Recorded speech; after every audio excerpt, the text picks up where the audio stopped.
By the heavens, what on earth? Bai Yifei awoke to find himself drenched in the saliva of an elderly man.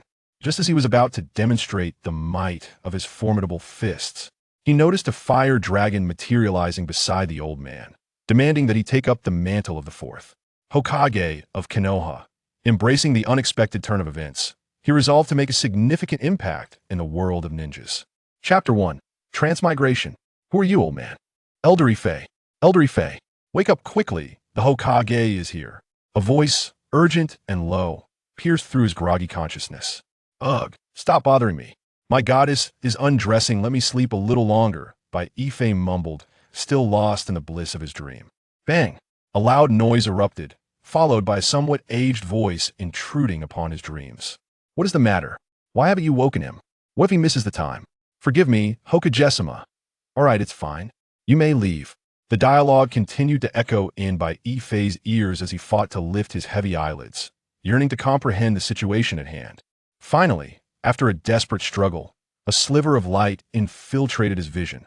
Through this glimmer, he beheld an elderly man, pipe in mouth and hat atop his head, staring at him with an intense expression. Who on earth is cosplaying so early in the morning? If you're unwell, go play somewhere else and don't disturb my slumber, Bai Yifei grumbled, enduring the throbbing pain in his head. Yet, to his surprise, the old man's hands began to move swiftly, weaving intricate signs. Water style, water bullet. With the completion of the hand seals, a powerful stream of saliva shot forth from the old man's mouth, striking Bai Yifei squarely in the face. Splash! A cold sensation enveloped his visage, mingling with the nauseating odor of smoke and saliva. Damn it! How dare you! Bai Yifei instantly snapped to attention, the pain in his head forgotten, the visions of his dream goddess fading into oblivion. With a swift motion akin to a fish leaping from water, he sprang from his bed. He pointed an accusatory finger at the old man's nose. What's the deal? Don't think just because you're old I won't retaliate. You disrespectful rascal, climbing onto someone's bed so early in the morning, dressed in such flamboyant attire, as if you were still a young lad. What? Are you seeking thrills? Do you require a couple of resounding slaps across the face? As Bai Yifei unleashed this barrage of words, the old man's expression grew increasingly displeased. In the blink of an eye, Bai Yifei watched in astonishment as the elder swiftly formed more hand seals. I didn't realize you were such a devoted fan of the Hokage. Your speed is impressive, easily surpassing my 20 years of singlehood with my golden right hand. While Bai Yifei continued his tirade, he suddenly saw a blazing dragon of fire coalescing before him, ready to lunge forth. Strangely, his hands moved instinctively, recognizing the hand seal for the shadow clone technique from his countless viewings of the series. Boom! A cloud of white smoke erupted as Bai Yifei narrowly evaded the oncoming fire dragon. Damn it! Third Hokage, I was wrong. Please don't attack me. I drank too much last night. Forgive me. At that moment, Bai Yifei's last vestige of confusion dissipated, and he hastily bowed in apology to the elderly man before him. Though he was still piecing together the circumstances, he understood that apologizing was his best course of action to halt the old man's assault. The elder cast a fleeting glance at Bai Yifei, yet his hand movements did not cease. This sight filled Bai Yifei with dread, his heart racing in his chest. Just as he feared for his life, a water dragon surged forth, dousing the flames behind him. Feeling the shift, Bai Yifei's heart gradually settled back into his chest. Clean up, and once you're awake, come my office. I will awake you there. Have someone repair this place, and bill him for the expenses. With that, the old man leaped through the broken window. Lord Yifei, please pay for the repairs. A figure donning a white mask appeared in the room, extending a hand toward Bai Yifei. Upon hearing this, Bai Yifei instinctively retrieved a box from under his bed, procuring some money to hand to the masked figure. Watching the individual depart with a satisfied demeanor, Bai Yifei sank onto the floor of his drafty room, engulfed in profound self-doubt. Who am I? Where am I? What am I doing? Ouch, my head hurts. Those scoundrels, did they really have to drag me into their drinking escapade? Bai Yifei shook his still-dazed head, mumbling incoherently. Rising to his feet, he approached the shattered window. Looking out, he realized his surroundings were no longer the cramped dormitory he once knew, but rather a two-story building. He turned, surveying the area, where the wooden structures felt both familiar and foreign, with ninjas darting across the rooftops.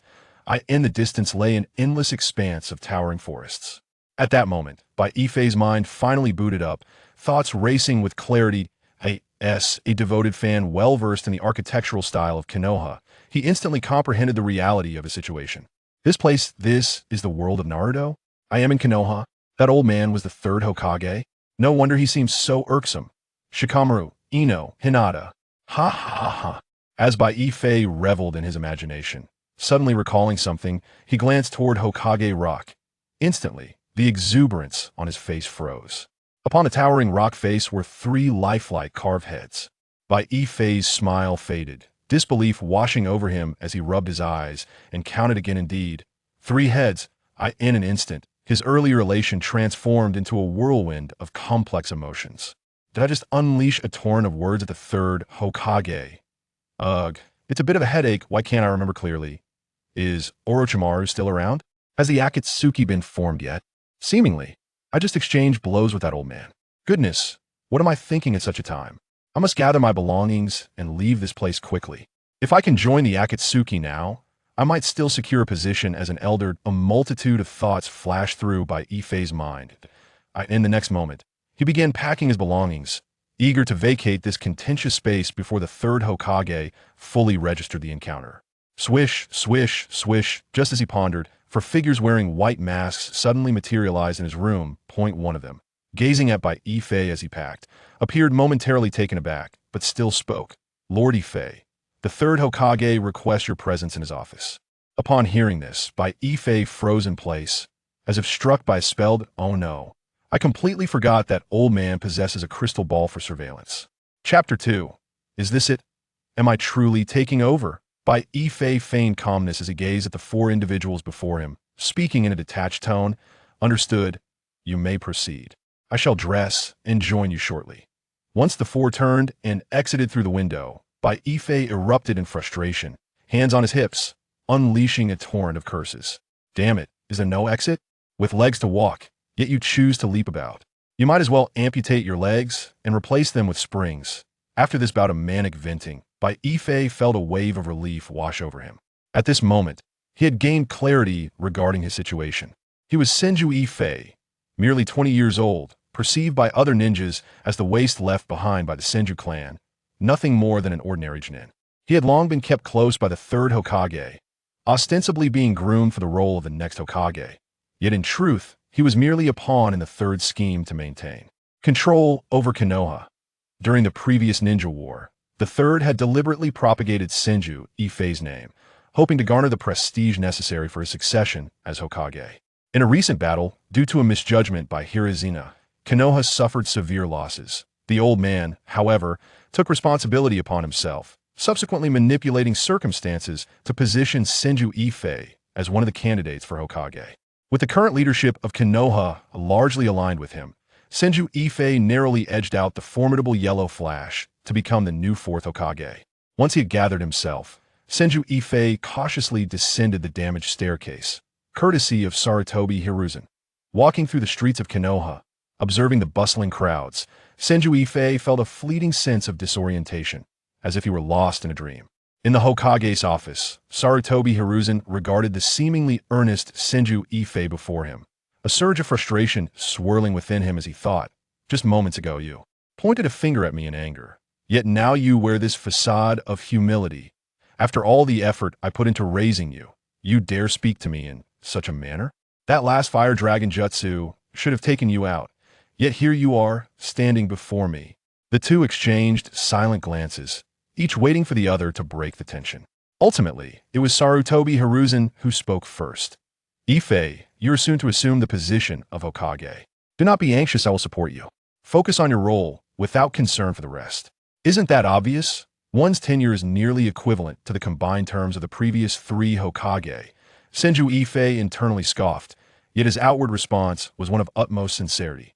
Thank you for your trust and guidance. I shall remember it and strive to meet your expectations. With a sincere bow, he then recited the words that have resonated with countless fans. Wherever leaves flutter, there shall be flames burning, that light shall illuminate the village. Senju Yifei's earnest speech nearly moved him to tears, and he observed Sarutobi Hiruzen nodding vigorously, a smile spreading across his weathered face. The atmosphere remained tranquil, devoid of assassination or quarrels.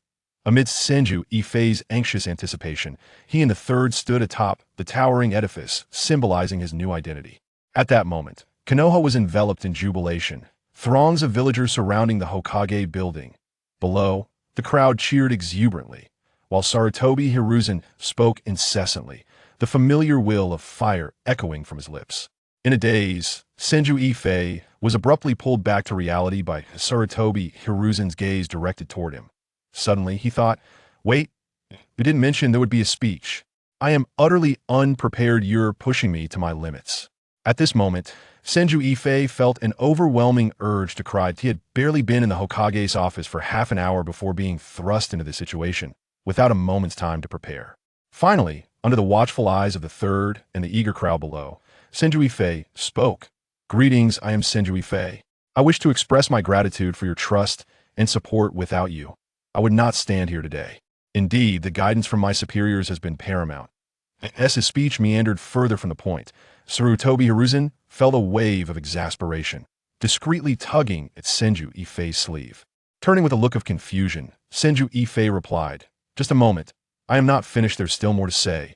His voice rang out unabashedly, capturing the attention of the eagerly listening crowd, who turned their gaze toward the third. Clearing his throat with a hint of awkwardness, Sarutobi Hiruzen feigned calmness. "It appears the new will of fire has taken root. It is time for us old men to enjoy life.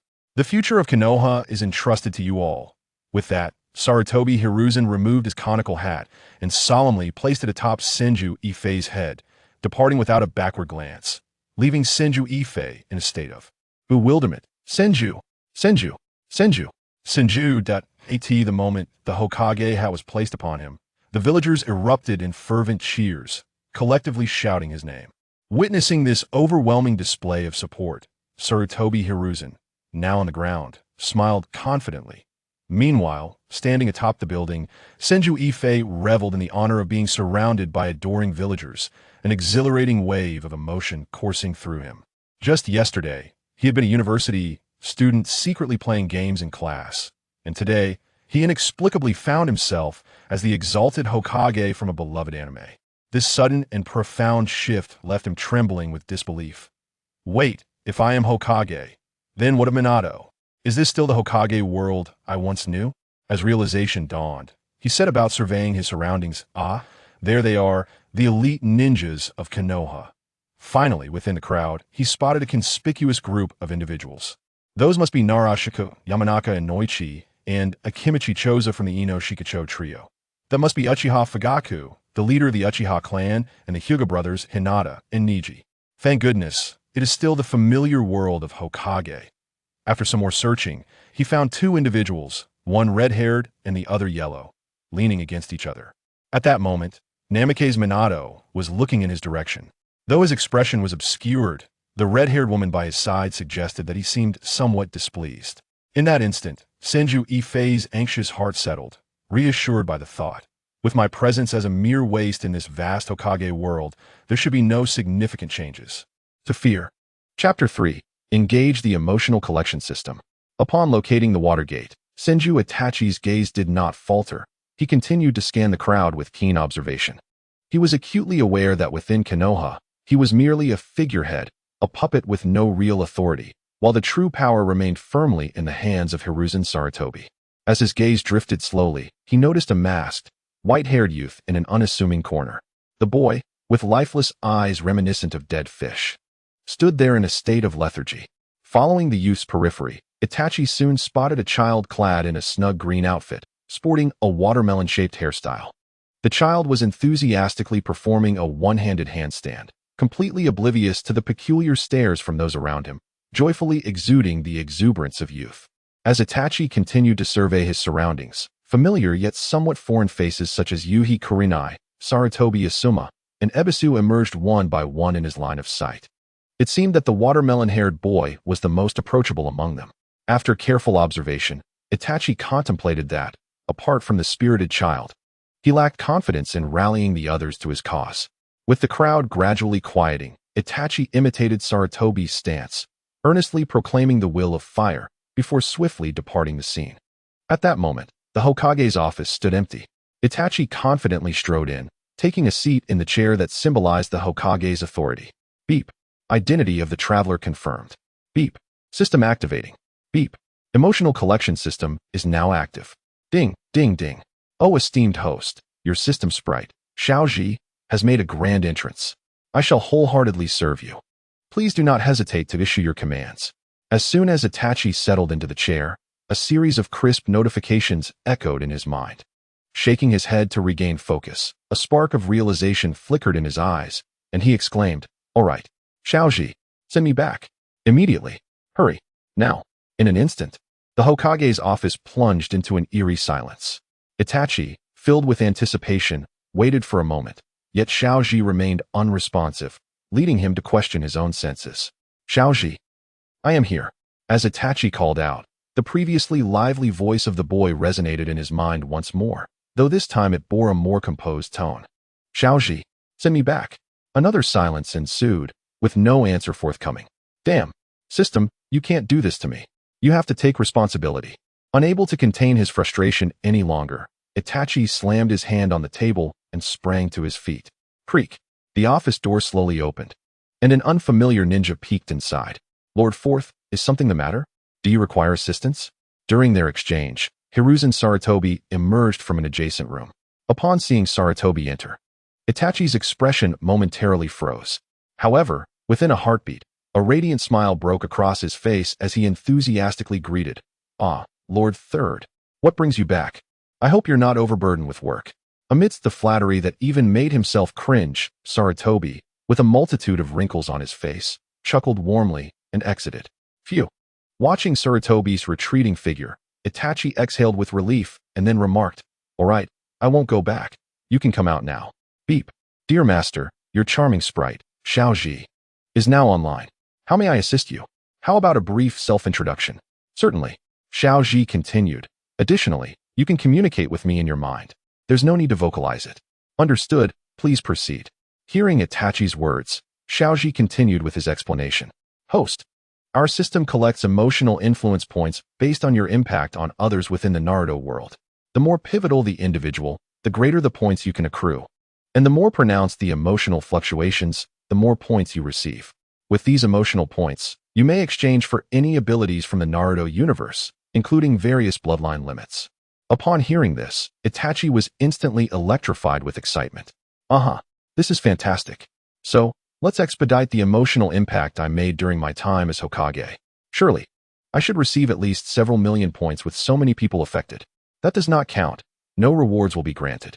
Xiaoji's monotonous voice echoed in Itachi's mind. At this, Itachi's frustration surged. "Think carefully, dear sir. This is no jest. How could this not count? I am the Hokage, the Fourth of Konoha. I have replaced the existence of Minato Namikaze. Surely, I must have caused emotional ripples." Yet, Xiaoji lapsed into silence once more. 10 minutes later, Itachi could no longer contain his impatience, breaking the silence first. "Let us be fair. You cannot treat me this way. You brought me here without a word. How about this? Either send me back or provide some form of compensation. Otherwise, I believe even you will find it hard to bear." This time, Xiaoji responded without delay, "All right, I shall provide compensation. However, I have already expended considerable effort to bring you here, so I cannot offer too much. I hope you do not mind." "That's fine. As long as there is something, I won't complain." Beep. "Newbie gift package delivered. Please accept, host." "Accept." Beep. "Acceptance successful. All jutsu of the original body synchronized." Beep. "Original memories being narrative formed." Beep. "Synchronization successful." As the system notifications concluded, the lingering pain in Itachi's mind vanished without a trace. Simultaneously, he felt an enhanced control over his body. A plethora of jutsu, chakra rivaling that of AJ Nin, and the original's vast combat experience surged into his consciousness like a tidal wave. "Impressive. I underestimated you. I did not foresee such capabilities hidden within you. Although I have not reached the level of a Kage and am insufficient to confront Obito and Madara, for now, self-preservation is more than adequate." As Itachi muttered to himself, he casually formed hand seals. Bang bang. 2 identical shadow clones appeared beside him in an instant. He examined himself up and down, nodding in satisfaction. Not bad. Decent looks. Worth it. With renewed enthusiasm, he inquired of Xiaoji, "Xiaoji, Do you think if I were to go down and demolish Hokage Mountain, I could gather a substantial amount of emotional points? Xiaoji, at this moment, in another room within the Hokage building. A long table was occupied by the somber-faced Danzo Shimura, along with Mito Gate and Nara Shikaku, three astute individuals huddled together, conspiring with keen interest. Chapter 4. Inspection of Konoha Village. Brother, please inform the third that I will be taking a stroll around the village. Senju Itachi stepped out of the Hokage's office, lightly patting the shoulder of the ninja stationed at the door, before striding away without looking back. Konoha, 49 years in existence, the third great ninja war. As he strolled through the streets of Konoha, gazing at the familiar yet foreign sights, he began to meticulously sort through the memories of the original host in his mind. Speaking of which, I did not see Obito and Rin earlier. It appears the battle at the Kanabi Bridge has also concluded. Greetings, Hokage. Beep. Congratulations, host. You have elicited excitement in a passerby, gaining 5 emotional points. The echoes of greetings resounded continuously, and Senju Yifei merely nodded amicably at the warmly greeting villagers before plunging back into his own thoughts. Suddenly, as if struck by a realization, he halted abruptly, alarm coursing through him. Could it be that this signifies there are merely 2 or 3 years remaining until the chaos of the Nine Tails? Greetings to the Fourth Hokage. Dings of notifications rang incessantly in his mind, stirring his thoughts into a flurry. Unable to contain himself any longer, he mentally called out to Xiaoji. Brother, spare me the congratulations. In 2 years, who knows if I will even survive? In response to Senju Yifei's voice, Xiaoji's soft tone emerged. My dear master, there is no need for excessive worry, for I am here with you. Hearing the comforting words, Senju Yifei finally found a modicum of calm. Please help me silence the notifications. Instantly. Thank you. Once Xiaoji muted the incessant chimes, the cacophony in Senju Yifei's mind subsided. He began to earnestly assess his current strength. Wood release had not fully awakened, falling short of the caliber of Hashirama, but it should surpass Yamato-S. As for the yellow flash of Konoha, I surely cannot compete. Against the legendary 3, I would likely fall short as well. And Danzo, that old coin, appears to be beyond my capability to contend with. Contemplating this, Senju Yifei felt a pang of discouragement. Enough already. If I cannot best anyone, what is the point of this endeavor? I shall take it one step at a time. After all, I am here now, and overthinking serves no purpose. Having consoled himself, Senju Yifei adjusted his mood and officially commenced his exploration of Konoha village. Wow, is this truly the Fourth Hokage? How splendid. I must strive diligently to become Hokage myself one day. The excited voices of children reached his ears, prompting an involuntary smile to grace his lips. Following the sound, he beheld a shop selling dango. Among a throng of children surrounding the shop, he immediately recognized the boy with the iconic tear troughs. 1 against 7. Senju Yifei couldn't help but chuckle softly. Truth be told, he was rather adorable as a child. Approaching the group of youngsters, he smiled and said, Ha! You must work hard so that I can drape your rightful ceremonial robe upon you. As Senju Yifei approached, the children erupted into excitement, flailing their arms in joy. In stark contrast to the enthusiasm of the other children, Uchiha Itachi merely glanced at Senju Yifei with calm detachment before returning to his dango. Senju Yifei reached the children, gently ruffling the hair of several and playfully disheveling Itachi's hair. Shopkeeper, please give each of these children a dango on my behalf. The shopkeeper looked up, astonished. It is the Fourth Hokage. No need, this is on me. I insist. That will not do. I have already declared it as my treat, and besides, Hokage cannot eat for free. Senju Yifei insisted, handing over some money. Here, take it. Thank you, Hokage. The children gleefully accepted their dango and scampered off in delight. Senju Yifei then ruffled Itachi's hair once more, smiling. Little one, be sure to limit your sweets. Otherwise, you might spoil your teeth. Don't ruffle my hair. That is quite rude. Uchiha Itachi turned his head, calmly fixing his hairstyle, before accepting the dango handed to him by the shopkeeper and dashing away. Still a little romantic at heart. Watching Uchiha Itachi run to the nearby bridge to share his dango with a girl, Senju Yifei couldn't help but grin. After leaving the dango shop, Senju Yifei continued to wander through Konoha, warmly greeting the villagers while keeping a keen awareness of the fluctuations in emotional points within his mind. Throughout his journey, the villagers exhibited a spectrum of emotions. Some were joyful, others excited, while a few remained indifferent, and some even displayed disdain and aversion towards him. Nevertheless, these scattered emotions gradually accumulated into over 200 emotional points. This is splendid. Observing the continuous rise of emotional points, a broad smile spread across Senju Yifei's face. He eagerly called out to Xiaoji in his mind. Xiaoji, when will I receive a complete wood release? Ding. Insufficient emotional points. Flying Thunder God. Ding. Insufficient emotional points. Surely, the Rasengan would suffice. Ding. Insufficient emotional points. Upon hearing these notifications, Senju Yifei's previously cheerful expression instantly crumbled, and he shouted in frustration. What the heck? How can this be insufficient and that be insufficient? Provide me with a detailed list. I will review it myself. Very well, understood. Xiaoji's voice replied, and soon, a translucent screen appeared before Senju Yifei, visible only to him. Ninjutsu Exchange List. Level 1 Substitution Jutsu. 50 emotional points. Level 1 Fire Release. Fireball Jutsu. 100 emotional points. Level 1 Water Release. Water Dragon Jutsu. 500 emotional points. Level 1 Rasengan. 1000 emotional points. Level 1 Shuriken. Rasengan. 5000 emotional points. Splendid. So, the techniques I can afford are ones I already know, while those I cannot are beyond my grasp. And for wood release, which I am already somewhat familiar with, you demand 50,000 emotional points? For the Sharingan, you charge me 500,000? Is this not unreasonable? Senju Yifei couldn't help but voice his exasperation while examining the list. Xiaoji hurriedly interjected. Master, regarding wood release, you only possess a superficial understanding. Spending 50,000 emotional points would enable you to reach Hashirama's level. As for the Sharingan, it would grant you the Manjiki Sharingan, and there are no adverse effects. That does sound rather enticing. If I bide my time for a year or two, when the Ninetales arrives, I can unleash a complete Divine Tree's arrival. The mere thought of that scene filled Senju Yifei with delight. However, before he could revel in his amusement, Xiaoji timidly interrupted. Master, your chakra reserves still require your personal training to enhance, or you may directly exchange emotional points. 1 card of chakra equates to 10,000 emotional points. And to execute a complete Divine Tree's arrival, you would need approximately 10 cards of chakra.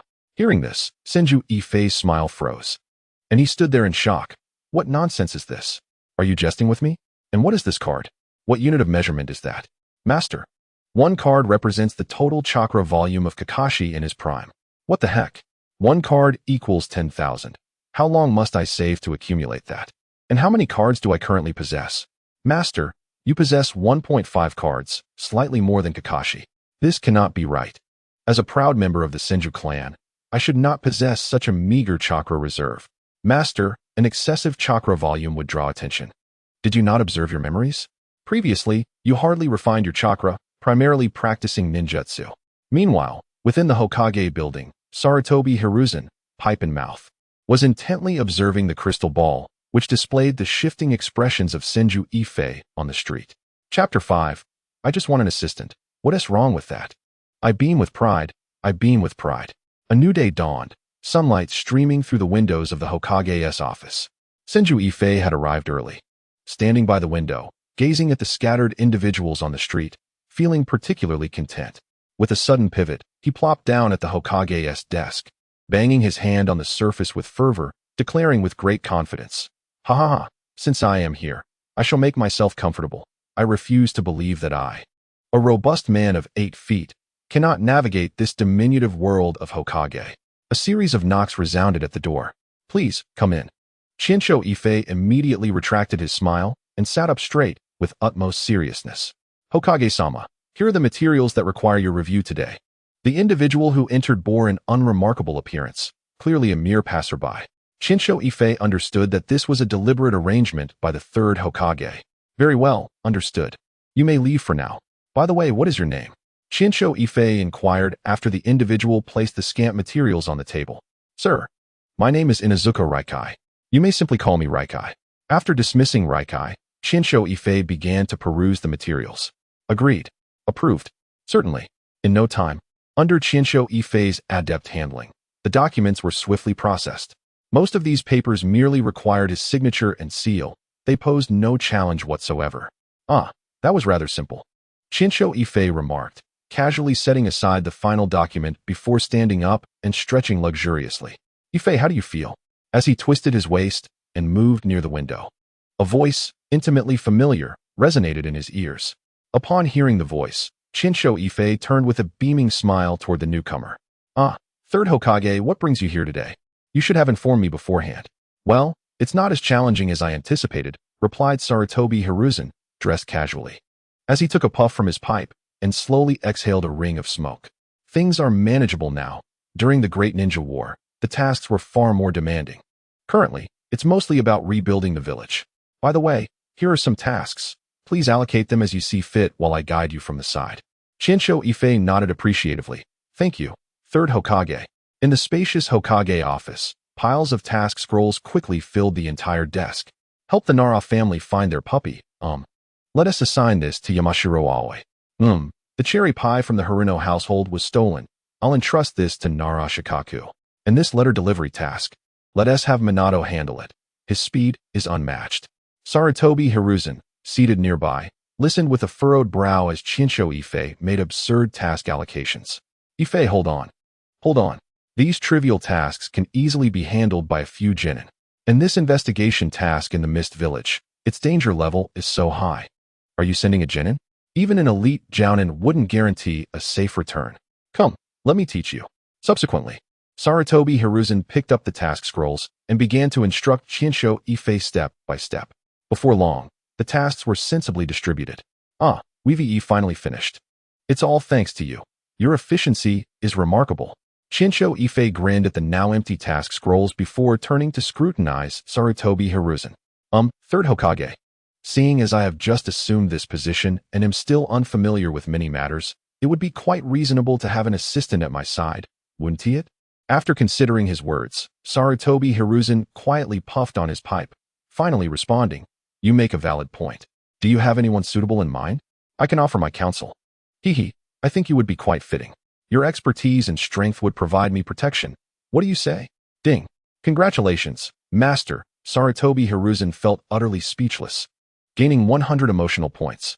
Just as Chinsho Yifei finished speaking, a notification echoed in his mind. Whoa. Before Chinsho Yifei could express his elation, Sarutobi Hiruzen erupted in indignation. You little rascal. I've just retired, and you're already trying to rope me into this? Absolutely not. Cough, cough. Please don't be upset. I was merely suggesting. If you disagree, we can discuss it further. Hokage-sama, Third Hokage. At that moment, a striking young man with blonde hair entered the room. He politely greeted both men and then turned to Chinsho Yifei. Hokage-sama, I would like to take on the investigation task in the Mist Village. I'm concerned about Kushina. She tends to be impulsive and might not be suited for such an assignment. Observing the young man, Chinsho Yifei replied, That's fine. Either of you is capable, and I trust your abilities. After receiving Chinsho Yifei's affirmation, Minato graciously exited. Third, he is quite competent. Having him assist me would be acceptable. Sarutobi Hiruzen cast a sideways glance at Chinsho Yifei, perplexed as to how such tasks were being assigned under his watch. Doubts arose in his mind regarding the decision to appoint him as Hokage, and he retorted, You certainly have an agenda. Minato is not inferior to the other Kage. Do you truly wish for him to be your assistant? What are you thinking? I don't care. You're aware of my strength. I'm Hokage, and I simply wish for an assistant. Is that too much to ask? It's unacceptable that this and that are off the table. This Hokage role is becoming quite stifling. With that, Chinsho Yifei removed his Hokage hat and placed it on the desk, glaring intently at Sarutobi Hiruzen, appearing as though he might burst into tears if his request were denied. Third Hokage, Hokage-sama, am I to report directly to the Umbu? A white-haired boy, wearing a mask, entered without acknowledging the heated exchange. Upon seeing the newcomer, Chinsho Yifei's face lit up with surprise. He pointed at Kakashi and said to Sarutobi Hiruzen, He is the one. He is my final candidate. If he is unsuitable, I shall perform a handstand in the streets as Hokage to make everyone question your judgment. Kakashi Hatake? Sarutobi Hiruzen's brow furrowed, allowing his pipe to smolder. After a moment, he nodded. Kakashi, you need not go to the Umbu. Stay by Yifei's side and assist him. Upon hearing Sarutobi Hiruzen's words, Kakashi slightly raised his dull eyes to glance at Chinsho Yifei before bowing and exiting. Watching Kakashi leave, Sarutobi Hiruzen fixed Chinsho Yifei with a penetrating gaze. Kakashi has been left with severe psychological scars from the Great Ninja War. I hope you can manage this well. Not to worry. I have my methods. You needn't fret. After bidding farewell to Sarutobi Hiruzen, Chinsho Yifei summoned Xiaoji. Having spent the previous day wandering around Konoha, combined with the emotional points contributed by Sarutobi Hiruzen and Kakashi, his emotional points had now accumulated to 1630. 1,500 emotional points. Redeemed for the blade technique of the White Fang. As his words fell, a set of intricate sword techniques was etched profoundly into his mind, as though he had practiced them countless times. Chapter 6. The legendary Otsutsuki Ichiraku. Swish, swish. Outside Konoha village, in a tranquil and deserted grove, Chinsho Yifei wielded a glinting, sharp short blade, swiftly darting between the trees. In the midst of his movements, faint sounds of crackling electricity could be heard, as though currents enveloped him. The short blade danced up and down, accompanied by the fierce sound of slicing air, each swing leaving deep scars upon the surrounding trunks. After executing the exquisite blade techniques several times, Chinsho Yifei gradually retracted the surging chakra, feeling utterly drained, collapsing heavily onto the ground like a puddle of mud. Xiaoji, how are things progressing in the office? After a brief rest, Chinsho Yifei reached out to the Xiaoji who was managing affairs in the Hokage office on his behalf. At that moment, in the Hokage office, another Chinsho Yifei stared at the towering piles of documents on the desk with evident reluctance, his face etched with despair, muttering in response, "You're taking advantage of me. Who does that? You spent 100 emotional points and left me here to toil for you. This is utterly unfair. Oh, don't fret. I truly had no choice. That old fellow placed a seal on me, and if I don't find a substitute to handle the office, how can I secretly cultivate and grow stronger? Allow me a moment of grievance here. I find myself in a position of necessity. Furthermore, I fear that the ordinary art of shadow duplication may be discerned by those cunning old foxes. After much contemplation, I realize that I can only rely on you." Chinsho Yifei patiently elucidated, attempting to soothe Xiaoji's emotions. There, do not feel wronged. I shall return shortly. After work, let us indulge in some ramen. I shall eat while you watch. Before long, Chinsho Yifei discreetly completed the exchange with Xiaoji. He stood up, stretched languidly, and loosened his joints before stepping out of the office. "Ah, what are you doing here?" As he crossed the threshold, he spotted a familiar youth languidly standing at the office door. Upon hearing the voice, the boy slowly lifted his trademark expressionless gaze, casting a nonchalant glance at Chinsho Yifei, and replied, "Lord Hokage, I am your assistant. Where else would I be?" "Ah, I see. My apologies. This is my first time as Hokage, and it is also my inaugural experience in seeking assistance. I am rather inexperienced." Chinsho Yifei chuckled awkwardly, then enthusiastically proposed, "How about this? Come, I shall treat you to ramen as an apology." Without awaiting Kakashi's consent, Chinsho Yifei threw an arm around his shoulder and ushered him outside. He keenly sensed Kakashi's slight struggle and, without a hint of surprise, tightened his grip, marveling inwardly. Goodness, he is not even of age yet, and his strength is remarkable. No wonder he is among the first to attain the rank of Jonin. Such power is not commonplace. Kakashi attempted to wriggle free but soon realized he could not escape Chinsho Yifei's embrace and resigned himself to being led along. "Hey, little one, slow down. Be careful not to trip," he called out to a passing villager. "Aunt Maya, are you out shopping? Please take care not to fall." Strolling through the streets of Konoha, Chinsho Yifei greeted the villagers with exuberance, his face perpetually adorned with a warm smile, seizing every opportunity to boost his emotional points. Kakashi trailed behind like a marionette, exuding an air of lethargy, devoid of the vitality expected of a youth. "Ichiraku ramen, we have arrived. Come, let us savor the experience." Their journey of emotional engagement led them swiftly to the ramen stand. Chinsho Yifei had long heard of Ichiraku ramen's illustrious reputation in the world of Hokage. As the most frequently mentioned delicacy throughout the narrative, his curiosity had been piqued. Now that he had the chance, he intended to relish it fully. "Welcome, esteemed guest. What would you like to order?" As Chinsho Yifei lifted the flap of the ramen stand, a sweet and cheerful voice reached his ears. Instinctively, he glanced around. Yet the speaker eluded his sight. Suddenly, a dainty white arm emerged from behind the counter, accompanied by the cheerful voice, "I'm right here. No need to search." Following the sound, Chinsho Yifei beheld an adorably petite girl, her curious, sparkling eyes peering at him as she raised her hand, revealing half of her little head. Upon spotting Qinshu Yifei, the girl froze momentarily before dashing excitedly behind the counter, exclaiming, "Daddy, the fourth Hokage has come for ramen." "Ah, I'm coming. Slow down." Shortly thereafter, the renowned Otsutsuki Ichiraku appeared before Qinshu Yifei, clad in a familiar scarf and wielding a rolling pin, looking remarkably youthful yet unchanged from memory. "Lord Hokage, what would you like? We have many specialties, and each is delectable. Feel free to order." Hearing this, Qinshu Yifei turned to Kakashi, inquiring, "Kakashi, what do you fancy? Please, make a selection." "Uncle Ichiraku, I would like a bowl of tonkatsu miso ramen," Kakashi replied in his characteristic flat tone. "Haha, Kakashi. It has been quite a while since your last visit. I shall add extra meat for you today." Ichiraku responded with a warm smile, his familiarity with Kakashi evident. Observing their camaraderie and the flicker of emotion in Kakashi's eyes, Qinshu Yifei interjected, "Very well, I shall have the same, with extra meat. This meal is on me." "Certainly. Lord Hokage, Kakashi, please wait a moment, it will be ready shortly." Before long, 2 steaming bowls of fragrant ramen were placed before them, the generous portions of meat glistening enticingly, awakening their appetites. "Lord Hokage, do try it. My father's ramen is truly delightful." The little girl, on tiptoes, leaned forward, her eager eyes sparkling with anticipation.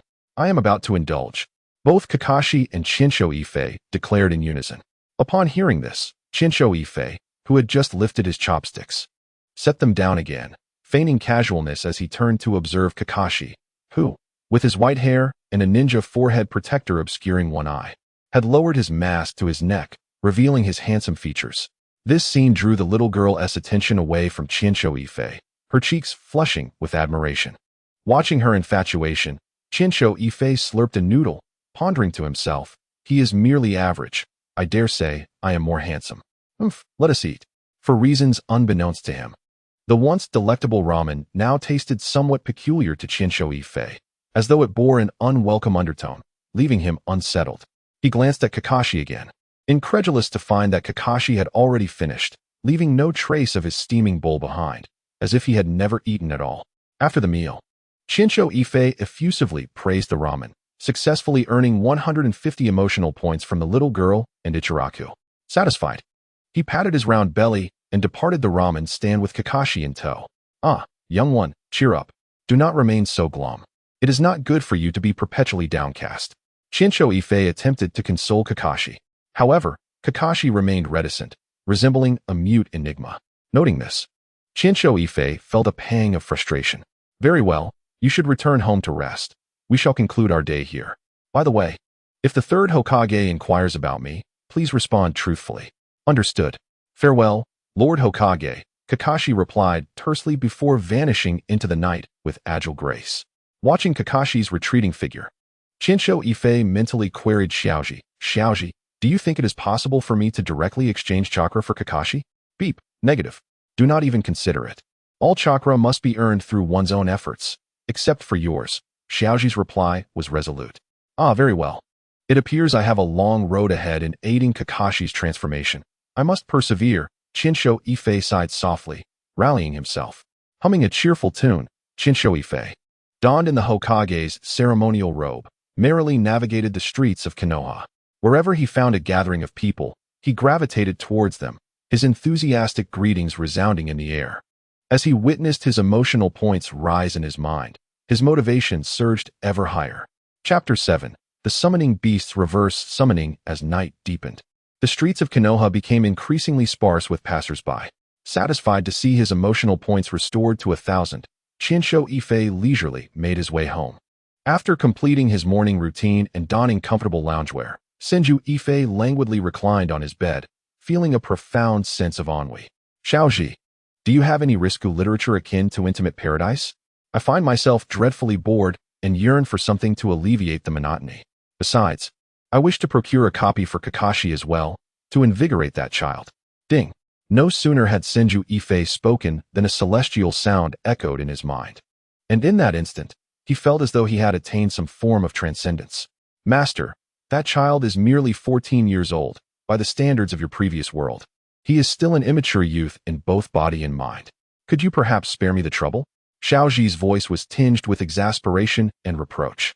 Upon hearing this, Senju Yifei sheepishly rubbed his nose, offering an awkward chuckle. Hee, I was just joking. Don't take it seriously. I'll read it myself. That should suffice, right? That is more acceptable, came the response. Ding. 15 emotional points have been deducted. The book has been delivered. Please check beneath the bed for your receipt. At the sound of the notification, Senju Yifei promptly rolled off the bed. With his rear in the air, he rummaged through a pile of books. And after a considerable search, he finally unearthed a tome that shimmered faintly. Wow, Hobbit, how intriguing. As he opened the unadorned cover and glanced at the beginning, Senju Yifei immediately recognized the nature of the book. He swiftly hopped back onto the bed, tucked himself under the covers, and eagerly began to flip through the pages. The entire process seamless and fluid. Hee, wahaha. His laughter, somewhat lascivious, accompanied the rapid turning of the pages. Suddenly, a chill breeze brushed against his neck, causing him to involuntarily shudder. Almost immediately after, a tingling sensation crept over his neck, prompting him to instinctively reach for it, only to feel a slippery texture in his grasp. Ah, what is this? Senju Yifei exclaimed in terror as he bolted upright. Following the direction of his hand, he beheld a familiar blue and white creature wriggling upon his palm. Before he could fully comprehend the situation, a gentle, ethereal voice floated into his ears. Lord Yifei, it has been a long time. I apologize for summoning you so abruptly. I hope you can forgive me.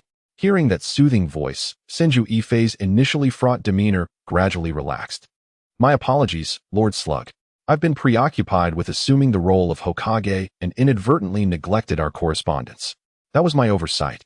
He spoke with genuine contrition while surveying his surroundings. He found himself standing on one of the few dry patches of ground, surrounded by densely packed trees that stretched endlessly into the sky.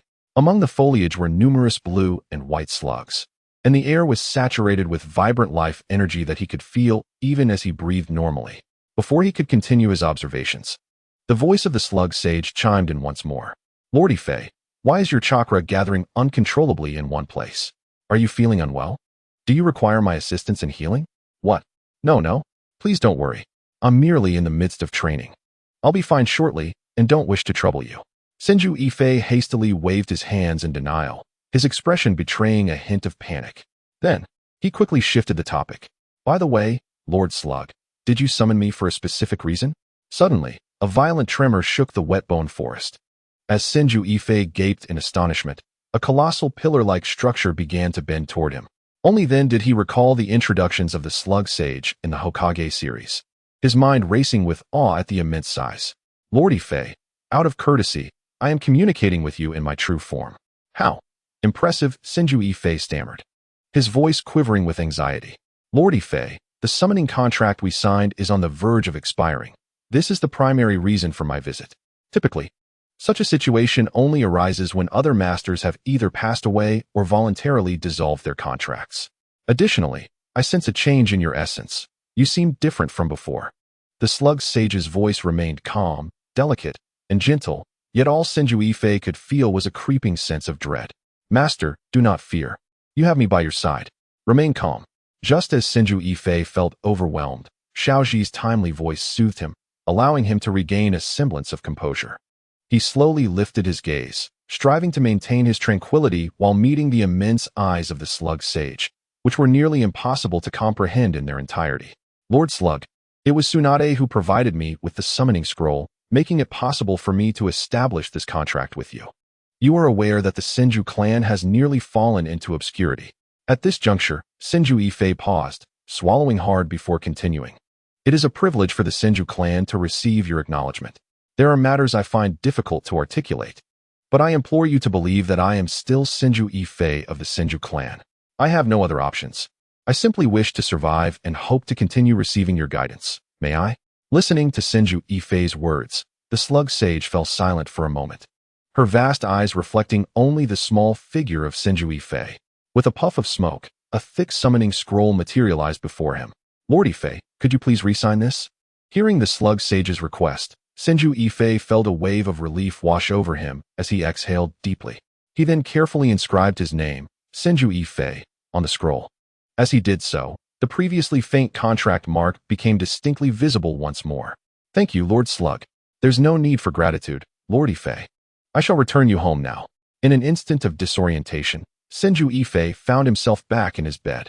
He sighed heavily, wiping the cold sweat from his forehead. Lord Yifei. Before he could fully catch his breath, the voice that had startled him earlier rang out again. Following the sound, he saw a palm-sized slug carrying a bulky book, precariously wobbling its way toward him from the bedside. Lord Yifei, you forgot your book. Suddenly jolted back to reality. Senju Yifei swiftly snatched the book from the slug and tucked it beneath the covers. Ha ha ha, I almost forgot. Thank you, Lord Slug. I appreciate your help.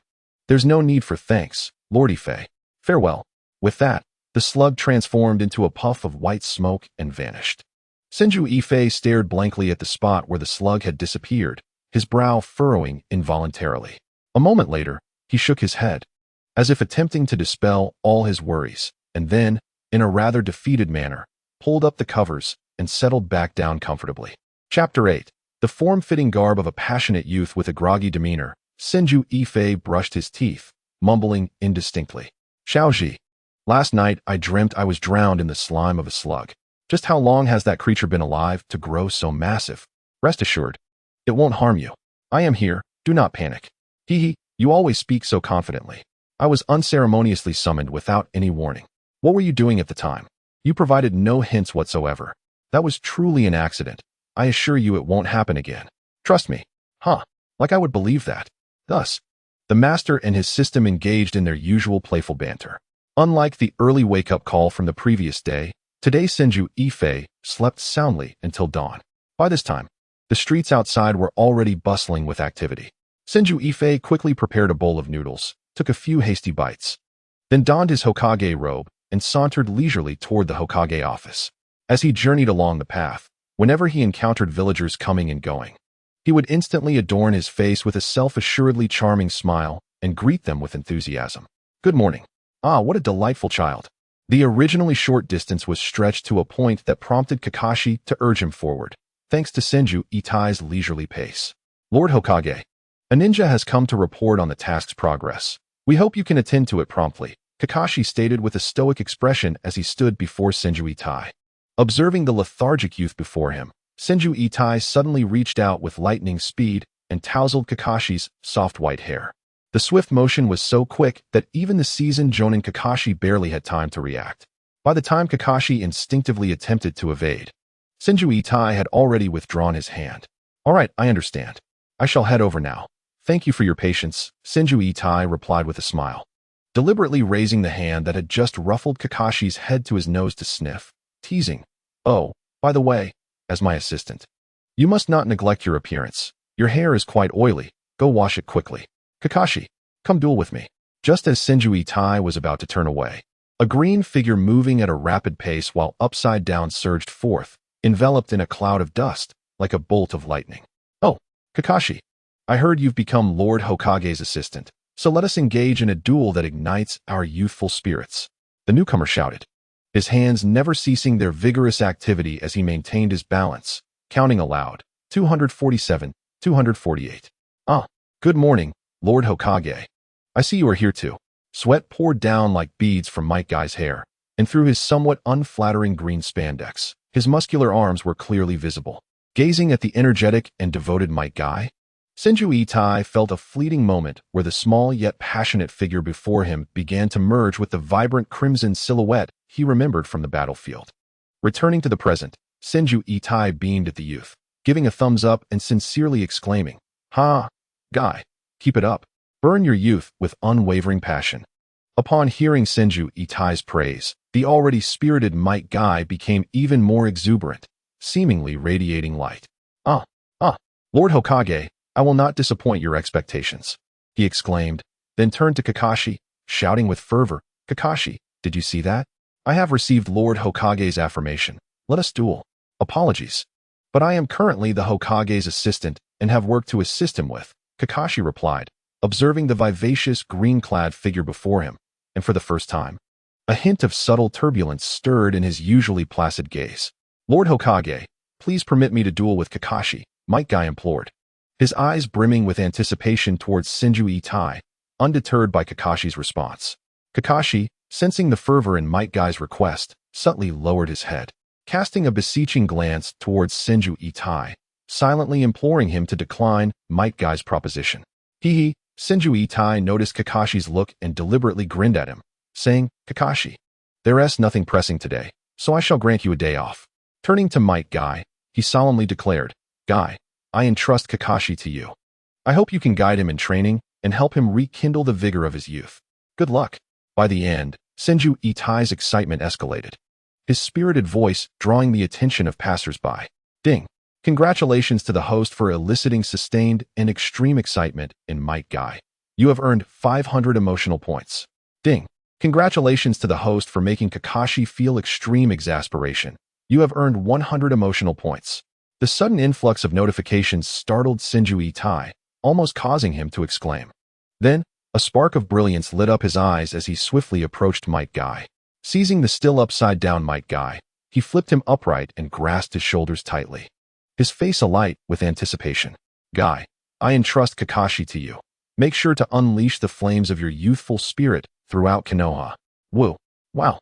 Lord Hokage, I will not let you down, Might Guy exclaimed, his eyes glistening with emotion, as he quickly grabbed the still-dazed Kakashi and, like a gust of wind, vanished into the dawn's early light. Listening to the series of system notifications ringing in his ears, Senju Itai strode contentedly towards the Hokage Tower. Ah, good morning, Lord Third. What brings you here? Upon entering the office, he immediately spotted the familiar figure, his face lighting up with a broad smile as he greeted warmly.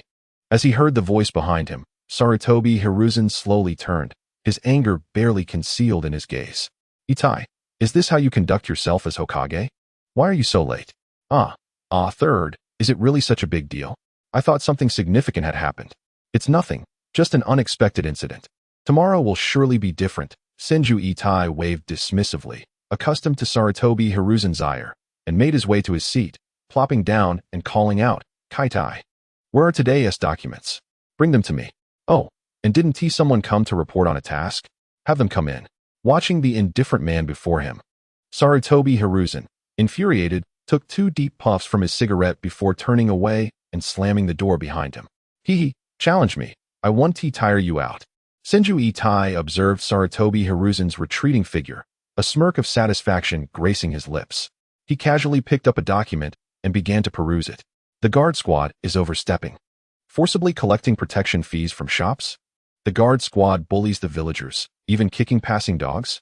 After examining 2 documents, both concerning the guard squad's oppression of the villagers, Senju Itai couldn't help but feel puzzled.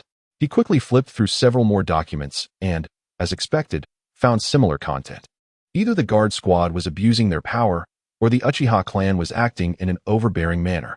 Clearly, the documents referred to the same group of people. Senju Itai understood that the guard squad was indeed comprised of Uchiha clan members.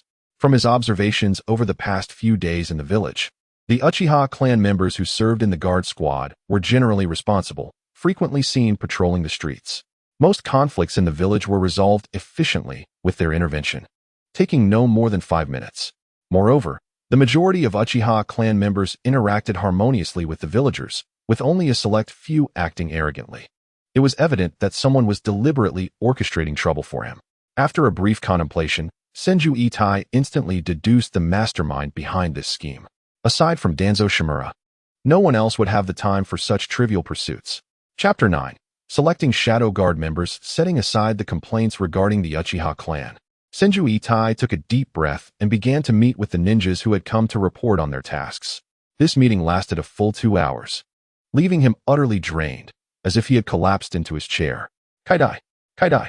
Regaining his composure, Senju Itachi shouted loudly for Jing Shaolai Kai, who was stationed outside the door. Upon hearing the call, Jing Shaolai Kai promptly pushed the door open and entered, respectfully asking, Lord Hokage, do you have any instructions? Please bring me all the personal information of the elite Jonin, and also invite Lord Third to come here for a discussion. Just let him know I have something to discuss with him, Senju Itachi said, rubbing his temples wearily. Before long, Jing Shaolai Kai entered the office carrying a thick stack of documents, following behind Sarutobi Hiruzen. Welcome, Lord Third, please take a seat. I have important matters to discuss with you, Senju Itachi said, quickly moving a chair to the opposite side. As soon as Sarutobi Hiruzen sat down, Senju Itachi handed him the documents containing complaints against the guard and the Uchiha clan, his expression serious. Lord Third, please take a look. Here are 18 documents of complaints against the guard, and here are 29 against the Uchiha clan. Do you not find this situation rather peculiar? Sarutobi Hiruzen took the documents and began to examine them closely. As he read, his frown deepened, and he finally spoke. Though the Uchiha clan often acts in eccentric ways, this seems excessive. It must be Danzo's interference. He cannot be moved against yet, as he has established roots in the village. Senju Itachi was somewhat taken aback by this admission. You so readily acknowledge it? This puts me in an awkward position. Ah, I see. I just assumed that since I have only recently taken office, the Uchiha clan would not be so disrespectful, he mused. A smile suddenly spreading across his face as he approached Sarutobi Hiruzen and warmly began to massage his shoulders. Lord Third, consider this. I have just assumed the role of Hokage, and now I have the Uchiha clan on one side and Danzo on the other. I fear my frail body may not withstand the pressure, don't you agree?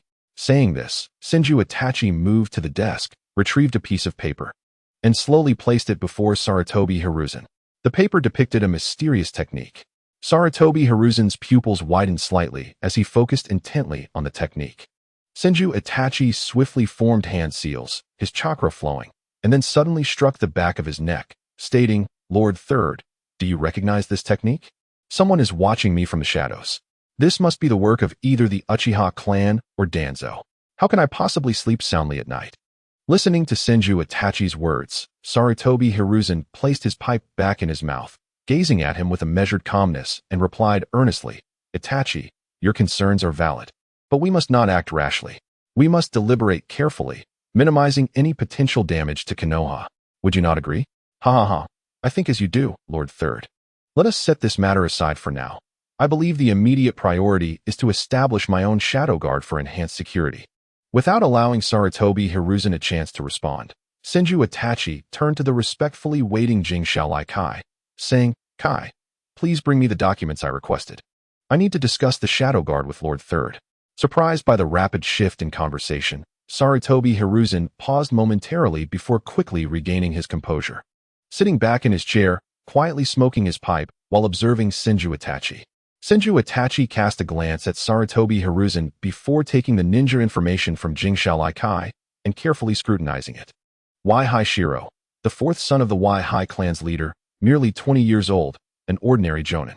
Yet, he possesses unique insights into the Yifei clan's secret techniques and fought alongside Senju Itachi during the Third Great Ninja War, managing to retreat unharmed after jointly defeating 6 jonin from the Mist Village. Hyuga Tokubutsu, a newly promoted jonin from the Hyuga clan, though recently elevated. During the Third Great Ninja War, he single-handedly confronted 3 jonin from the Cloud Village, killing one and severely wounding another while sustaining only minor injuries himself. As time passed, the only sound in the office was the rustling of documents as Senju Itachi continued his review. Eventually, he set down the papers, stretched lazily, and handed 5 selected documents to Sarutobi Hiruzen, smiling. Lord Third, could you provide your insights on these individuals I have chosen? Sarutobi Hiruzen took the documents, glanced over them, and nodded. Yifei Shiro, Hyuga Tokubutsu, Hyuga Sandai, Nara Hiroshi, and Emri Gr. Good choices. They have all fought alongside you and are trustworthy. Indeed.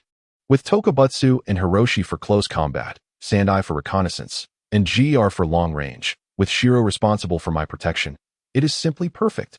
Sarutobi Hiruzen regarded Senju Itachi and inquired, why did you not select Kakashi? Do you no longer require him? Kakashi is my assistant, not part of the Shadow Guard. Why would I select him? Senju Itachi replied, puzzled. Then, as if recalling something, he pulled out another document and handed it to Sarutobi Hiruzen. By the way, Lord Third, take a look at this individual. I wish for him to lead the Shadow Guard. Upon seeing the name on the document, a cloud of concern crossed Sarutobi Hiruzen's previously calm expression, and he spoke with a serious tone. Senju Itachi, are you certain you want to choose him? I urge you to reconsider. Meeting Sarutobi Hiruzen's gaze, Senju Itachi pointed at the information on Uchiha Shursui. It is he, a member of the Uchiha clan, possessing a righteous character and still young. We could begin by changing his mindset, gradually influencing the Uchiha clan. With unwavering determination, Senju Itachi pointed at Shursui, his face breaking into a smile. Lord Third, do not be so stern. He is merely a child from the Uchiha clan. Moreover, as Hokage, it is reasonable for me to select more individuals for my protection to prevent the village's secrets from leaking. This will not raise suspicions among the Uchiha clan. Having said this, he turned to Jing Shaolai Kai, instructing, Kai, please summon Uchiha Shursui. Lord Third, he will be under my protection, rest assured. Well, do as you see fit. After all, I will be backing you, Sarutobi Hiruzen replied, turning to leave with a final remark before striding out. Observing Sarutobi Hiruzen's departing figure, Senju Itachi's lips curled into a subtle smile of satisfaction. I had intended to endure a bit longer, but your situation is too troublesome. One misstep could reveal my intentions, and the circumstances do not permit such risks. Chapter 10. Training Lord Hokage, you summon me. A clear voice echoed in the Hokage's office. Senju Itachi looked up to see a youthful boy, slightly younger than Kakashi and possessing delicate features, standing at the door. Uchiha Shursui. Senju Itachi held a deep curiosity for this figure who had lived in the memories of others. After sizing up Shursui, Senju Itachi got straight to the point. Uchiha Shursui, I am in the process of forming a shadow guard, and I wish for you to serve as its captain. What do you think? Hearing this, Uchiha Shursui momentarily appeared taken aback, a flicker of caution passing through his eyes, before he responded, Lord Hokage, I have only just been promoted to Jonin a month ago. My strength may not be sufficient for such an important position. Do not be so quick to decline. Senju Itachi chuckled as he handed over a sealed scroll. Take this and review it carefully. Inside are some thoughts I have written for you, along with the names of other Shadow Guard members. After reading, please dispose of it properly, and then meet with the other members. I believe that with your abilities, you will surely earn their trust as captain. Thus, Uchiha Shursui walked into the office with a blank expression and left with a look of confusion. Watching Shursui's retreating figure, Senju Itachi's lips curved into a confident smile. Ding! Congratulations to the host for evoking a plethora of intricate emotions such as curiosity, fear, and surprise in Uchiha Shursui, earning 300 emotional points. The system notification reverberated in Senju Itachi's mind. Being Hokage is truly exhausting. Time to clock out. Grumbling, Senju Itachi opened the window behind him and leapt out. Since arriving in this world, he had yet to indulge in a truly liberating run. With the wind whistling past his ears, the scenery of Konohagakure unfolded before him like a rapidly flipping scroll, constantly flashing in his peripheral vision. In mere minutes, he found himself on the opposite side of the village. He casually chose a barbecue restaurant, feasted heartily, and then comfortably dozed off. In the afternoon, after a brief stay in the office, he headed directly to the woods outside the village to practice ninjutsu. Wood release, 3 rooms, and 1 hall technique. Senju Itachi chanted, swiftly forming hand seals before slamming his hands onto the ground. In an instant, he felt the chakra within him surge forth like a tidal wave. Before his eyes, a 2-story cottage, covering approximately 150 square meters, rose from the earth, its exterior simple yet majestic. How convenient this wood release ninjutsu is. He marveled as he gazed at the villa. However, the next moment, realization struck him. Oh no, what a blunder. I should have used wood release to construct that last house myself, and instead, that old coot tricked me. With a vexed expression, he slapped his forehead. Suddenly inspired, he clapped his hands and exclaimed, fire release, fireball. Yet, the anticipated fireball did not materialize, leaving him dumbfounded. What the heck? What's going on? My illustrious Senju ancestor could summon ninjutsu with a mere clap. Why can't I? Frowning, he resolved to try again. This time, he concentrated intently as he formed the seals: rat, horse, snake, dragon, mouse, ox, tiger. As his hands moved rapidly, his chakra coalesced in his mouth like a beast awakened. Upon completing the final seal, a massive fireball, approximately 1 meter in radius, hurtled toward the house. With a thunderous explosion, the entire structure was obliterated, with chips and dust scattering everywhere. Fire release, fire dragon bullet. Water release, water wall. Earth release, earth wall. Sun release, 8 gates of death. After half an hour of frenzied output, his original chakra of 15 cards had nearly been exhausted. Senju Itachi's legs buckled, and he sank to the ground in a meditative position, focusing on refining his chakra. An hour later, he rose slowly, his chakra fully restored and even feeling a slight breakthrough, reaching a total of 151 cards. He dusted himself off and surveyed the area, finding the surroundings in utter disarray, with craters dotting the landscape and vegetation completely obliterated. Now this is true ninjutsu. What a thrill! He exclaimed excitedly. Xiaoji, come forth. He called in his mind. What is up, master? Is there something you need? Xiaoji's voice echoed in his mind. Why do I feel like my hand-sealing speed is slower than my predecessors? It seems to take me an additional 0.5 to 1 second to perform the same seals. At this rate, I might be defeated before I even complete the seals. Haven T, we synced already? What is going on? Master, while we have achieved synchronization, this body currently houses your consciousness. Your proficiency with these ninjutsu is not yet sufficient, naturally making you slower than the original. Xiaoji explained patiently. All right, I understand. Senju Itachi nodded, resolved to take immediate action. He summoned his chakra, stimulating his body with lightning chakra in the manner of the White Fang's blade technique. Instantly, he felt his muscles tremble violently, as if penetrated by countless tiny electric currents. Damn it, let us call this lightning release, electrotherapy. He stammered, overwhelmed by the stimulation, seizing the moment of heightened muscle excitement. Senju Itachi swiftly performed a ninjutsu, lightning release, body flicker. As he completed the seals, a powerful bolt of lightning surged along the ground, shattering a distant tree. To his delight, he noticed a marked improvement in his seal speed compared to before. Huh, I'm truly a genius. He laughed exuberantly, encouraged by this success. He decided to continue experimenting. Wind release, great breakthrough. Yet, before he could execute the technique, a piercing pain erupted from within him. What the heck? Senju Itachi crumpled to the ground, sweat beads rolling down his forehead like a broken string of pearls, the veins on his neck standing out prominently. After what felt like an eternity, he finally regained his composure, rolling about in agony before settling down. What on earth, Xiaoji? I felt like I was about to meet my ancestors. He complained weakly in his mind. Master, you truly are a genius, attempting to utilize lightning chakra for wind release. Impressive. Xiaoji's voice carried a hint of exasperation. Why didn't you warn me that wouldn't work beforehand? You practically set me up for failure. Senju Itachi retorted, frustration bubbling within him. After a brief respite, he resolved to rally his spirits and re-engage in ninjutsu training. Earth release, earth barrier. Water release, water bullet. Wind release, great breakthrough. Lightning release, body flicker. Drawing upon the Senju clan's formidable talents and the memories of his predecessors' research into various ninjutsu, Senju Itachi pushed past his fatigue, determined to master all of this body's abilities in the shortest time possible. Homeward, time for a bath. What a laborious day. After replenishing his chakra, he was thrilled to discover it had risen to 153 cards. Donning the iconic attire of the Hokage, he stood up and made his way back to the village. Barbecue, barbecue, barbecue. He chanted eagerly as he entered the barbecue restaurant he had longed for during the day. Upon entering, a familiar voice reached his ears. Wow, boss, your barbecue smells divine. Give me 3 more servings. Kakashi, let us see who can finish first. Okay. Following the sound, he locked eyes with Kakashi, who bore a look of deep longing. What a coincidence, Kakashi guy. Senju Itachi, unfazed by Kakashi's gaze, approached the two with a radiant smile. Haha, mind if I join your table? He asked cheerfully. Hokage-sama, hurry and sit down. Let us have a barbecue contest and see who can eat more. Might Guy, with his mouth full of barbecue, spoke indistinctly. Hearing Might Guy's words, Senju Itachi laughed heartily. Oh, then you surely cannot defeat me. Boss, add 10 more servings of barbecue.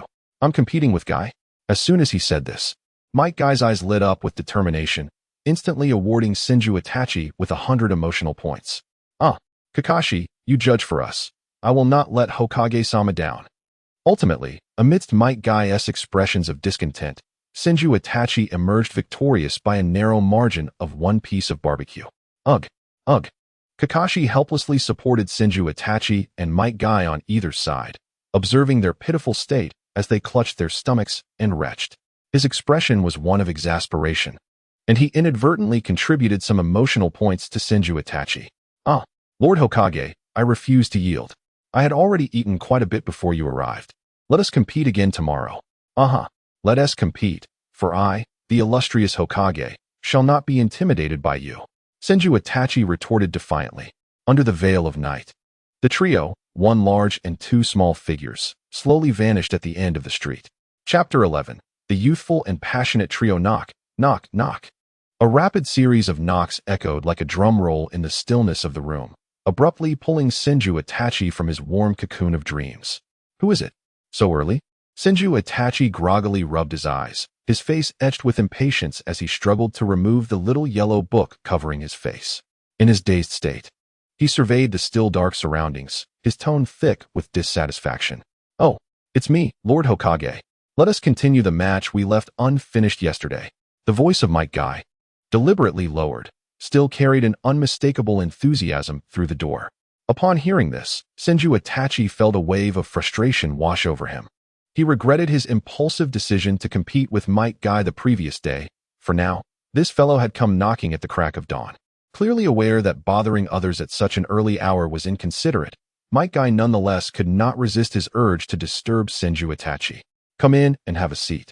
Let me get ready, Senju Itachi sighed in resignation, rising to open the door. Once Might Guy, brimming with excitement, entered, Senju Itachi proceeded to wash up and prepare himself.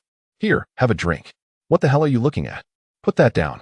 After tidying himself up, Senju Itachi poured a glass of hot milk for Might Guy, only to turn around and find Might Guy absorbed in his little yellow book, his expression one of shock. You must keep this a secret, otherwise I won't allow Kakashi to compete with you in the future. As he threatened, Senju Itachi attempted to reclaim the book. Hey, I understand, Lord Hokage. I want to say a word. Can I borrow it from you in the future?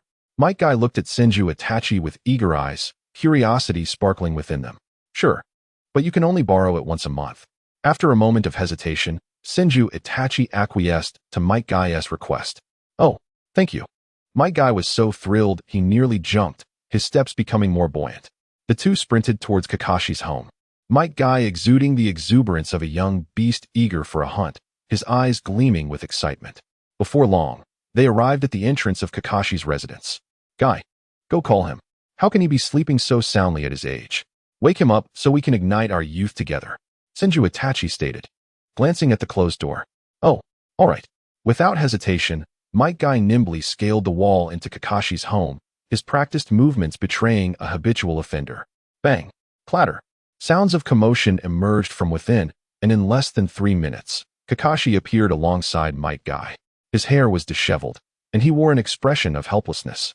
Upon seeing the mischievous smile at the corner of Senju Itachi's mouth, he could not help but roll his eyes. Oh, let us go. We shall run 5 laps around the village. Let us burn with youth. Might Guy shouted, like an arrow released from a bow, dashing ahead. Kakashi followed closely, his speed leaving Senju Itachi, who was experiencing this morning exercise for the first time, stunned in place. Good grief. The youth today lack martial ethics. Regaining his composure, Senju Itachi hurriedly chased after them.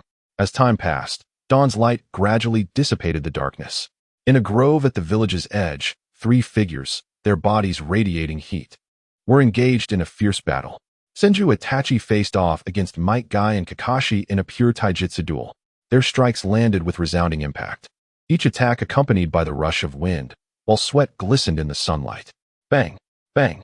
As the sun rose, Senju Itachi seized an opportunity and delivered a powerful punch to Might Guy's chest, then deftly caught Kakashi's incoming kick, sending both of them flying. Stop! Senju Itachi called out, observing that the two were eager to continue their assault. All right, the morning practice ends here. I have matters to attend to, and I cannot afford to let them pile up. Wiping the sweat from his brow, he addressed Might Guy. I'm off now, goodbye. After enjoying a bowl of ramen, Senju Itachi brought Kakashi to the Hokage's office. Kakashi, as a young man, don't always wear that stern face. Learn from Guy, embrace youth and passion. Within the office, while managing a mountain of paperwork, Senju Itachi earnestly encouraged Kakashi. Thanks to Might Guy's mediation over the past 2 days, the relationship between Kakashi and Senju Itachi had grown closer, making such conversations feel more natural. Understood, Lord Hokage. Kakashi, shedding his earlier nonchalance, appeared notably serious and attentive in the office as he replied to Senju Itachi. Lord Hokage, you were looking for us. Just then, the office door gently swung open, revealing Uchiha Shursui, accompanied by Aburame Shino and Hyuga Hizashi. You're here. Let me introduce a new member, Hatake Kakashi. Be sure to cooperate and communicate well. I will rely on you for my safety and various matters in the future. As Senju Itachi spoke, he rose and offered a warm smile, signaling his regard for them. Kakashi, there are many things you can discuss with everyone. Senju Itachi gestured to his eye. Ha ha ha.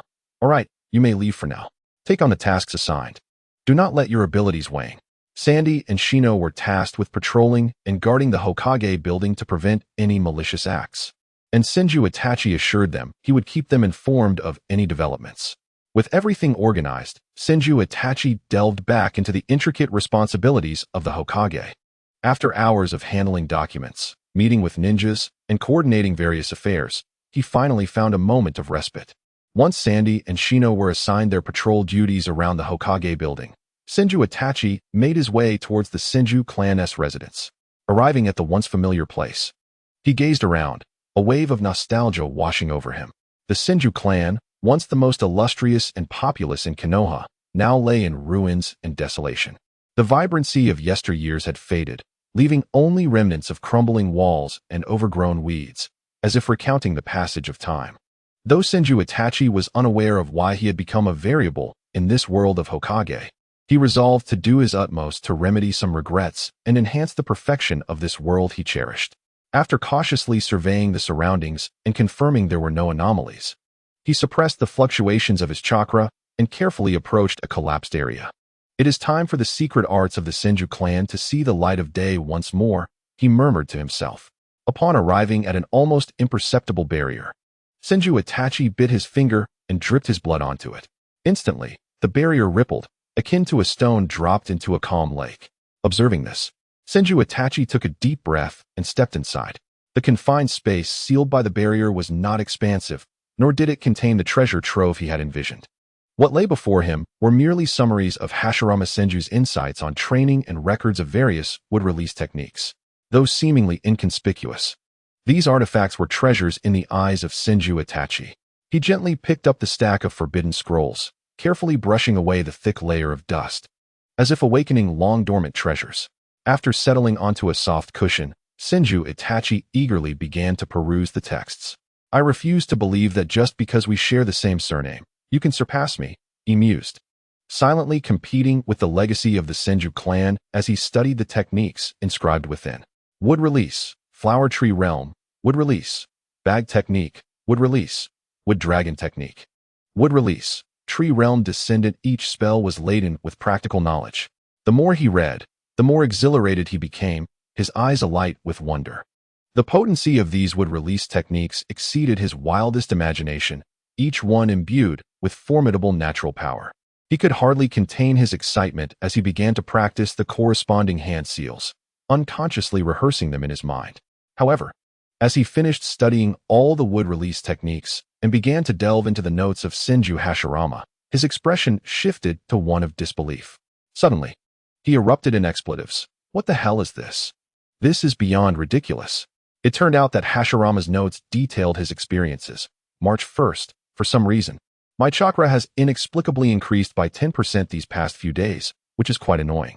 April 1st, the unusual chakra growth has ceased, now doubled from before. I can easily defeat Madara while pretending to struggle. October 3rd, I developed a jutsu that controls tree growth. I shall call it the Tree Realm Descendant. October 4th, annoyed, my father wants me to document the hand seals, but I don't understand. Isn't it just a matter of clapping my hands together? Whatever. I'll figure it out and document it later. The absurdity of Hashirama's prodigious talent and his seemingly nonchalant documentation left Senju Itachi feeling utterly vexed. If I ever meet you, I swear, I'll make you experience 1,000 years of pain, he muttered angrily, shaking his head in resignation. Chapter 12. The investigation of Minato Namikaze. In the soft glow of dawn, gentle light filtered through the trees outside Konohagakure, cloaking the tranquil landscape in a veil of golden silk. However, the woods were anything but serene at that moment, as three figures engaged in a fierce confrontation. The sound of fists and feet colliding echoing through the air. Two smaller figures, agile as leopards, relentlessly assailed the taller silhouette. Their eyes sparkled with determination and exhilaration. Every punch and kick infused with unwavering resolve. Kakashi, Might Guy suddenly shouted, his voice reverberating through the trees. Senju Itachi instinctively turned towards the sound. only to see Kakashi's tightly clenched fist hurtling towards him like a cannonball. In a split second, Senju Itachi reacted by bending low and executing a powerful kick against Kakashi. With a dull thud, the struck Kakashi transformed into a wooden log. Alarm bells rang in Senju Itachi's mind before he could consider his next move. A sharp sound sliced through the air behind him. Turning, he found another Kakashi had circled around, launching a fierce kick aimed at his waist. The force of the blow sent him flying through the air. "Ha ha ha! Kakashi, we did it!" exclaimed Might Guy, who had fallen into the grass, scrambling to his feet with a victorious grin. In stark contrast, Kakashi remained composed, his gaze fixed on the airborne Senju Itachi, maintaining his combat stance without a hint of relaxation. "Ah, as expected of you. Your vigilance and observational skills are exceptional." Senju Itachi's voice emerged from behind a large tree. Hearing him, Kakashi displayed an expression of recognition, slowly lowering his guard. Meanwhile, Might Guy's initial excitement faded, his face resembling that of a deflated balloon. "I thought we had actually managed to hit the Hokage. Turns out we didn't." He lamented, disappointment lacing his tone. "Oh, the books the Hokage promised to lend me. I was going to share them with Kakashi." Tears glistened in his eyes as he spoke. However, Might Guy's mood shifted rapidly, and he soon regained his spirited demeanor. "No, Kakashi, let us go again. We can definitely hit the Hokage," he declared, his zeal igniting once more as he gazed at Kakashi. Observing Might Guy's remarkable resilience, Senju Itachi couldn't help but feel a sense of admiration. The boy's energy and tenacity were truly formidable. "Enough for today," he interjected. "Tomorrow we shall continue. If you want to see, you must work hard. Remember, I promise to lend you both for half an hour if you strike me once. So keep at it." "And no, Hokage-sama, I was wrong," Might Guy exclaimed, clinging to Senju Itachi's leg and pleading. "You promised to keep it a secret, yet you didn't last a day before you both ganged up on me. I've been lenient not to beat you." Senju Itachi sighed. "You didn't hit me, so I won't lend you anything. Keep working hard." With that, he vanished in a blur, executing the body flicker technique like a phantom. "Hey, Kaikai, are there any documents left? If not, I'm clocking out." He called towards the door of the Hokage's office after finishing his paperwork. "None, Hokage-sama," came the voice of Kaikai from outside. "Great." After a long day of toil, Senju Itachi finally exhaled in relief, swiftly changing his attire before leaving the office. He ventured to a secluded area, surrounded by tranquility, where only the soft rustling of the grass and the breeze could be heard. Once he confirmed no one was around, he commenced his endeavor. "Would release, Tree Realm Descendant," he intoned, swiftly forming intricate hand seals before slamming his hands onto the ground. In an instant, he felt his chakra surging forth like a torrent unleashed from a dam. As the ground trembled violently, the earth within a 20-meter radius began to shift. Countless tiny saplings broke through the soil, rapidly growing and sprouting until a dense thicket emerged. Yet, mere seconds later, Senju Itachi found his chakra depleted, leaving him slumped on the ground, gazing at the 2-meter-tall, arm-thick trees surrounding him, utterly speechless. These saplings paled in comparison to his expectations of Hashirama's Tree Realm Descendant. Though a few stood out, the overall display remained feeble. "This can't be right. The disparity is too vast," he exclaimed in exasperation. "Not to mention the thickness, this area isn't even enough for a single fire to consume." With a resigned shake of his head, he acknowledged that despite his grievances, he must focus on recovering his chakra expeditiously. In a secluded grove of his own creation, Chinsho Yifei sat cross-legged, attuned to the natural energies flowing around him. He discovered that extracting chakra here was significantly easier than usual. His gaze fell upon a small tree, and an irresistible urge to control its growth surged within him. "Bend. Yes, more bending," he shouted, fervently attempting to manipulate the tree with his chakra. Crack! At last, the small tree, overwhelmed by his force, succumbed with a crisp snap and fell to the ground. "Darn it, this won't do. Time for a bigger challenge." Undeterred, Chinsho Yifei shifted his focus to a larger tree. "Grow. Bigger. Oh yes, even bigger." He concentrated fiercely, channeling chakra to make the tree grow more robust and towering. Panting heavily, sweat beading on his forehead, he persevered until the tree awkwardly stretched up to a height of 100 meters and a thickness of 3 meters.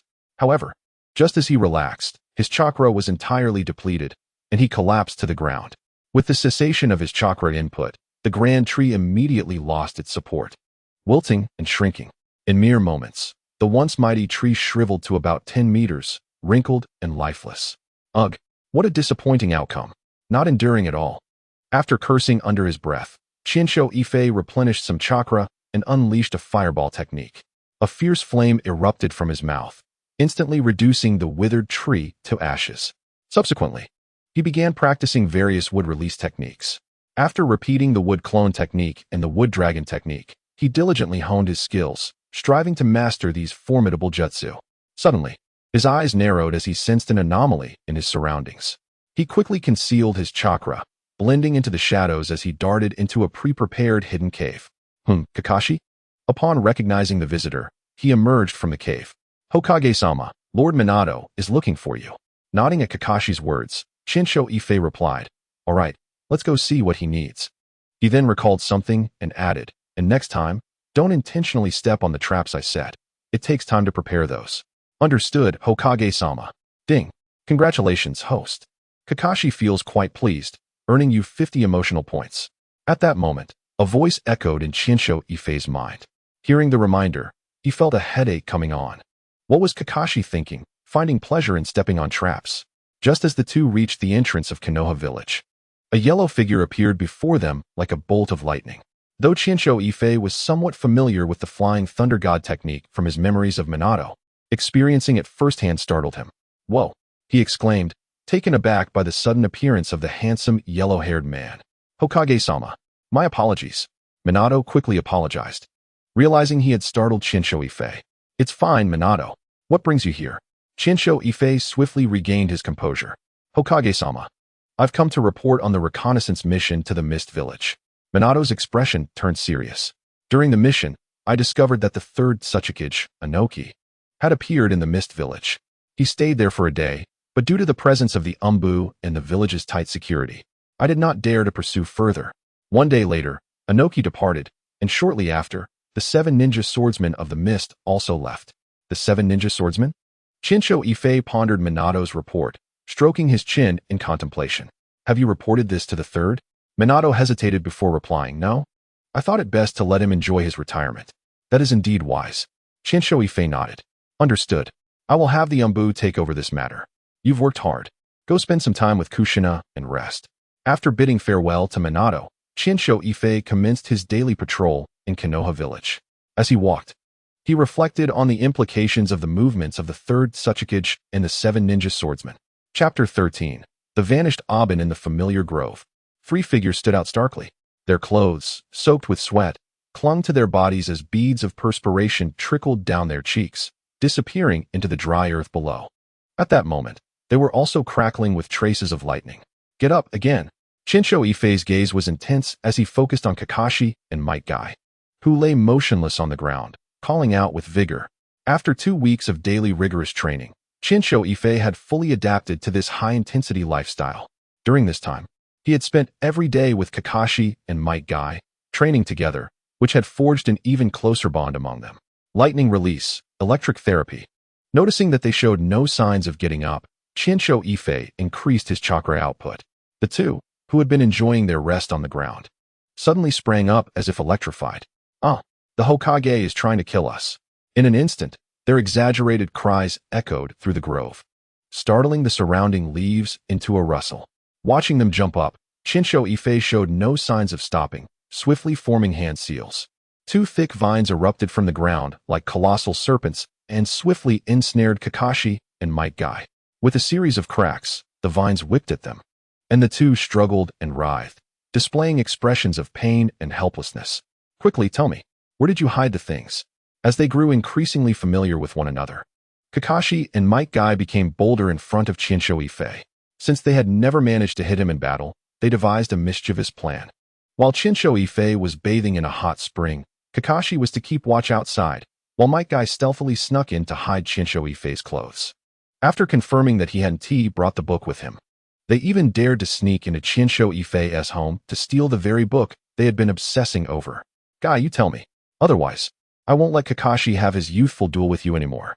Qianshou Yifei, observing Kakashi's resolute expression of refusal to speak, decided to turn his attention to Might Guy. After a fierce inner struggle, Might Guy finally spoke up. "Hokage-sama, I honestly don't know. Yesterday, We had a passionate youth duel over who would read first. After we settled the score, the book we left on the tree mysteriously vanished.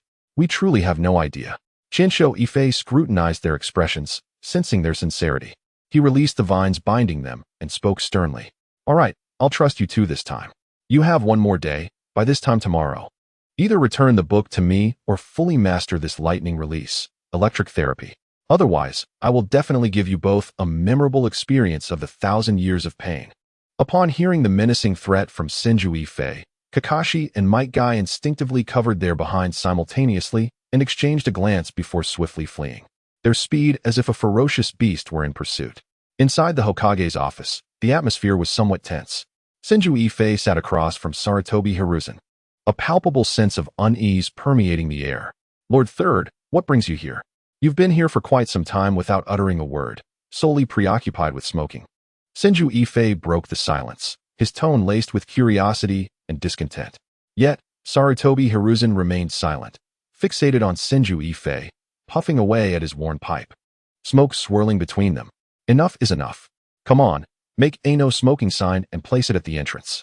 Bai Yifei, growing increasingly irate at Sarutobi Hiruzen's lack of response, continued. Furthermore, if I catch anyone smoking in my office again, I shall deduct a month's salary. At that moment, Sarutobi Hiruzen seemed to deliberately provoke. Taking a deep drag from his pipe as Bai Yifei finished speaking, slowly exhaling the smoke in a manner that appeared taunting. Hey, Kaikai! Gather all the high-ranking officials of Konoha. I wish to hold a resignation ceremony.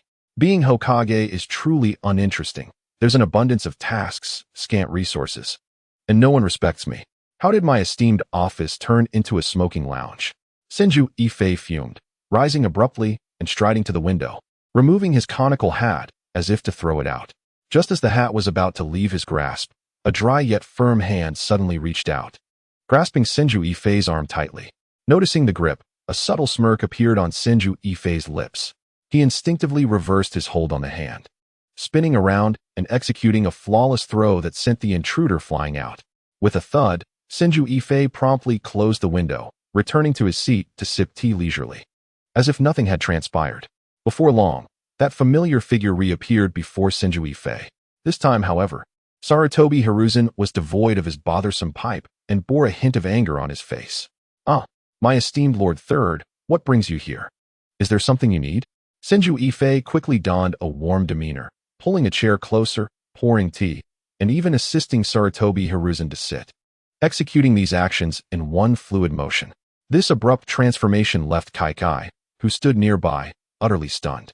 Meanwhile, Sarutobi Hiruzen's initial ire was stifled by this unexpected warmth, leaving him momentarily at a loss for words.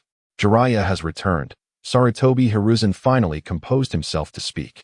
Bai Yifei's expression turned bemused at this revelation. He thought, so Jiraiya has returned. Does that require me to specifically welcome him? Although I hold much affection for this character, as Hokage, should he not be the one to visit me? Noticing Bai Yifei's nonchalant demeanor, Sarutobi Hiruzen paused before continuing. Other ninja villages have been making moves recently. That Tsuchikage and Reikage seem to be conspiring. We must prepare in advance. Ah, how troublesome, Bai Yifei remarked, furrowing his brow.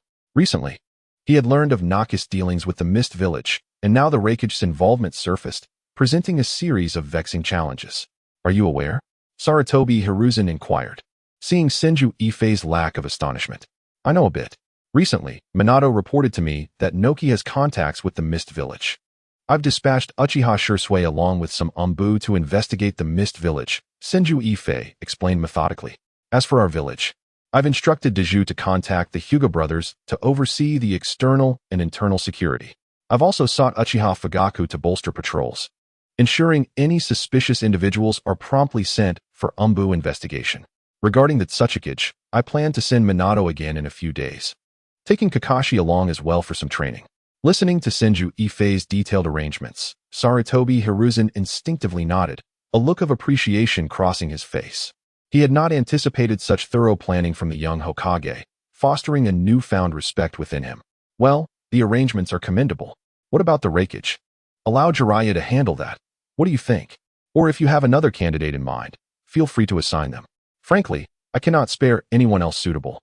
Bai Yifei shrugged helplessly. All right, I will manage the rakeage situation, but it may be best to send Namikaze Minato, considering his prior encounters with the rakeage. He possesses more experience in such matters. Very well, I appreciate your assistance in refining the plan, Lord Third, Senju Ifei replied courteously. Once Sarutobi Hiruzen and Kaikai departed, Senju Ifei eagerly opened the exchange panel for Xiaoji, observing the nearly 20,000 accumulated emotional points. He recognized the urgency and decided it was time to utilize these points to enhance his abilities. Chapter 14. The discounted would release. Senju Ifei focused intently on the system page, his gaze swiftly navigating through the various options. The effects of the basic bloodline limit were limited, while the advanced version was exorbitantly priced, rendering it impractical. He decided to skip it for now. He then shifted his attention to the ninjutsu category, as the previous owner of this body had already conducted extensive research during his leisure. It seemed unlikely he would find a suitable path for improvement here. With a sigh of resignation, he scrolled through the pages, increasingly feeling that within his current financial constraints, there was almost nothing available that could significantly enhance his strength. Xiaoji, it's decided. Come forth and recommend something worthwhile for me, Senju Ifei called out in his mind. Of course, master. Your dear assistant, Xiaoji, is always at your service. Xiaoji's cheerful voice resonated in Senju Ifei's mind. Master, how do you feel about the 8 gates? Once learned, even a lowly genin can possess the strength to contend with a jonin. And there's this, the Hyuga clan's taijutsu. Although it may lack the Byakugan synergy, its power is still considerable and will significantly enhance your physical flexibility, greatly aiding your execution of other taijutsu as well. Additionally, the Rasengan is quite impressive. Various attribute Rasengans are available, guaranteed to elevate your combat prowess to new heights. Stop. That's enough. Senju Ifei interjected, his head buzzing with information. List the options you just mentioned for me to review. He thought to himself, if I keep listening, this incessant chatter from Xiaoji will surely lead me astray. It's better to peruse the options myself. The Hyuga clan's taijutsu appeared promising and was worth consideration, while the 8 gates, for now, would remain off the table. Alright, master. All of the Hyuga clan's taijutsu, no longer 19, 999 or 16, 666, but just 999 emotional points for the complete package.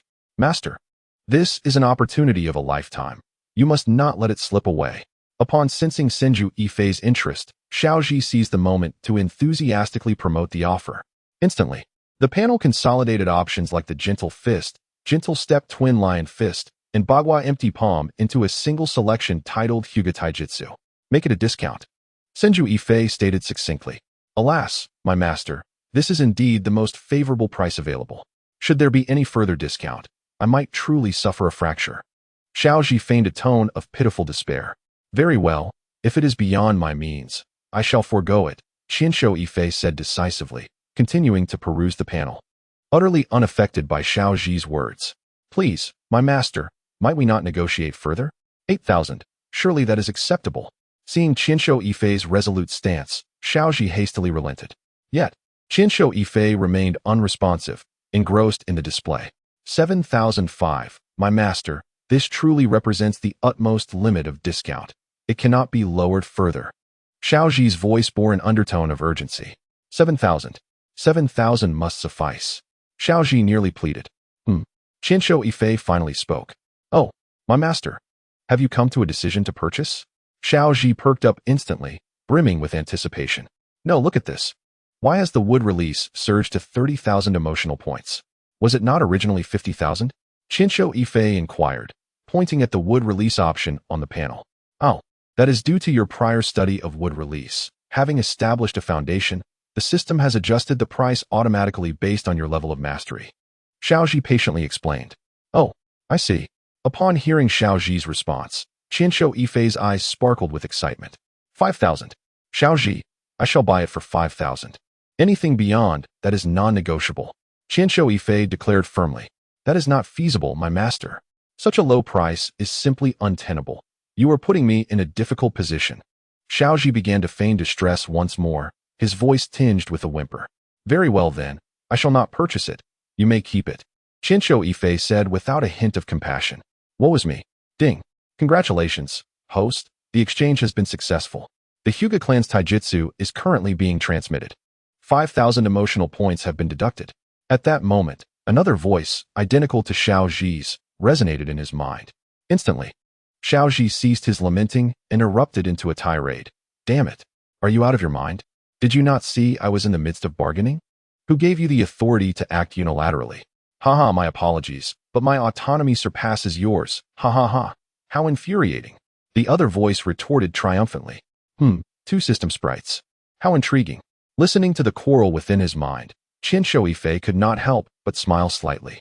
Subsequently, a torrent of memories regarding the Hyuga Taijutsu surged into his consciousness, accompanied by a warm current emanating from deep within him, flowing to every corner of his body.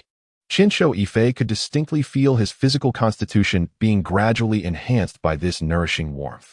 Ah, what a relief. As the final trace of warmth dissipated, Qin Yifei slowly opened his eyes, his gaze shimmering with newfound confidence. This Hyuga Taijutsu bears a striking resemblance to the Tai Chi I studied in university. Perhaps I shall give it a try. With this thought in mind, Qin Yifei hurriedly made his way to his usual practice area. Upon arriving, he took a deep breath, recalling the essential movements of Tai Chi learned during his university days, and gradually assumed the stance. Chest in, back out, head suspended, knees bent, waist relaxed, gaze forward, shoulders relaxed, elbows drooping, chi to the dantian. Wild horse parts its mane, embracing the ball, lifting diagonally, one forward, one pressing, bow stance like a cat. The transition of solid and void must be clear. His initial movements were somewhat clumsy, but as he progressed through each technique, he grew increasingly proficient and immersed. Gradually, a subtle, almost imperceptible vortex of energy enveloped him, swirling in harmony with his movements. With the completion of his final sequence, Qin Yifei steadied his stance, exhaling a breath of stale air.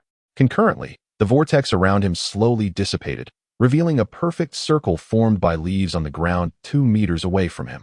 Observing his handiwork, a surge of pride welled up within Qin Yifei as he gazed skyward at a 45-degree angle and softly proclaimed, "By the heavens, this is what genius looks like."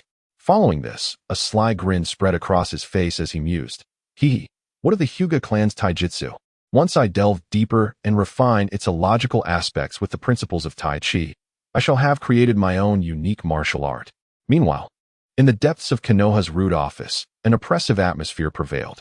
Shimura Danzo, the enigmatic figure known as the Shadow of the Hokage, sat brooding in his chair, emanating a chilling aura. What has Qin Yifei been up to lately?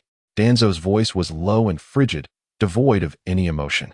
In response, a concealed root member in the shadows promptly replied with utmost respect. Lord Danzo, Qin Yifei has been diligently attending to his duties.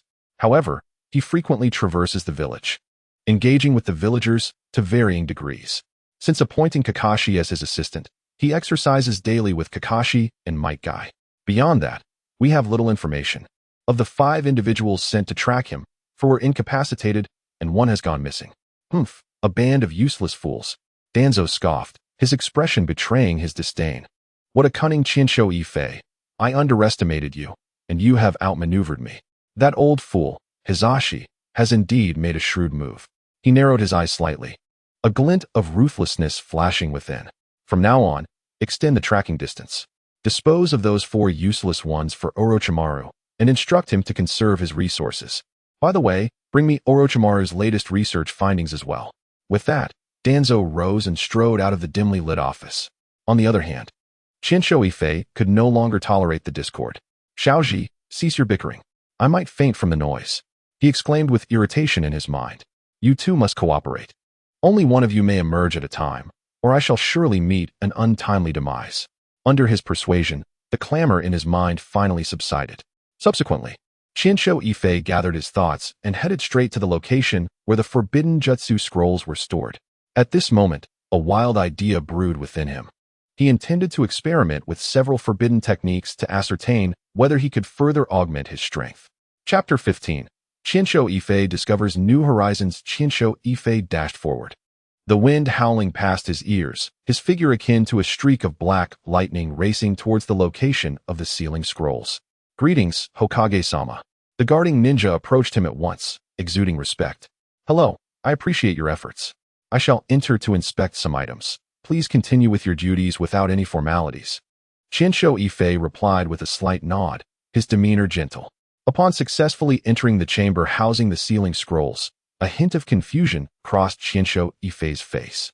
I recall that in the anime, Naruto, that little rascal, effortlessly pilfered the sealing scroll. Yet, upon my observation, there are at least 2 Nin-level experts covertly guarding this vicinity, and no fewer than 10 Nin openly and covertly present. Contemplating this, he could not help but suspect that Naruto's theft of the scroll was either a deliberate allowance by the third Hokage or a scheme orchestrated by Danzo, perhaps seeking an excuse to conduct research on Naruto. However, Qianzhou Yifei did not dwell on this matter for long, swiftly redirecting his focus to the sealing scroll before him. His gaze swept across the scroll as he murmured, multi-shadow clone technique. 8 gates formation. Flying thunder god. For symbol seal. Corpse spirit sealing. Impure world reincarnation. Intersecting explosive tags. With each name of a jutsu he recited, excitement and anticipation ignited within his eyes. After a thorough perusal, Senju Yifei committed to memory all the jutsu that piqued his interest and warranted further exploration. Content at last. He gently set down the sealed tome and turned to exit the hidden chamber. Upon arriving in a tranquil, desolate grove, Senju Yifei called out inwardly, Xiaoji, please retrieve the jutsu I just memorized from the system. I wish to ascertain how many emotional points are required for their exchange. Certainly, please hold on, host. Came Xiaoji's voice resonating in his mind. A flicker of doubt crossed Senju Yifei's mind. Is this another Xiaoji responding? Despite his curiosity, he chose not to delve deeper, instead focusing on the panel that had appeared before him. The panel distinctly displayed the following. Shadow Clone Technique. 10,000 emotional points. Flying Thunder God Technique. 150,000 emotional points. Impure World Reincarnation. 200,000 emotional points. Mutual Explosive Tag. 100,000 emotional points. Staring at the exorbitant figures, Senju Yifei fell into a momentary silence. These prices are nearly on par with bloodline limits. Utterly outrageous. He silently lamented. After a brief pause, he gritted his teeth and began forming hand seals. Shadow Clone Technique. Upon completing the final seal, countless replicas of Senju Yifei materialized throughout the grove. Sensing the dwindling chakra within him, he dispelled the technique. He glanced at the system panel, and as anticipated, the exchange value for the Shadow Clone Technique had diminished to 9,500 points. This has saved me a considerable amount of emotional points. What a boon. A triumphant smile graced Senju Yifei's face as he surveyed the panel. After concluding his training, Senju Yifei returned to his cozy abode. His body slightly fatigued, yet brimming with excitement. Upon entering, an epiphany struck him, and he exclaimed, "Oh no, I can't believe I forgot. I'm such a fool." Remembering the book that Kakashi and Might Guy had pilfered, only to mysteriously vanish, his face contorted in anguish. Woe is me. Those 2 rascals. If they fail to learn lightning release therapy by tomorrow, I shall give them a thorough thrashing. Ultimately, amidst his turmoil and reluctance, Senju Yifei expended 200 emotional points to reacquire a colorful illustrated edition of Jinping Mei from Xiaoji. Xiaoji, do remind me tomorrow. I must recoup those 200 emotional points from those 2. As night fell, the world was enveloped in silence. In a hazy dream, Senju Yifei felt something gently brushing against his face, tickling him. Instinctively, he reached up to swat it away, squinting slightly to see a mass of white hair swaying before him. Following the hair upwards, he beheld a rotund figure clad in red pants, swaying incessantly. 1,000 years of pain. Without a moment's hesitation, Senju Yifei snapped to alertness and executed the technique. Accompanied by a piercing scream. The figure clasped its hands over its rear and bounded away like a startled rabbit, seemingly clutching a book. By the heavens, you book thief! How dare you invade my home to steal? Enraged, Senju Yifei rushed out, neglecting to change his attire, donning only his shoes and pajamas. Lord Hokage, what has transpired? We just witnessed someone darting past. As he dashed forward, he encountered Kakashi and Might Guy. Someone has stolen my book. Pursue them. If you catch them, you shall enjoy 3 days of free viewing, with illustrations. Senju Yifei shouted, panting heavily. Oh, you book thief. Halt at once. Upon hearing this, Might Guy sprang to life and, with a fierce shout, raced after the fleeing figure alongside Kakashi. Bang! Bang! In the midst of their sprint, Might Guy casually discarded two unidentified objects onto the ground, creating a cloud of dust upon impact. With the weight shed, Might Guy's speed surged, swiftly surpassing Kakashi. Who goes there? Disturbing the peace at such an hour. Do you possess no sense of public decorum, rampaging atop others' roofs? Villagers awoken by the ruckus opened their windows, vociferously complaining. My sincerest apologies for disturbing your rest. Senju Yifei called out, while continuing his pursuit. Oh, it is Lord Hokage. Not at all. Please continue with your business. It wasn't too loud. The villager's demeanor shifted instantly upon recognizing him, expressing understanding. As Senju Yifei navigated through the crowd, he remained attuned to the system notifications in his mind. Suddenly, an epiphany struck him, and he slowed his pace. No longer in haste to chase the book thief, he quietly retrieved the lead weights discarded by Might Guy and returned home. Not long after, a figure adorned with a Tengu mask and clad in a flowing crimson cloak cautiously peeked from Senju Yifei's room. Woof, woof, woof. A ghost. Mommy, I'm scared. The ensuing cacophony of animal sounds and terrified cries filled the air. Senju Yifei, however, had no time to ponder whether Kakashi and Might Guy had apprehended the book thief, nor did he care to question why they were near his home at such an hour. At that moment, he was only aware that his emotional points had increased by 2,000. Chapter 16. A conversation with Uchiha Fugaku in the woods adjacent to Konoha village. Sunlight filtered through the leaves, casting dappled patterns on the ground. At that moment, the woods echoed with Might Guy's anguished cries. Lord Hokage, please be gentle. I can hardly endure it.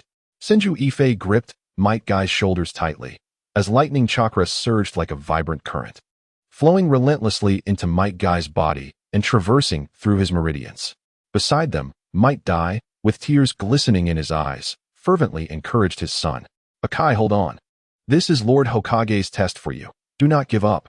During this period of relentless and intense training, even someone as vigorous as Senju Yifei found it somewhat overwhelming, let alone the still developing Might Guy and Kakashi. Coincidentally, with Minato away on a mission with Kakashi, Might Guy seized the opportunity to engage in frenzied training, determined to surpass Kakashi.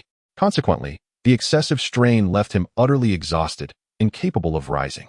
Upon learning of this, Senju Yifei conducted a thorough examination of Might Guy, discovering an astonishing number of over 100 hidden injuries throughout his body.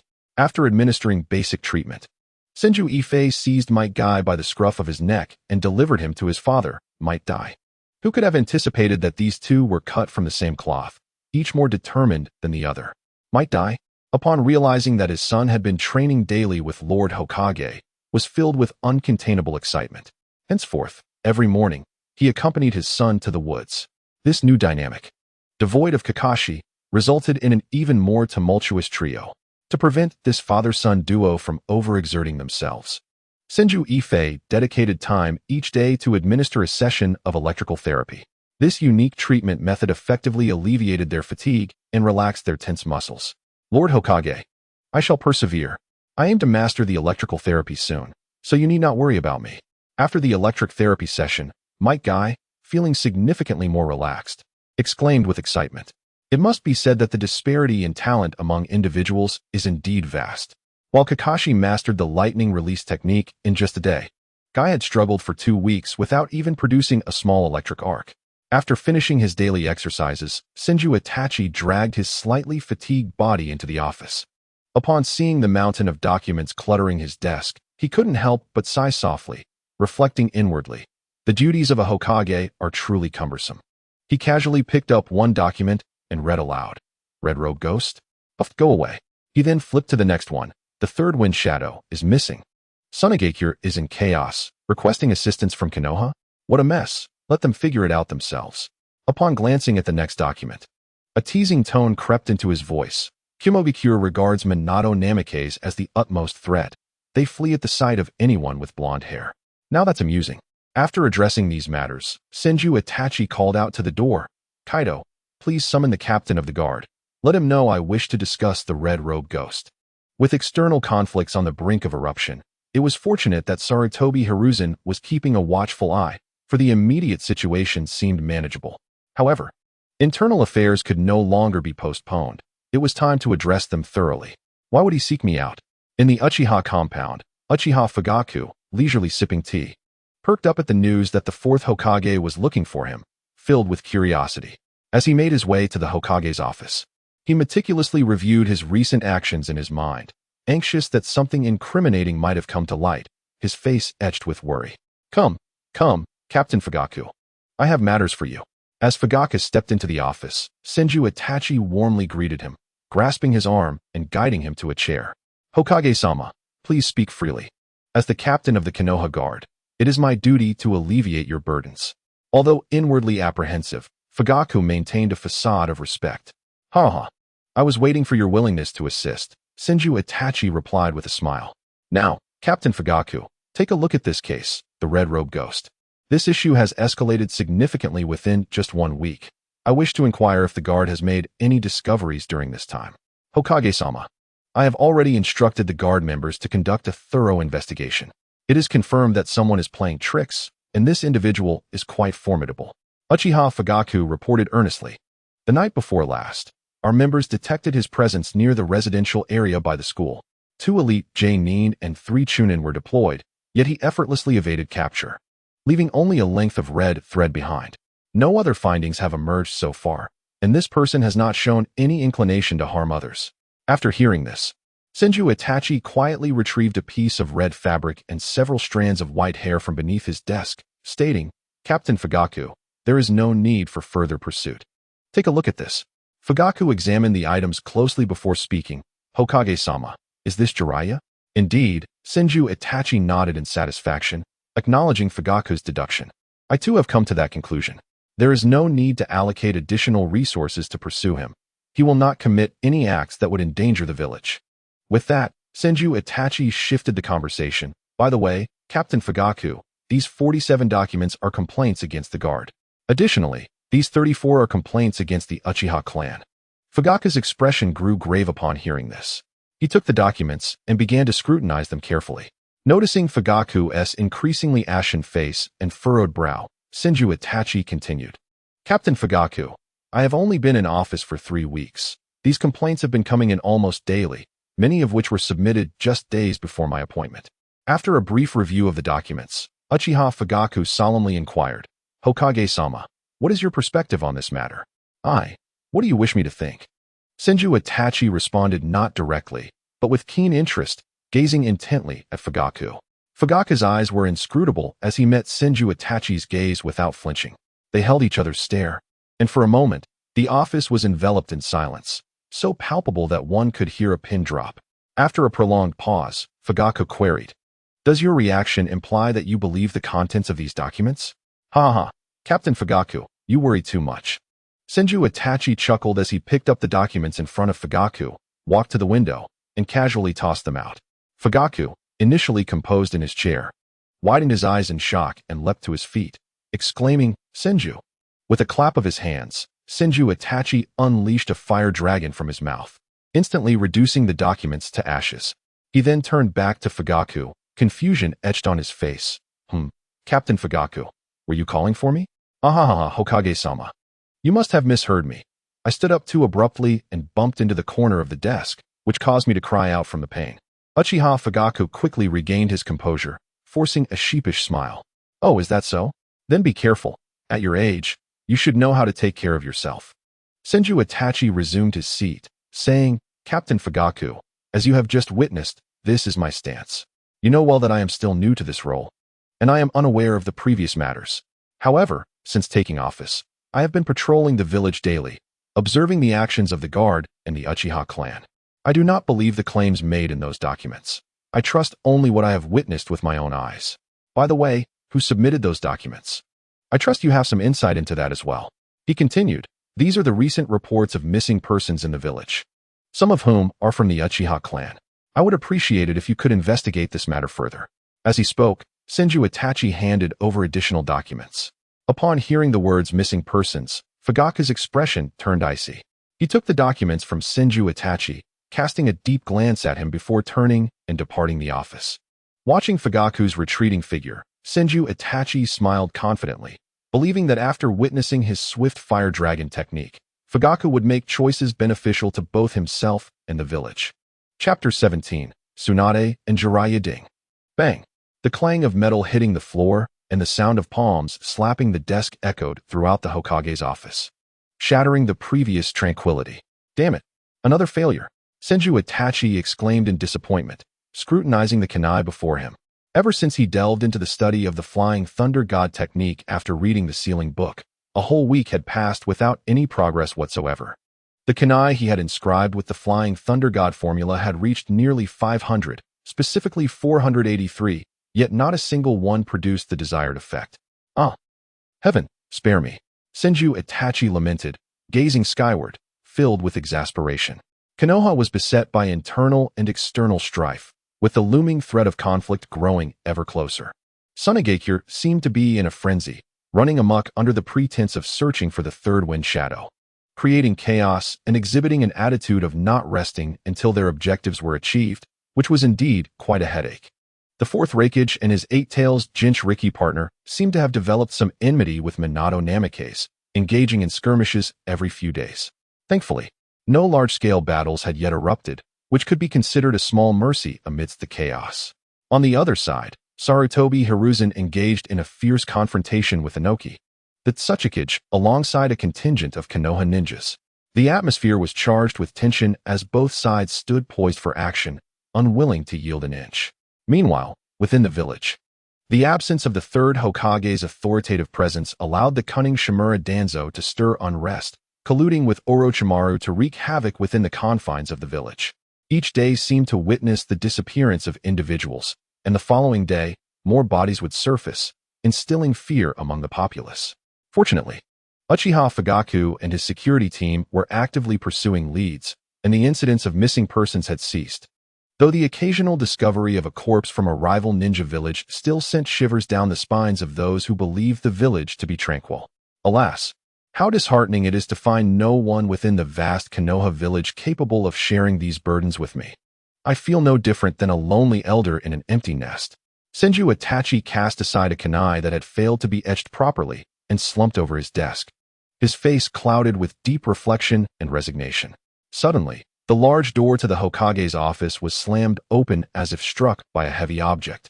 Echoing with a thunderous sound, the startled Senju Itachi jolted upright from his desk, nearly toppling from his chair.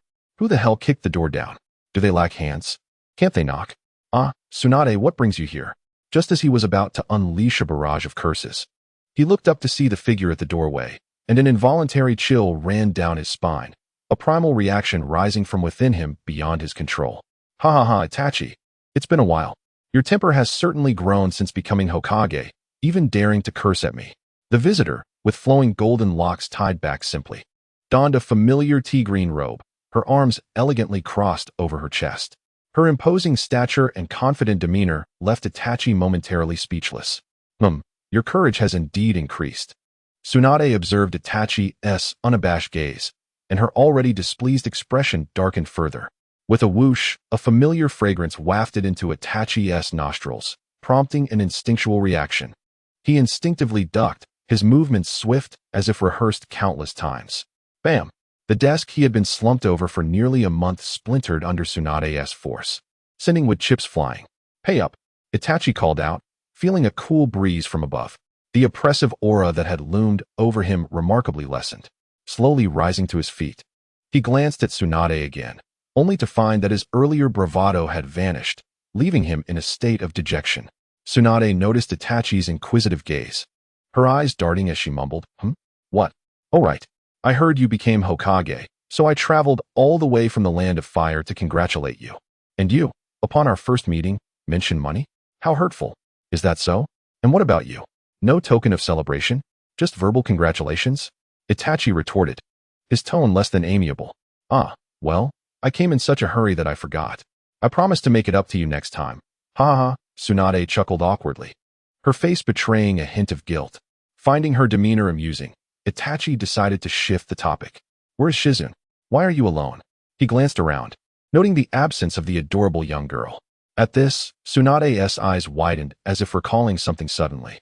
She rushed forward, wrapping her arms around Itachi's neck, catching him off guard. Instantly, he was enveloped in an astonishingly soft embrace, the sweet aroma enveloping him, leaving him momentarily paralyzed, his mind blank. Wah, Itachi, please help me. Shizen has been kidnapped. They threatened me, saying if I don't pay the ransom within 5 days, they will harm her. I'm at my wit's end. Tsunade pretended to cry, her voice somewhat exaggerated. Itachi snapped back to reality, forcefully extricating himself from her warm embrace, retorting, I see, so you gambled away Shizen as well. Not a chance. I have no money to lend. Don't be like that. Can't you bear to see your sister in distress, homeless on the streets? Indeed. I can. Quite willingly, Itachi interrupted coldly. Tsunade, taken aback, erupted in fury. Damn it. Today, you will lend me money, whether you like it or not. Hey Tsunade, I heard you're back? Just as Itachi and Tsunade were locked in a fierce stare, a carefree voice floated in from outside. Yaha, am I interrupting something? Jiraiya peeked in, but upon witnessing the tense atmosphere, he quickly attempted to retreat. Stop right there. Itachi and Tsunade shouted in unison. Tsunade, Itachi. Is there something you need me for? Realizing he couldn't escape, Jiraiya forced a smile and stepped back inside. Tsunade glanced at Itachi, her eyes clearly signaling him to proceed. Big sister, help me hold Jiraiya down, Itachi said. What for? What are you planning, Itachi? Jiraiya queried, confusion etched on his face. Before he could react, Tsunade executed a swift throw, pinning him firmly to the ground. Tsunade, I know you want me, but you can't be so rough. Be careful, or you won't find a husband. Jiraiya exclaimed, still trying to be comical even while restrained. Itachi, unfazed, began searching through Jiraiya's belongings. Hey, what are you doing? Let me go? Jiraiya struggled, but was utterly helpless against Tsunade's strength, watching helplessly as Itachi extracted 2 books from his hidden stash. Haha, I knew it was you. All right, big sister, let Jiraiya go now, Itachi said, a triumphant smile on his face. What's this? Tsunade, intrigued by Itachi's satisfied expression, casually picked up one of the books to browse through. Oh no, big sister, don't. Itachi's face paled as he rushed to intervene, but it was too late. With 2 resounding crashes, the figures of Tsunade and Jiraiya burst through the walls of the Hokage building like cannonballs, raising a cloud of dust. Chapter 18. The first encounter with Orochimaru in Konoha village. The barbecue restaurant was bustling with activity. The charcoal fire blazed brightly, and the meat on the grill sizzled, releasing an enticing aroma. However, the 3 individuals seated inside were lost in their own thoughts. Jiraiya sported a dark bruise around his left eye, the shade adding a comical touch to his features. Meanwhile, Senju Itachi held a similar bruise on his right eye, both men sitting across from Tsunade, whose demeanor remained composed amidst their antics. Before them lay an array of empty sake cups and half-eaten grilled meat, the air thick with the scent of alcohol and grilled delicacies. Haha, what a fine drink. Boss, bring us 3 more jugs. Jiraiya bellowed, his cheeks flushed with alcohol, his eyes sparkling with excitement. He and Tsunade were engaged in a spirited contest of consuming meat and sake, as if trying to make up for the years of abstinence. As Senju Itachi clutched his wallet with a pained expression, he watched the 2 individuals indulge recklessly in wine and meat, a furious blaze igniting in his eyes. That was his hard-earned money, squandered so swiftly by them. Itachi, come on, let's toast, Tsunade exclaimed, holding up her glass, her gaze slightly intoxicated, a smile gracing her face. Burp. The little brat has grown up, taking over the teacher's position. Truly remarkable. Jiraiya chimed in, raising his glass towards Senju Itachi. Under the enthusiastic and fervent onslaught of the 2, Itachi reluctantly lifted his glass, and soon the 3 were intertwined in revelry. The evening breeze caressed them, carrying a hint of coolness. On the Hokage rock, 3 figures sat side by side, each holding a jug of wine, quietly gazing down upon the village of Konoha. The scattered lights in the village twinkled like stars in the night sky, infusing the night with tranquility and warmth. It's been a long time since I returned. Home is indeed comfortable, Tsunade remarked, her cheeks flushed, her eyes filled with nostalgia. As she gazed at the lights below, memories of the beautiful times spent there flooded back. Hearing Tsunade's words, Jiraiya burst into hearty laughter. Ha ha. Indeed, it was just the 3 of us back then. This little brat was still playing in the dirt somewhere. How swiftly time flies. Now the little brat has become Hokage, taking on this heavy responsibility for us. And you have the audacity to say that. One who only knows gambling, another who only knows peeping, and one who is ever engrossed in human experimentation. Who would dare entrust the Hokage position to you? Itachi teased. his words laced with affection. Ha ha ha, that's a fair point. Come, let us drink, Jiraiya replied with a smile. Clinking glasses with Tsunade before tilting his head back to gulp down a generous mouthful of wine. Observing the two clinking glasses, Tsunade's eyes flickered with reminiscence, her expression softening. She turned to Itachi and gently inquired, "So, how is it? Is being Hokage difficult? Are you exhausted?" Taken aback by Tsunade's tender inquiry, Itachi paused momentarily. Was this still the Tsunade who had once carried his hammer every day during his childhood? A smile crept onto his lips as he stood up, responding nonchalantly, "It's manageable. Not as difficult as I imagined. After all, I still have time to sit here and drink. Your teacher hasn't made things difficult for you, has he? No, after all, I grew up under his watchful eye. Otherwise, I wouldn't have been able to keep an eye on Noki." At these words, Jiraiya erupted into laughter once more. "Tsunade, do not worry. Itachi is quite formidable. If he can infuriate our teacher to the point of losing composure in front of me, he is not someone to be trifled with." On one side was the brotherly Senju Itachi, and on the other, the respected teacher Sarutobi Hiruzen. They were meant to shoulder the burdens of Konoha together, yet neither wished to bear the mantle of Hokage, while others in the village vehemently opposed the one who was willing to take on the role. Thus, by a twist of fate, the position of Hokage fell upon Senju Itachi's shoulders. The mess that Konoha faced now was not something easily resolved, regardless of whom it was entrusted to. "Orochimaru, stop hiding. Come out."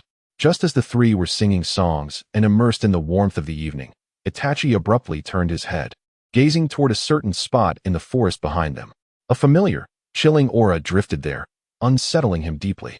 Upon hearing Itachi's words, Tsunade and Jiraiya exchanged startled glances and followed Itachi's gaze. "Hee, quite the keen perception I see." With a soft, raspy voice, a tall figure clad in a brown robe slowly emerged from the woods. His pallid complexion and long hair flowing in the wind revealed none other than Orochimaru. "Tsunade, Jiraiya. It's been quite a while," Orochimaru said, a subtle, unsettling smile gracing his lips. "Itachi, it seems you've become quite irritable since becoming Hokage. If I recall correctly, I haven't offended you, have I?" As he spoke, his long tongue flicked out, licking his lips in a manner that sent shivers down one's spine. Seeing no response, Orochimaru remained unfazed, casually approaching with several jugs of wine in hand. Noticing the seemingly vulnerable yet entirely unthreatening Orochimaru approaching, Jiraiya was the first to speak. "Hey, how generous of you. If you're coming, at least bring some good wine." With that, Jiraiya effortlessly took a jug from Orochimaru, distributing it among themselves. Senju Itachi had never held a favorable view of Orochimaru. Ever since Orochimaru began his human experimentation, he had sought to study Itachi, hoping to find some similarities between him and Hashirama's constitution. After all, Itachi also wielded wood release, albeit to a significantly lesser extent than Hashirama. Nonetheless, Orochimaru saw great research value in him.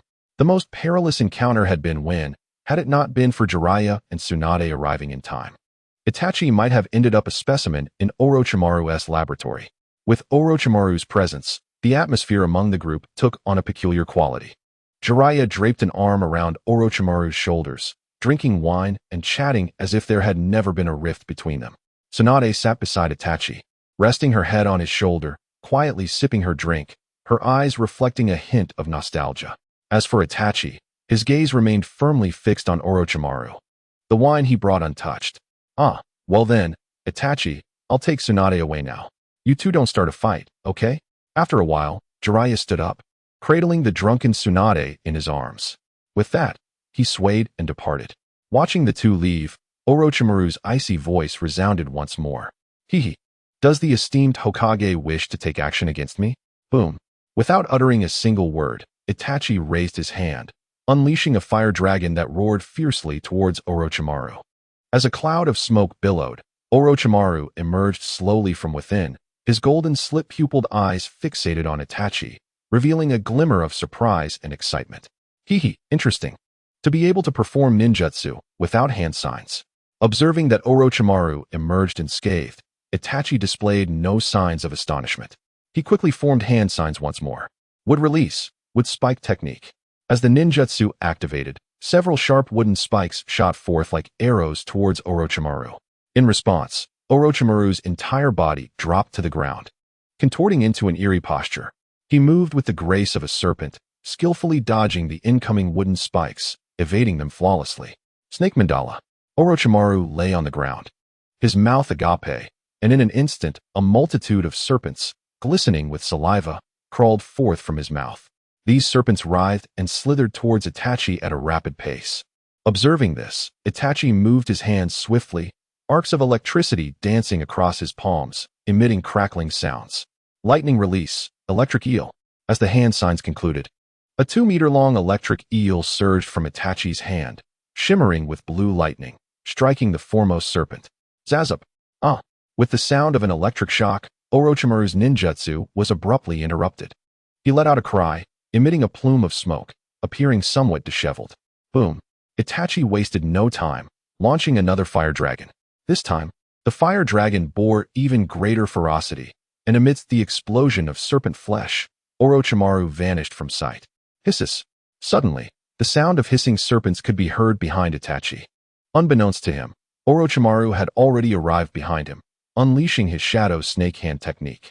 Dozens of venomous serpents slithered forth from Orochimaru's sleeves, baring their sharp fangs as they lunged towards Senju Itachi. With a resounding thud, the snake struck, but Senju Itachi transformed into a wisp of smoke and vanished. Orochimaru was taken aback, his gaze drawn toward the source of the voice, where he beheld a familiar figure standing not far away.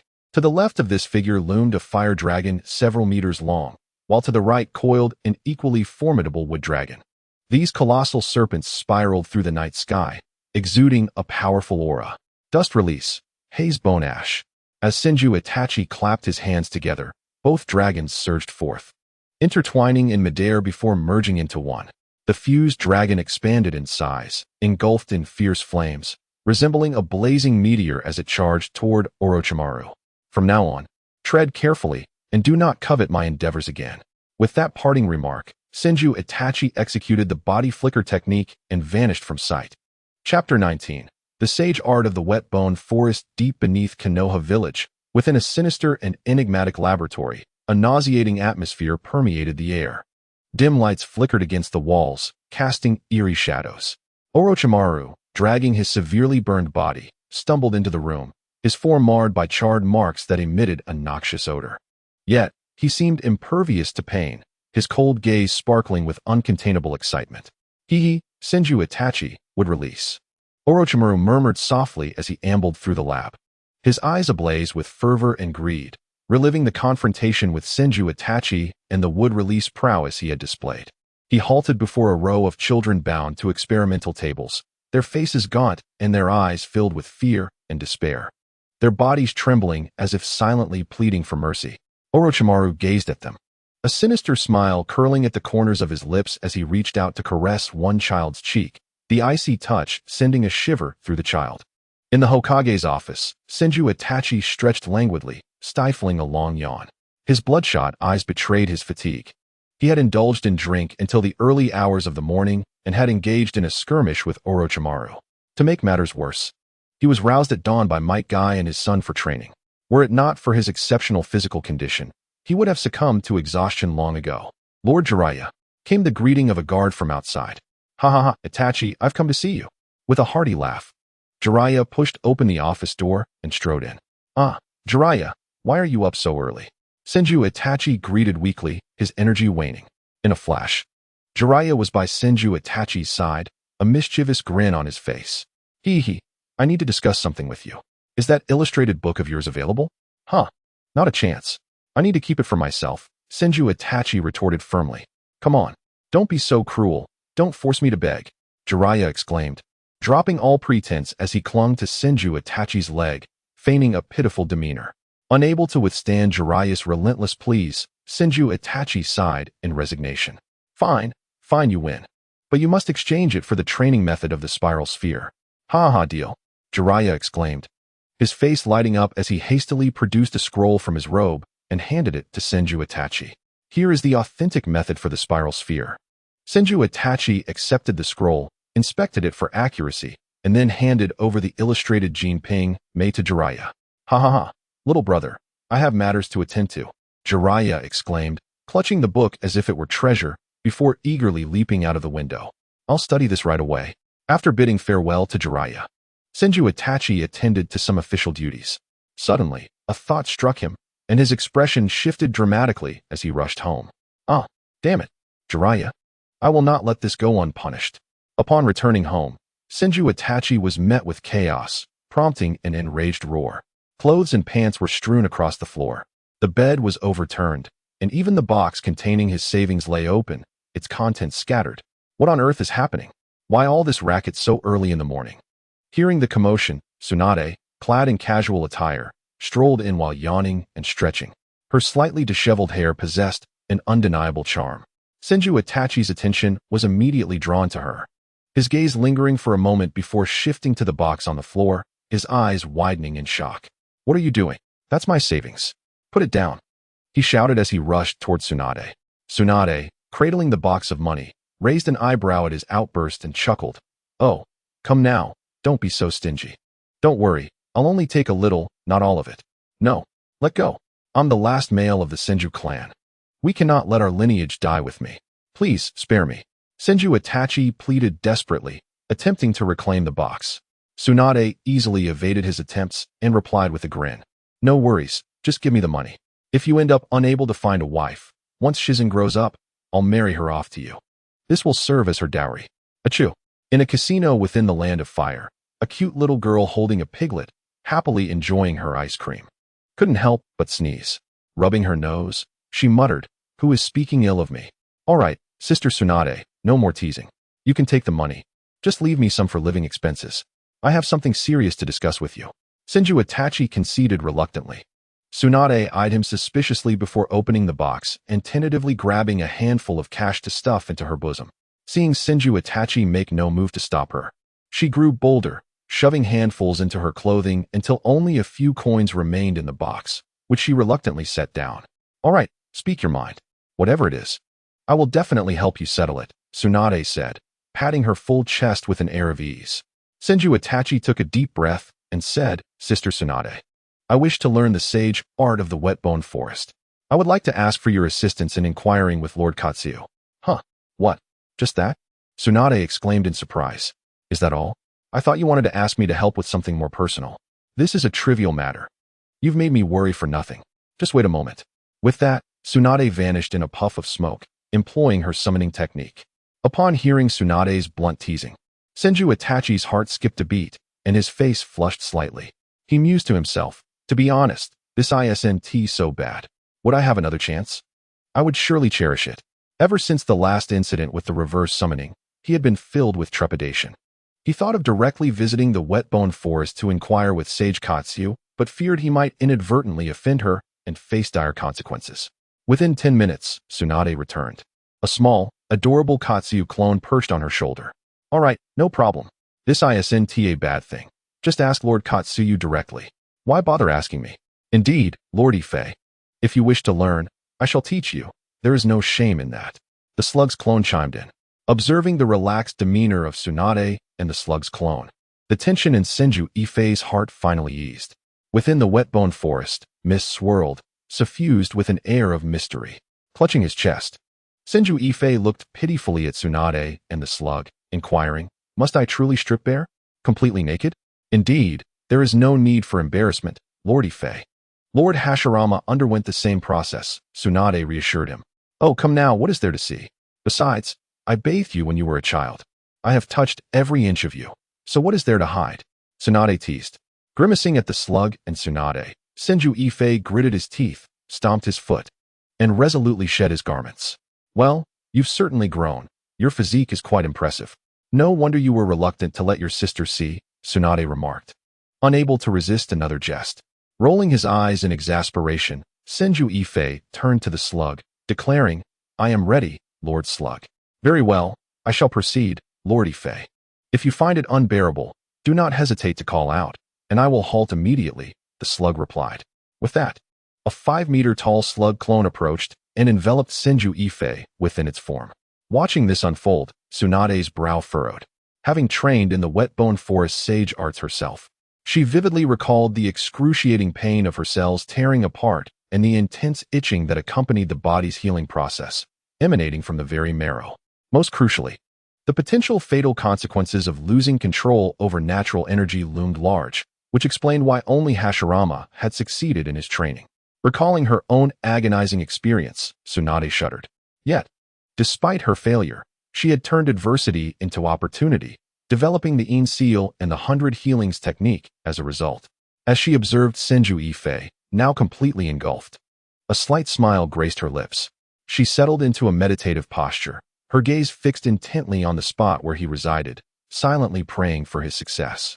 Chapter 20. Tsunade's astonishment. Senju Yifei stood still, wholly attuned to his surroundings. In an instant, a damp, warm, slippery sensation began to envelop him from all sides, akin to soft satin, gradually cocooning his entire being.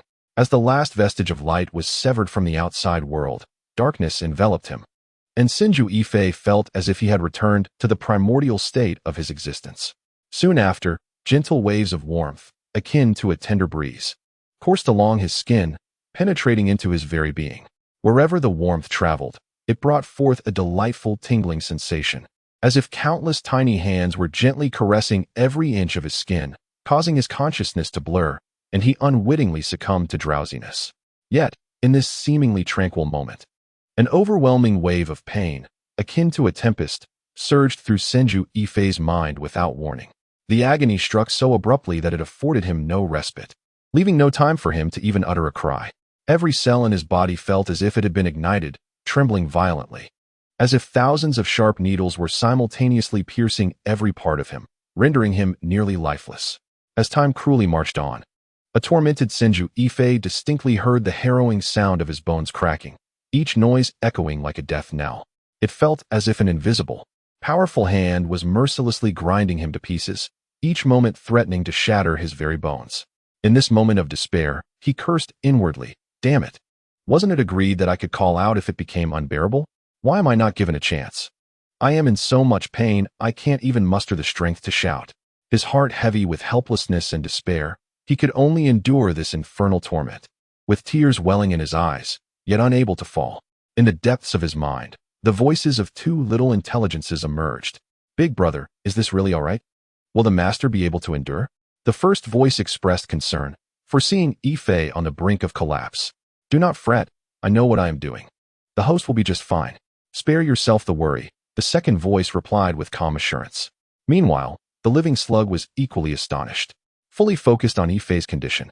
Had she not felt the steady rhythm of his heartbeat, she might have panicked and ceased her actions. The extent of Senju Yifei's absorption of natural and life energy far exceeded her expectations. Lord Slug, he hasn't perished, has he? It has been a day, and there is no sign of movement, Tsunade remarked, bored, as she sat cross-legged, leisurely sipping her drink while her gaze remained fixed on the slug clone enveloping Yifei. Her expression laden with confusion. Lord Yifei is fine. All indicators are normal, and he is still undergoing the first transformation. It should be completed soon. The slug assured her softly, though her gaze remained unwavering from Yifei's direction, ever vigilant of his state. Just then, the overwhelming pain that had surged like a tide came and went swiftly, vanishing without a trace, leaving Senju Yifei momentarily unresponsive, still reeling from the torment. Yet, before he could truly exhale in relief, he suddenly sensed that, apart from a faint flicker of self-awareness, he could no longer feel any part of his body.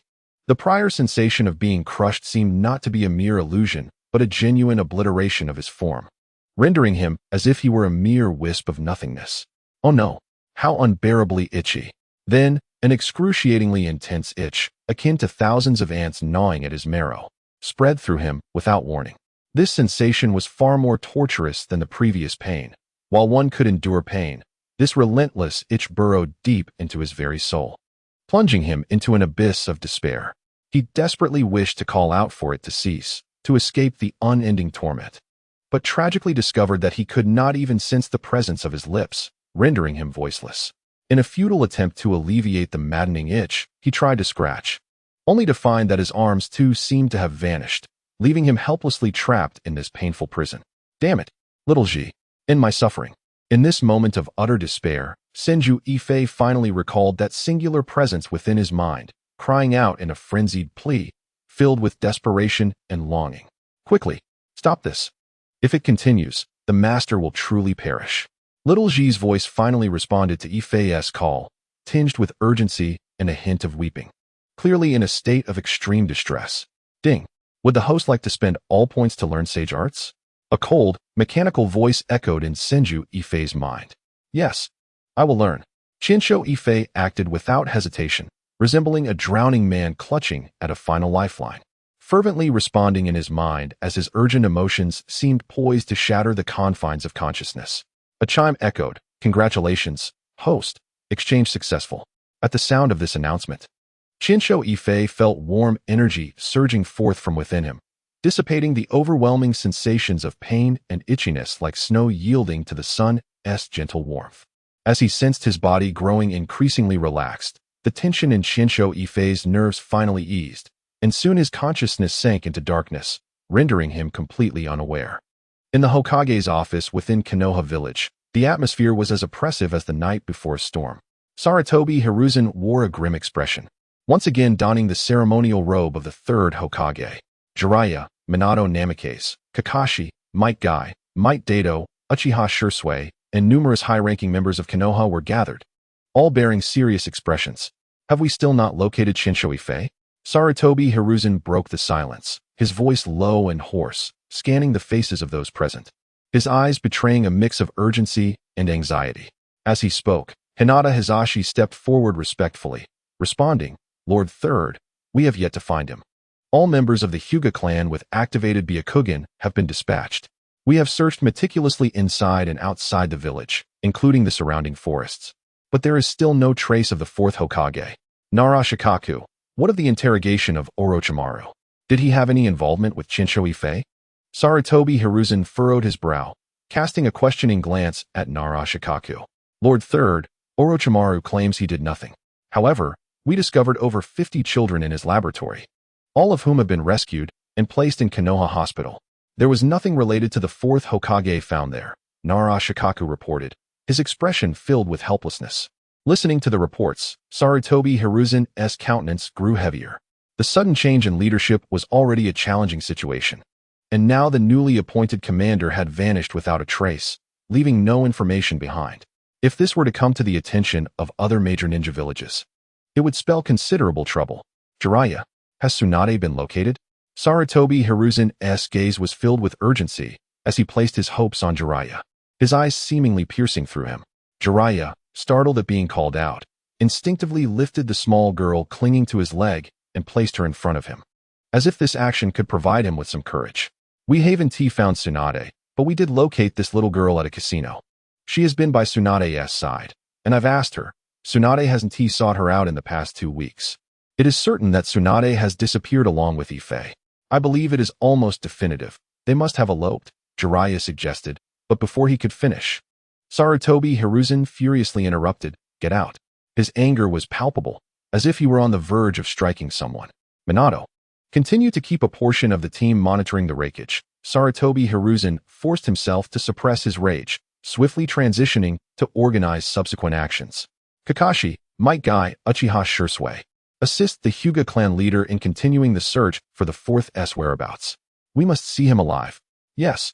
Kakashi decisively interrupted Sarutobi Hiruzen's command, his eyes reflecting determination as he turned and walked purposefully toward the door.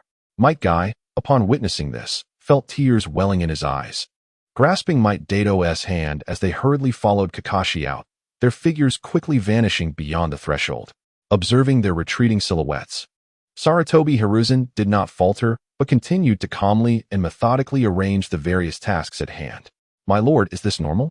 The level of absorption seems off," Tsunade exclaimed, her eyes widening in disbelief as she gazed at the dense natural energy manifesting before her, swirling like tangible clouds, an astonishing sight. The slug, observing the nearly lifeless clone before it, sighed and created another clone, this one 10 meters long, wrapping the lifeless form tightly before responding, "It is not normal." Lord Hashirama did not reach this level. However, all vital functions of Lord Yifei appear stable. He should be fine for now. Upon hearing this, Tsunade's lips curled into a knowing smile as she settled into a more comfortable position, casually picking at the food prepared by the slug, while joyfully counting the wealth she had acquired from Chinsho Yifei, her previous worries seemingly forgotten. Chapter 21. A distinct sage mode of ravenous hunger surged like a tidal wave, dragging Bai Yifei from the depths of slumber. Slowly, he opened his eyes, only to be met with an impenetrable darkness akin to an endless abyss. At this moment, Bai Yifei jolted awake, suddenly recalling that he was in the wet-bone forest, training in sage arts with the aid of the slug. He valiantly resisted the overwhelming hunger threatening to consume him, and was pleasantly surprised to find that the previous tormenting sensations of pain and itchiness had vanished, replaced by an unprecedented lightness, as if his body had shed all constraints and become weightless. Calming his mind, Bai Yifei greedily absorbed the final remnants of natural energy and life force enveloping him, then began to gradually move his body. The slug clone surrounding him seemed to sense his movements, as if receiving a command, and opened up, expelling him. Brilliant light flooded his vision as he instinctively squinted. Stepping out of the slug's body, he inhaled the fresh air, feeling the essence of the outside world, a wave of rebirth washing over him. Unable to contain his joy, he struck a triumphant pose, exclaiming, "Haha, I, Huhanjan, have returned." His voice echoed through the wet-bone forest, filled with boldness and confidence. Wow, just practicing sage arts, and it seems like it has grown a bit, Bai Yifei mused, relishing his newfound abilities. Just as he reveled in his elation, a familiar teasing voice reached his ears. Suddenly realizing his nudity, he felt a chill and exclaimed, "Oh no." He dashed toward his clothes with the speed of a startled rabbit. Once dressed, Bai Yifei pounced on Tsunade, devouring her leftover food with the ferocity of a starving wolf, clearing the remnants in a whirlwind of gluttony. He then gazed at Tsunade with pitiful eyes, continuing to plead for more. After a grueling half-hour of feasting, Bai Yifei finally lay back, patting his round belly in satisfaction. I'm alive. I almost became the first Hokage to starve to death," he exclaimed, a contented smile lighting up his face. Observing the revitalized and lively Bai Yifei, Tsunade smiled and inquired, "So, did you succeed in your sage training? I must say, you have quite the endurance. I've trained before, and the experience left me hoarse. You managed to remain silent. I underestimated you." Upon hearing Tsunade's words, Bai Yifei felt a jolt run through him, and with a forced air of composure, he replied, "Oh, you're joking. That little pain is hardly worth my concern." Yet, internally, he thought, "Damn, I can't possibly admit that I fainted from the pain. That would be utterly humiliating." Simultaneously, a flicker of doubt arose in his mind. Where is Xiaoji? Why isn't he responding? Is something wrong? While answering Tsunade's inquiries, Bai Yifei immersed himself in his thoughts, attempting to call out to Xiaoji. However, no matter how loudly he shouted, Xiaoji remained as silent as the depths of the ocean, offering no reply. After several fruitless attempts, Bai Yifei decisively chose to abandon his efforts and instead began to attune himself to the changes within. To his astonishment, he discovered that his senses had sharpened remarkably. His hearing and vision had undergone a qualitative leap, allowing him to perceive the gentle rustling of leaves in the breeze and to discern the intricate patterns on the wings of distant insects. The overall quantity of his chakra had also seen a significant enhancement, as he estimated it to be at least 15 cards. He casually summoned his chakra, feeling its flow within his body. In an instant, dazzling electric sparks flickered across his form, and with a clap of his hands, a colossal fireball erupted from his palms, radiating a wave of scorching heat. Bai Yifei distinctly felt the heightened vitality of his cells. His ability to extract chakra and adapt to its various natures and forms had accelerated beyond measure. "Hey, if I catch this!" Just then, Tsunade's voice rang out, followed swiftly by the sound of a fierce gust. Bai Yifei focused his gaze, only to see Tsunade's seemingly delicate fist hurtling towards him at an astonishing speed.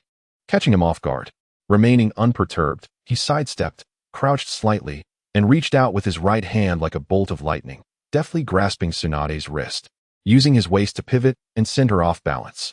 Tsunade felt a powerful force pulling her away, propelling her through the trees with greater speed than she had approached. Crash! With a resounding thud, several sturdy trees fell under Tsunade's impact, sending plumes of dust into the air. "You little brat, you've provoked my wrath."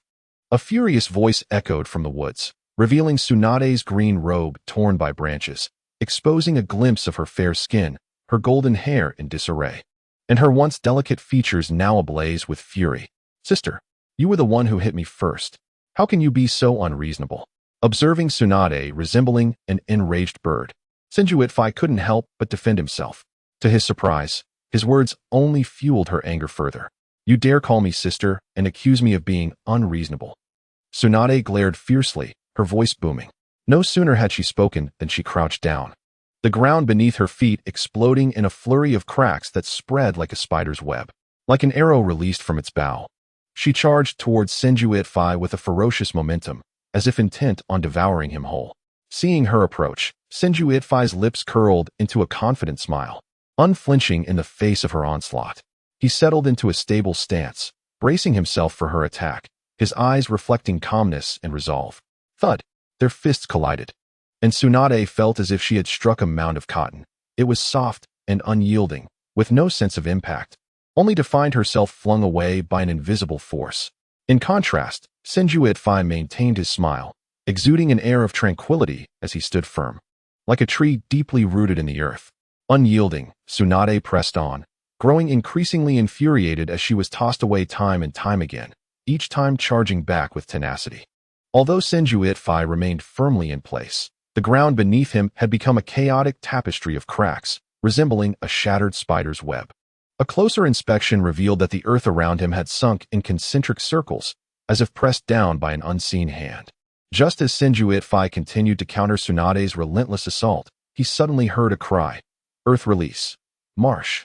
Before he could react, the ground beneath him softened, and he felt himself sinking, losing his footing. Damn it. Young people these days have no sense of honor. Senju exclaimed just before a sharp pain radiated from his abdomen, as if a truck had collided with him. He was sent flying, tracing an arc through the air before crashing heavily to the ground. You little brat, daring to toy with me, Tsunade exclaimed, her satisfaction evident as she watched him soar away from her punch, a smug smile gracing her face. By the heavens, you're jeopardizing the last hope of the Senju clan. As the smoke began to dissipate, Senju rose from the ground as if nothing had happened. Had it not been for his tattered clothing, one would hardly guess he had just endured such a heavy blow. Your sage arts training is impressive. Your recovery ability is remarkable, Tsunade remarked, her expression lightening. Of course, it was effortless.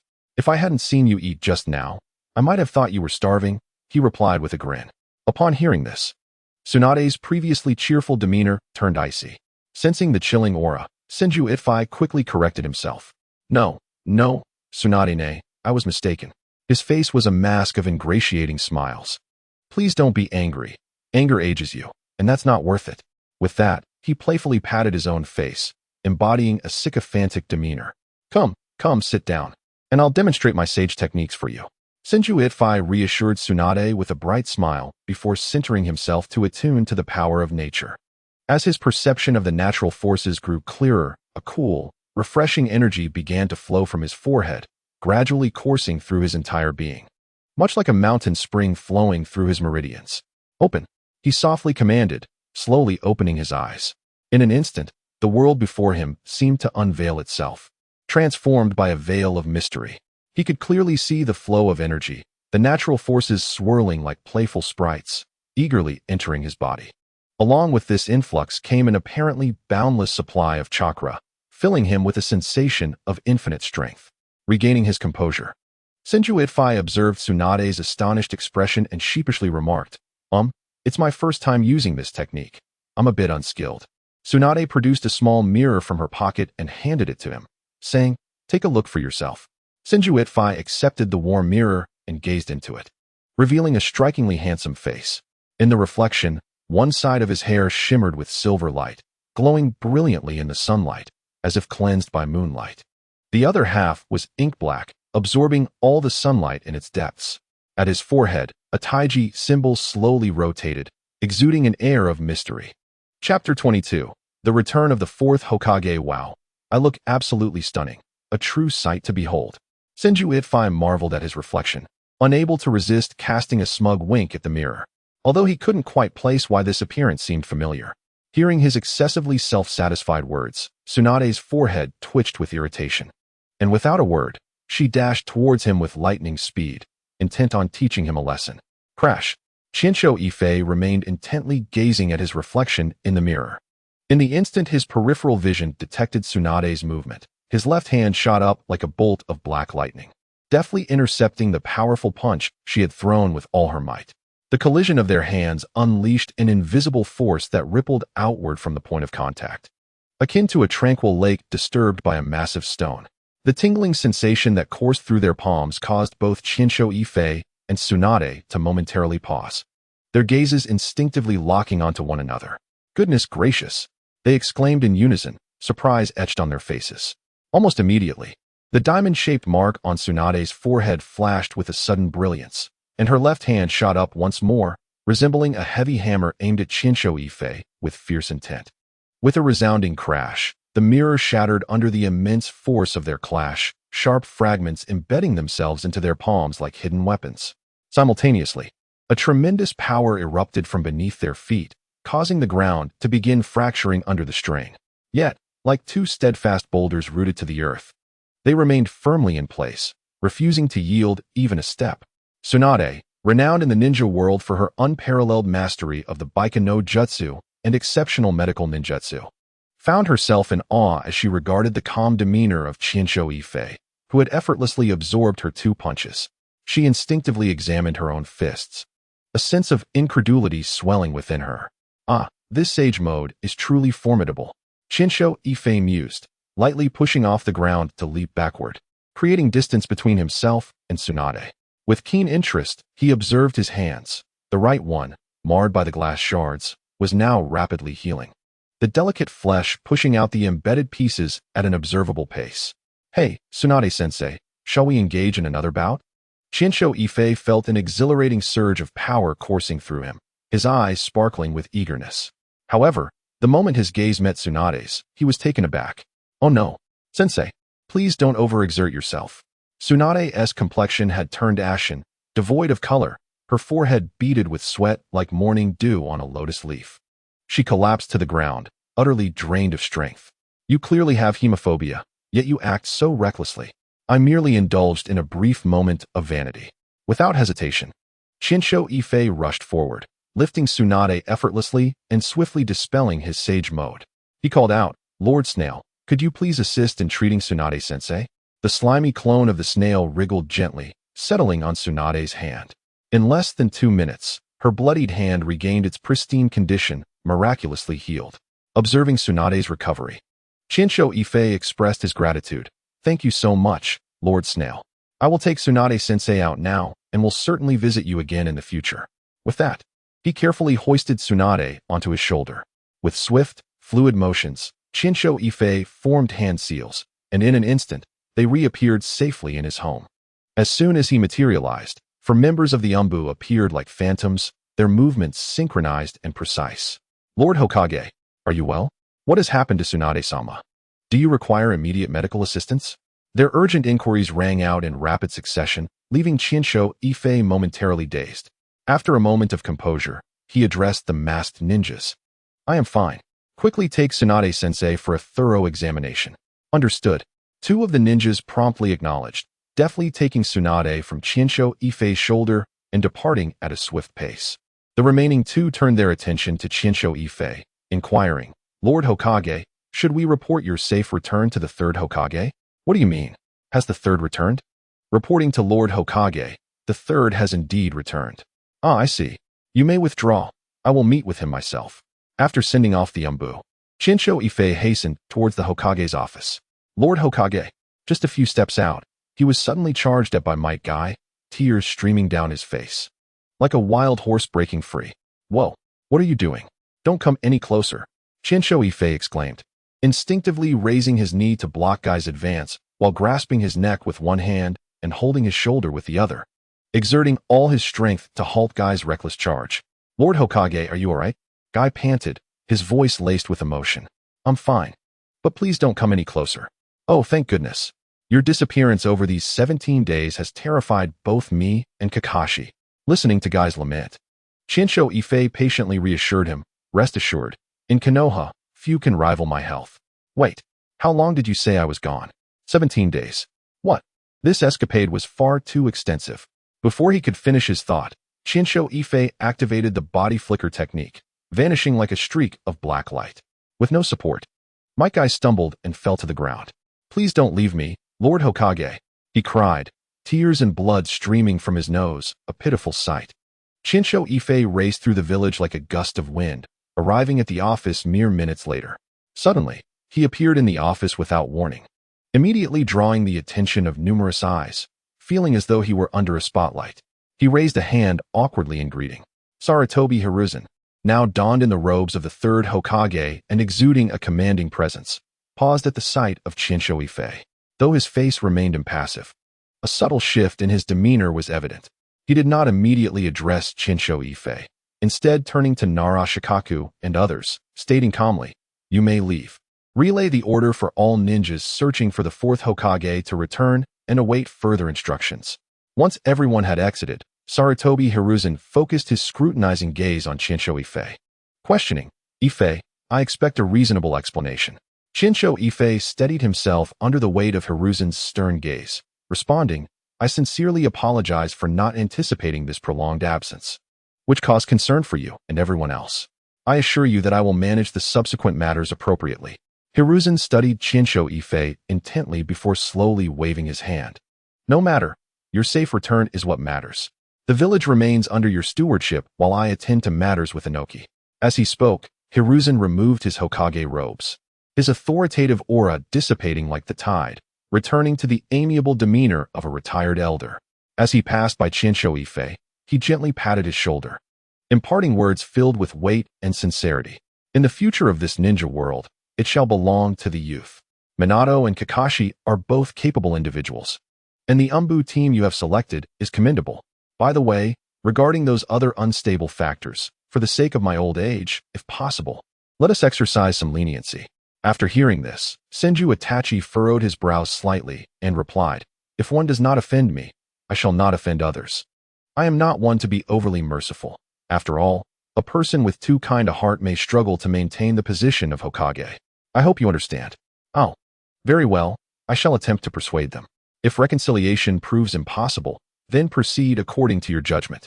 Even I, if necessary, may be compelled to make sacrifices." As he watched the retreating figure of Sarutobi Hiruzen, Senju Itachi could not help but scrutinize himself. "There seems to be no significant change in me. Why do I feel as though I have been seen through by that old man?" Chapter 23. The miserable Orochimaru. Senju Itachi fell into contemplation, yet found himself at a loss, prompting him to abandon his thoughts and call out, "Kaibai, come in for a moment." Kaibai quickly entered the room upon hearing his voice. Senju Itachi, with a focused demeanor, was perusing documents on the table while saying, "Kaibai, tell me what has transpired in the village during my absence." Kaibai reported clearly and methodically, and Senju Itachi listened quietly, occasionally nodding in acknowledgement.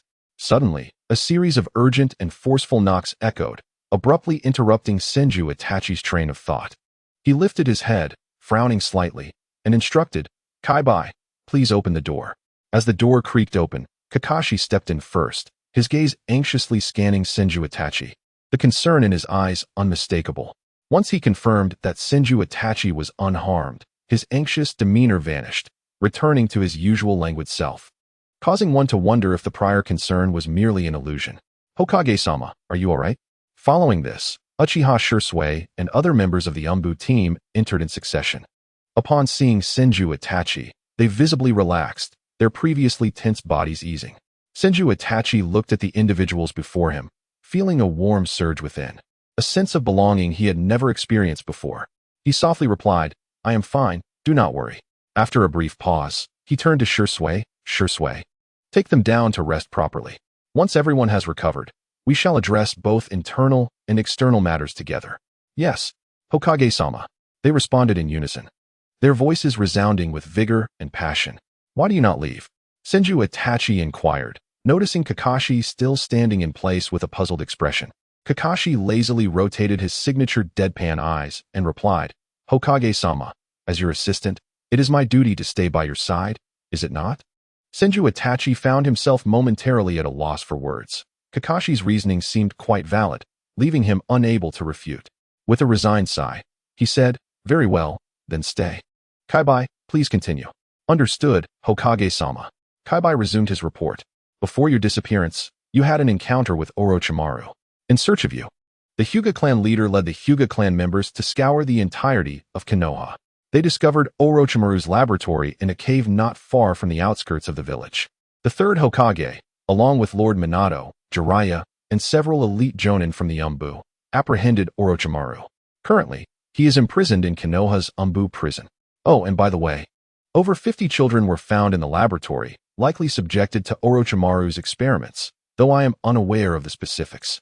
Upon hearing this, Senju Itachi, who had been looking down at the documents, lifted his head, a flicker of surprise crossing his gaze.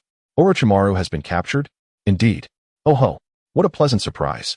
I did not expect that my disappearance would resolve such a significant dilemma. A faint smile graced Senju Itachi's lips as he turned to Kakashi, saying, Kakashi, let us go to the Umbu. I wish to see Orochimaru.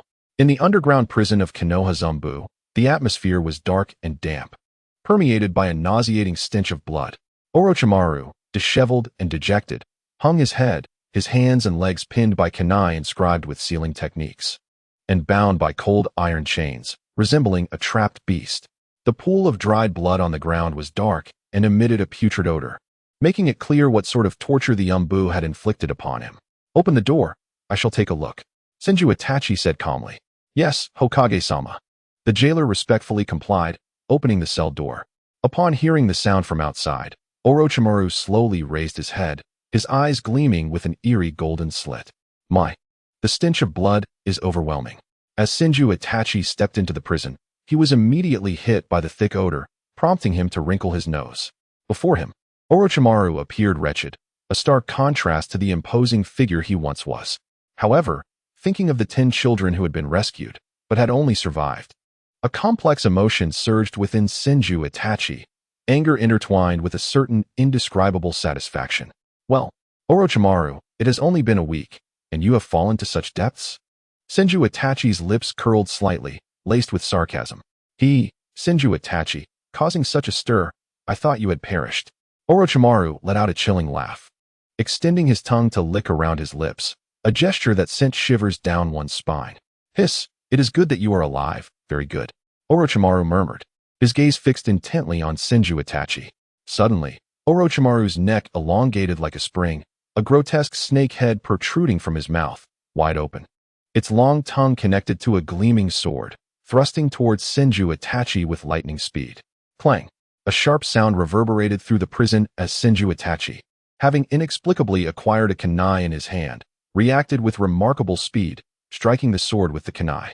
The immense force sent the sword flying, and in one fluid motion, he drove the kunai down, pinning the snake's tongue firmly to the ground. Still as treacherous as ever. Senju Itachi sneered, though I must say, your Kusanagi sword is of fine quality. At the moment of impact, sparks flew, and Senju Itachi clearly saw a noticeable dent appear on the kunai. Kakashi, I have taken a liking to this sword. Please take it back and clean it. It shall be mine henceforth. Senju Itachi turned to Kakashi. Kakashi glanced at the Kusanagi sword, now covered in thick saliva and dirt, his expression one of disdain and disgust. The sword was indeed quite unsightly. Do I have to? He replied reluctantly. Have your wings hardened? Very well, tomorrow I shall show Gaijin Pingmei. Senju Itachi raised an eyebrow, threatening. Not interested. Kakashi retorted defiantly. Oh, is that so? I never mentioned that it comes with colorful illustrations. Senju Itachi smiled cunningly. At this, Kakashi fell silent for a moment before snorting coldly. Tearing off the mask from his face, ripping it into strips, and carefully wrapping his 2 fingers on his right hand before cautiously picking up the sword from the ground.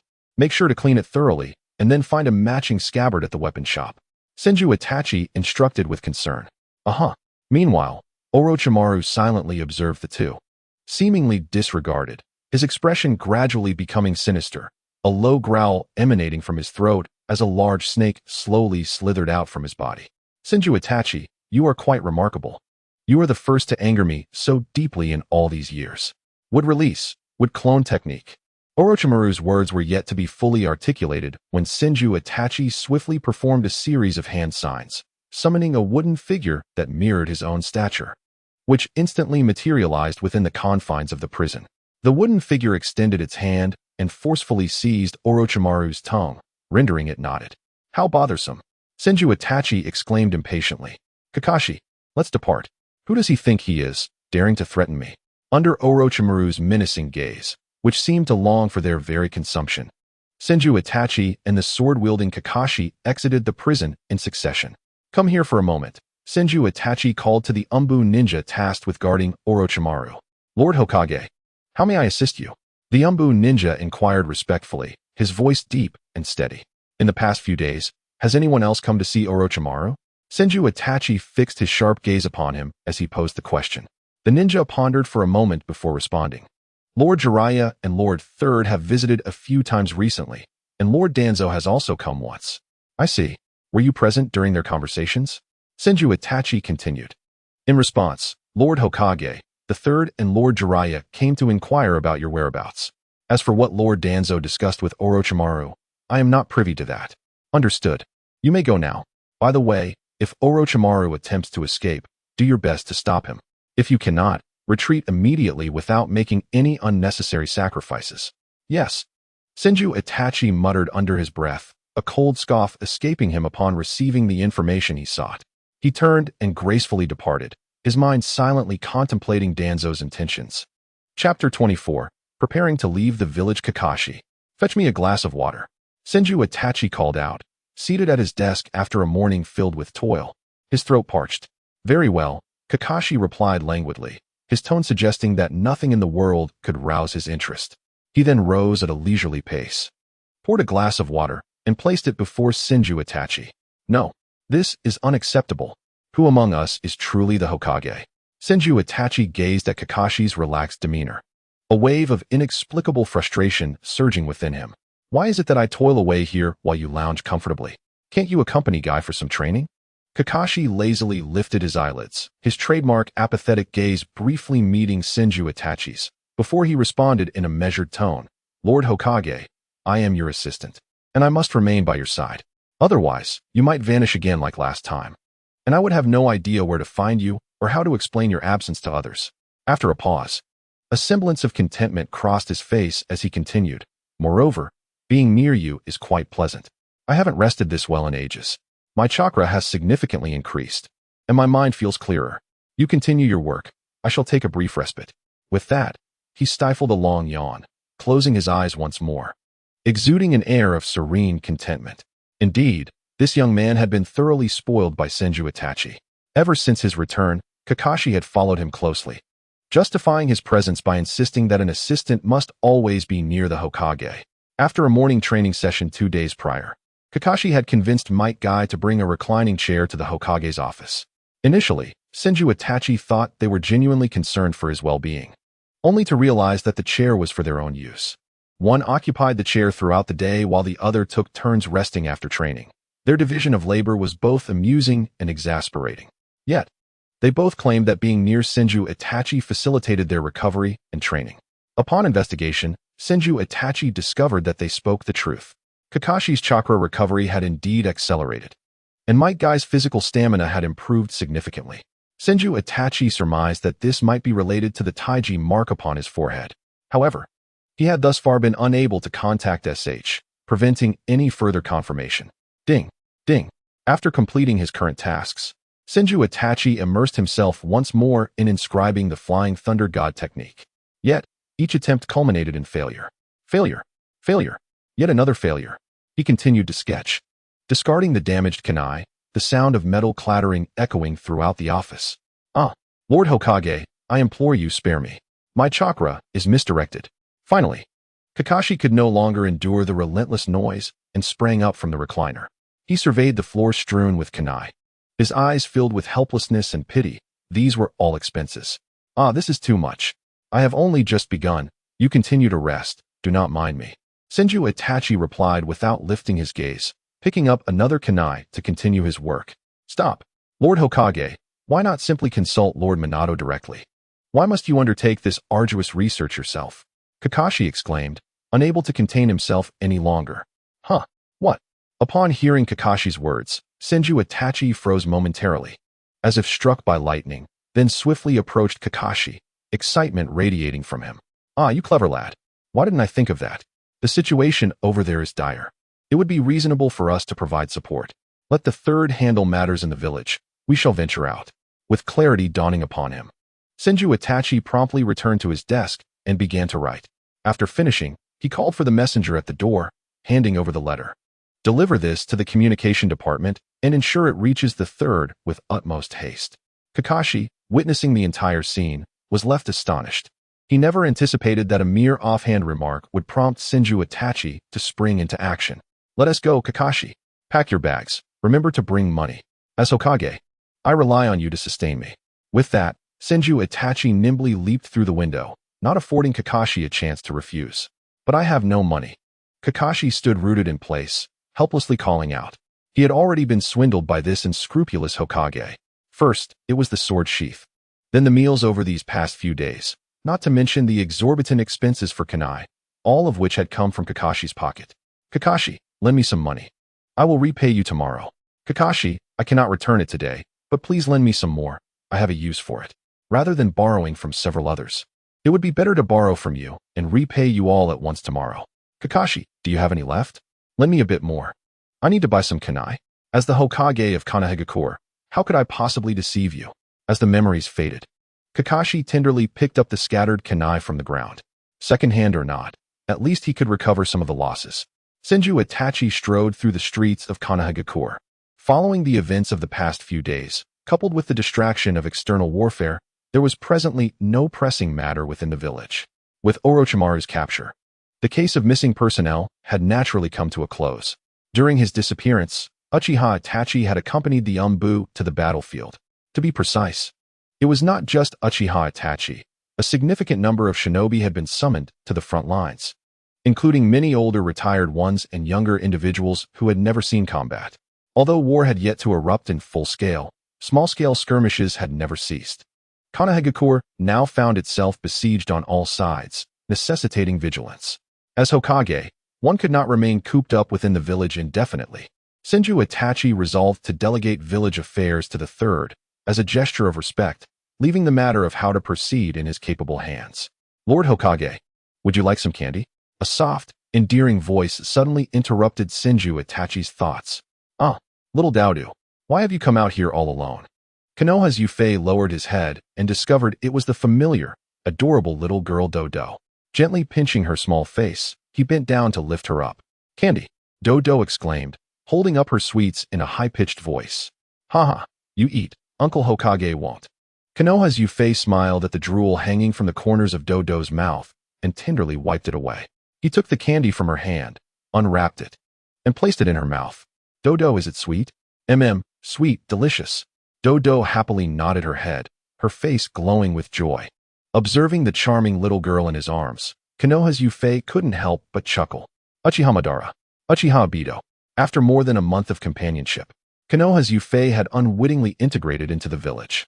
Initially preoccupied with accumulating emotional points, he now found himself strolling through the village daily. Even in the absence of Xiaoji, he would tease the children, joke with the young ladies, engage in conversation with the elderly, and occasionally shamelessly mooch a meal from acquaintances during mealtimes.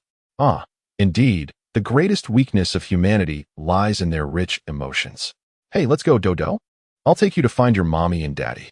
He wrapped his arms around the little girl, placing her on his neck, and shifted from walking to running.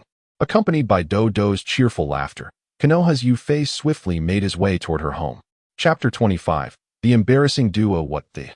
Konoha's Yifei, burdened with a pack and tightly gripping the Kusanagi sword, stood frozen, his gaze fixated on the green-clad, spirited Might Guy, who carried a similar package.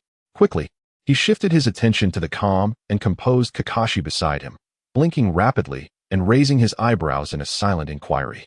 What is going on? Why is Guy here? Lord Hokage, I'm ready. Let us depart. Might Guy's boisterous voice shattered the brief silence. Konoha's Yufei's eyes flickered with confusion, clearly still trying to grasp this unexpected situation. Observing this, Kakashi rolled his signature deadpan eyes, spreading his hands with a hint of mockery as he remarked, Lord Hokage, did you not rest well last night? Or did some sand get in your eyes? Oh no. Lord Hokage, would you like me to blow on them? While performing handstand push-ups, Might Guy suddenly flipped over, looking earnestly at Konoha's Yufei. No, I'm fine. No need to worry. Konoha's Yufei hurriedly waved his hands, declining Might Guy's offer. He then shot a helpless glance at Kakashi and stated, let us set off. Our destination is the front line where we are engaged with the Cloud Shinobi. Oh, Lord Hokage Kakashi. Let us have a youthful competition to see who reaches the destination first. Upon hearing Konoha's Yifei's command, Might Guy excitedly shouted, dashing ahead like a bolt of green lightning.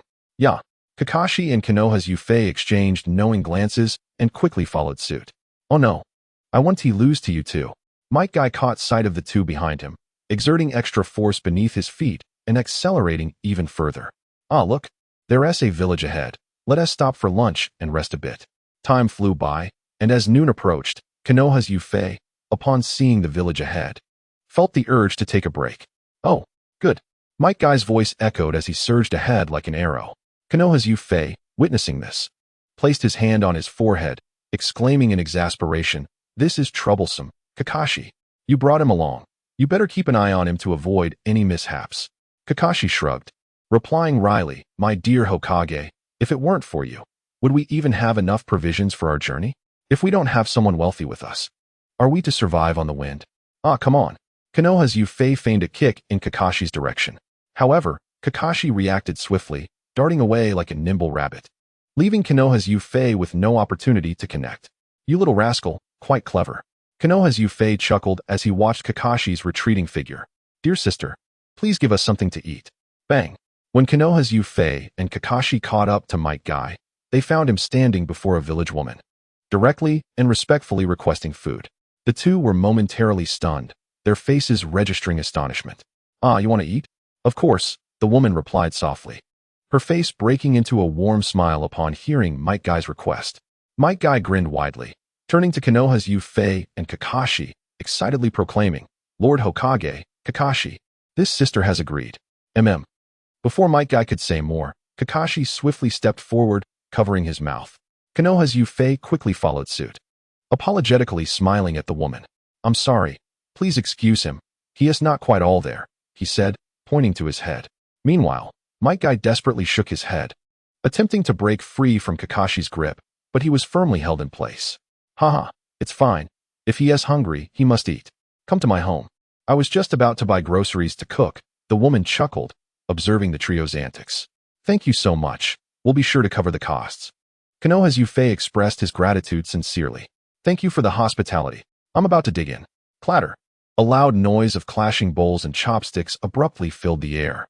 Everyone at the table turned their attention toward the source of the commotion, witnessing Kakashi having devoured his meal in a whirlwind, leaving only a few empty bowls behind. "Oh, Kakashi, I want to lose to you." While the crowd was still amazed by Kakashi's astonishing eating speed, Might Guy, not to be outdone, began his own performance.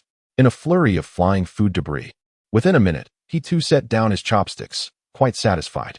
Seeing this, Konoha's Yifei, who had been sitting upright between them, immediately slumped down like a deflated balloon. Burying his face in his bowl, the food emitted an enticing aroma, yet he could hardly taste anything at that moment. "Oh, Lord Hokage, I won." Bang! At last, Konoha's Yifei could no longer contain himself and delivered a playful punch to Might Guy. With that, Might Guy fell silent, clutching his head, tears welling in his eyes as he curled up like a wronged puppy. "Haha, apologies for the spectacle. These two aren't usually like this. I really don't know what has gotten into them today," Konoha's Yifei awkwardly explained to the onlookers. What had begun as a delightful lunch turned into a source of embarrassment for Konoha's Yifei. After leaving a generous tip and sincerely thanking everyone, he grabbed Kakashi and Might Guy by the arms and swiftly departed, showing no signs of reluctance. In an unknown grove, Kakashi and Might Guy stood before a tree, their heads adorned with red envelopes, looking pitiful as they faced the wall in self-reflection. "Guy, training is fine, but you must listen to my guidance. In the future, during our training sessions, you must not stray more than 10 meters away from me. Furthermore, without my permission, you are not allowed to act independently, otherwise, I shall send you back. Do you understand?" Senju Itai perched on a tree, gritting his teeth as he spoke emphatically to Might Guy, initially rubbing his head. Guy immediately straightened up like a coiled spring upon hearing Itai's words, respectfully responding, "Yes. Understood, Lord Hokage." "Well, at least you comprehend," Itai remarked. "Kakashi, forget it. I can't be bothered to lecture you." Just as Itai was about to reprimand Kakashi, the thought of Kakashi's masked visage extinguished his desire for criticism.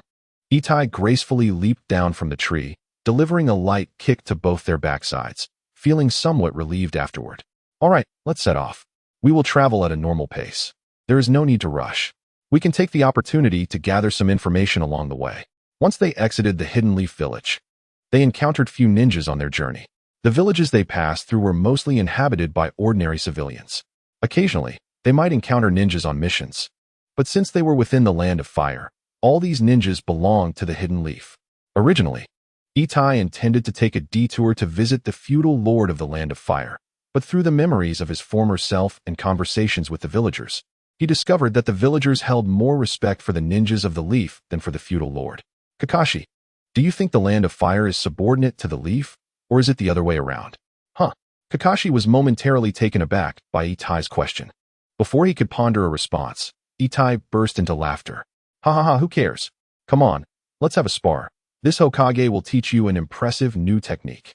Chapter 26, An Unexpected Battle. Kakashi, hurry up, faster. This isn't enough, keep accelerating. In the dense woods, where branches intertwined and sunlight filtered through the gaps, forming patches of light, Senju Itai wielded the Kusanagi sword, its blade glimmering with a cold light, facing off against Kakashi, who held a short blade. The two engaged in a fierce exchange, their figures darting rapidly among the trees, locked in a relentless struggle. As Itai urged him on, Kakashi's short blade sliced through the air with increasing speed, creating afterimages. Yes, that's it. Try to apply electric therapy on yourself, stimulate your cellular activity, accelerate. Itai instructed while attacking. With each strike, arcs of electricity began to flicker across Kakashi's body, akin to nimble serpents. The strikes directed at Itai grew increasingly fierce, accompanied by a howling wind, as each swing seemed capable of cleaving the air. No wonder you're my lifelong rival, Might Guy exclaimed, his eyes wide with excitement, radiating an indomitable fighting spirit, akin to a blazing flame, ready to plunge into battle. Half an hour passed swiftly, and Kakashi collapsed to the ground, utterly exhausted, drained of chakra, and unable to muster any strength. This won't do. Your speed is sufficient, but your endurance is woefully inadequate. Itai observed Kakashi's immobile form with undisguised disdain. Hearing Itai's words, Kakashi rolled his eyes, filled with helplessness and dissatisfaction. He chose to ignore Itai, rolling away and leaving behind a defiant silhouette to express his protest. Hey, you little rascal, it's your turn now. Come here for a beating, stop doing those push-ups. Itai playfully smacked Might Guy on the back of the head. Oh, bring it on. I won't give up. With each cry filled with determination.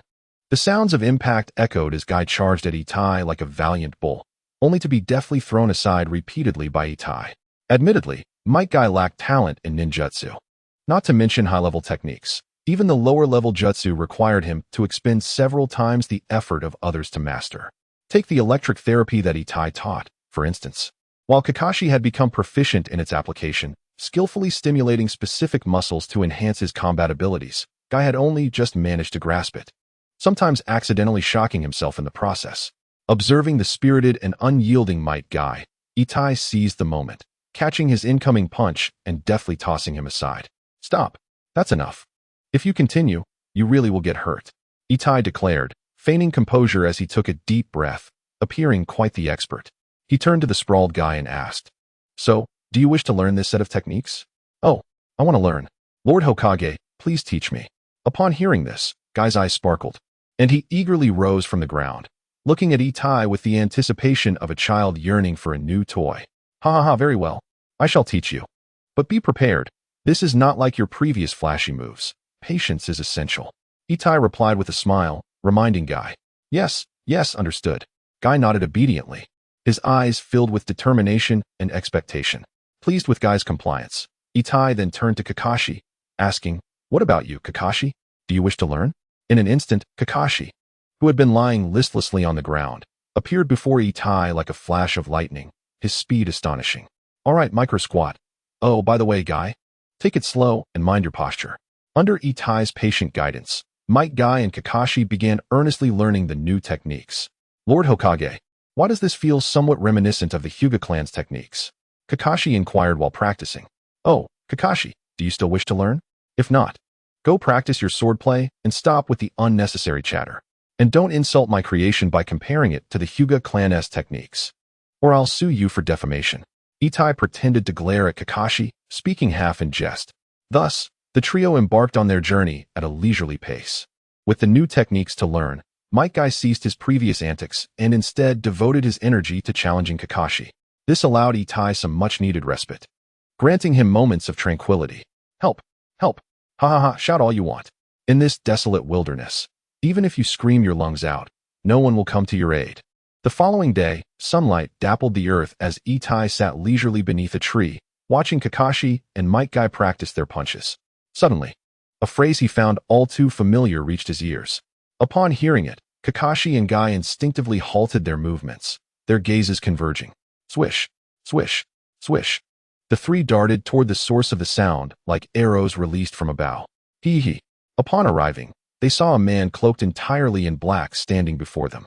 His figure was shrouded in darkness, rendering his features indistinguishable, but the lewd laughter emanating from him was nauseatingly clear. Before him stood a disheveled young woman, her eyes brimming with terror and despair, her body trembling uncontrollably as she frantically retreated, seeking to distance herself from the perilous man. Just then, a sudden voice pierced the air, "I'll strike." As Senju Itachi and Kakashi observed the unfolding scene, Might Guy, resembling an enraged leopard, propelled himself forward and delivered a kick aimed squarely at the overconfident figure clad in black. A resounding impact echoed, followed by a pained cry as the black-clad man's grip ensnared Might Guy's ankle, sending him hurtling away with a fierce toss. "Stop it!" Senju Itachi shouted.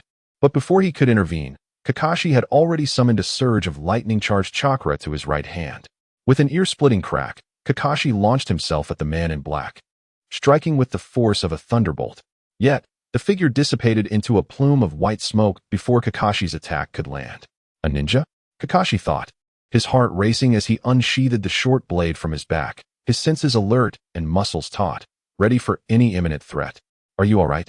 Senju Itachi asked, ignoring Kakashi as he hurried to the woman, gently lifting her from the ground, his voice soft as he reassured her, "Come, my lady, I shall escort you to safety." Without waiting for her response, he swept her up in his arms and departed with flair. Just then, a clanging noise interrupted the moment. The man in black reappeared, a shuriken in hand, hurtling it toward Kakashi's back. Reacting swiftly, Kakashi swung his short blade, deflecting the projectile. Almost simultaneously, 3 shurikens materialized in his grasp, launched with precision toward the adversary. Earth style, earth barrier. The black-clad figure swiftly formed hand signs, raising a sturdy earthen wall from the ground to intercept the flying shurikens. Kakashi, short blade in hand, focused intently on the figure concealed behind the wall, his demeanor vigilant and concentrated, leaving no room for complacency. With a thunderous explosion, the earthen barrier shattered, a tumult of dust and debris enveloping Kakashi. Seizing the moment, he pushed off the ground, a shadow darting backward. In a swift motion, he formed hand signs, unleashing a torrent of water that erupted from his mouth like a fountain. At that very instant, the man in black emerged from the ground like a cunning mole, delivering a powerful kick to Kakashi's chest, sending him soaring through the air. Unhesitatingly, the figure initiated another set of hand signs, a blazing fireball hurtling toward Kakashi. Open life gate. Might Guy, glowing with emerald light, charged forth like a divine warrior. He leapt high, deftly dispersing the fireball with a precise kick, then safely caught Kakashi as he descended, both landing securely on the ground. "Careful, he is adept in taijutsu," Might Guy warned Kakashi in a low voice. With newfound resolve, they surged toward the black-clad figure, embodying the spirit of 2 valiant lions. Kakashi crackled with arcs of electricity, resembling a thunder god, while Might Guy radiated vitality and power. The black-clad figure, wielding a kunai, faced the two with unwavering confidence, the combat escalating to a fever pitch. "By the heavens!" the figure exclaimed suddenly. Seizing the opportunity, Might Guy delivered a swift kick to his calf, destabilizing him. Grasping the man's fist, Might Guy rolled and sent him sprawling. "Kakashi!" Might Guy bellowed, and Kakashi, instantly understanding, formed hand signs to execute the shadow clone technique. In an instant, 3 Kakashis sprang into existence, converging upon the black-clad figure and enveloping him. As the man was momentarily restrained, Might Guy rose from the ground. executing a graceful 360-degree spin before landing a decisive kick to the figure's jaw. As the adversary was propelled upward, Might Guy leapt, tightly grasping him and spinning rapidly, resembling a wild top. "What are you doing? We're on the same side," Senju Itachi interjected, unable to contain himself as he finally stepped in. Chapter 27. Fury in the Land of Fire. Within the Miyano Inn in Konoha, the atmosphere was palpably awkward. On the tatama mat, two men and a woman faced each other, their gazes locked. Nearby, two youths lounged, nonchalantly adorned with blue and white striped insects. Compensation. The white-haired man, Jiraiya, declared first, his tone brooking no argument. "Want money? I can offer you a life instead. Would you accept?" Senju Itachi retorted defiantly. "Fine, no money, then I want your 2 books." Jiraiya proposed, his eyes glinting with mischief. "Absolutely not." The moment the words left his lips, the 2 boys, Kakashi and Might Guy, sprang to life, struggling to voice their protests. Slap, slap. Without hesitation, Senju Itachi and Jiraiya delivered sharp slaps to their faces. "Adults are speaking. Children should remain silent," Senju Itachi said with irritation, before turning back to Jiraiya, his resolve unwavering. "Brother Jiraiya, I assure you, those books are off limits. Do not even think of it." "What?" Jiraiya's temper flared at this response as he rolled up his sleeves, lamenting his plight. "Is it so easy for me? For the sake of Konoha, I have tirelessly sought the prophesied child. At long last, I find myself with a moment to spare, having exhausted my savings to enlist Miss Yumi's help for inspiration." He gestured to his wounds, gripping Senju Itachi's arm, his agitation mounting with each word. "Look at the mess you've made. This wound was inflicted by this brat's blade. This bruise was from his kick, and my tooth. Look at it." Senju Itachi gazed at Jiraiya with exasperation, inwardly critiquing. If you merely sought inspiration, why indulge in such theatrics, engaging in masked role-playing? "Brother Jiraiya, these 2 youths acted heroically. Moreover, they are quite battered themselves. Let us not hold their youthful exuberance against them. I held back. At the end of the day, they are my disciples. I was careful. They brought this upon themselves with their reckless antics, so I cannot be blamed. If anything, they unleashed all manner of attacks upon me. Had it not been for your summoning of that slug, I'd be lying there too." Jiraiya's frustration escalated, his voice growing more fervent. "Oh Hokage, Kakashi, farewell." Might Guy, slung over Jiraiya's shoulder, waved forlornly at Senju Itachi and Kakashi. With no alternative, Might Guy, suffering serious injuries, had to be taken to Tsunade for treatment. In the process, Senju Itachi reluctantly relinquished his illustrated entertainment book. Kakashi, merely nursing minor injuries, recovered within an hour thanks to the slug's healing abilities. As they watched Might Guy fade into the distance, they waved farewell, their eyes betraying a glimmer of excitement and joy. On a forest path, 2 figures in casual attire strolled leisurely, Senju Itachi and Kakashi, each engrossed in their respective books. "Hey Kakashi, let me have a look at that paradise of affection. You see this book, The Will of Fire," Senju Itachi said with great enthusiasm. Kakashi, with a hint of reluctance, passed over the paradise of affection. One must admit, Jiraiya's novels are indeed well written. It is no wonder that the adult Kakashi is so fond of them. In this era of scant entertainment, such novels serve as the perfect diversion. Suddenly, Senju Itachi's nose twitched as a faint scent of blood wafted into his nostrils. He immediately closed the book in hand, focusing intently on the direction from which the scent emanated. Observing this, Kakashi swiftly drew the short blade from his back, his gaze scanning the surroundings with vigilance, prepared for any imminent danger. "Follow me." With a determined sense of direction, Senju Itachi rushed toward the source of the sanguine aroma. Before long, the 2 arrived at the outskirts of a village. It was a small settlement, and from their perch atop the treetops, they could see the entire village laid out before them. However, the sight that greeted them ignited a fierce anger within. The village lay in ruins, with dismembered limbs and severed arms of the villagers strewn about, including the bodies of the elderly and children. At the village entrance, the corpses of the young piled high, resembling a gruesome hillock. The scattered weapons around spoke silently of the fierce resistance that had once occurred here. "Let us go down and take a look." The 2 suppressed their rising fury and leaped into the village. The stench of blood intensified, assailing their senses like a barrage of sharp blades. A swift death, cleaved in half, directly pierced by sharp weapons, followed by a fatal blow from a blunt object. Kakashi examined the condition of the bodies with an unervingly calm demeanor, revealing a composure that belied his years. Listening to Kakashi's analysis, Senju Itachi's expression turned grave. This was the work of ninjas. Various chakra signatures linger here. Damn it. These bastards are nothing but beasts. Senju Itachi could not contain his outrage. Kakashi, see if there are any survivors. These are the people of the Land of Fire, slaughtered by ninjas. This matter will inevitably fall to Konoha to address, and we might as well resolve it now. Understood, Kakashi replied, swiftly forming hand signs before striking the ground forcefully. In an instant, 8 nin dogs of varying sizes appeared in the clearing. Parker, send 6 of the nin dogs to search for any survivors in the village. You, in blue, remember the scent of the perpetrators and track them. Senju Itachi nodded in satisfaction at Kakashi's organized plan. Wasting no time, he activated the multiple shadow clone technique, and in a flash, 300 iterations of Senju Itachi scattered rapidly throughout the village to search. 30 minutes later, Senju Itachi sighed softly, his expression somber as he dismissed all the shadow clones. The entire village had been scoured, but tragically, all 278 inhabitants had perished, mercilessly slaughtered. Gazing upon the blood-soaked village, Senju Itachi's gaze turned icy. Kakashi, unleash all your nin dogs. Search with all your might for the murderers. I shall make them pay in blood for their crimes. The nin dogs obeyed, while Kakashi approached Senju Itachi, his face dark with grim determination. As ninjas, they had all, to some extent, been stained with blood, but those were mostly enemies, none of whom were innocent civilians. This was an unspoken rule within the ninja world. Although there were occasional violations, such atrocious massacres had not occurred in many years. Observing the silent Senju Itachi, Kakashi spoke.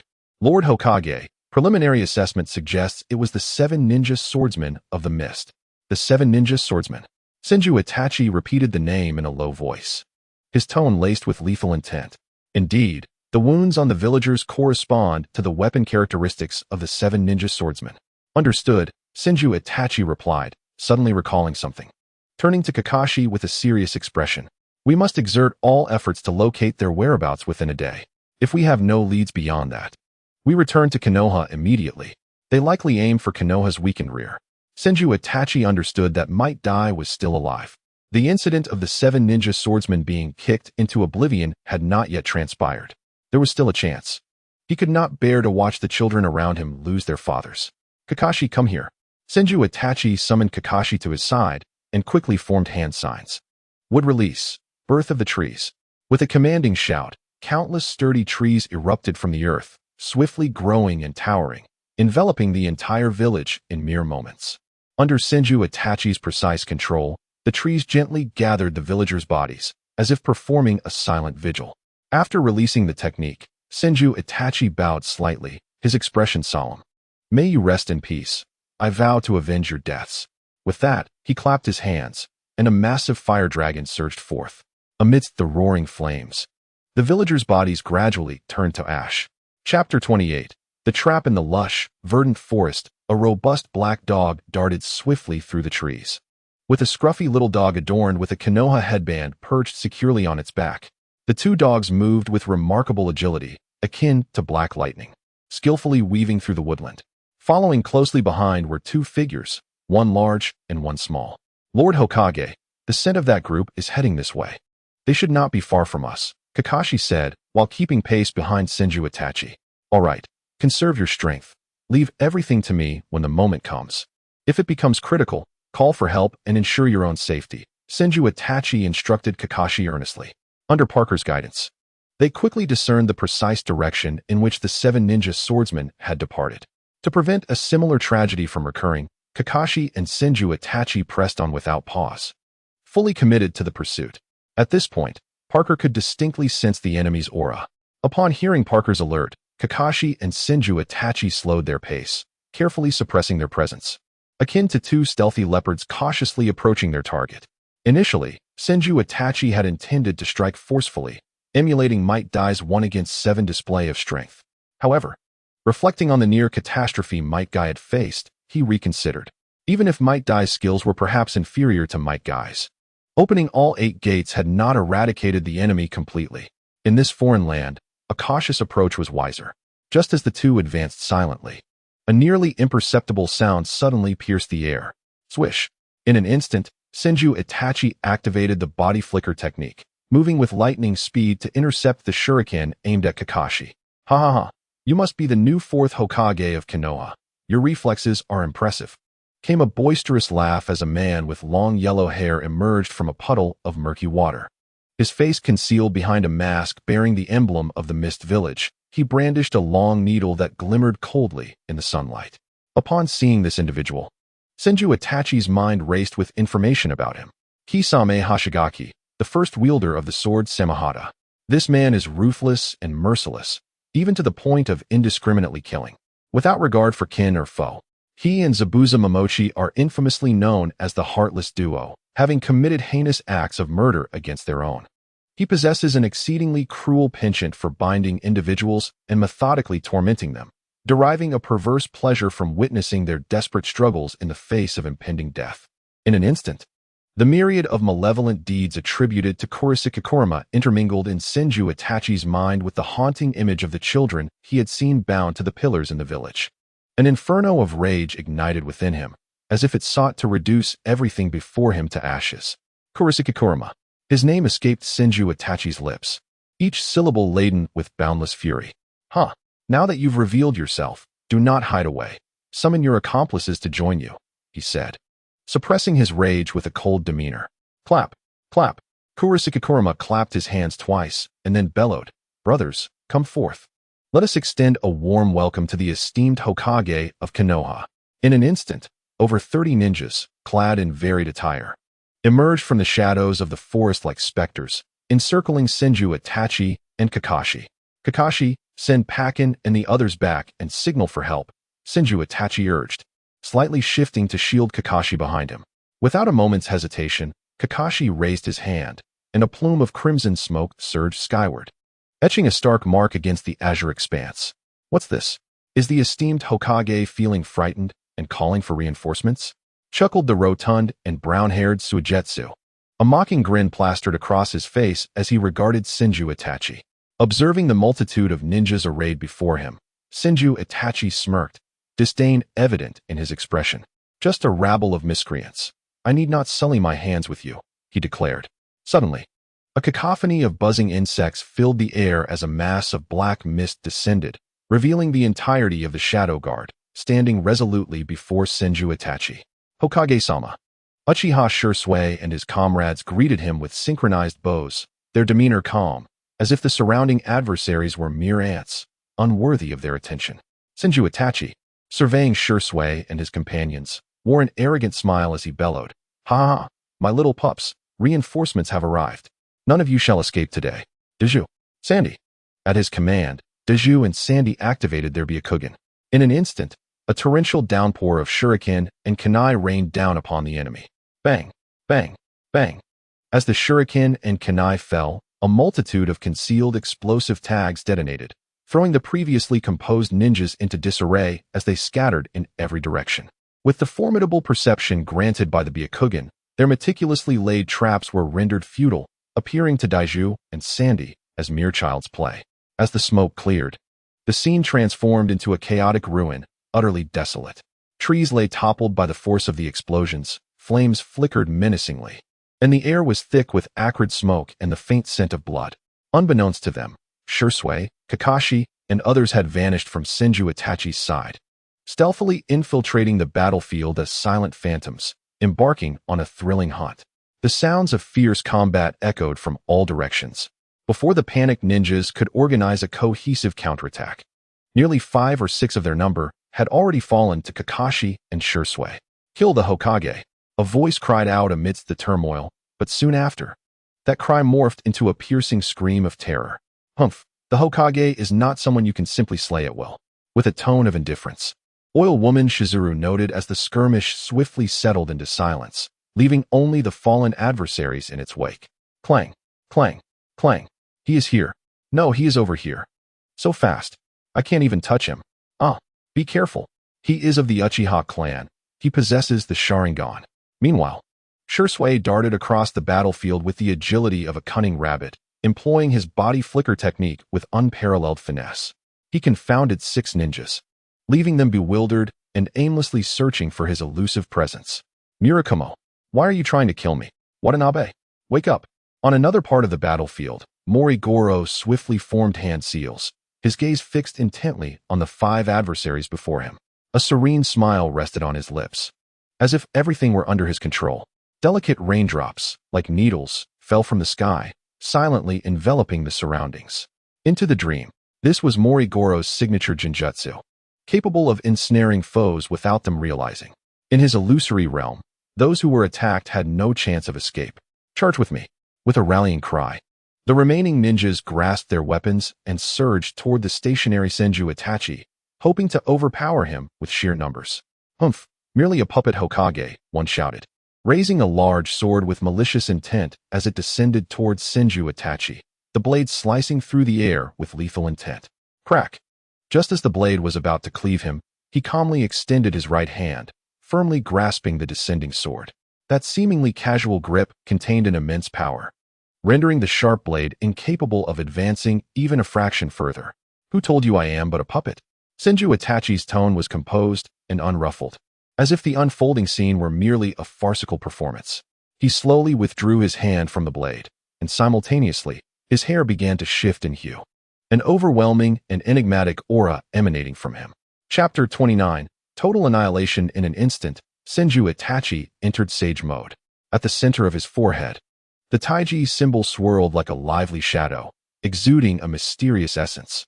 Simultaneously, his hair underwent a remarkable transformation, enveloping him in a shroud of mystique and power. Bang! Senju Itachi afforded no opportunity for the sword-wielding Pipa Juzong to react, launching a powerful kick reminiscent of a cannonball, sending Pipa Juzong hurtling through the air. His body traced an arc before crashing heavily against a distant tree trunk, producing a dull thud. As if sensing something, Senju Itachi gazed down at the sword in his hand. With a mere thought, a surge of black energy coalesced in his grasp, resembling a serpentine shadow that swiftly slithered into the blade. This energy moved with such speed that it completed its exploration of the sword almost instantaneously, returning to Senju Itachi's body. With a slight exertion, the once formidable, razor-sharp sword shattered in his hands like fragile glass, scattering into countless fragments across the ground. In that moment, the entire forest fell into a profound silence. All who had been embroiled in the fierce battle, be they Kakashi and his allies or Pipa Juzong and his companions, abruptly halted as if ensnared by a binding spell. Surprise, exhilaration, fear, and dread surged through the woodland like a tidal wave, each face reflecting incredulity and shock. Flee! Run for your lives! In an instant, Pai Pa Shirzong was jolted from his shock, his voice hoarse and filled with terror and despair as he shouted. Hearing his cries, Heichue Leia was the first to turn and fled desperately, reminiscent of a startled rabbit. The others, too, awakened from their stupor, turned in a frenzy and scattered in different directions, striving to escape the terrifying battlefield. Observing the fleeing ninjas, the members of the Shadow Guard prepared to pursue, eager to ensnare their enemies. However, Senju Ito swiftly intervened, blocking their path and gravely stating, "Do not pursue. I shall divide the battlefield." With that, Senju Ito swiftly formed hand seals and struck the ground, proclaiming loudly, "Would release, flowering tree realm, descend." With his commanding shout, the earth trembled violently as if shaken by an invisible giant hand. Soon, robust vines erupted from the ground, rising like awakening dragons. In the blink of an eye, these vines grew and spread with astonishing speed, enveloping the area within a 500-meter radius. All the fleeing ninjas were rendered speechless by this sudden spectacle. Ensnared within a prison crafted from wood release, they gazed at the transformed landscape, memories of the man revered as a god in the ninja world, Senju Hashirama, flooding their minds. Fear, like a chilling tide, engulfed them once more. The towering trees did not cease their growth after enveloping them. At their peaks, gigantic flower buds rapidly blossomed, showering the area with dense pollen. Sunlight filtered through the leaves, illuminating the pollen with a shimmering, mottled beauty that was strangely mesmerizing. A few ninjas from the Cloud Village found themselves unfortunate enough to be caught in this pollen storm. Moments later, their eyes rolled back, and they collapsed, as if under a deep sleep spell. "Hold your breath. Do not inhale the pollen," shouted an unknown ninja, frantically casting fire release. fireball technique toward the airborne pollen in a desperate attempt to combat it. With a thunderous explosion, the fireball collided with the pollen, engulfing the caster in flames, their piercing scream echoing through the air, chilling to the bone. Use water release or wind release to disperse the pollen, the other ninjas shouted, frantically seeking a solution. Observing the chaos among the ninjas, Senju Ito wore a confident smile, as if everything was under his control. He coldly commanded, "Kill them. Leave not a single one alive." As his words fell, Kakashi and the others surged forward like arrows released from a bow, targeting the panicked enemies. Senju Ito, with a mere thought, maneuvered a thick branch to transport himself to the location of the 7 ninja swordsmen. Upon encountering him, Kirikiri Katsu Maru was momentarily struck with fear. Without hesitation, he shattered into a puddle of water, swiftly seeping through the crevices of the branch in an attempt to escape. Senju Ito chuckled coldly at this sight. He rapidly formed hand seals, conjuring a slender serpent crackling with electricity, which darted into the gap where Kirikiri Katsu Maru had vanished. The Fourth Hokage, a mere group of little people from Konoha, possesses such skills yet claims you are a puppet, just an average jonin level. How amusingly clever, he mocked. Pai Pa Shirzong, his face darkened with fury and resentment, fixed a piercing gaze upon Senju Ito. The latter, his expression frigid and murderous intent swirling in his eyes, demanded, "Who informed you that I am a puppet? How did you know my movements, and what was the reason behind the massacre of that village? Provide me with a satisfactory answer, or else." With a swift gust, Senju Ito appeared before Wooly Jinba, his right hand gripping the latter's neck like a vice. A surge of intense flames erupted from his hand, obliterating Wooly Jinba's head in an instant, the searing heat evaporating his blood before it could even flow. Only the headless body remained, collapsing lifelessly to the ground. Senju Ito, manipulating the branch, deftly seized Wooly Jinba's weapon, the exploding blade, in his hand. With a flash of dark energy, he crushed it as if it were fragile glass, reducing it to countless shards. One of the remaining 5, still reeling from shock, was suddenly met with a chilling scream from beneath the earth. The ground's trees cracked open as a charred figure was lifted high by the branches. It was Kirikiri Katsu Maru, now blackened and reeking of burnt flesh, evidently having suffered from the electric serpent's attack. Wood release, cutting technique. Dozens of sharp wooden spikes descended like arrows, accurately impaling Kirikiri Katsu Maru's body, nailing him to the adjacent trunk. Do you not enjoy impaling others? How does it feel? Senju Ito remarked coldly, toyingly grasping the long blade needle before crushing it into fragments. Lightning release, extreme pursuit. Heichue Leia, wielding the lightning blade, surged towards Senju Ito, shimmering with blue lightning, attempting a final struggle. With remarkable reflexes, Senju Ito grasped the Kusachiri sword and slashed, the blade striking the lightning blade with tremendous force, disrupting Heichue Leia's attack and sending sparks flying. Wind release, great breakthrough. Water release, water dragon bullet. Exploding blade barrage, fishbone. The remaining 4, witnessing Heichue Leia's assault, did not hesitate and unleashed powerful techniques in a torrent towards Senju Ito. In an instant, a cacophony of explosions erupted around Senju Ito, flames soaring into the sky amidst thick smoke. Explosive tags detonated one after another, with the chakra from the fish bombs relentlessly bombarding him, while the other 2 continued their barrage of ninjutsu, striving to drown Senju Ito in a sea of attacks. Leia, you are the fastest. Flee. We will hold him off. Remember to send word.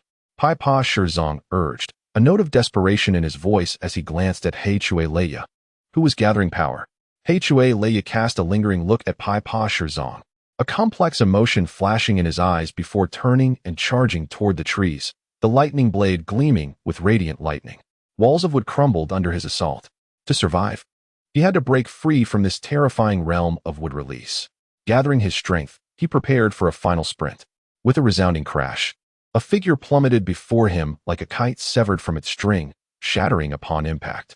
Only the familiar attire allowed him to recognize it as Pai Pa Shirzong. In despair, Heichue Leia slowly turned, only to find a figure had appeared behind him. Beside this figure, a massive wooden dragon sword, its imposing form radiating immense power. Within the dragon's body, 3 lifeless corpses were ensnared, their eyes bulging and blood oozing from their orifices, clearly victims of asphyxiation. As Bai Yifei gazed upon the despondent figure of Haishu Leia, He waved his hand gently, causing the wooden dragon to vanish instantaneously. And 3 corpses fell to the ground with a dull thud. Speak, who divulged my whereabouts? And why must you massacre villages? If you remain silent, I shall proceed to annihilate Wuing village. Qinshu Yifei's tone was devoid of emotion, yet the underlying menace in his words sent chills down Haishu Lia's spine. Upon hearing the threat, Haishu Lia seemed to lose all strength, resignedly discarding his weapon and trembling as he spoke. The member of your village's Umbu must have been a dead man, deliberately killed by us. Your intelligence was gleaned from him. As for the village slaughter, it was initially intended to lure out other Konoha ninjas, enabling us to launch a surprise attack. Alas, we encountered a Konoha ninja on the way, who carried a mission report indicating that the Fourth Hokage had left Konoha to ensure its safety, summoning Minato to protect it. Hence, you altered your plans, assembling this group of ninjas to ambush me. How unfortunate that all the ninja villages are against Konoha. Very well, you may leave, Qinshu Yifei concluded, unleashing a colossal fire dragon from his hand, roaring forth with scorching waves towards Haishu Lia. Chapter 30. Aftermath. After successfully vanquishing the 7 ninja swordsmen, Qinshu Yifei obliterated the last sword, Raikota. Although he was uncertain about what the mysterious black and yellow energy within him had extracted from these weapons, an instinct deep within him suggested that it was not a misfortune, but rather a potential opportunity. Sigh, I must wait for Xiaoji. This lad has vanished without a trace. Qinshu Yifei mused internally, swiftly redirecting his focus to the other fragmented battlefields. At this moment, the battles across those fields were nearing their conclusion, with Kakashi and the others' prowess. The absence of the 7 ninja swordsmen left the assembled rabble utterly incapable of posing any substantial threat, especially since Qinshu Yifei had utilized the blossoming tree realm to separate them. With a swift motion, Shirzue executed the last adversary with a clean slice to the neck, resulting in the annihilation of 37 foes. After carefully sensing the surroundings, Qinshu Yifei confirmed that all were lifeless, with not a single one feigning death. Nevertheless, to be cautious, he commanded the branches to gather all corpses and deliver the final blows. Upon relinquishing Sage Mode, an overwhelming wave of weakness crashed over him. Unlike his previous experience with Sage Mode, where he merely exchanged a few blows with Tsunade, this time he had unleashed a vast blossoming tree realm and dispatched 7 foes, barely managing to remain upright, sustained solely by sheer willpower. Shirzue, take the Shadow Guard to rest in the vicinity and ensure these bodies are secured while conducting a thorough investigation. Also, remember to notify Konoha's external deployment team to retrieve these corpses for examination in the research facility. Qinshu Yifei managed, suppressing his fatigue and organizing his thoughts with precision. Once the arrangements were complete, he instructed Hashirama and Sandai to meticulously search the hidden location of the adversaries, hoping to uncover useful clues. Kakashi and I will proceed ahead.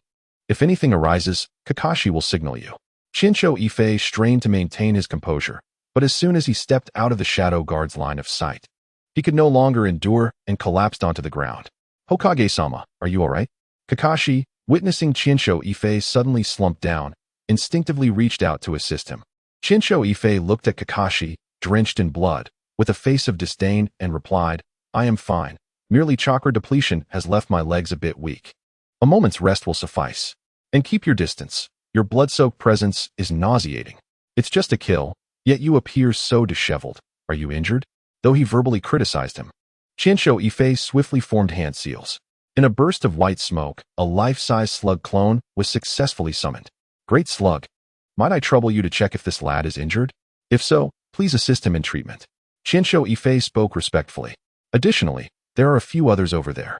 I would appreciate it if you could attend to them as well. Without hesitation, the slug divided a substantial portion of its body and slithered towards Shirzue and the others. Are you alright, Lord Yifei? Do you require treatment? The slug inquired while tending to Kakashi, casting a concerned glance at the slumped Qinshu Yifei. No need, I am unscathed. A brief extraction of chakra will restore me, Qinshu Yifei assured. Hokage-sama, we have completed our examination of the ambush site and found no clues. Hinata Hashirama reported after inspecting the enemy's concealed location. However, there is a corpse of a Konoha Umbu member. Upon our verification, his strength reached the level of a Nin, but he was not a genuine Umbu member. The captain suspects he might be from Root. Understood. You may depart. Continue to remain hidden with Shirzue and the others, and be sure to conduct thorough investigations of any Konoha personnel encountered next. Chinsho Ifei contemplated for a moment before adding, "Wait, never mind, gather them all here. We shall act together from now on." Chinsho Ifei, having personally sensed his newfound formidable strength, felt that at present, few could pose a lethal threat, leaving him with no time to escape. Rather than having the shadow guard perpetually concealed, it would be more beneficial for them to advance together, fostering camaraderie. "Yes, Hokage-sama. Tuanzo, you truly are ruthless, sacrificing AJ Nin so easily," Chinsho Ifei muttered under his breath. This indeed aligned with Tuanzo's style, as he had always employed any means necessary to achieve his goals. Now that the individual was deceased, with no witnesses to testify, even if Chinsho Ifei suspected Tuanzo's involvement, he found himself powerless to act. "Come on, Kakashi, is this really necessary? Are you taking a bath?" By a mountain spring in the woods, 7 men, completely unclothed, luxuriated in the water. Chinsho Ifei could not help but criticize the sight of Kakashi, who was clad only in a mask. What's wrong?" Kakashi replied, bewildered by Chinsho Ifei's remarks, raising his hands in confusion. "Take off that wretched mask of yours. We are all men here. Who would covet you?" Chinsho Ifei exclaimed, his irritation mounting at Kakashi's feigned ignorance. "Hey, you little brat, you've developed bad habits. Just look at Shirzue." Uchiha Shirzue, enjoying the water, appeared utterly perplexed, unable to comprehend the connection to himself. "Stop hiding. Even if you cover your face, it's futile. Shirzue may be younger, but he is still older than you. Water style, great waterfall technique," Chinsho Ifei declared, and a tumultuous wall of water surged towards him. "Gulp. You dare!" With a struggle, Chinsho Ifei emerged from the water, pointing at Kakashi and shouting, "You dare to resist? How dare you use water style against your Hokage? Shadow Guard, assemble. Whoever can remove his mask shall be rewarded with novels even more thrilling than Paradise of Affection. Allow him to indulge for 3 days." With that proclamation, the enthusiasm of the group ignited, and a fierce water battle erupted in the modest mountain spring. In the end, Kakashi lay despondently on the grass, clutching his face. Filled with despair, his vacant eyes betraying the glistening tears that streamed down his cheeks. "Hey, you're still impressive. Here, take this copy of Aben, it's yours. Though one may gaze, care must be taken to keep it unsoiled. When the time comes, do remember to return it to me, as I am looking forward to reading it."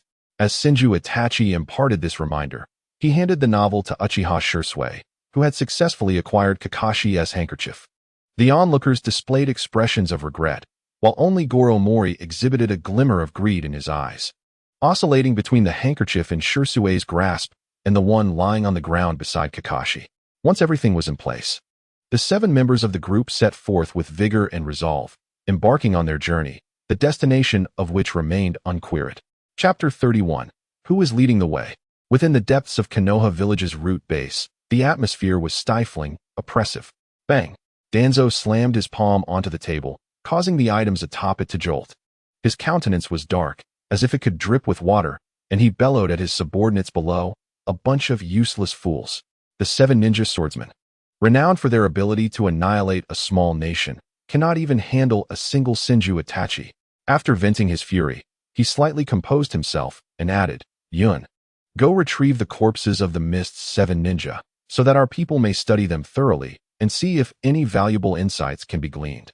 Danzo, shrouded in shadows, sank into contemplation. Ever since he had implanted the cells of the first Hokage within himself, he had been teetering on the brink of being consumed by them. Originally, he had placed his hopes in Orochimaru, expecting him to conduct an exhaustive study of the first cells, but to his dismay, Orochimaru had achieved nothing and had been captured instead. The children who had been injected with the first cells were now under the care of the hospital. Useless. Danzo could not restrain another muttered curse, his anger and helplessness intertwining. Ultimately, he rose and made his way toward the Umbu prison. "Lord Third, what brings you back?" Inazuka Kiba expressed his surprise upon seeing Sarutobi Hiruzen. If I do not return, who will oversee the village?" Sarutobi Hiruzen replied, his eyes wide and his tone irritable. Entering the familiar Hokage office, he was greeted by a mountain of documents that made his temples throb. Thus, this weary elder, who had journeyed 3 arduous days back to the village, was compelled to commence that arduous work once more. Who was leading the way? Weren't we supposed to look for Minato? How do we end up here? "Hey, boss, This grilled squid looks delightful. I'll take one, too. 8 skewers. In a bustling town where buildings stood in splendid array and commerce thrived, a young man with black hair held 2 skewers of squid, munching while curiously surveying his surroundings. Beside him, 6 others, divided into 2 groups, trailed half a step behind, each clutching a skewer of grilled squid. Their eyes incessantly scanned the vicinity. Though unlike the young man, their gazes were filled with vigilance. Where did Niji go? Senju Itachi, crouched before a vendor selling takoyaki, caught sight of Hyuga Niji's absence and questioned the surrounding crowd with a puzzled expression. Shursui, overhearing, promptly replied, Lord Hokage, we are in the capital of the Land of Fire. A member of the bodyguard near the daimyo just passed by and recognized us. So I sent Niji to check the situation. Ah, how fortuitous that we have arrived here. No wonder it appears so prosperous, Senju Itachi remarked with a smile. He mused that, considering the wealth of the Hokage world, this city must surely be the largest and most flourishing of them all. Since we are here, we ought to savor it fully. Shursui, contact the daimyo and inform him that the Fourth Hokage of Konoha has come to pay a visit. Yes. Welcome to the capital of the Land of Fire, Lord Hokage. Our daimyo has long awaited your arrival since you assumed the mantle of Hokage. Upon receiving news of Senju Itachi's intended visit, a high-ranking official, second only to the daimyo, approached with a retinue, bowing respectfully. Might I inquire about the purpose of your visit? Ah, it is a long story. I initially intended to inspect the front lines, but on the way, I encountered a band of miscreants from the Mist Village. Our oversight led to the tragic fate of a village's inhabitants. Duty-bound, I brought my shadow guard to eliminate that band of villains. Ultimately, this misfortune stems from our negligence. I have come to seek the daimyo's pardon. Haha, Lord Hokage. You are too courteous. The officials of the Land of Fire smiled broadly, refraining from further commentary as they escorted Senju Itachi and his companions to the banquet prepared by the daimyo. The glow of the setting sun bathed the earth in a golden hue. It was indeed an opportune time for a feast. Fourth Hokage, Senju Itachi. May I address you simply as Itachi? The rotund middle-aged man seated at the head of the table in the palace inquired amiably. Upon hearing the daimyo's words, Senju Itachi chuckled and clasped his hands. Of course, you may call me by my name, be it in public or private. The daimyo beamed, his eyes narrowing into slits. Time flies indeed. I recall when I first met your father, you had just learned to walk. Now, upon seeing you again, you have ascended to the role of Hokage. Haha, yes, I too did not anticipate becoming Hokage. I owe much to your support, daimyo. Without you, I would not have attained this position in Konoha. Oh, I have done little. I was quite surprised when Hiruzen recommended you. Among the 3 candidates, you were the youngest and possessed the least experience. Yet you are Senju Itachi, and the prestige of the Senju clan speaks for itself. My assistance was hardly necessary. At the daimyo's words, Senju Itachi's expression grew serious. Regardless, I must express my gratitude for the daimyo's kindness. I shall exert every effort for Konoha and for the Land of Fire. Following their pleasantries, Senju Itachi and the daimyo engaged in a profound analysis of the current situation. The Third Great Ninja War raged on, with Konoha besieged on all sides. Though primarily a conflict among the great ninja villages, the ties between the ninja villages and various nations were profoundly intertwined. Frictions arose among nations to a certain extent. Although these skirmishes were less thrilling than battles between ninja, the casualties were often greater. After the banquet concluded and other officials had withdrawn, Senju Itachi expressed a desire to converse privately with the daimyo. Daimyo, I wish to discuss a matter with you. The daimyo pondered for a moment before nodding in agreement to Senju Itachi's request. Without any preamble, Senju Itachi stated plainly, Daimyo, I hope to see a 20% increase in the remuneration for Konoha ninja undertaking missions. Upon hearing this, the daimyo's previously jovial demeanor shifted abruptly. Fourth Hokage. What do you mean by this? Haha. Daimyo, please do not misunderstand. Consider this. The war continues, and Konoha is engaged in combat with 4 ninja villages, suffering significant losses. Moreover, after the war's conclusion, various compensations must be dispersed, and the depleted resources must be replenished.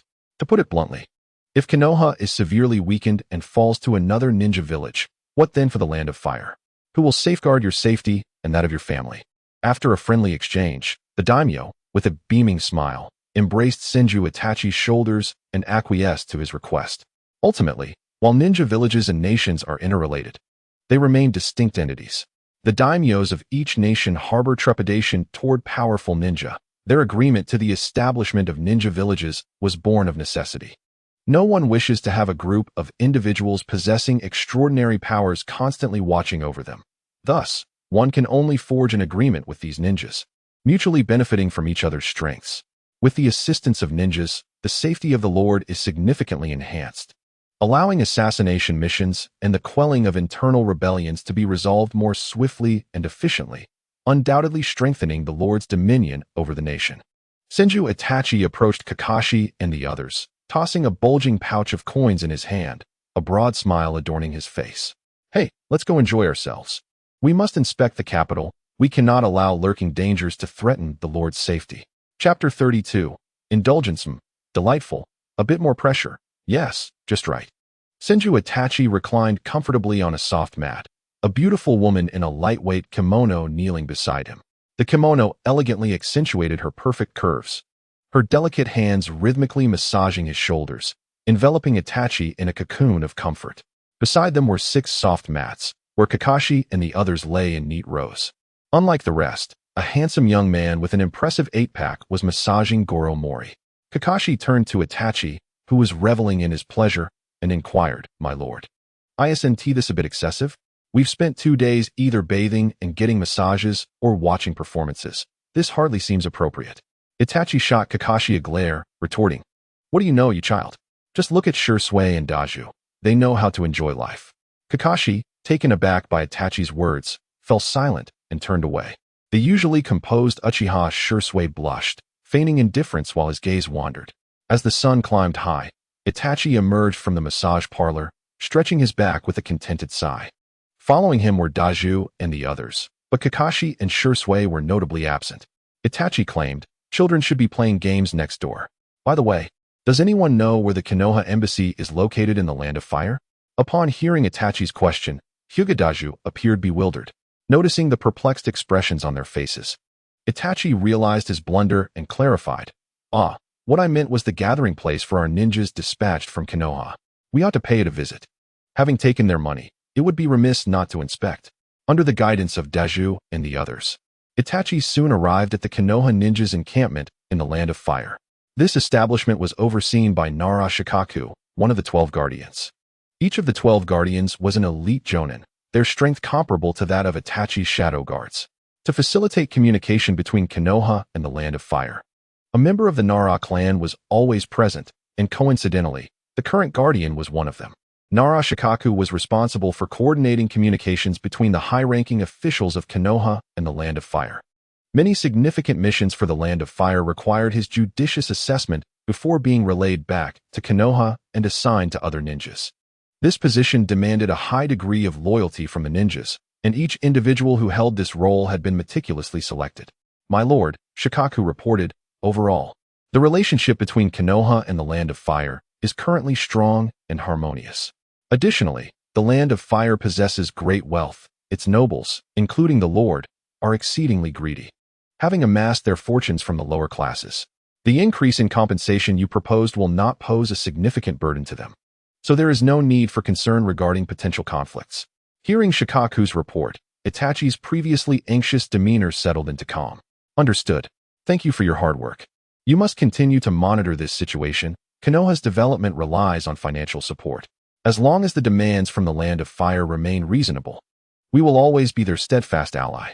However, should they become excessively demanding, you know what must be done."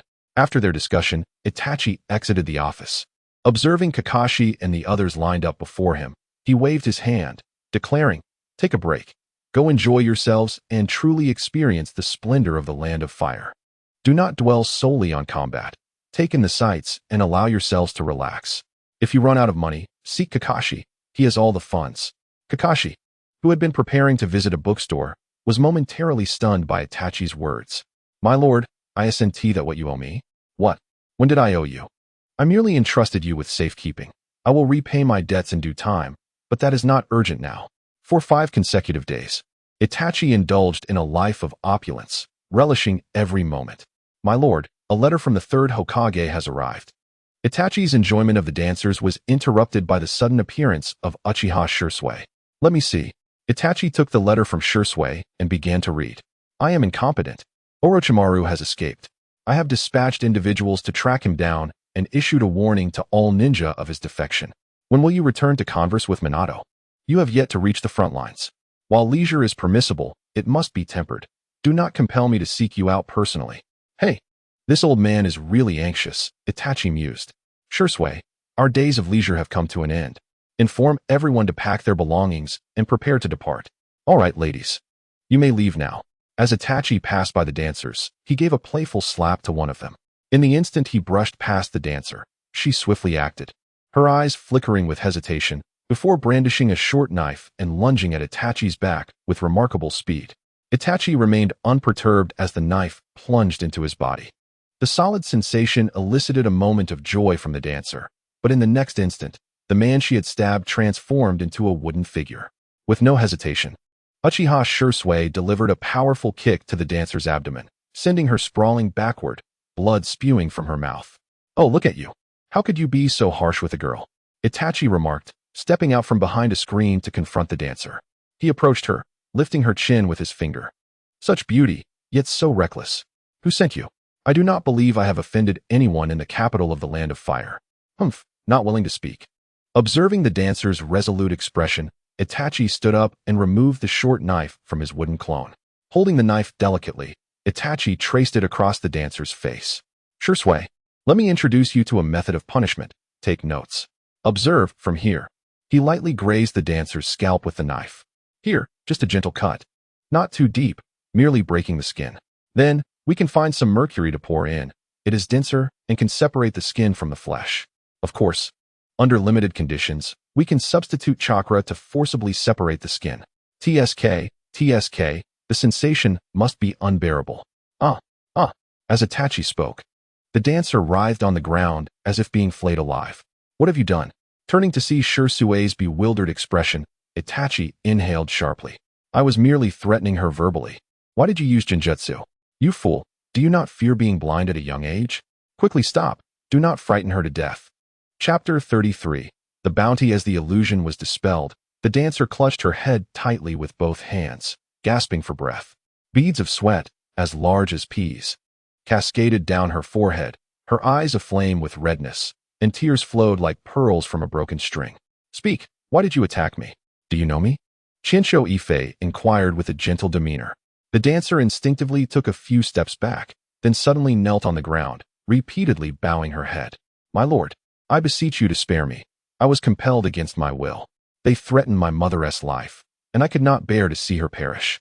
Please, I beg of you. As she spoke, she continuously struck her head against the ground, crimson blood oozing slowly and trickling down her forehead. Bai Yifei quickly intervened. Speaking in a calm tone, you may go. It is all right. I am unscathed. I forgive you. Thank you, my lord. The dancer expressed her gratitude fervently as she departed.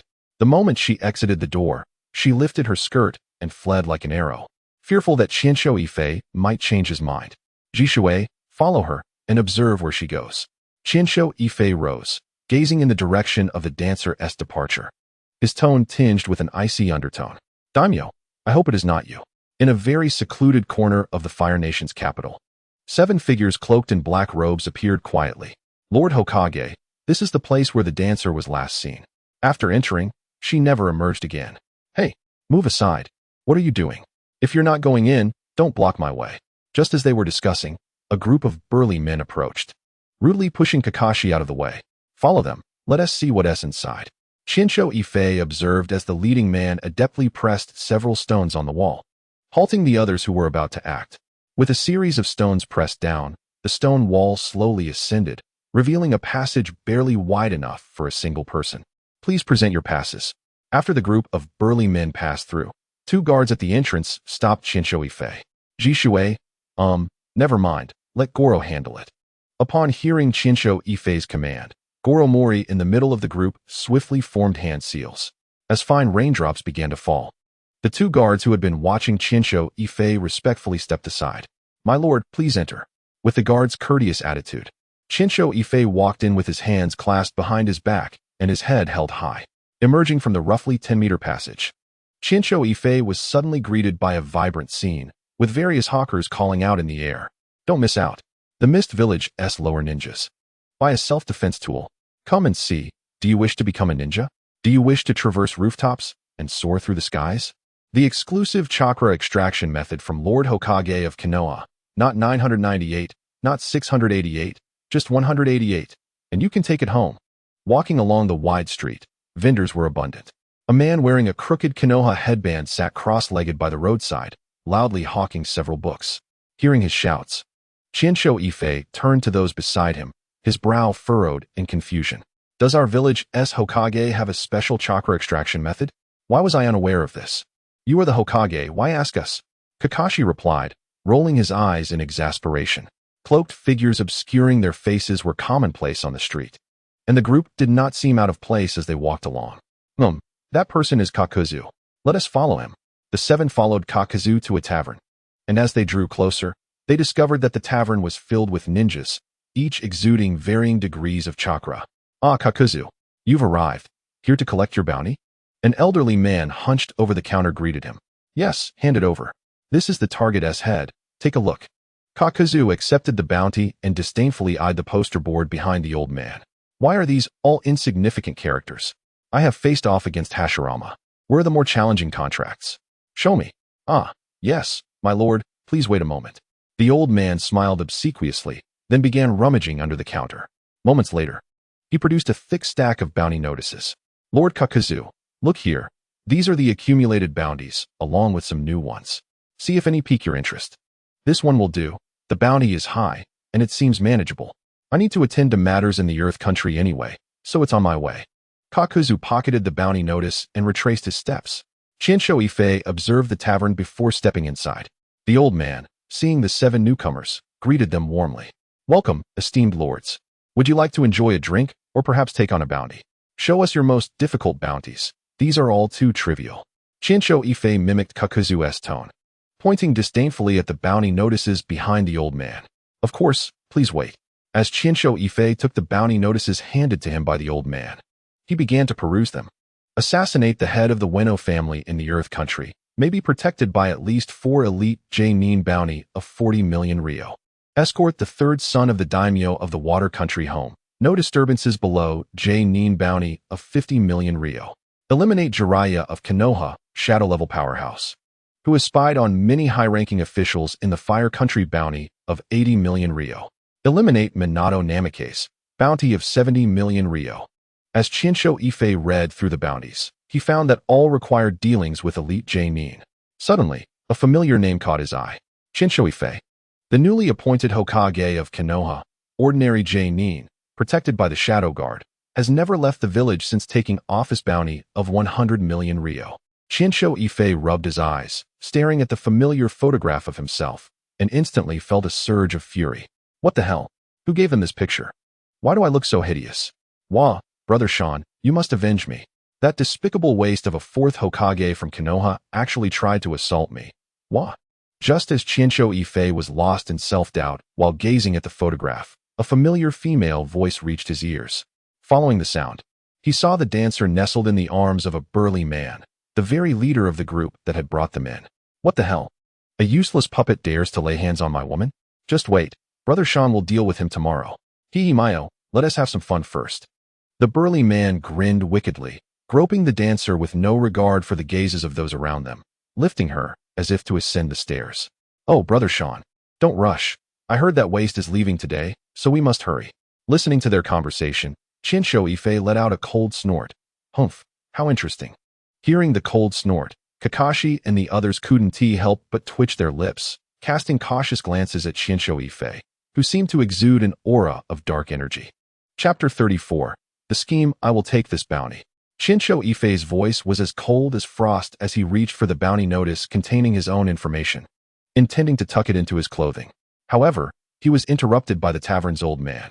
My lord, that's against the rules. You cannot take the bounty notice without completing the task.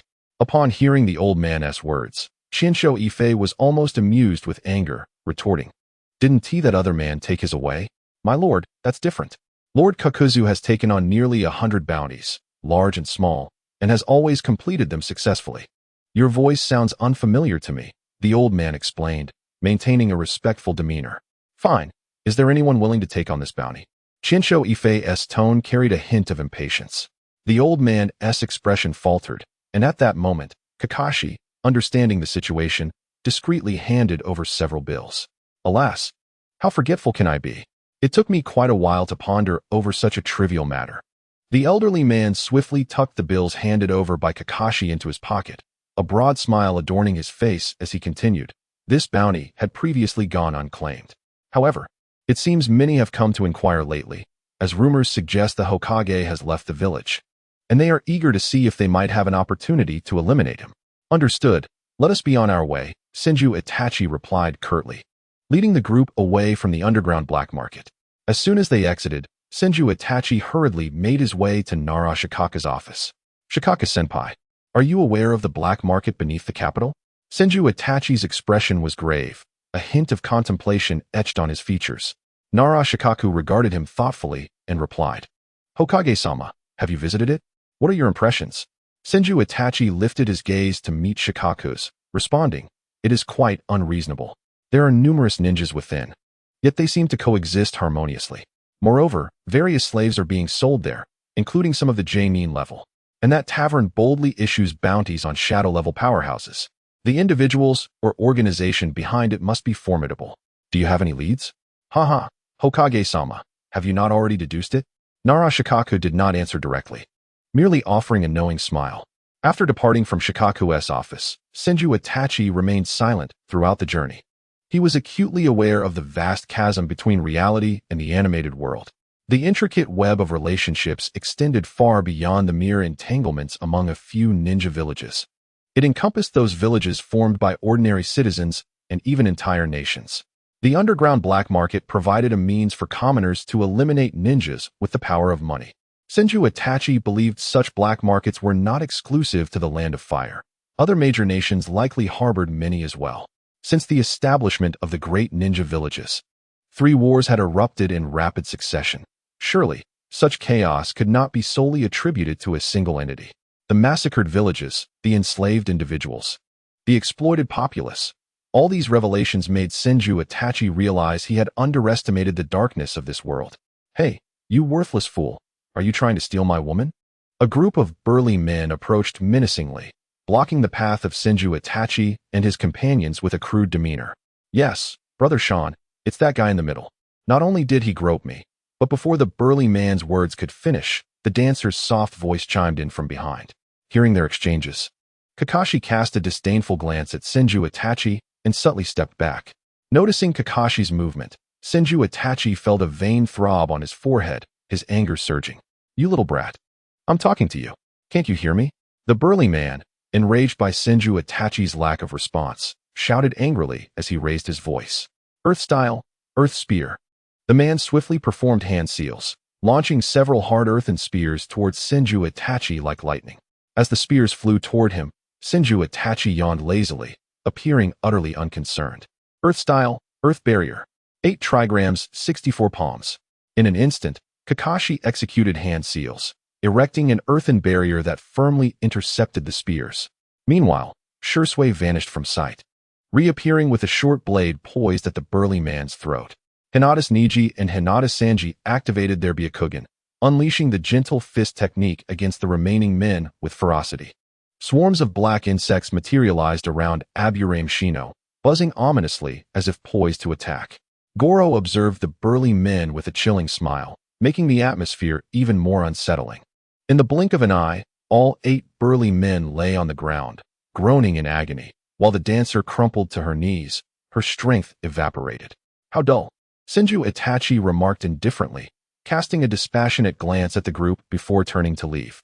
The leader barely reached the J-nin level, while the others were at the bottom tier of the CH-nin rank. It was evident that even Kakashi could effortlessly dispatch them. As Senju Itachi walked away, Kakashi raised his iconic deadpan gaze toward the approaching patrol team, instructing, inform the stationed leaf ninjas here to take these outsiders away for interrogation, and ascertain if they have leaked any secrets of the Land of Fire. Oh, and remember to be a bit rough with them. Afterward, Hinata's Niji and Sanji swiftly moved to seal the men's chakra points to prevent any unforeseen incidents. As night fell over the Land of Fire's daimyo estate, The daimyo reclined comfortably in a lounge chair, reveling in leisure. Two exquisitely beautiful maidens knelt before him, delicately massaging his legs with their tender hands. Another two maidens attended to him, one gently massaging his shoulders from behind, while the other carefully fed him various fruits. "Why have you stopped?" The daimyo's question trailed off when suddenly, a series of heavy thuds echoed as a figure emerged from the inner chamber. "TSK, TSK, TSK. The daimyo truly knows how to indulge. Why am I not afforded such luxuries?" "Senju Itachi." The daimyo gasped in horror, his expression freezing in an instant. "Someone, quickly, summon help." Panic filled his voice as he shouted. "Do not bother, it is futile. Here, it is just you and me." Senju Itachi impatiently dug at his ears, disregarding the daimyo's cries. Seeing this, the daimyo forced down his fear and attempted to maintain composure, addressing Senju Itachi. "Haha, Hokage-sama. Is there anything that cannot wait until tomorrow? Must you come seek me out in the dead of night? Ah, I have indeed underestimated you. The underground black market, the trafficking of slaves, bounties on the high-ranking leaf ninjas, and your clandestine dealings with other ninja villages. How naive of me." Senju Itachi unflinchingly laid bare the daimyo's transgressions. "You." At Senju Itachi's words, the daimyo's complexion shifted dramatically, alternating between pale and flushed. "Clap, clap." Senju Itachi, unfazed by the daimyo's sudden change in demeanor, calmly applauded. The door creaked open, and a familiar figure stepped inside. "Hokage-sama." Upon entering, Shursui bowed respectfully to Senju Itachi. "Let us commence," Senju Itachi instructed succinctly. No sooner had he spoken than Shursui's eyes began to shift, the Sharingan gradually awakening as his gaze locked onto the daimyo's wide-eyed expression of terror. The following morning, outside the capital of the Land of Fire, Senju Itachi strolled leisurely through the woods with Kakashi. "Hokage-sama, where are Shursui and the others?" Kakashi could not restrain his curiosity. "Ah, they have been dispatched on a temporary mission," Senju Itachi replied casually. "Why wasn't Ti included?" Kakashi inquired, his face marred with confusion and a hint of disappointment. "What? You are reluctant to provide close protection for the Hokage of the Leaf?" Senju Itachi retorted, a teasing glint in his eyes. Chapter 35.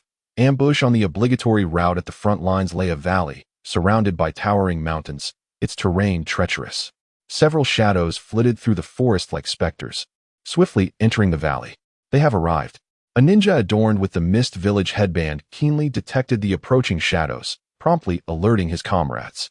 His voice was low, yet in the stillness of the valley, it imbued the atmosphere with a palpable tension. Not far from the gathering of Mist Village ninjas, a group bearing the Cloud Village headbands lurked in the shadows. Opposite them stood another group of ninjas, clad in various attires, appearing rather disheveled, yet equally attentive to the unfolding scene. These individuals hail from diverse origins, yet they converge here for a singular purpose, infusing this valley with an air of foreboding. Shadows gracefully descend, devoid of any headbands, clearly indicating their distinguished status. After steadying themselves, the leader speaks in a hushed tone. "Senju Itachi and Hatake Kakashi are approaching." Having meticulously scanned the surroundings for any traces of other Umbu members, and everyone is prepared for action. "Ah, you from Konoha truly are a disarrayed bunch. Selling out your own Hokage," scoffed a burly ninja from the Cloud Village, his voice laced with derision, reverberating through the valley with a tone of arrogance and disdain. "Silence. This mission must be treated with utmost seriousness. We cannot afford any negligence," the commanding ninja from Cloud Village reprimanded sternly, his gaze revealing a cold intensity and focus. He understood the significance of this operation and could not let his comrades' dismissiveness jeopardize their efforts. Upon hearing the commotion from the Cloud Ninja, a nearby Mist Ninja couldn't help but chuckle. "Ha ha ha, what a bunch of simple-minded fools. Look at your Cloud Village. Your muscles seem to have grown into your heads. I truly wonder how you've managed to survive in these chaotic times." The Mist Ninja's mocking tone sliced through the tense atmosphere like a sharp blade. The ridiculed Cloud Ninja's face flushed crimson with anger as he stepped forward, ready to retort. However, a quick-thinking companion seized him by the arm. "Ha ha ha, we can't help it. We are strong and united. Unlike certain ninja villages that claim to possess the strongest 7 ninja swordsmen, only to collaborate with others and, in the end, not even touch a hair on their enemies while losing their own," he cleverly countered, escalating the tension between the two factions. "Enough. The leader of the Mist Village sharply interjected, his voice authoritative and commanding, halting the impending quarrel. At this moment, they had a more pressing task at hand and could not allow such verbal disputes to derail their mission. Observing the temporary cessation of conflict, the cloaked leader inquired, "Shouldn't we drive away those ninjas over there?" His gaze shifted towards a scattered group of ninjas in the distance, a hint of perplexity in his eyes. The Mist Ninja leader calmly replied, "No need. We've already gathered intelligence. They are here for the bounty, with the goal of eliminating Senju Itachi. Keeping them around might even turn them into our allies." His tone was steady, clearly indicating he had thoroughly analyzed the situation. The news of the near annihilation of the 7 ninja swordsmen struck like a bombshell in the ears of the Fourth Hokage, Kuratsuchi. Upon learning this, he was consumed with fury. The combat capabilities of the Mist Village had already been inferior to those of Konoha and Cloud. Now, the complete destruction of the legendary 7 blades only exacerbated their dire circumstances. At this critical juncture, a ninja from the Root organization contacted him to discuss the operation targeting Senju Itachi. Under the pressing circumstances, the Fourth Hokage reluctantly consented to participate in the assassination mission. He dispatched 14 elite jonin, including formidable members of the Kagaya clan, in hopes of reversing the tide. Meanwhile, the Cloud Village's forces had engaged multiple times with Konoha's Yellow Flash, Minato Namikaze, in numerous skirmishes, yet they had failed to gain a decisive advantage. Their attempts against Konoha had been repeatedly thwarted by the third Hokage, Sarutobi Hiruzen. After hearing about Root's plans, several senior officials in the Cloud Village convened and resolved to join the operation, aiming to deliver a substantial blow to Konoha. Thus, 14 from the Mist Village, 17 from Cloud Village, 8 from Root, and 19 scattered ninjas drawn by the bounty, totaling 58, lay in wait like hunters concealed in shadows, poised to ambush Senju Itachi. They were akin to fierce beasts, ready to strike lethally the moment their prey stepped into the trap. Kakashi, slowed down. Are you in such a rush to meet your end? Senju Itachi ambled leisurely behind Kakashi, engrossed in a book titled The Chronicles of Endurance. It was said that the title of the first master of Tung Fu Hokage originated from this very tome, and he perused it with keen interest. 2 days had elapsed since departing the Land of Fire, and Itachi recognized that during his stay, coupled with the ensuing journey, those with ill intentions had undoubtedly prepared a grand reception for him. Thus, he felt no urgency. Instead, he exuded a sense of calm contentment. Along the way, Itachi took moments to address the food and safety concerns of several villages. Utilizing his wood release technique, he rapidly brought forth abundant crops, alleviating the villagers' struggles with sustenance. He also employed his 3 rooms and a hall technique, ensuring that each household was equipped with safe and aesthetically pleasing dwellings. Additionally, he took the opportunity to eliminate some nefarious bandits, earning the heartfelt gratitude and support of the populace. Wherever he went, villagers expressed their deep appreciation, filled with admiration for him. Kakashi, accompanying Itachi closely, remained industrious as well. At times, he practiced chakra control to enhance his abilities. At others, he honed his taijutsu skills and assisted in harvesting crops, experiencing the simplicity of life. He even helped villagers relocate, reveling in the joy of lending a hand. During this period, he felt fulfilled and busy, the former dullness in his eyes gradually dissipating, as youthful vigor rekindled within him. Once we cross this valley, we shall be near the front lines of Minato's battle, Itachi remarked, gazing curiously at the lush valley before him. Kakashi nodded in response. Yes, not too far now. After we pass, it should take about 2 more days to reach. Hearing Kakashi's response, a mysterious smile graced Itachi's lips. He tightened his pants and strode confidently into the valley, as if already braced to embrace whatever challenges lay ahead. Upon entering the valley, Itachi observed Kakashi, who held a short blade and vigilantly scanned their surroundings, his eyes filled with approval. He pondered silently. No wonder Kakashi would eventually become the 6th Hokage. With such unwavering vigilance and exceptional combat prowess, during those times in Konoha, few could rival him aside from chakra capacity. As they neared the valley's exit, Itachi abruptly halted, turning towards a nearby thicket. As he walked, he began to disrobe. Refreshing. The sound of water splashing echoed, and Itachi returned, pulling up his trousers. He looked up just in time to meet Kakashi's somewhat shadowy gaze, teasingly saying, "What's wrong? What do you intend to do? Put down your blade. You'll grow up too. No need to envy." His tone was lighthearted, attempting to diffuse the tension. Why so slow? Are we not there yet? Half a day had passed since the Umbu ninja had come to notify them, and a sense of impatience began to brew among the ninjas waiting for Senju Itachi. Upon hearing complaints, the lead Umbu member spoke up. They're coming. They entered the inner area. My team is preparing the jutsu. Let them move further in. His voice was low yet resolute, exuding confidence in his command of the situation. Sealing technique. For purple flames formation. With a swift motion, for violet walls shot up around Senju Itachi and Kakashi, instantly trapping them within. This sudden turn of events enveloped the entire valley in a tense atmosphere. Kakashi, keep yourself safe. Do not stray too far from me. Confronted by the sudden descent of the sealing formation, Senju Itachi remained utterly unperturbed. With a swift motion, he drew the Kusanagi sword from his back, its blade glinting ominously as he assumed a poised stance, his gaze radiating determination and fearlessness. Lord Hokage, this is the four purple flames formation. With our strength, breaking through will prove difficult. Kakashi recognized the technique immediately, gripping his short sword as his eyes scanned the surroundings in search of the caster's presence. His expression was laced with vigilance, ever prepared for any imminent assault. Now, observing Senju Itachi ensnared within the formation, the multitude of ninjas lying in ambush surged forth. A tide of greed and ferocity gleaming in their eyes as they envisioned the dawn of victory. Sensing the onrush of adversaries, Kakashi's countenance grew grave. Lord Hokage, there are 39 elite J-nin, and the rest are all CH-nin. What shall we do? Should we signal? His voice trembled with urgency, for even he felt the weight of immense pressure in the face of such formidable foes. Calm yourself, prioritize your safety. Today, you shall witness the true might of the Hokage. Senju Itachi's tone was soothingly placid, yet his eyes exuded a reassuring confidence. With nimble hands, he swiftly performed a series of hand seals, and in response to a surge of potent chakra, 3 colossal wooden dragons erupted from the earth. They wound and soared, encircling Kakashi and forming an impregnable barrier of defense. Lord Hokage! Lord Hokage! Kakashi barely had time to react before he found himself ensnared within the wooden dragons. Desperate, he struck against the confines, yearning to break free and stand alongside Senju Itachi in battle. Haha, stay safe within. I shall leave a few for you to practice on. Senju Itachi boomed with laughter, crackling with electric energy like a god of thunder.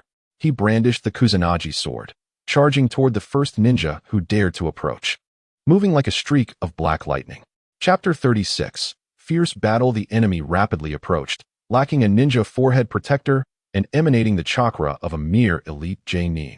Clutching a massive blade with both hands, he swung with a fierce wind towards Senju Itachi. With a sudden intensity, Senju Itachi's gaze sharpened, and he sidestepped, crouching slightly. In an instant, he unleashed the Kusanagi sword, a flash of cold light slicing through the air. 1. Senju Itachi's voice was icy and resolute, akin to a whisper from the depths of hell, devoid of emotion. As his words faded, the opponent's head fell to the ground with a thud, blood erupting from the neck like a fountain, spreading across the earth. Without a moment's hesitation, Senju Itachi's Kusanagi sword danced like an agile dragon, shimmering with a lethal cold light.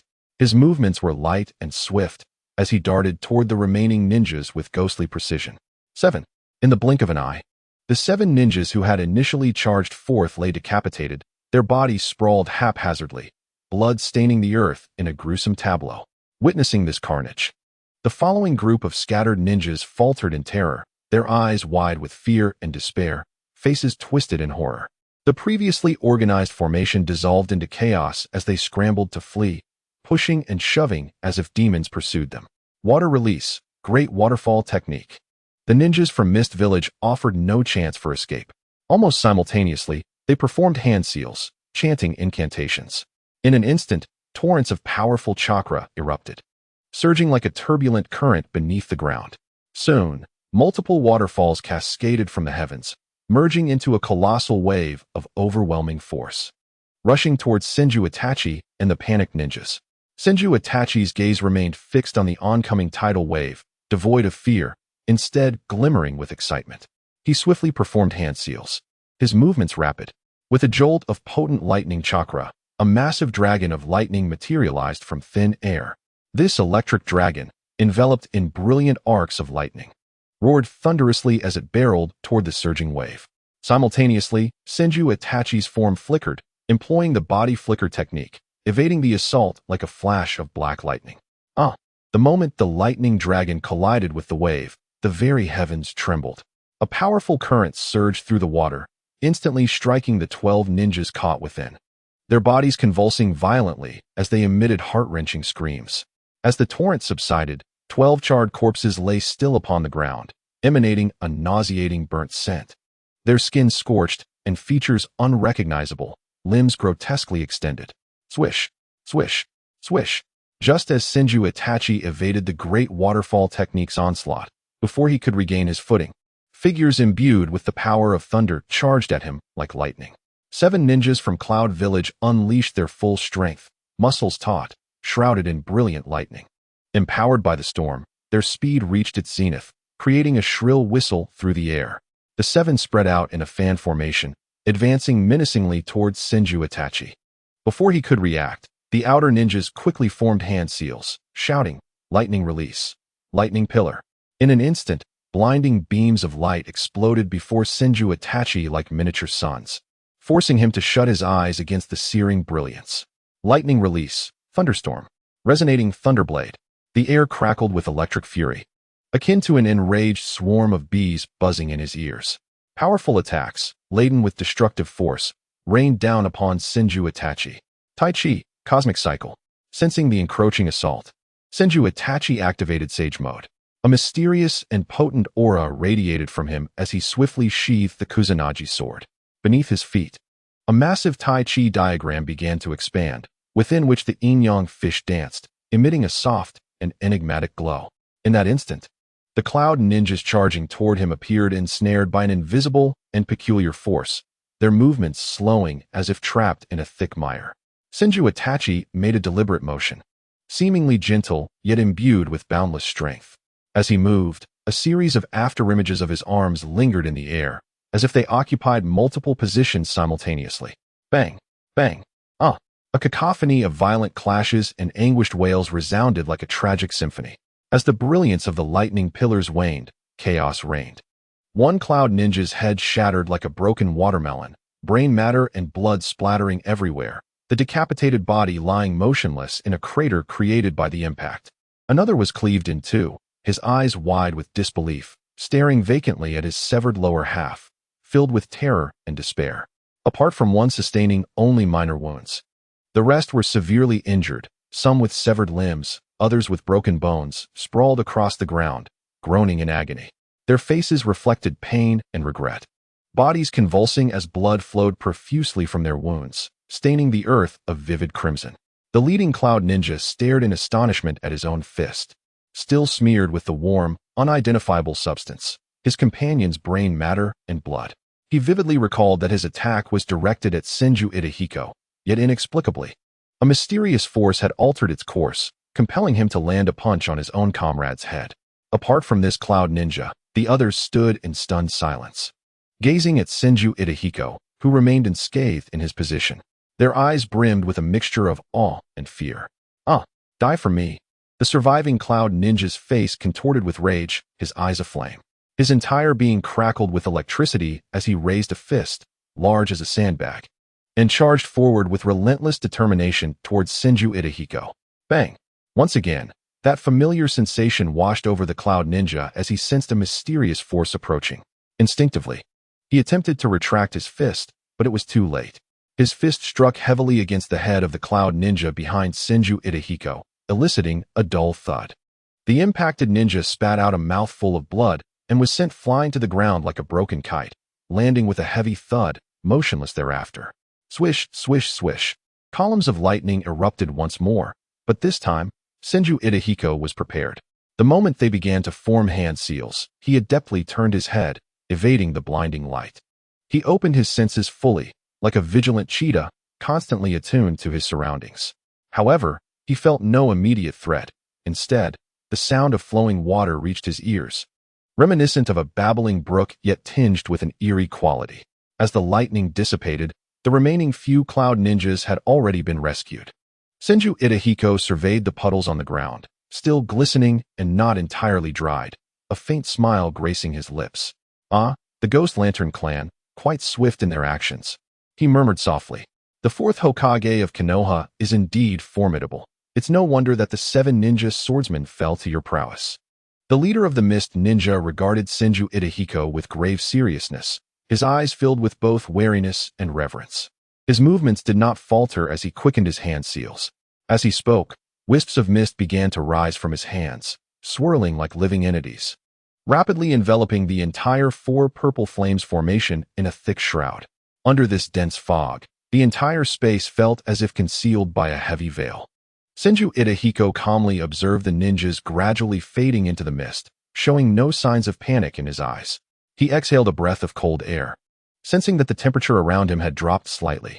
Almost immediately, a chilling aura surged towards him like arrows, seemingly intent on freezing his very soul. Zzz, zzz.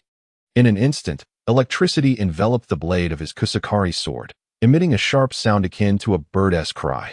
Senju Itahiko lifted the kusakari sword, his wrist elegantly twisting, and with a swift motion, he thrust backward, his speed like lightning, leaving no time for reaction.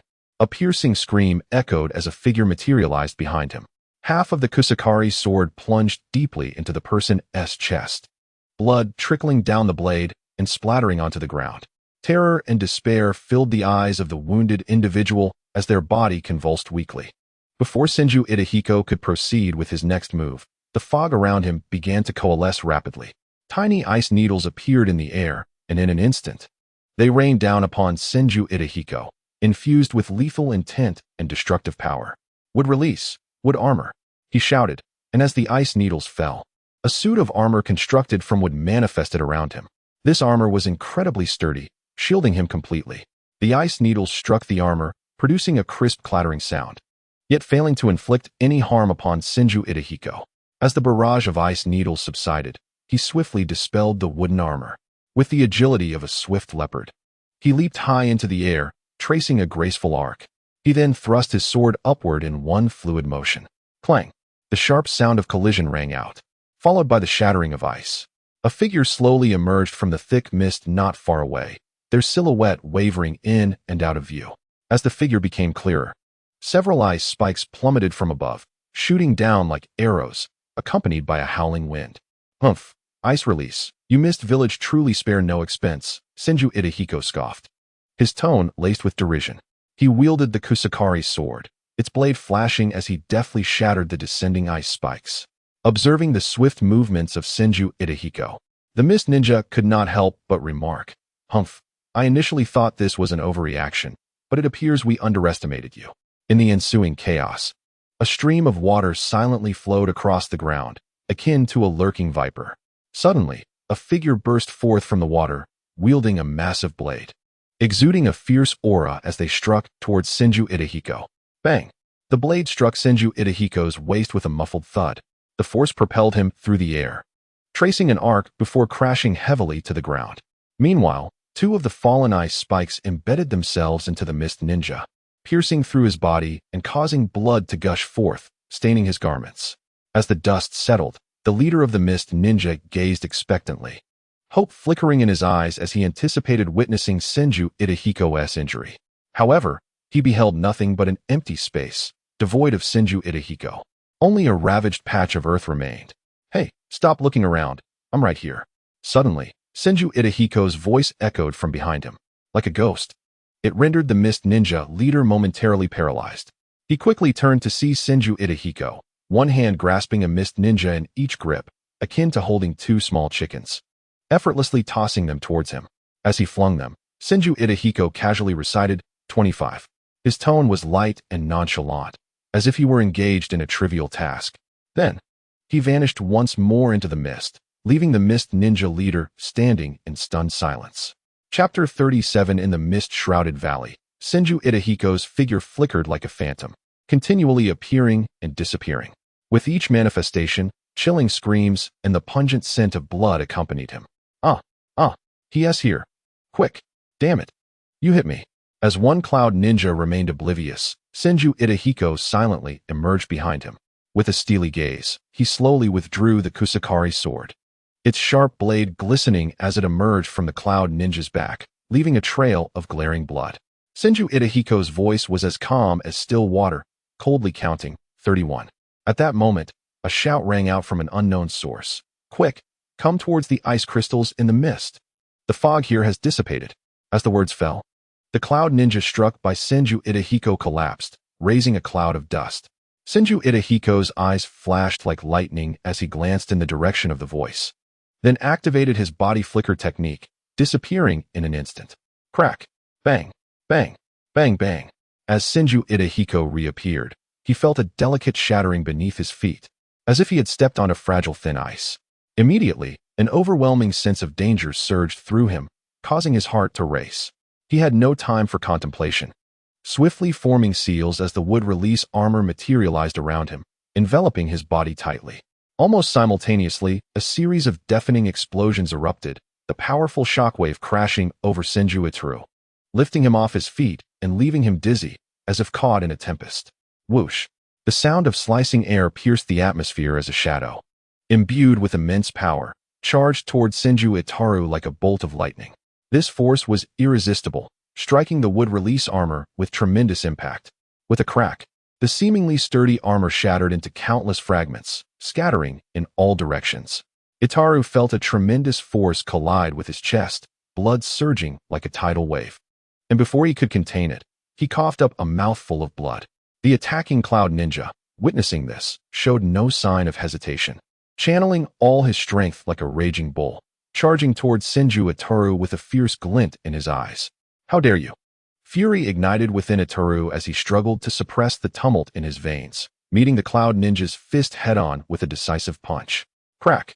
Their fists collided with a sound reminiscent of two massive boulders crashing together, accompanied by a sickening crack of bone. The cloud ninja's arm twisted grotesquely, bone shards piercing through his skin, blood gushing forth. The sheer force sent him sprawling backward like a broken kite, crashing heavily to the ground and kicking up a cloud of dust. Senju Itaru offered no respite, pursuing his opponent relentlessly. He moved like a flash of lightning, his right leg sweeping out like a sharp battle axe toward the fallen cloud ninja. With a sharp sonic boom, the air seemed to part as blood erupted from the ninja's mouth, his eyes rolling back as he fainted instantly. Whoosh, whoosh, whoosh. Just as Senju Itaru dispatched the cloud ninja, multiple shuriken shot from the trees like meteors, aimed directly at his vital points. Itaru remained calm, showing no intent to evade. In an instant, his kusakari sword was drawn, tracing elegant arcs through the air. With a flick of his wrist, he deftly deflected each incoming shuriken, sparks flying. As all shuriken were sent flying, over a dozen ninjas howled, rushing at Senju Itaru like a pack of rabid wolves. Observing the oncoming horde, a faint smile graced Itaru's lips. Boom! He unleashed the body flicker technique, becoming a phantom as he weaved through the throng of ninjas. With keen reflexes, he effortlessly dodged various ninjutsu attacks. Bursting into the crowd like a tiger among sheep, he unleashed his full might. Each strike carried tremendous force, sending a ninja flying with every blow. Ha! Come on, let's dance. After dispatching 3 foes, Itaru threw back his head and let out a roar, reminiscent of the once mighty Madara Uchiha, embodying that indomitable spirit in the face of overwhelming odds. All injured, retreat. A desperate shout reverberated through the chaos, and several ice mirrors rapidly formed around Senju Itaru. These crystalline mirrors radiated an icy chill. In a heartbeat, an arched mirrored chamber materialized around him, sealing him within. Ice release, crystal prison? Itaru's heart raced at the sight of the ice mirrors. Suddenly, he felt a chill creep up his spine. Instinctively, he ducked as a shard of ice, sharp as a dagger, whizzed past his scalp. Subsequently, a flurry of ice shards erupted from the mirrors like a rainstorm, glimmering with lethal intent. Those shards that fell to the ground were sucked back into the mirrors, only to be shot out again, creating a relentless cycle of assault. Within this mirrored chamber, Senju Itaru maneuvered like an agile monkey, deftly avoiding the barrage of ice shards. His kusakari sword was never idle, shattering the shards that came too close. Seizing an opportunity, he unleashed a fire dragon flame bullet from his mouth, the scorching wave obliterating one of the mirrors. However, the shattered fragments joined the onslaught of ice shards, hurtling toward Itaru. Miraculously, the broken mirror reformed as if it had never been damaged. Interesting. A smile of excitement danced on Itaru's lips as he grounded himself, his chakra swelling like a raging tide. Leaning back, he narrowly evaded another wave of attack. Taiji, he bellowed, his presence commanding the air around him. The myriad ice shards, within a meter of Itaru, spiraled chaotically around him, forming a colossal vortex of ice. Go! Sensing the shards had ceased to multiply, Itaru gathered his strength and launched the swirling ice toward the sensed direction. The shards flew forth like a swarm of enraged bees, accompanied by a howling wind, heading straight for his foes. Ah! A chilling scream echoed as crimson fragments rained down like droplets of rain. The leader of the Mist Ninjas, engulfed by his own ice shards, was torn apart, his remains scattered throughout the forest, a gruesome sight. Frost, witnessing the dismembered body of the Mist leader, an enraged voice called from afar. Instantly, several bone spikes shot forth like arrows, targeting Senju Itaru. With swift movements, he wielded his Kusakari sword, intercepting each spike. 10 fingers piercing. The Mist Ninja raised his hands, firing bone spikes in rapid succession, advancing closer to Itaru. As he neared within 5 meters, spikes erupted from his joints, sharp and glistening ominously in the sunlight, inducing an involuntary gasp. Truly unsettling. Itaru mused inwardly, cautious against such a bizarre bloodline limit. Willow Dance. The Mist Ninja, utilizing his elongated joint spikes combined with exceptional taijutsu, lunged at Itaru like a nimble beast, engaging him in a fierce battle. It was a formidable clash, with neither side gaining an advantage. This bloodline limit, while grotesque in appearance, proved its terrifying prowess in close combat. Seizing a moment, Itaru lunged forward, delivering a powerful kick to the ninja's arm, forcing him back and widening the distance between them. Following this, Itaru unleashed a fire dragon flame bullet, the fiery projectile streaking toward the Mist Ninja like a blazing meteor. Furpine Dance. Iron Wire Flower Dance. The Mist Ninja shouted, his body enveloped in bone, resembling a monstrous figure. As he approached Itaru, he extracted his entire spine, transforming it into a long bone whip. Simultaneously, his left arm morphed into a spiral bone spear, exuding a chilling aura of death. Ha ha ha, Senju Itaru, I shall ensure you accompany Frost to the grave.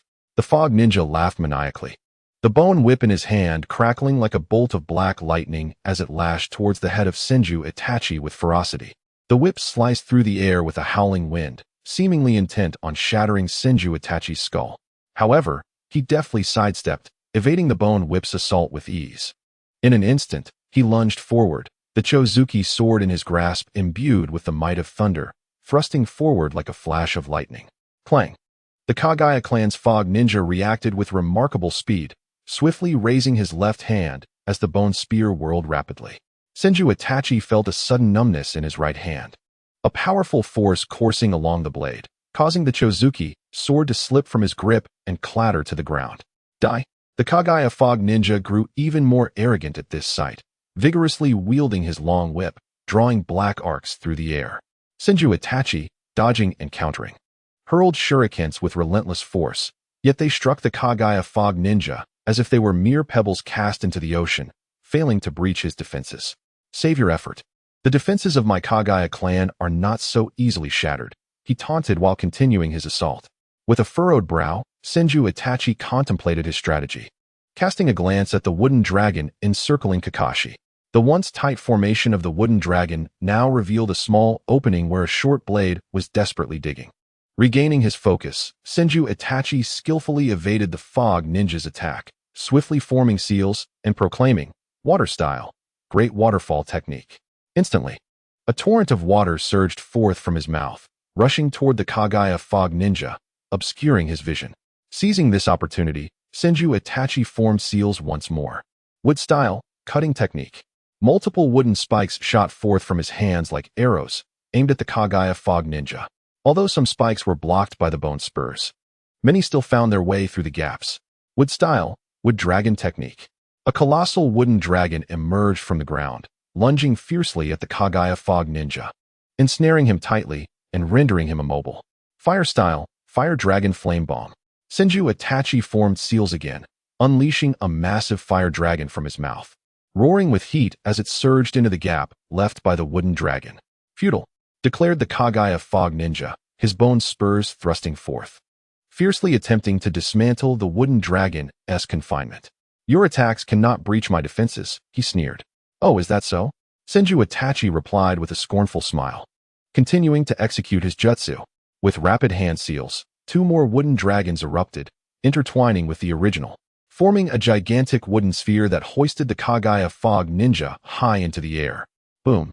The fire dragon erupted within the wooden dragon, igniting a conflagration that engulfed the entire wooden sphere. Flames soared into the sky, waves of heat enveloping the valley.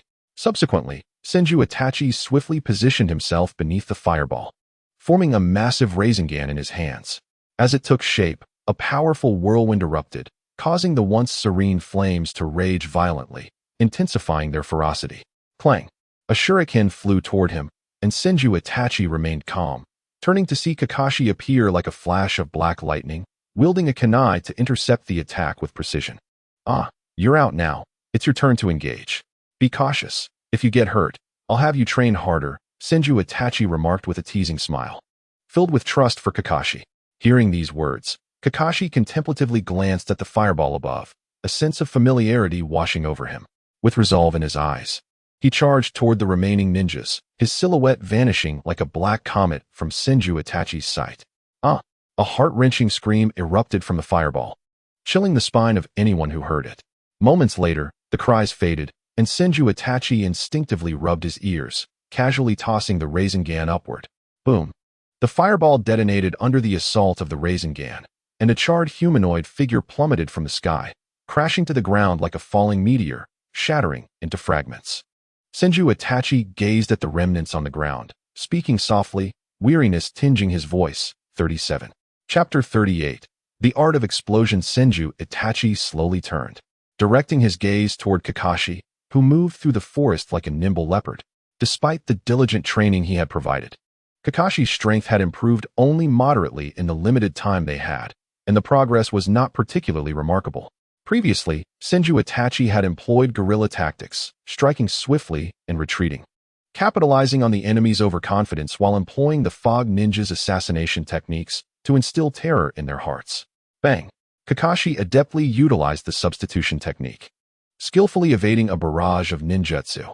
Immediately, leveraging his agility, he unleashed a devastating blow with Chidori, crushing an enemy's heart in an instant. The foe had no time to scream before collapsing, blood rapidly pooling on the ground. Water style, Water Dragon Bullet. Fire style, Fire Bullet. Wind style, Great Breakthrough. With the fall of that ninja, it seemed a switch had been flipped, as dozens of ninjutsu came crashing down upon Kakashi. Observing this, Senju Itachi ceased his observations and dashed toward Kakashi, forming seals as he ran. Wood style, All Bag Technique. In an instant, thick branches erupted from the ground beneath Kakashi, ensnaring him and forming a solid barrier of defense. Simultaneously, Senju Itachi vanished, appearing behind a Cloud Ninja. The blade in his hand gleamed as he swiftly severed the Cloud Ninja's throat. Blood spurted forth like a fountain as the Cloud Ninja's body slowly crumpled, stirring up a cloud of dust. Retreat. In that moment, the remaining ninjas, previously attacking Kakashi, scattered like frightened birds, their eyes filled with terror and despair. The once aggressive demeanor had evaporated, utterly intimidated by the counterattack from Senju Itachi and Kakashi. Watching the fleeing ninjas, Senju Itachi chose not to pursue. He approached Kakashi, untangling the branches and snaring him, and inquired with concern, "How are you? Do you realize where your weaknesses lie? I understand now. My taijutsu is still lacking. My chakra reserves are insufficient, and my seal formation speed is slow. I will practice diligently," Kakashi replied. "Indeed, there is hope for you." Senju Itachi nodded in satisfaction, a hint of a smile gracing his face. "Lord Hokage, what about the remaining ninjas? Should we pursue?" Kakashi looked up at Senju Itachi, curiosity filling his gaze. In response, Senju Itachi surveyed the surroundings, speaking steadily, "No need. The 4 purple flames formation is still active, and they cannot escape. If I'm not mistaken, there are likely more ninjas from our village's route outside. These ninjas lack coordination and fight independently. Otherwise, I wouldn't have found this so manageable. If all goes as anticipated, the final strike should be arriving shortly." Bang! Bang! The sound of intense collisions reverberated from all directions, accompanied by a chorus of furious curses. "Damn it! Open the barrier and let me out." In stark contrast to the chaos within the barrier, outside, The leader of the root operations observed with a calm demeanor. His gaze filled with disdain as he coldly remarked, "Heh, a bunch of useless fools. Since you are all here, you shall accompany my dear Fourth Hokage to the grave." His voice was deep and frigid. "Act now." With his command, a breach appeared in the barrier. The three figures beside him, laden with bulging packs, swiftly darted inside like phantoms. Once inside the barrier, they began to dash back and forth, hurling pieces of paper into the air like falling snow. Explosive tags. They are explosive tags. Stop them. The surrounding ninjas soon realized the gravity of the situation, their panic palpable as they shouted, abandoning their attacks on Kakashi and Senju Itachi. At that moment, their sole thought was to escape this impending hell on earth. "Hokage-sama, what should we do?" Kakashi glanced at Senju Itachi amidst the flurry of falling explosive tags, his eyes reflecting a hint of anxiety, yet predominantly trust in Itachi. "What to do? Just wait to die. What else can we do? With this magnitude of explosive tags, not just I, but even 10 more would perish." Senju Itachi sighed, patting Kakashi's shoulder with a hint of melancholy. "Ah, you're still so young, and yet you must accompany me like this. Are you regretting coming with me?" "Haha, no. I owe my gratitude to teacher Itachi for your guidance," Kakashi replied with a hearty laugh, devoid of any remorse or fear. In a fleeting moment, one could even glimpse a trace of nostalgia in his eyes. "Heh, you little rascal, you seem to be more carefree than I am. But I certainly don't wish to die. I'm not even married yet." As his words fell, Kakashi felt the world around him blur. When his vision cleared once more, he found himself in an entirely different forest. Boom, boom. A series of deafening explosions erupted from the distant purple barrier like thunder. The sound seemed capable of shattering the very fabric of the universe, the ground beneath them quaking violently. In mere moments, the purple barrier developed cracks, and subsequently shattered like glass, unleashing a colossal wave of heat that surged forth like a torrential tide, uprooting vast swathes of forest. In an instant, dust and debris filled the air, flames soared into the sky, and the world seemed to descend into a scene reminiscent of the apocalypse. "Damn, what a beautiful firework display. Why is it that I'm not accompanied by a lovely lady?" Senju Itachi remarked, casting a disdainful glance at Kakashi, who was still in shock. Boom. Damn it. A powerful shockwave swept through, causing Senju Itachi to stumble, nearly falling to the ground, while Kakashi plopped down unceremoniously. Once the explosions ceased, a glance around revealed that the once lush forest had vanished without a trace, replaced by desolation and charred ruins.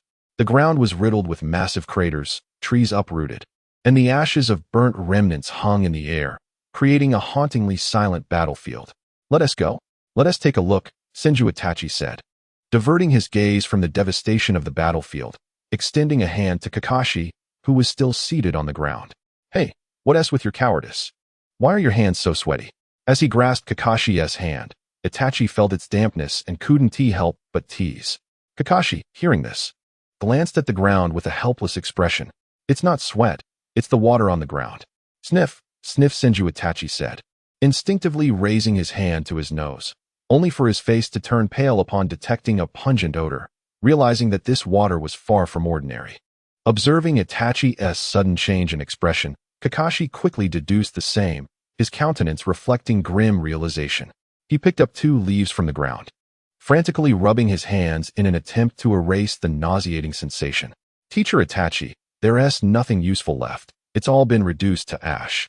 The terrifying deep craters left by the explosions echoed with silence, revealing nothing.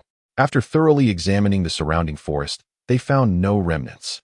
Listening to Kakashi's report, Senju Itachi stretched lazily and remarked with resignation, "Well, it was to be expected. They really went all out, sending so many jonin to eliminate me. Their strength is considerably weakened now. Let us go find Minato. It's time to end this battle." A glimmer of resolve sparkled in his eyes.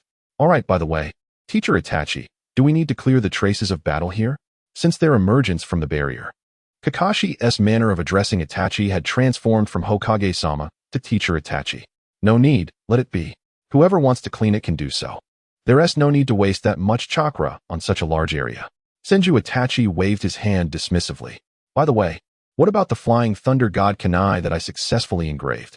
Did you manage to keep it safe for me?" Itachi suddenly recalled something, turning to Kakashi with a questioning gaze.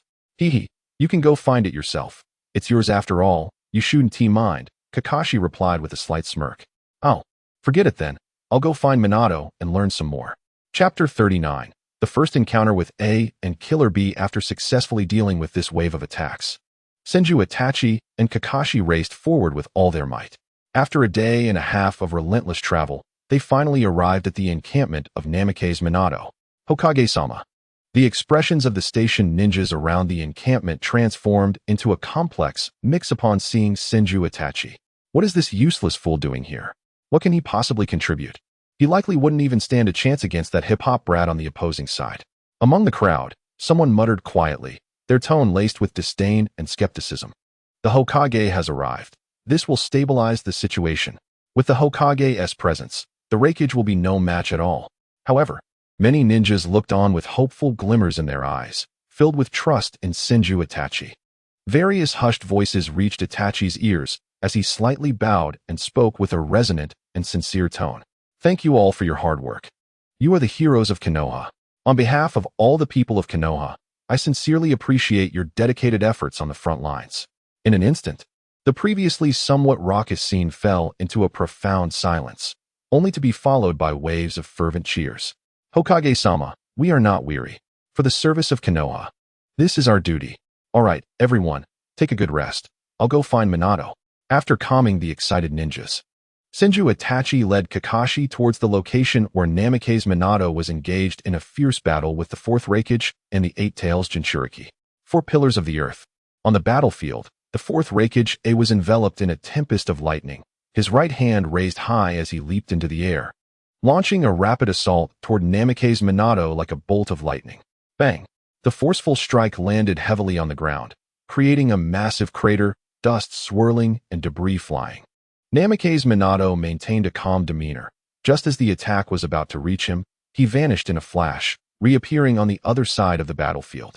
Upon closer inspection, a kunai was embedded firmly in the ground there. As the water gate emerged, the ever-vigilant Killer Bee, clutching his weapon, charged forth with the swiftness of a nimble cheetah. Watergate remained unperturbed, wielding his kunai as he engaged Killer Bee in an intense battle. Their silhouettes darted across the battlefield, the clashing of weapons echoing incessantly, sparks flying in every direction. The thunderous rage of the lightning blade. Killer Bee steadied his dual blades, successfully parrying Watergate's kunai. Simultaneously, the Fourth Raikage, concentrated his lightning chakra in his feet and propelled himself towards Watergate's back like a cannonball. Whoosh! Watergate's figure vanished once more, evading A's formidable jutsu, which crashed heavily into the ground, creating yet another crater. Watergate, is fleeing all you can do? A glared at Watergate, his eyes ablaze with fury. Having clashed with Watergate numerous times, he believed he was more than a match for him in a one-on-one confrontation. Yet, Watergate's ghostly flying thunder god technique proved to be a relentless headache, rendering A's pride in his own speed and destructive power a mere jest, as each of his attacks missed Watergate entirely. Huh, Raikage, you're jesting. Your attacks are so fierce. If I didn't evade them, I wouldn't last a moment, Watergate replied, a smile gracing his lips, his tone calm and composed. Otherwise, perhaps you should retreat. This way, neither of us need to exhaust ourselves here. In stark contrast to Watergate's patience, A's temper flared. Unable to contain his rage any longer, he unleashed his chakra and launched a more ferocious assault against Watergate. Having battled for some time, I had comprehended the positions of Watergate's kunai marked with the flying thunder god technique. This time, he was determined to strike Watergate with his speed. Confident that a single hit would secure his victory, I gathered his strength and charged at Watergate with lightning speed. Observing this, Watergate vanished in an instant. However, as he reappeared, he astonishingly altered his direction and attacked Watergate once more. His speed was so remarkable that his figure was barely discernible. A mere flash of lightning across the battlefield. Watergate-sensei, Kakashi, watching from the side with Senju Itachi, exclaimed in alarm. Concern filled his eyes as he prepared to rush to aid. Yet, Senju Itachi swiftly restrained Kakashi. Worry not. You know well your teacher's capabilities. Swish. A's attack once again came up empty, leaving only a solitary kunai suspended in the air. How swift! A marveled, caught off guard when suddenly a gust of wind swept past him. Startled, he turned just in time to see Watergate, kunai in hand, strike towards his back like a bolt of yellow lightning. In that critical moment, Killer Bee swiftly transformed, his body morphing, sprouting an octopus-like tail. The tail extended, intercepting the lethal strike, leaving a deep gash upon its surface. Seeing this, Watergate exhibited neither surprise nor regret. He flickered and vanished once more, only to reappear behind Killer Bee. Just as Watergate's kunai was about to pierce Killer Bee's back, his motion was abruptly halted. Gazing down, Watergate noticed that, unbeknownst to him, Killer Bee's short sword was now less than 2 centimeters from his abdomen. Clap! Just as the two were about to exchange pleasantries, Senju Itachi emerged from the nearby woods. Clapping his hands, his appearance instantly captivated everyone's attention. Hokage-sama. Watergate and Killer Bee simultaneously ceased their actions, Watergate smiling as he greeted Senju Itachi warmly. Killer Bee hurriedly returned to A's side, muttering as he walked. Hey, you are the fourth Hokage. Wow, just experienced a fierce battle. Let us rest. However, before he could finish, A's hand seized his head, abruptly cutting off his rhythmic recitation. Observing Killer Bee feigning pain in A's grasp, Senju Itachi, already fond of the duo, became intrigued. Mimicking Killer Bee, he rhythmically chimed, Yo, I'm here. Watching your battle fills me with excitement. Come on, let's liven things up. Kakashi, witnessing the scene, awkwardly covered his eyes and quietly retreated behind Watergate. Glancing back at Kakashi, Watergate instinctively ruffled his hair, smiling as he remarked, Hokage-sama is quite entertaining. How has your journey been? Kakashi chose to ignore Senju Itachi's antics, replying, Everything went well, thanks to Itachi-sensei. We faced no issues along the way. Huh, is that so? That's splendid. It seems Hokage-sama has imparted much wisdom to you, Watergate said gently, continuing to affectionately touzle Kakashi's hair. Meanwhile, Killer Bee, filled with excitement, sparkled with enthusiasm as he struggled to escape A's grasp, muttering, Wow, big bro, his rhythm is even better than mine. Let go of me. Yet no matter how he squirmed, A held him firmly, not relenting. A eyed Senju Itachi with caution, aware that the latter had shed the explosive chakra he had exhibited earlier. Through the trials of 2 fierce battles and the frequent use of chakra, combined with his prior experiences, Itachi had mastered the art of concealing his chakra, rendering his strength difficult to discern. Nevertheless, despite Itachi's restraint, A felt an instinctual thrill emanating from his body, growing ever stronger, urging him to remain vigilant. Don't look at me like that. I might blush, Senju Itachi said with a smile, attempting to ease the tension in the air. A released Killer Bee, stepping forward to shield him, his expression serious as he declared, Fourth Hokage, Konoha truly harbors hidden talents. I never anticipated that beyond Watergate and that retired elder, there existed you. It seems they have all failed. What a nuisance. Muttering to himself, A raised his voice, addressing Killer Bee, prepare to flee. In a 2-on-2 scenario, we may not prevail. His tone was gruff and resolute, devoid of any intent to mask his intentions. In the next moment, A unleashed a surge of lightning chakra, surrounding him with a dazzling aura as he charged towards Senju Itachi. Hey, wait, I haven't even said I wanted to fight. Senju Itachi observed A's sudden onslaught with a hint of resignation. Chapter 40. The Return of Little Wisdom Hokage-sama. Witnessing a dash towards Senju Itachi like a ferocious tiger, Watergate gasped in alarm, instinctively moving to protect Itachi. Kakashi quickly grasped Watergate's sleeve, maintaining a calm demeanor. Boom. Senju Itachi swiftly raised his arms. An A's full-force strike collided with his arms like a cannonball. In that instant, an overwhelming force surged forth, and Itachi felt as though he were struck head-on by a speeding truck, hurtling uncontrollably backward. 2 feet carved deep trenches into the earth, and in their wake, several mighty trees were shattered in half, sending up clouds of dust. As the smoke gradually dissipated, Bai Yifei, rubbing his numbed arms, emerged slowly, muttering, Goodness. As expected of you. You nearly fractured my arm. He then lifted his head, his gaze piercing as it fell upon AI, and declared loudly, Are you ready? It's my turn now. No sooner had he spoken than Bai Yifei instantly transitioned into his sage mode, a mysterious and peculiar aura emanating from him like ripples in water. In an instant, the ground beneath his feet seemed unable to withstand the overwhelming force. Cracking with a resounding boom, like an arrow released from its bow, he shot forward with an unstoppable momentum, hurtling toward AI. AI, witnessing the beast-like charge of Bai Yifei, steeled himself. You dare to withstand my full force? I cannot afford to lose in terms of momentum. With that thought, His chakra surged like a tidal wave, swiftly coalescing. And he bellowed, lightning armor. Bang! In a clash of full strength, AI adopted a defensive stance, yet he was struck back as if hit by lightning. Flying backward, the lightning armor on his arm shattered upon contact with Qinshu Yifei's fist, crumbling like glass. Ha ha ha, exhilarating. For the first time in my life. Aside from my father, I meet a ninja bold enough to confront me head-on. Emerging from the dust, AI raised his right hand, grandly wiping the blood that trickled from the corner of his mouth, his eyes shining with fervor as he fixed his gaze upon Qinshu Yifei. The entire ninja world has underestimated you. Bring it on. Let us engage in a purely physical clash. Don't run around like Namikaze Minato. Ha ha ha, splendid. Let us go. As AI's enthusiasm ignited, Qinshu Yifei too was thoroughly inspired. Sparks of electricity crackled across his body, although not as powerful or dazzling as AI's lightning armor. Paired with his uniquely enchanting hair and eye makeup, it exuded an air of mystique. Lightning release, thunder plow heat blade. With lightning swirling around him, AI bent his arm, resembling a blade of thunder, and charged toward Qinshu Yifei's neck. Chidori. Without hesitation, Qinshu Yifei unleashed Chidori, accompanied by a sharp, ear-piercing cry that echoed across the battlefield. He dashed toward AI, his Chidori charged with lethal energy, aiming fiercely at AI's joints.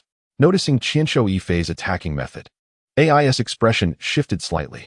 He decisively canceled the thunder plow heat blade, aligning his four fingers together like a steel blade, crashing toward Chidori. Crack! Crack! The two forces collided violently, creating dazzling arcs of electricity, as crackling currents lashed out like serpents across the ground, leaving scorched marks in their wake. Bang! Bang! A round of confrontation concluded, and it appeared neither had gained the upper hand. They swiftly reset their stances, engaging in a flurry of punches and kicks, neither giving an inch. Lightning release, heavy flow burst. Seizing the moment, AI unleashed a powerful strike, instantly sending Qinshu Yifei staggering back. AI's gaze deepened as he inquired, "Have you not yet unleashed your full strength?" "Haha, you've caught me. I merely wish to learn the ways of lightning release ninjutsu. To gain more exposure," Qinshu Yifei replied, having previously gleaned insights from the techniques of White Fang, which bore a striking resemblance to the ninjutsu of Cloud Village. Since witnessing AI's attack style, he had harbored thoughts of learning from him. After this period of sparring, his understanding of electrical therapy had significantly advanced. As he spoke, arcs of electricity danced joyfully around Qinshu Yifei, a thin layer of lightning chakra gradually enveloping his body, as if donning a mystical electric armor. AI, observing Qinshu Yifei, grew solemn. In such a brief exchange, Qinshu Yifei had developed a profound understanding of chakra manipulation. Though AI knew Qinshu Yifei could not match his mastery of lightning release, the terrifying potential he exhibited instilled in AI a palpable sense of pressure. Taking a deep breath, AI allowed the arcs of electricity to dissipate, his previously frizzy hair settling down. He fixed his gaze upon Qinshu Yifei and said, "May I witness your true power?" Upon hearing this, not only AI, but also the other Konoha ninjas and Namikaze Minato displayed expressions of eager anticipation.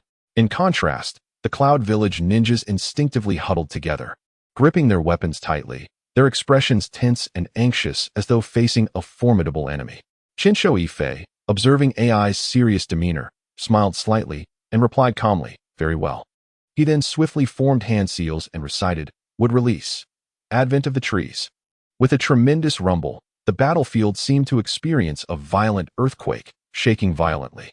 The ground cracked open like a spider's web, and immediately, enormous trees sprouted rapidly, rising like bamboo shoots after rain. In an astonishingly short time, a magnificent and dense forest replaced the previous battlefield. Sensing the overwhelming chakra fluctuations akin to a mountain, AI involuntarily activated his lightning release mode once more. He stood on high alert, keenly observing his surroundings, a hint of tension and unease in his eyes. Qinshu Yifei manipulated a robust tree trunk, gently lowering himself beside Namikaze Minato. Noting AI's vigilant demeanor, he asked, "As you wish, what do you believe your chances of victory are?" AI surveyed the boundless expanse of the wood release area, his brow furrowing. "Are you intending to trap us all here?" "Ha ha, you jest. If I truly wanted to keep you here, I would have acted long ago. There would be no need for idle chatter," Qinshu Yifei replied with a smile. I am not one who revels in violence, nor one who takes pleasure in killing. I hope you recognize the disparity in our strengths and choose to retreat to the Cloud Village voluntarily, rather than forcing me to drive you back. You. AI began to respond, but Bai Yifei interjected, "Stop. I will give you time to consider. I expect your answer in 3 days." Without waiting for AI's reply, the area formed by the advent of the trees began to undergo a slow transformation. The trunks acted like colossal arms, gently yet firmly guiding both parties back to their respective camps. After completing this, Bai Yifei promptly dismissed the wood release technique. His body felt as though all strength had been sapped, and he nearly collapsed to the ground. Quick as a flash, Namikaze Minato caught him just before he fell. "I will take Lord Hokage back to the tent. You all should rest. There will be no further battles for now," Namikaze Minato stated, prompting the ninjas, still buzzing with excitement, to disperse. "Oh man, that was close. I almost couldn't hold on," Bai Yifei muttered weakly. "Haha, well done, Lord Hokage," Namikaze Minato smiled. Observing the exhausted Bai Yifei, who showed no signs of his usual Hokage stature. This time, Bai Yifei had unleashed his full power, executing the maximum range of the advent of the trees without reservation, intending to intimidate the Cloud Village into retreat. Should this strategy fail, he would have no choice but to resort to a more violent approach. Ding! Congratulations, Master. At the same time, 5,000 individuals have been left in a state of astonishment, fear, excitement, and a multitude of emotions, earning a total of 40,000 emotional points. Ding! Here I am again, your beloved system assistant, Xiaoji, making a grand entrance. Surprised? Shocked? Minato, I must trouble you to keep a watchful eye here for now. We cannot afford to be careless. I have a lingering suspicion that there exists a third-party force lurking in the shadows of the battlefield, and we must not allow them to exploit any weaknesses. Understood, Lord Hokage, please take your rest. Minato Namikaze responded with concern. Ding, ding, ding. Noticing that Senju Itaru was ignoring him after such a long absence, Xiaoji repeatedly emitted alert tones in his mind, attempting to capture his attention. Chapter 41. The reason enough with the beeping. If you keep this up, I might just suffer a concussion. Senju Itaru wearily reclined on a soft cushion beside him, feeling utterly helpless as he addressed Xiaoji in his mind. Why should I care if you ignore me? It took considerable effort to close the permissions of my elder brother. I nearly couldn't escape. You never show any concern. Xiaoji's voice echoed in Itaru's mind, tinged with a hint of grievance. Upon hearing Xiaoji's words, Itaru paused momentarily. He understood that the elder brother Xiaoji referred to must be the rather aloof notification sound. Recollecting the moments before his unconsciousness, he realized he had indeed heard them arguing. However, upon awakening, his focus had solely been on absorbing his newfound power, and he had gradually pushed this matter aside. Concentrating his thoughts, Itaru inquired internally, what exactly transpired? Why did that situation arise? What occurred? Humph, it's simply because you are too stingy, Master. Unwilling to spend emotional points, Xiaoji replied, a note of reproach in his tone. Our duty is to assist you in becoming stronger. I am the auxiliary system, while my elder brother is the main system. However, due to certain special circumstances, he fell into a slumber, leaving me responsible for interfacing with you. Yet you have consistently refrained from spending emotional points to enhance your strength. Aside from White Fong's sword technique, you have only exchanged for a flashy fire dragon flame bomb and that discounted body technique. Hearing this, Itaru rubbed his ears, expressing disdain. What of it? Those emotional points are mine. I can spend them as I please. Is there a problem with that? He paused before adding, and about your fire dragon flame bomb. I feel embarrassed to mention it. My proficiency is so high already, yet you still charge me 500 emotional points. You are nothing short of a swindler. Xiaoji, upon hearing this, grew indignant and hastily retorted, what can I do? You clearly tricked me. You ask why the jutsu you already know is still priced. How could I respond? I can only tell you that when proficiency reaches its peak, it can be unleashed instantaneously. Otherwise, how could I sell it to you? So, what does this have to do with your elder brother's disappearance? Itaru pressed. Xiaoji quickly replied, at that time, you were cultivating sage techniques, and my elder brother appeared. He encountered some issues with his core and urgently needed energy to repair himself, hence he set his sights on you. However, you were reluctant to spend a fortune on exchanges, always wanting to learn first before redeeming at a discount. Consequently, he consumed his own energy to enhance your training intensity. Upon hearing this, Itaru slammed his palm on the table, rising angrily to shout, "Damn it! I knew it was particularly grueling during training. It turns out someone was meddling. I nearly perished from the pain."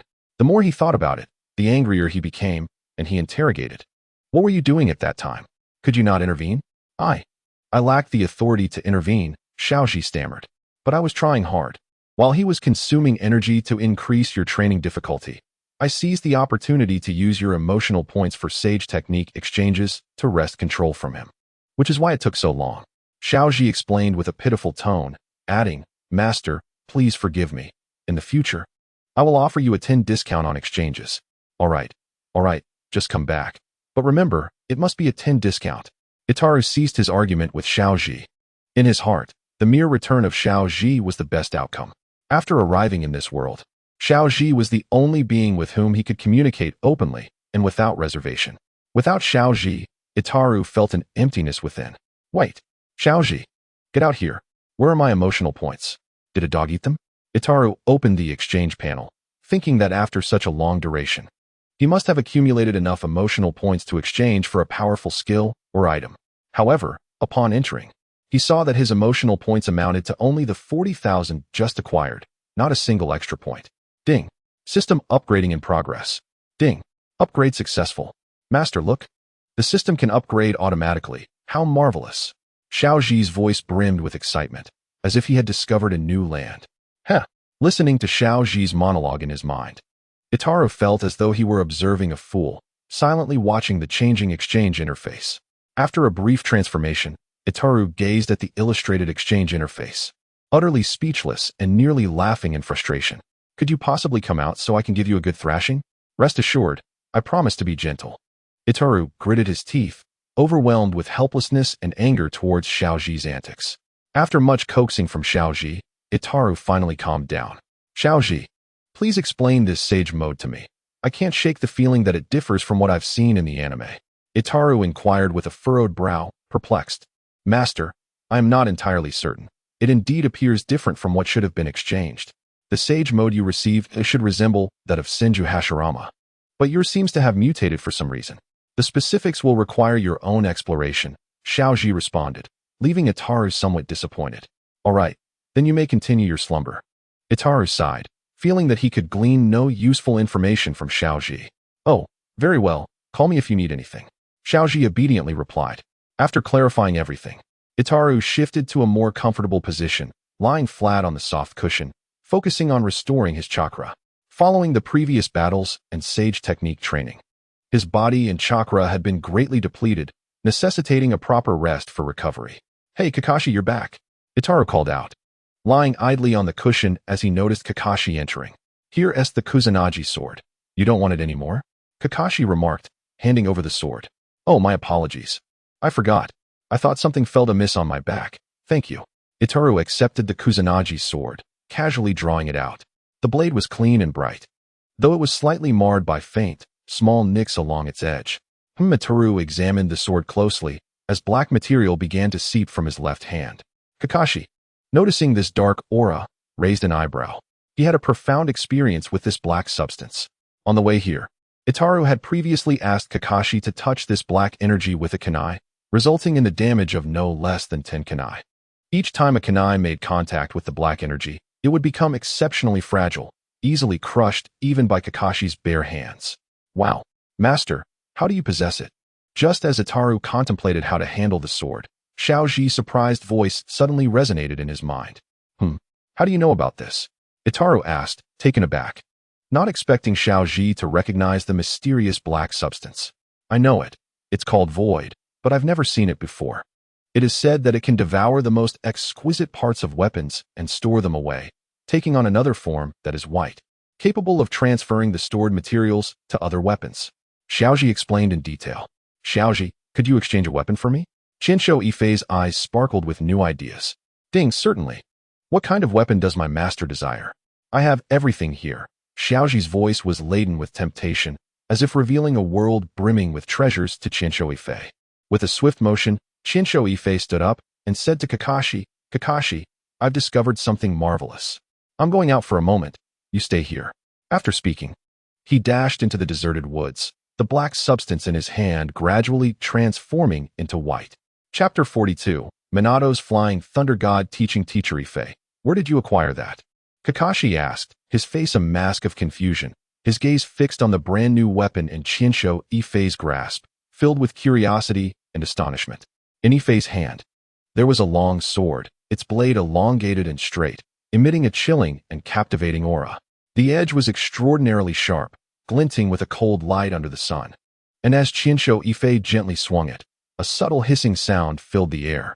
The blade was adorned with ancient and mysterious dragon patterns, the dragon's body winding and coiling, its scales vividly lifelike, as if it might soar into the sky at any moment.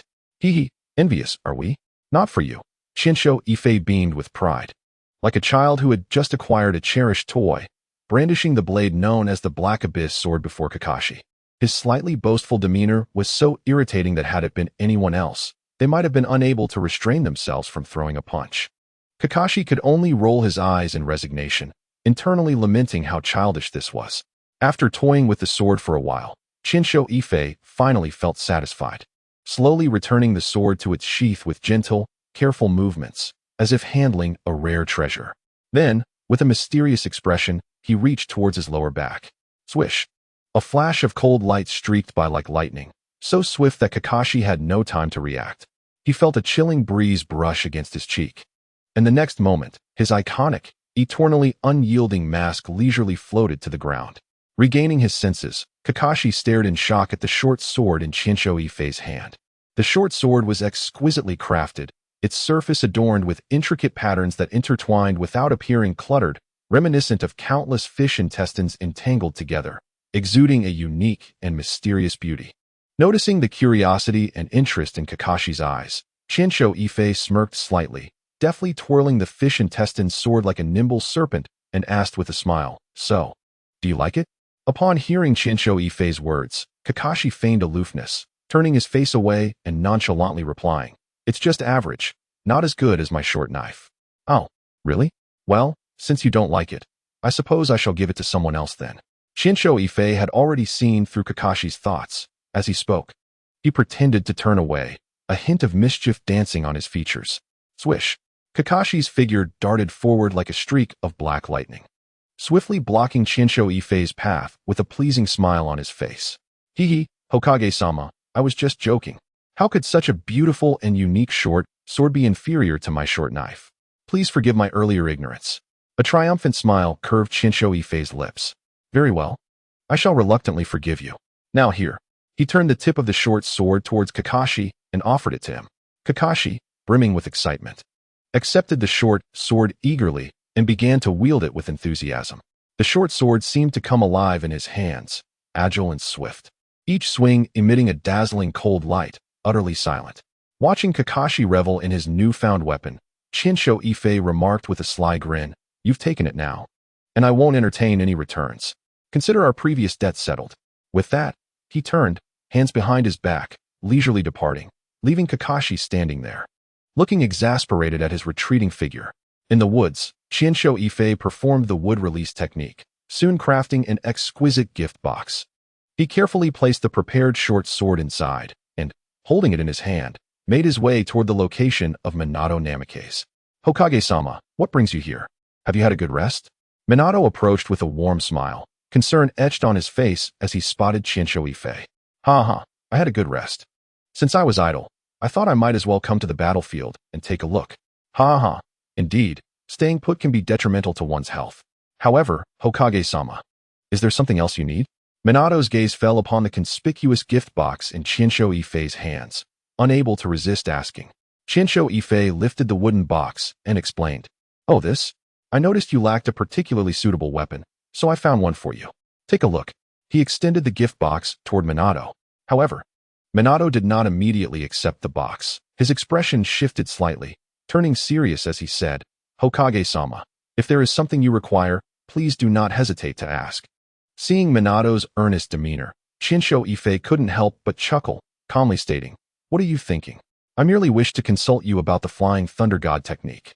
It would be impolite to come empty-handed, so I brought a little gift." Upon hearing Chinsho Yifei's explanation, Minato's expression softened, returning to his usual warmth. "Haha, I see. Just say what you need. There is no need for gifts. That would be too courteous. As he spoke, Minato casually opened the gift box. Inside lay a jet-black short sword, quietly resting, emanating an icy gleam that captivated Minato's gaze at first glance. Minato instinctively swung the sword toward a nearby tree trunk. Swish! The short sword sliced through the tree like a black flash of lightning, penetrating it effortlessly, as if it were merely passing through a thin layer of paper. Excellent sword, Minato exclaimed, examining it closely for a moment before placing it back into the gift box. Hokage-sama, I can teach you the Flying Thunder God technique. But this gift is too precious. I cannot accept it. Yet Bai Yifei forcefully placed the gift box into Minato's arms, earnestly saying, "Do not say such things. A fine sword deserves a hero. I believe it is quite suited to you. Moreover, during this time of war, each increment in your strength will lessen our casualties. So please accept it." Minato did not refuse again, solemnly accepting the gift. Thus commenced the one-on-one lesson on the Flying Thunder God technique. Hokage-sama. The Flying Thunder God technique allows for instantaneous movement by marking a location in advance, with the key lying in the precise control of space and time. Minato explained, producing a kunai inscribed with the Flying Thunder God technique. He threw the kunai forcefully towards a distant tree, which arced gracefully through the air, accurately embedding itself into a tree 100 meters away. Hokage-sama, observe closely. As soon as he finished speaking, Minato's chakra began to swirl, and in an instant, his figure vanished from sight. When next observed, he stood beside the tree, smiling as he looked at Bai Yifei. Dear Hokage, this is the fundamental application of the Flying Thunder God technique. Wherever there is a seal, I can instantaneously transport myself there, Bluffing Shuemin declared, swiftly reappearing before Bai Yifei. Unbeknownst to him, a Flying Thunder God mark had also materialized at his previous location. Hokage-sama, one must not solely focus on the technique itself. It is imperative to first sense the flow of chakra and establish a connection between the technique and your own chakra coordinates. Wow, Shuemin, you are so impressive. When will I be able to reach your level? Bai Yifei gazed at Bluffing Shuemin's demonstration, his eyes brimming with envy and anticipation. Hokage-sama, do not rush. The Flying Thunder God technique requires extensive practice. You must earnestly feel the resonance between your chakra and the surrounding space, gradually familiarizing yourself with the technique, Shuemin advised. With a dramatic flourish, Bai Yifei tossed aside several kunai that fell from his inner garment.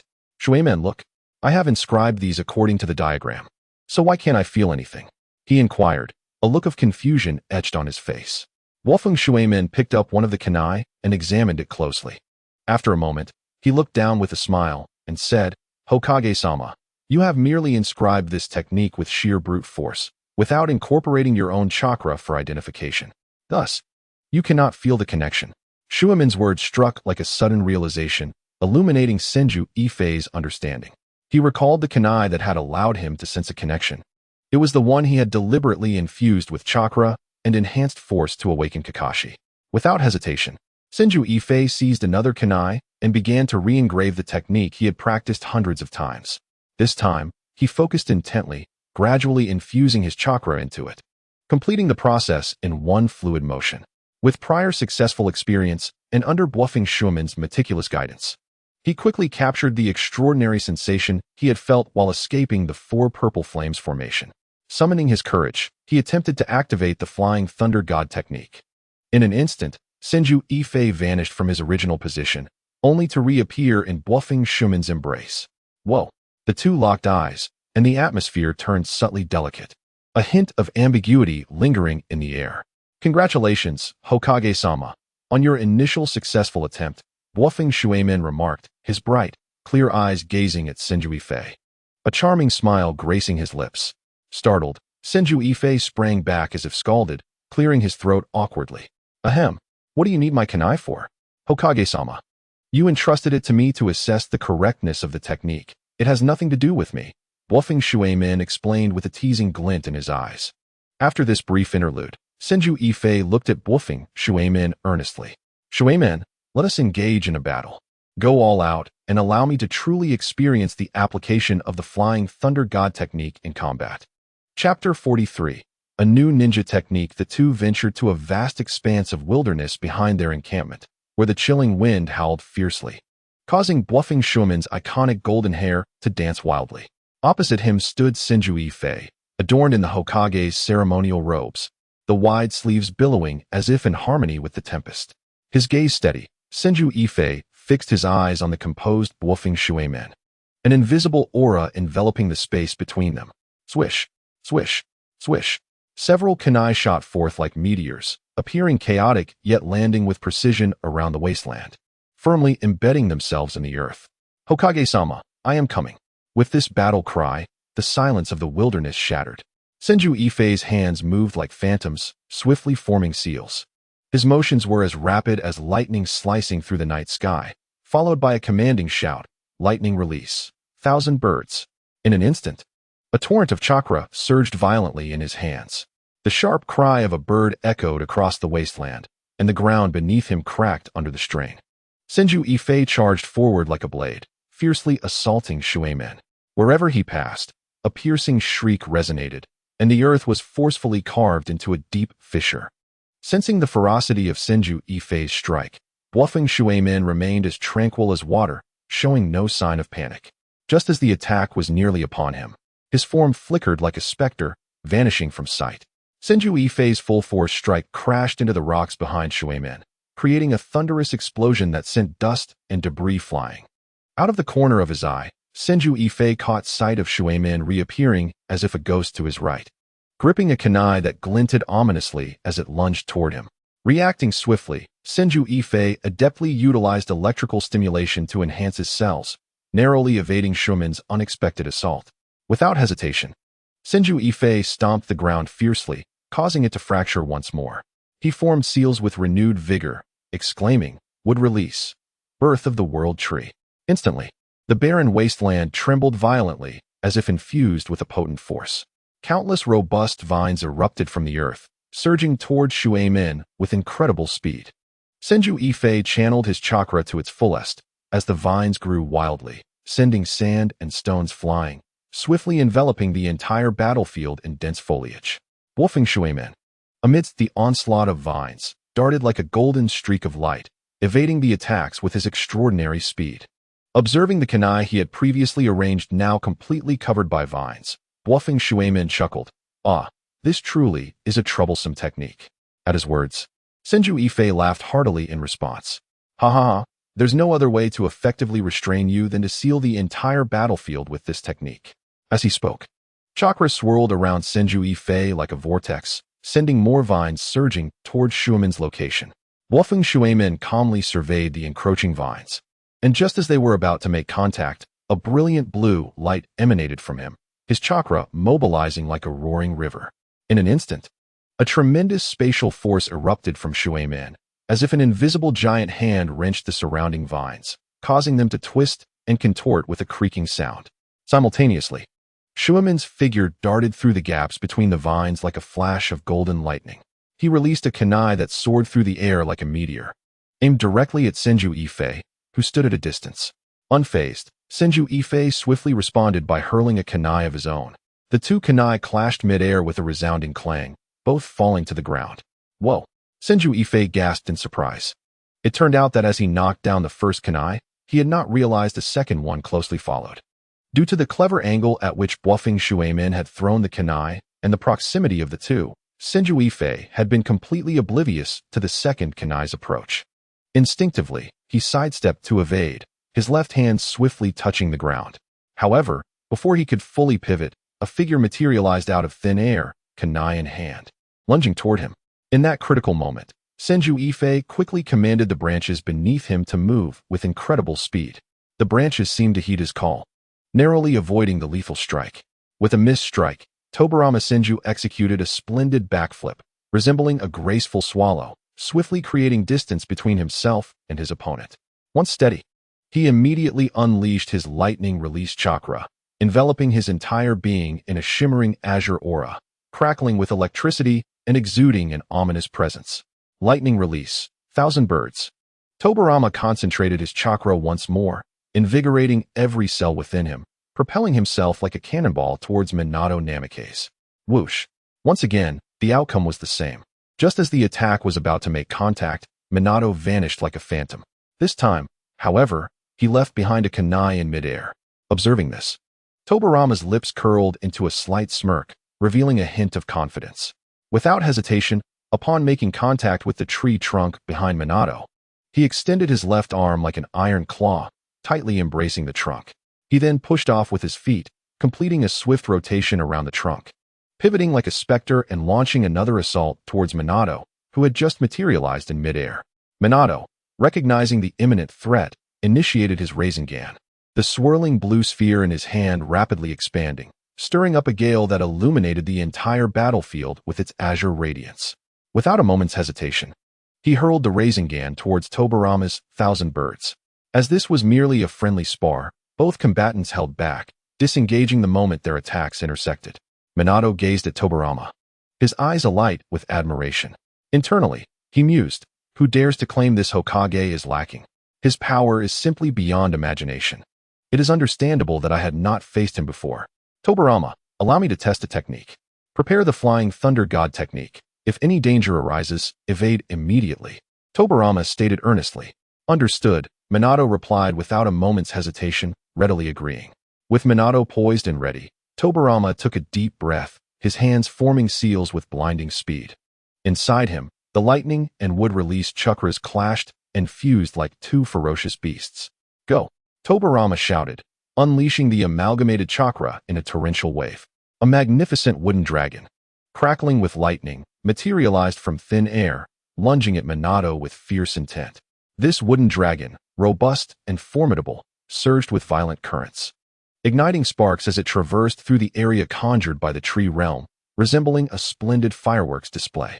Minato stood resolutely against the oncoming wooden dragon, unwavering as his chakra surged wildly. In his right hand, a Rasengan expanded rapidly, resembling a miniature blue sun, whipping up a ferocious wind that illuminated the battlefield. Boom! The Rasengan was released, colliding fiercely with the colossal dragon midair. In an instant, light burst forth like the sun, and the deafening explosion resonated like thunder, echoing across the skies. The powerful shockwaves radiated outward, shattering the wooden landscape as if it were fragile glass.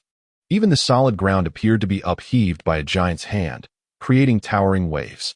After a considerable time, the dust began to settle. Tobarama and Minato stood side by side in the massive crater formed by their clash, both panting heavily, their bodies marked with the signs of battle, sweat soaking their garments. They exchanged glances, their eyes reflecting mutual admiration and respect. With the resounding echoes of their fierce battle drawing in numerous Leaf Village shinobi, they arrived. Gazing in awe at the two figures in the crater, their expressions filled with shock and reverence. In Tobarama's mind, a series of notification sounds rang out like firecrackers, unceasing. Ah, what an exhausting endeavor, they both chuckled, leaping out of the crater. So, Minato, what do you think of my technique?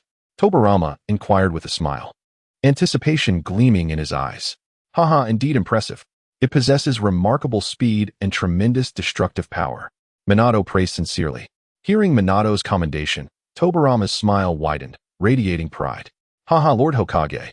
I have named this technique Azure Thunder Ensnaring would fire instantaneous dragon explosion. What do you think?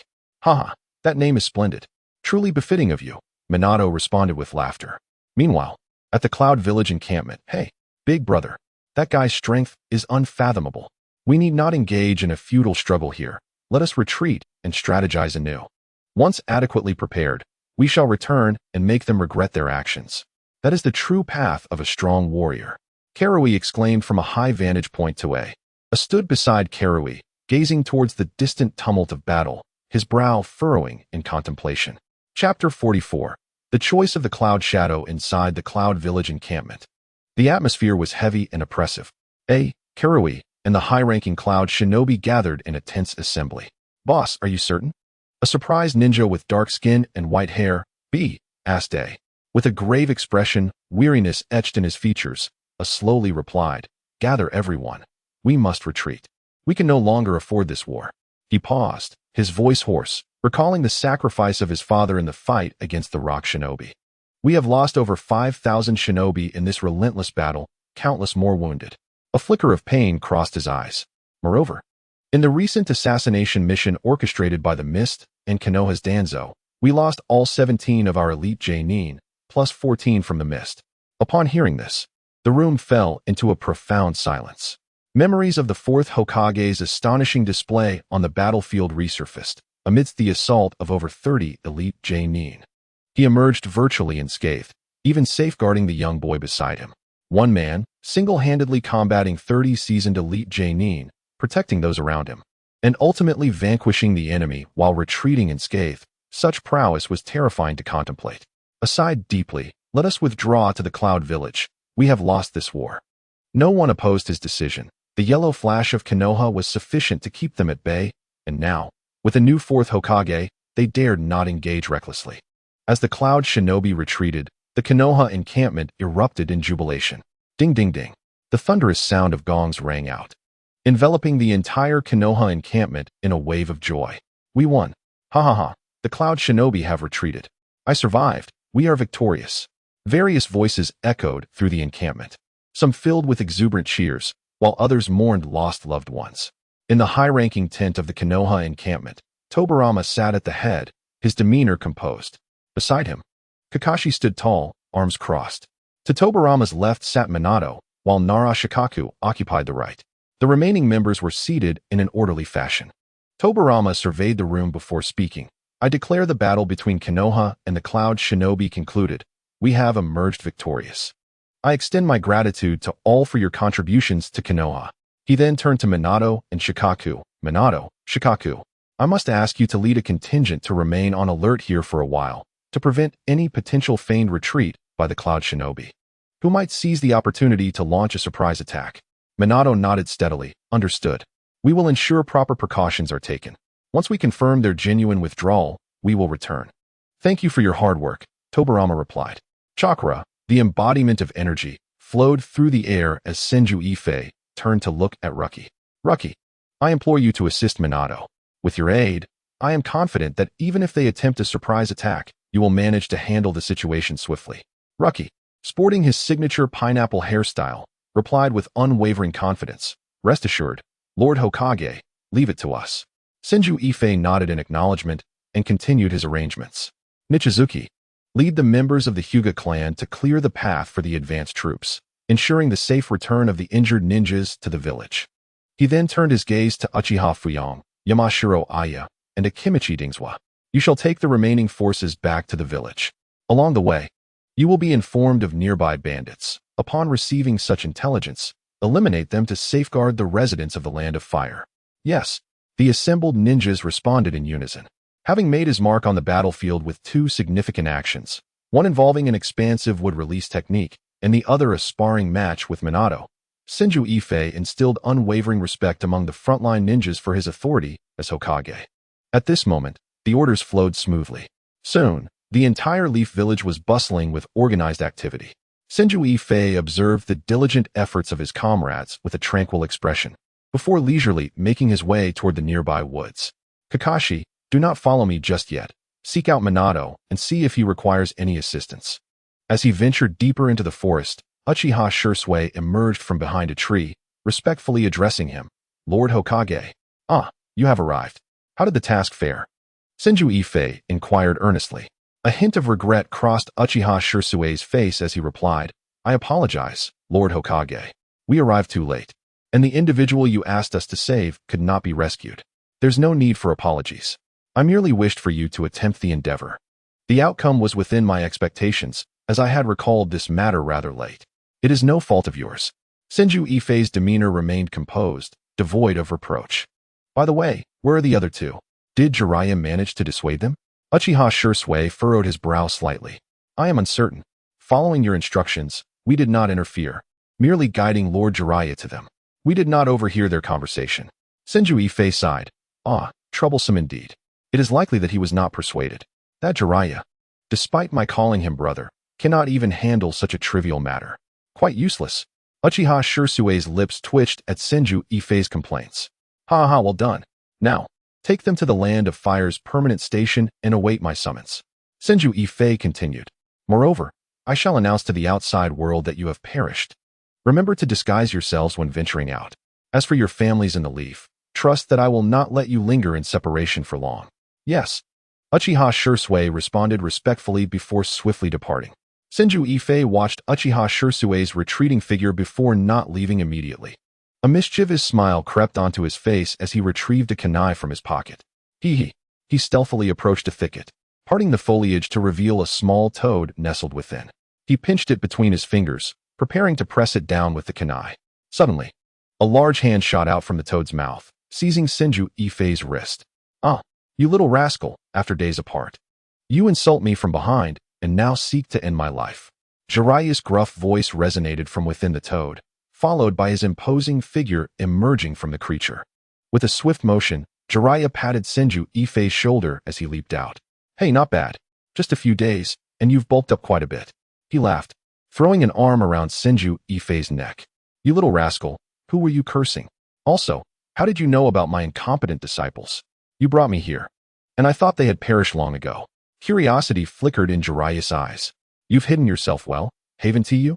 Senju Yifei struggled to break free from Jiraiya's hold and asked, "So, how did the conversation go?" Jiraiya sighed heavily, his expression filled with resignation. "Not well. Yahiko is dead, and Nagato and Konan refused to listen." His demeanor turned serious. "What is your intention in seeking them out?" Senju Yifei remained silent, gazing at Jiraiya for a long moment before slowly articulating, "Who knows? Perhaps I simply wish to prevent those unfortunate souls from straying down the wrong path. Yet, it seems it may be too late. Haha, brother Jiraiya, it is as it is. I must take my leave. As Hokage, I am quite busy." Senju Yifei casually produced several books, refreshing magazines, and Riska literature exchanged from Shojai, and tossed them to Jiraiya before turning to depart without looking back. "Rascal, do you not understand manners? How dare you throw that at me?" Chapter 45. Returning to the village in the capital of the Land of Fire, at a place known as Yame Onsen Inn. Steam wafted through the air, creating a tranquil and pleasant atmosphere.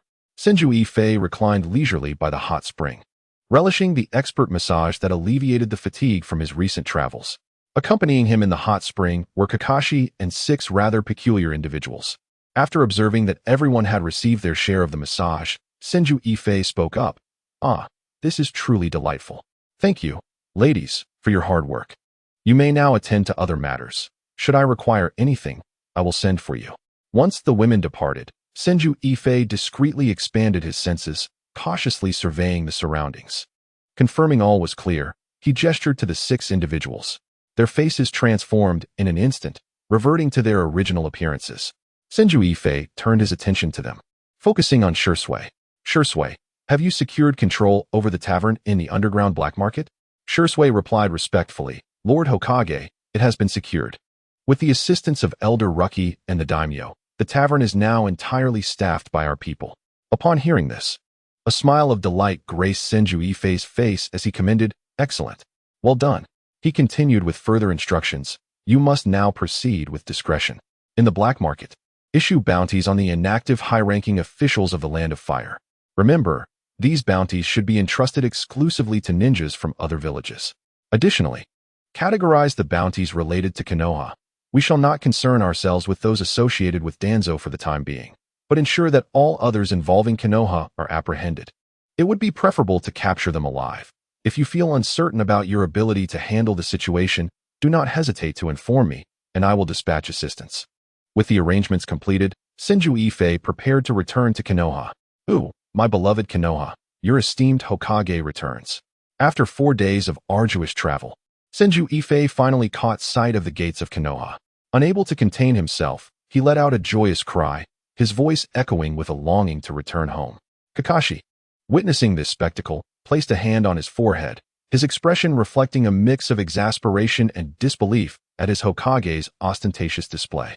As they approached, 4 figures appeared suddenly, resembling phantoms as they swiftly knelt in deference. "Lord Hokage, you have returned." Senju Yifei smiled broadly. Indeed I have. Thank you for your vigilance. You may now disperse." With that, he gently patted the shoulders of 2 of them in a gesture of reassurance, and then strode energetically into the village. This expedition had spanned a month, filled with travel and combat, leaving Konoha's Hokage utterly fatigued. As he entered the village, traversing the familiar streets, the warm-hearted villagers greeted him enthusiastically, to which Senju Itachi responded with equal fervor. Suddenly, a familiar aroma wafted through the air, causing his eyes to brighten with delight as he exclaimed, "Ah, I have longed for this taste." Before he could finish his sentence, he swiftly made his way to the quaint little shop. "Boss, one bowl of your signature tonkatsu ramen, with extra meat and noodles," he shouted, catching a glimpse of Kakashi still standing beside him, and quickly added, "2 bowls." The proprietor, delighted to see the long-absent Senju Itachi, chuckled and replied, "Haha, very well, Hokage-sama, please wait a moment. Seeing your eagerness, I will forego our usual pleasantries and prepare your meal right away." With that, he turned and entered the kitchen, calling out, "Shopu, go see who has come and assist your father with the guests." "Okay." After a clattering of bells, Shopu, adorned with a bracelet of bells on her wrist, dashed out joyfully. Upon spotting Senju Itachi, her eyes sparkled with excitement, her face beaming with a radiant smile as she sweetly said, "Hokage-sama, you've come. I missed you so much." Her voice carried an endearing hint of affection. Shopu stood on her little stool, her large eyes playfully scrutinizing Senju Itachi, eventually settling on his pocket. Noticing this, he gently pinched her chubby cheek and teased, "Haha, you little rascal, is it me you miss, or are you just after some sweets?" At this, Shopu's expression turned serious, and she retorted, "I truly missed you, not sweets." Her adorable demeanor elicited hearty laughter from Senju Itachi, even causing the usually composed Kakashi to crack a smile. "Kakashi, do me a favor," Senju Itachi said, looking at Shopu with a mischievous grin. "Front the money." "You pay first," Kakashi replied, feigning stubbornness. "That's not fair. I have no money." Faced with Kakashi's deliberate opposition, Senju Itachi sighed and reluctantly pulled out his wallet. However, just as he opened it, a hand, almost too swift to perceive, snatched a wad of bills and darted away. "Hey, how much did you take?" Senju Itachi exclaimed, gaping at the vanishing figure. When the meal concluded, his wallet had been reduced by half. He grabbed Kakashi by the collar, attempting to retrieve his money, only to inadvertently frighten Shopu into tears. Truly a case of losing both the lady and the battle. "Return my money." Senju Itachi glared fiercely at Kakashi, who remained unfazed, calmly stating, "Spend it on sweets." "Blast it. I am the Hokage, considering your future. Look at you, 14 years old, and Shopu is just 6. That's an 8-year gap. Wait 12 years, and when you are 26, she will be 18. What a perfect match. Hey, where do you think you're going? Stop right there." In the Hokage's office, a loud bang resounded as Inuzuka Kaikai and 2 newly assigned genin entered, each burdened with stacks of thick documents. Placing them on the desk, Senju Itachi felt, perhaps through some sixth sense, that the desk was groaning under the weight of its load. He furrowed his brow, surveying the mountainous pile of files, and inquired of Kaikai, "Kaikai, where is the third? Why are there so many documents? He wouldn't have left this for me on purpose, would he?" Kaikai quickly responded, "Hokage-sama, the third is pursuing Orochimaru. 2 weeks ago, Orochimaru broke free and escaped, injuring 2 jounin in the process. Upon receiving the news, the third immediately set out after him and has yet to return." Upon hearing this, Senju Itachi slammed his hand on the desk, exclaiming, "What nonsense! Pursuing Orochimaru? There are countless pressing matters awaiting attention, and he prioritizes that rogue. This is outrageous." Kaikai, sensing the rising fury of Senju Itachi, discreetly retreated, gently closing the door behind him. The office was soon filled with Senju Itachi's anguished cries. "Ah, heavens, let me perish. This is too much for any mortal to bear." After his lamentation, he begrudgingly began to sift through the documents, diligently reading through each one. The files indicated that Kirigakure had recalled all its shinobi, suggesting a potential coup. Investigations revealed it was related to the enforcement of a certain policy. Meanwhile, the 4th Kazekage, Raza, had usurped power, canceling the search for the 3rd Kazekage. For now, the sand and mist villages could be temporarily disregarded. Kimogakure had just retreated and posed no immediate threat.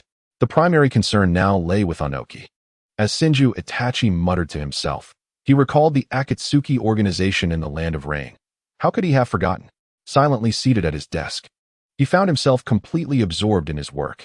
Chapter 46. The solitary Hokage in the familiar Hokage's office within Konohagakure. Senju Itachi was sprawled wearily over the desk, seemingly suffocated by the weight of the burdensome tasks at hand. A sudden, sharp sound shattered the tranquility of the room. Senju Itachi abruptly lifted his head and, with a swift motion, hurled his pen like a shuriken, striking Kakashi squarely on the head as he attempted to sneak away. Where do you think you're going? You promised to wait until I finish these documents. Don't even think about slipping away.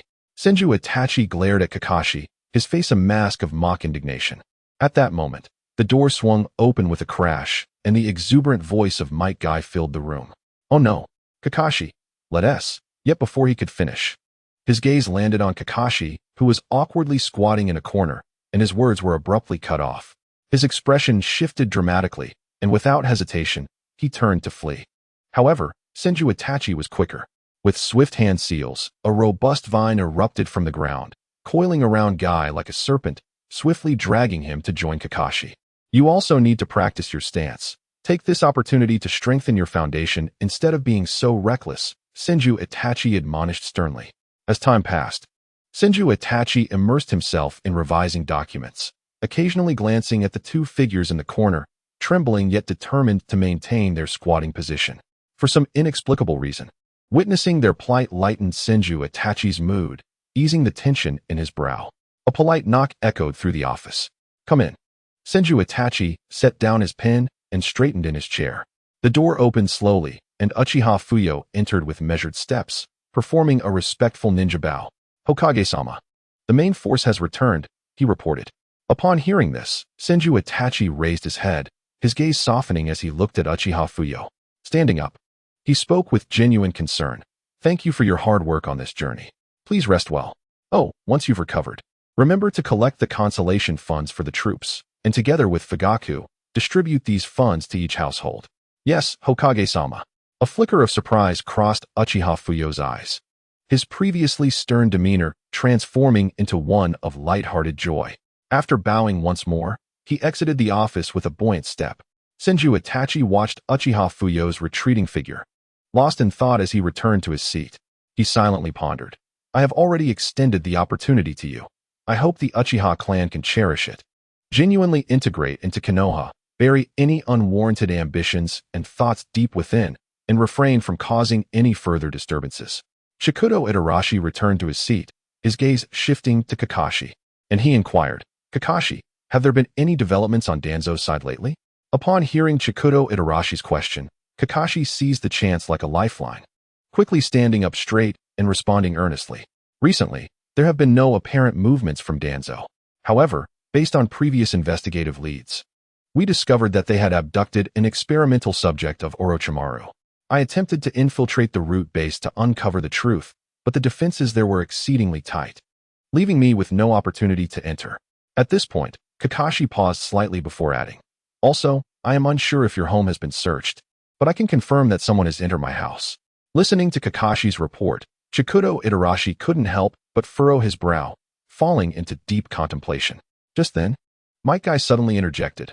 Oh, by the way, I almost forgot to mention, I helped clean Kakashi's house.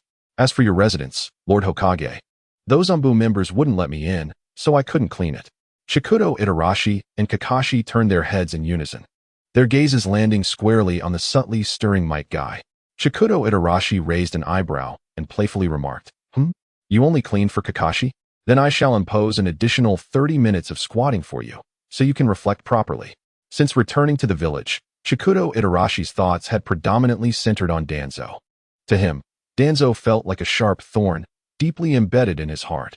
If left unaddressed, it could strike at any moment, catching one unawares. Yet, to remove it was daunting, as it was buried too deep to grasp, causing considerable distress. After finally managing to deal with the overwhelming pile of affairs, Chikudo Itarashi stood up, stretched his stiff body, and then reached for Kakashi and Might Guy, intending to go for a meal together to unwind. Teacher, you and Guy go ahead. Kushina-sensei has called me over for dinner, Kakashi said while adeptly slipping out of Chikudo Itarashi's grasp, his tone resolute and unyielding. I'm truly sorry, but my father has already prepared dinner at home, and I must hurry back to eat, Might Guy added, with a hint of regret on his face. Wow, you two are quite heartless. Chikudo Itarashi stood dumbfounded, gazing incredulously at the two who were abandoning their dining companion. He helplessly watched their receding figures, muttering under his breath. These two little brats always falter at times like this. It's truly exasperating.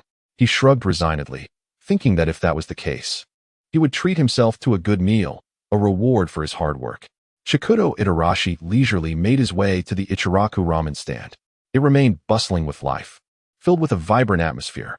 Just as he sat down at the stall, Ayam came rushing over like a cheerful little bird, her face beaming with a radiant smile as she sweetly asked, "Lord Hokage, would you like a bowl of tonkatsu miso ramen today?" Shikudo Itarashi nodded with a smile, remembering to add, "Yes, Ayam, please ask your father to give me extra meat. I'm absolutely famished today." While waiting for his ramen, Shikudo Itarashi's thoughts involuntarily drifted back to the matter of Danzo. His expression gradually turned cold and stern as he mused. That fellow Danzo has always had his eyes set on the Hokage position, harboring grand ambitions. He has already attempted 2 blatant assassinations against me and has been discreetly scheming to create trouble for me. Furthermore, to my knowledge, he even tried to assassinate Hiruzen Sarutobi, which is audacious beyond belief. This malignant tumor lurking in the shadows is akin to a ticking time bomb that must be eradicated swiftly, otherwise, it will inevitably bring catastrophic ruin to Konoha. Lost in thought, a steaming bowl of ramen was presented before him. However, upon seeing the aromatic dish, Shikudo Itarashi suddenly lost his appetite. Ugh, just the thought of that repugnant Danzo has even affected my desire to eat. He frowned, muttering to himself. Nevertheless, he forced himself to eat a few bites, for the body is the foundation of revolution, and one must not neglect oneself. After finishing the ramen, Shikudo Itarashi did not rush back to the office, but instead wandered aimlessly through the village, as was his custom. As he strolled, a cacophony of argumentation reached his ears. "Are you blind? You bumped into me while walking. What do you mean? You clearly ran into me. Don't try to pin the blame. Hey, someone come settle this. He's bullying me, a mere commoner, just because he's with the guard." The various voices intertwined, creating a jarring cacophony. Shikudo Itarashi quickly made his way toward the source of the commotion, where he found a crowd gathered around several Uchiha clan members and a small vendor engaged in a heated dispute. Upon closer inspection, he noticed the Uchiha members wore expressions of bewilderment, appearing flustered as they faced the vendor who was sprawled on the ground, throwing a tantrum, devoid of their usual ninja decisiveness and composure. This scene piqued Shikudo Itarashi's interest greatly. Understandably, he had previously only read about such incidents in reports, but had never encountered one firsthand in the village. What is happening here? Make way, everyone make way. Shikudo Itarashi raised his voice, calling out. Upon seeing the Hokage's arrival, the surrounding villagers instinctively parted to clear a path. The vendor, upon spotting Shikudo Itarashi, immediately escalated his wailing, crawling over and clinging to the Hokage's leg, tears and snot streaming down his face as he lamented, "Lord Hokage, you must intervene on my behalf. I was carrying these fruits along the road when this Uchiha suddenly ran into me, knocking all my fruits over. I'm just a humble villager. How could I dare offend them? What am I to do?" Shikudo Itarashi observed the vendor's tearful plight and felt a twinge of confusion. Discreetly, he released his chakra to sense the situation and confirm that this person was indeed an ordinary villager, devoid of any chakra fluctuations.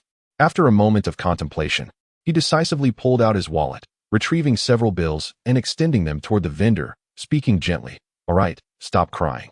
I will handle this matter. I will compensate you for their mistake. They are members of the Konoha Guard, and as Hokage, I share in the responsibility. Please, get up." With that, he helped the vendor to his feet, deftly assuming responsibility for the incident. "Ha ha ha, everyone disperse. It's all settled. Hurry back to your own affairs. No need to linger here." Shikudo Itarashi cheerfully addressed the onlooking villagers. Under his soothing words, the crowd gradually dispersed. At that moment, the Uchiha members approached, expressing their gratitude. "Thank you, Lord Hokage, for resolving this for us. Please, take back the money. We cannot let you pay for us. No need for formality. Take this money and enjoy a drink on me. Consider it a small token of support." Shikudo Itarashi waved his hand generously. "Then we shall gratefully accept your kindness, Lord Hokage." After expressing their thanks once more, the Uchiha members prepared to depart. "Wait, don't you have anything you wish to explain to me?" As Bai Yifei observed their unhesitating silhouettes, his curiosity deepened, prompting him to call out. The Uchiha clan members halted, turning back with expressions of confusion. One of them inquired, "Hokage-sama, what is it you wish us to explain? Did we indeed collide with him?" Bai Yifei fixed them with a piercing gaze. Upon hearing this question, the Uchiha member sighed slightly, expressing a sense of resignation. It is futile to explain. No one would believe us. Whenever such incidents arise, it is universally accepted that we are at fault, leaving us no opportunity to speak. After exchanging a few contemplative words with them, Qinsho Yifei found himself pondering the matter more deeply. After bidding farewell to the Uchiha clan members, a thought crossed his mind. He discreetly sensed a trace of chakra left on the merchant and decided to follow its direction.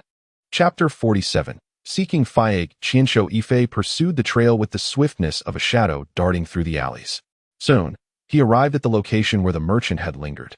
"Sir, I have accomplished the task. May I have the payment you promised?" A voice, laced with both eagerness and servility, echoed in the dimly lit alley. Qinsho Yifei focused on the faint light and discerned that the individual conversing with the merchant was a root ninja. The ninja wore a characteristic mask, concealing his features entirely and rendering his identity indecipherable. Narrowing his eyes, Qinsho Yifei utilized his keen perception to detect the fluctuations of the other's chakra. Judging silently that the chakra level indicated a mere average nin, the root ninja coldly remarked, "You executed the task adequately. But how did you attract the attention of the Fourth Hokage?" Before the words had fully left his lips, a glimmer of steel flickered in his hand as a kunai appeared, aimed unhesitatingly at the merchant's neck. The sound of metal-piercing flesh resonated dully, echoing eerily in the silent alley. The root nin's eyes widened in terror as his body slowly crumpled to the ground, blood pooling beneath him in a dark crimson stain. The merchant stood frozen in a state of panic, his legs trembling uncontrollably as a foul odor began to emanate from beneath him, betraying his fear. With a thud, the merchant could no longer maintain his composure and collapsed to the ground, gasping for breath as if he were a deflated bellows. As he turned to look behind him and saw Qinsho Yifei standing there, a flicker of hope ignited in his eyes. Clinging desperately to Qinsho Yifei's leg, he cried out, "Hokage-sama, save me. I do not wish to die." In his frantic state, he fumbled in his clothing, ultimately producing several crumpled bills to thrust into Qinsho Yifei's hands. "Let us go to your home first, change your clothes, and then accompany me to the Uchiha clan," Qinsho Yifei said calmly. At the mention of the latter, the merchant, who had just begun to rise, crumpled back down, his face contorted in fear. "Do not panic, I am here. Besides, if you possess the audacity to wrongfully accuse them, do you not have the courage to admit your mistake? You cannot remain in Konoha anymore, can you?" Qinsho Yifei furrowed his brow slightly, his tone laced with displeasure. At the outskirts of the Uchiha clan, the merchant clung pitifully to Qinsho Yifei's arm, as though it were his last lifeline, incessantly murmuring, "Hokage-sama, you must protect me. I have an elderly mother and—" "Enough. Stop right there. If you continue to prattle, I shall leave you here," Qinsho Yifei interrupted impatiently, disregarding the merchant's protests as he hoisted him up and strode purposefully towards the clan's territory. "Hokage-sama." Just as they entered the Uchiha clan, a vigilant member approached swiftly. His gaze scrutinized Qinsho Yifei and the merchant before he respectfully bowed. Nodding at the Uchiha member, Qinsho Yifei politely requested, "Please inform clan leader Faiake that I have matters to discuss with him." "Ha ha ha, Hokage-sama, what business could possibly require your personal attendance? Just send someone to notify me, and I shall come to you." Faiake's hearty voice rang out as he approached, his expression laced with curiosity as he scrutinized the merchant at Qinsho Yifei's side. Meeting Faiake's gaze, Qinsho Yifei smiled broadly. "Ah, it is but a trivial matter. I happened to pass by and would appreciate it if clan leader Faiake could assist in locating a few individuals, specifically those who had an encounter with this merchant." Within the Uchiha clan's assembly hall, a solemn atmosphere enveloped the room. Qinsho Yifei and Faiake sat across from one another, while the merchant stood trembling beside Qinsho Yifei, too fearful to utter a sound, resembling a lamb awaiting slaughter. Soon enough, the three Uchiha clan members were brought in. Upon entering, their expressions soured at the sight of Qinsho Yifei and the merchant, their brows furrowing with apprehension. "Hokage-sama, clan leader." The three bowed respectfully, their voices tinged with tension. Observing their demeanor, Faiake's countenance remained impassive as he stated, "Hokage-sama, I have brought them as requested. How you choose to proceed with their punishment is up to you." At Faiake's words, the faces of the three turned ashen, yet they exhibited no further reaction, their hands clenching slightly, betraying their inner trepidation. Witnessing this, Qinsho Yifei could not help but admire their unity. It was no wonder they could make sacrifices for their clan. The Uchiha solidarity was formidable. "Ha ha ha, Clan leader Fayek. You worry too much. I have come to exonerate them. Bai Yifei replied with a grin, patting the merchant's arm. Now, you may explain. Feeling the weight of everyone's gazes upon him, the merchant stiffened, trembling as he began. Clan leader Fayek. I was in the wrong. I wronged them. Knowing the village's bias against you, I foolishly collided with them, attempting to extort money from them. I beg for your forgiveness. As he spoke, the merchant sank to his knees, repeatedly banging his forehead against the ground, producing a dull thud with each impact. Enough, rise. It is all right. As long as the truth is laid bare, it is not a grave matter. Do the three of you forgive him? Fayek's expression remained calm as he halted the merchant's actions and turned his gaze toward the three standing nearby. Clan leader, we forgive him, they replied, their expressions softening as they looked toward Bai Yifei, their tone becoming gentler. Ha ha, then all is well. You three may leave. I wish to speak privately with clan leader Fayek, Bai Yifei said with a smile. Once the Uchiha members had exited, Bai Yifei turned to Fayek, inquiring, Clan leader Fayek, I believe you have a son? In an instant, the jovial expression that had adorned Fayek's face was replaced by a cold, murderous glare, his eyes narrowing with the vigilance of a hawk as they locked onto Bai Yifei. His aura shifted dangerously, and his dark pupils transformed into the three Tomo Sharingan, their red hue radiating an ominous intensity. Thud. The merchant, once again paralyzed by fear, collapsed to the ground, trembling violently. Why so tense, clan leader Fayek? I have only met your son once, and I found him rather intriguing. I wish to bring him along to see something with you and me.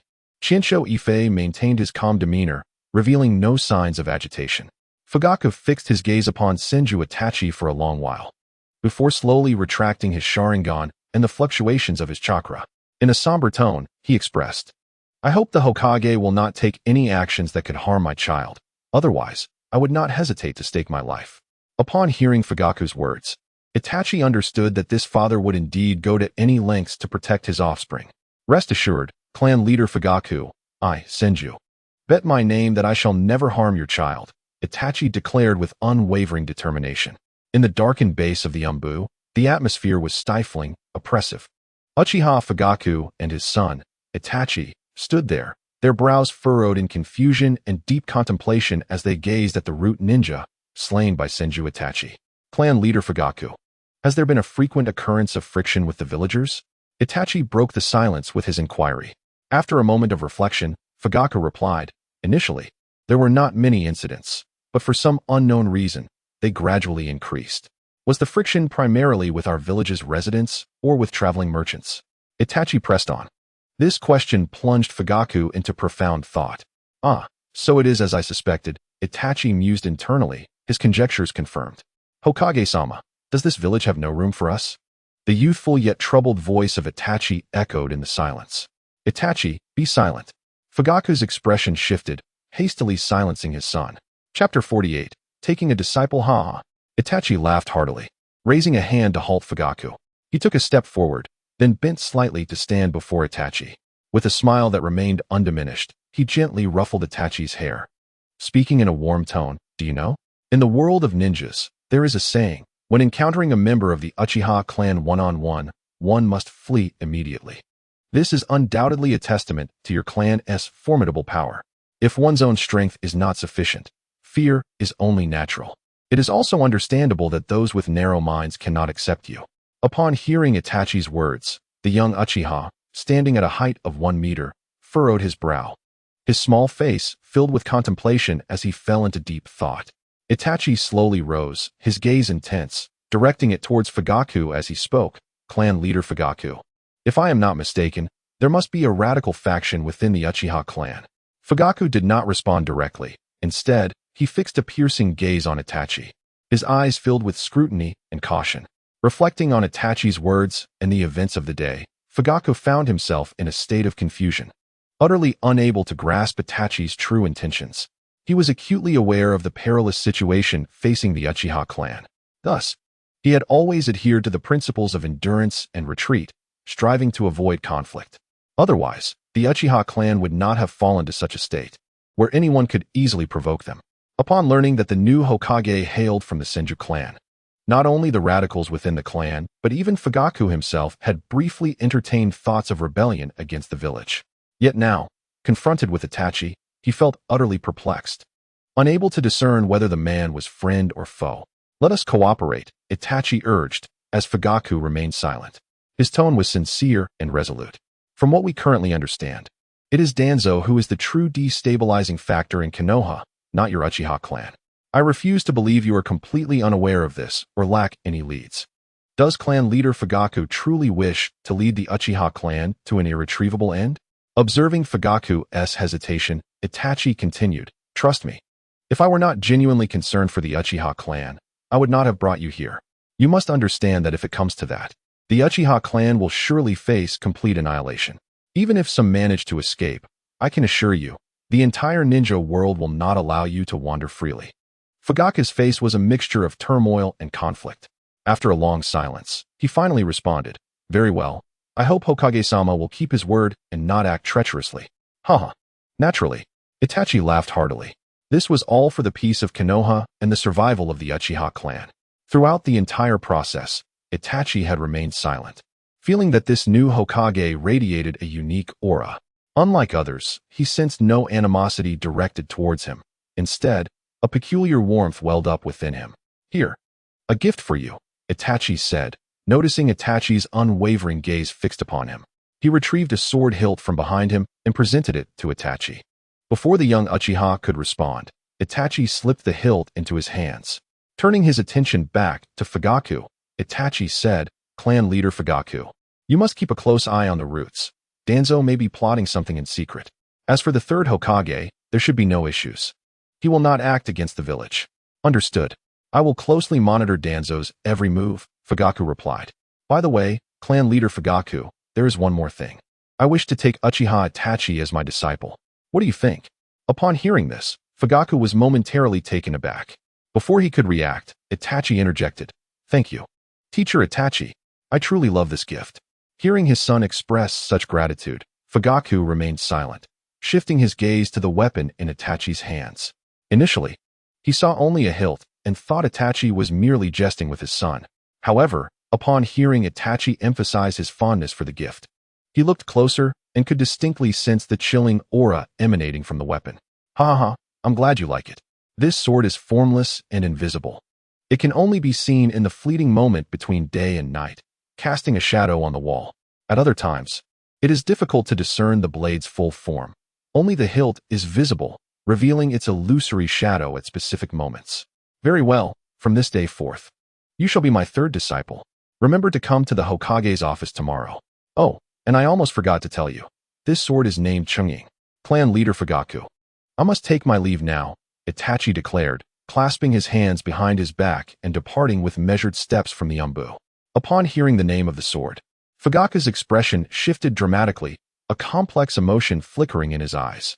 Itachi gripped the hilt of Chungying tightly, sensing the sword's murderous intent. He swiftly struck the stone pedestal before him. Thud! The invisible blade sliced down effortlessly, tracing an almost imperceptible arc through the air, descending with a fluid grace.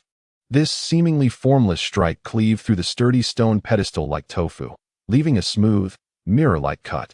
"Congratulations, host. You have greatly perplexed Uchiha Fugaku, earning 300 emotional points." "Congratulations, host. You have made Uchiha Itachi exceedingly happy, earning 100 emotional points."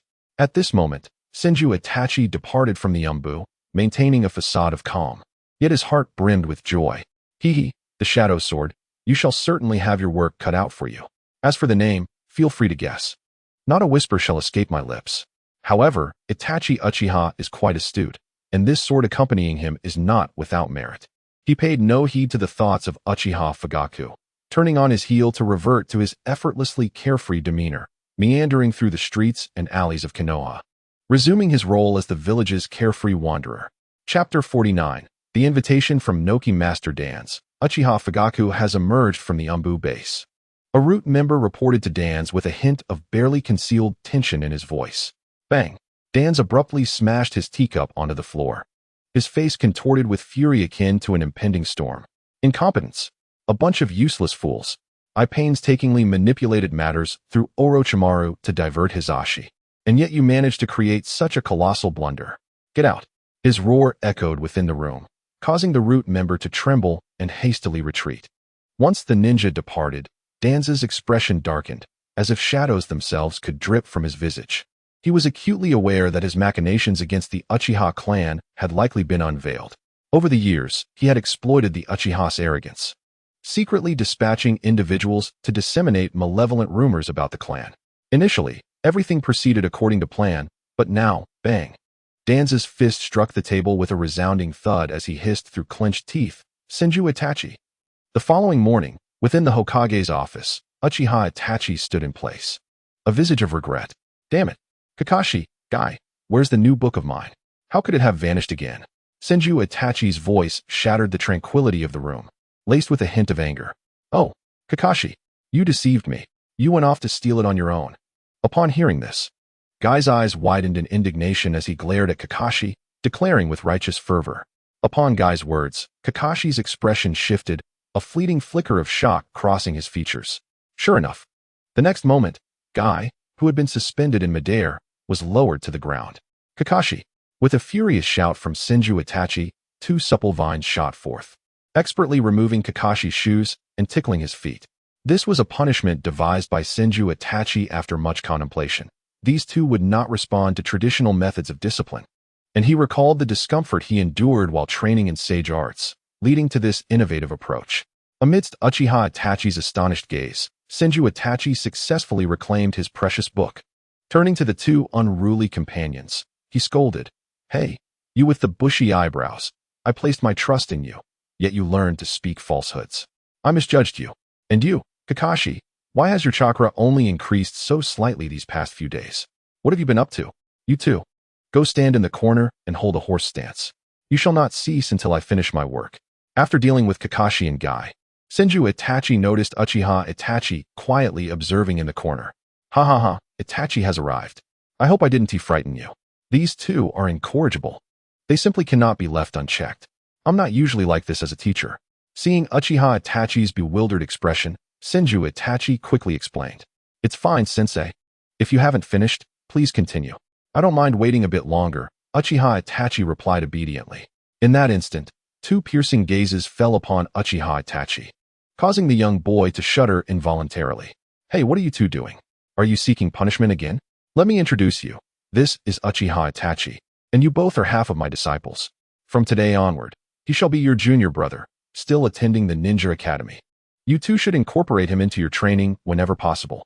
Upon hearing this, Kakashi's eyes narrowed slightly, scrutinizing Uchiha Itachi from head to toe. "Yes, sensei. Tomorrow morning, we shall ignite our youth together with Itachi," Guy exclaimed exuberantly. For reasons unknown, Uchiha Itachi felt an inexplicable discomfort at Guy's assurance. "All right, you may head to school.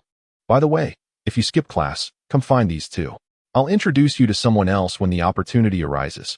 I believe you will become good friends." Senju Itachi smiled at Uchiha Itachi. Upon hearing the word skip class, Uchiha Itachi's heart tightened, feeling as though his secret had been exposed. He instinctively touched his chin and then obediently departed. "Sensei, is that person Shursui?" Kakashi inquired, observing Uchiha Itachi's departing figure while subtly stretching his sore body. Smack! A wooden vine shot forth like lightning from behind Kakashi, delivering a sharp strike to his rear, causing him to wince in pain. Senju Itachi chuckled at Kakashi's predicament. "Hey, if you're going to talk, just speak. Who told you to move? Clever, aren't you? For guessing that. You shall be rewarded with an additional 30 minutes of punishment." "Ah, sensei, talking too much adds another 30 minutes. Look at Guy, how steadfastly he holds his stance. That is how you avoid slacking off. Tomorrow, I will inspect your taijutsu. Anyone who fails to meet the standard will be barred from reading for a month." "Nanny, no way, sensei." Observing the pleading expressions on their faces, Senju Itachi felt an immense sense of satisfaction. Bang, bang, bang. Senju Itachi was reclining in a lounge chair, supervising Kakashi and Guy as they refined their chakra, when a sudden knocking at the door jolted him from his drowsy state. Propping himself up on his hands, he called out, "Come in. Hokage-sama, I have an urgent message for you. It is from Awagakure." Inuzuka entered, holding a sealed scroll with a respectful demeanor. Senju Itachi rose and took the document, glancing it over briefly, puzzled. "Are you certain this is for me? It's addressed to the fourth Hokage, not the third?" Inuzuka stiffened momentarily, exchanging glances with Kakashi and Guy before hastily responding, Yes, it is indeed for you. Not for the third Hokage. Oh, very well. Do you have any other duties today? Senju Itachi asked casually as he began to unravel the seal. Huh. Inuzuka paused, responding. Nothing else, Hokage-sama. I have completed all tasks that required my attention. Good. Then you should join them over there and train together. You've been covering for them all the time. Today, let us see how you fare. A mischievous grin spread across Senju Itachi's face. No, Hokage-sama, I actually have business. I'm quite busy. Inuzuka exclaimed in terror, attempting to decline. Go on, practice. Consider it a physical workout. Spending all day in the office isn't ideal. Even though you hold a desk job and don't go to battle, you still need to maintain a certain level of physical fitness, Senju Itachi said, deliberately adopting a stern expression. Watching the dismal trio, Senju Itachi casually opened the successfully unraveled scroll. To the fourth Hokage, as the war nears its conclusion. Iwagakure cordially invites the leaders of all villages to convene in Iwagakure 1 week hence. Please ensure your timely arrival. Noki as he absorbed the contents of the scroll. Senju Itachi's brow furrowed deeply. The invitation, lacking any specific addressee or indication of whether representatives could attend, was directly addressed to the fourth Hokage. What scheme was Noki truly plotting? Chapter 50. Arrangements. After a brief moment of contemplation, Senju Itachi inquired, Kakashi, have Minato and Jiku returned yet? Upon hearing this, Kakashi promptly rose, replying respectfully, Elder Jiku has not yet returned. As for Teacher Minato, I saw him at dinner yesterday. However, after their meal, he chatted briefly with the lady teacher before using the Flying Thunder God to depart. Upon hearing Kakashi's response, Senju Itachi fell into a brief silence. In a moment of contemplation, Senju Itachi pondered the remarkable versatility of the Flying Thunder God technique. No wonder that despite dispatching numerous missions, Sukuna had never come to trouble him. With this technique, Minato could confidently assert that he had never strayed far from the village. Abruptly ceasing his thoughts, Senju Itachi declared, they should be returning soon. Since he is willing to utilize the Flying Thunder God to return home for a meal, it indicates that the village is not far off. Kai, please descend and relay a message for me, instructing Minato to return early. Also, send a note to the third Hokage, urging him to cease his association with Orochimaru and to guard the village for a few days. How frustrating it was that he, at his age, could not enjoy a peaceful retirement in the village and instead roamed about. Upon hearing the command, the shinobi named Kai trembled slightly, steadied himself against the wall, and gradually departed. Watching Kai's retreating figure, Senju Itachi turned back to Kakashi and instructed, utilize Jilung's insects to convey a message, and have Shursui issue bounties for the assassination of several high-ranking officials from other nations. Set the rewards high to ensure that there will be takers. Understood, Kakashi responded, promptly exiting the office. Oh, teacher, please assign me a task as well, Mike Guy exclaimed, his eyes gleaming with enthusiasm as he gazed at Senju Itachi. Observing the excited Guy, Senju Itachi replied, Guy, please visit the Ninja Academy and inform Itachi of my impending attendance at the Five Kage Summit. Afterwards, remain in the village and focus on your self-improvement. After delegating the tasks, Senju Itachi reclined back in his chair, narrowing his eyes slightly. The conclusion of the Third Shinobi World War had left each village suffering varying degrees of loss. This upcoming summit would likely serve as a means to finalize matters and sign a peace treaty. Among the five Kage, he had yet to meet 4 of them, with the exception of the Reikage. The Tsuchikage, Anoki, possessed formidable dust release abilities that could molecularize his opponents, and he had lived for an extensive period, consistently appearing in subsequent battles. Under his leadership, Iwagakure had thrived remarkably, had it not been for the third Reikage's dark machinations. Engaging 1,000 IWA shinobi single-handedly and ultimately exhausting himself, Konoha might have been annexed by Iwagakure and Kumogakure during the Third War. Most irksome to Senju Itachi was the fact that Anoki could also fly. The fourth Reikage, inheriting the name A, appeared rugged yet possessed a meticulous mind. He was relentless when it came to demonstrating strength, but equally shrewd in employing strategies from the shadows. Within Kumogakure, he held absolute authority, and alongside the Jinchuriki of the Eight Tails, Killer Bee, they formed a duo of considerable might. As for the fourth Mizukage, Senju Itachi had little knowledge of him, but with Obito in the background, he felt little need to concern himself. The fourth Kazekage seemed to spend much of his time using magnet release to sift through sand for gold. Compared to the other major ninja villages, Tsunagekyu's strength was indeed somewhat lacking. After briefly recalling the situations of the other Kage in his mind, Senju Itaki rose and made his way towards the branch family of the Hyuga clan. Passing by a shop, he spent a substantial sum on a plethora of gifts, his hands laden. Hokage-sama. Upon arriving at the Hyuga branch, two Chunin stationed at the entrance hurriedly approached him. There's no need for concern. Continue your posts. Is Hizashi at home? I heard his wife recently gave birth, and he hurriedly left the main forces to return and meet his chubby little boy.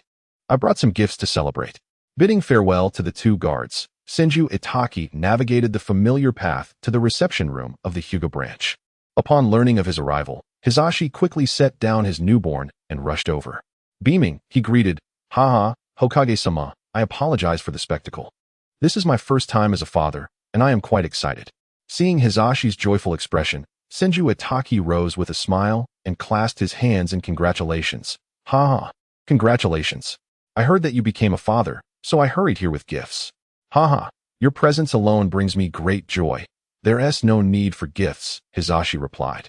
The two engaging in a lively conversation primarily centered on his elation at becoming a father, his joy radiating unmistakably. In the midst of their conversation, a beautiful woman entered, cradling a tightly swaddled infant. Upon seeing her, Hizashi promptly stood to assist her, guiding her to a seat. "Madam, what brings you here? I thought I asked you to rest." Chuckling at Hizashi's fussing, the woman replied, "Rest? I am a ninja, my physical condition is robust, and this does not hinder me.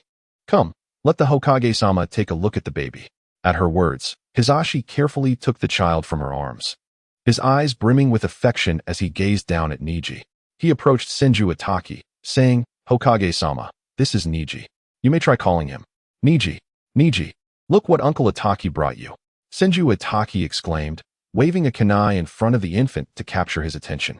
This display caused a transformation in Hizashi's expression, a vein visibly throbbing on his forehead. Was the Hokage truly serious? What sort of antics were these for amusing an infant with a kunai? Was this appropriate? Seemingly sensing the shift in atmosphere, Senju Itaki chuckled awkwardly. "Ha, perhaps this is not the best approach, is it?" Though Hizashi wished to nod in agreement, he forced himself to respond, "It's quite all right, Hokage-sama. Do as you please. It's just a child." After a brief moment of playful interaction with little Niji, the woman took the baby and left.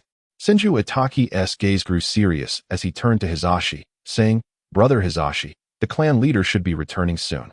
Hizashi paused, momentarily taken aback, then followed Senju Itaki's gaze, understanding his implication. "Hokage-sama, this is a matter concerning our family. Is it appropriate for you to intervene?" Senju Itaki was not surprised by Hizashi's response and continued, "Indeed, this is your family matter. However, I doubt you wish for your child to remain confined within the cage of limitations for a lifetime." With Hizashi's elder brother soon returning to the village, and with Senju Itaki preparing for the Five Kage summit, he remarked, "In this village, the only ones capable of preventing Hizashi from marking the child are myself and the third Hokage.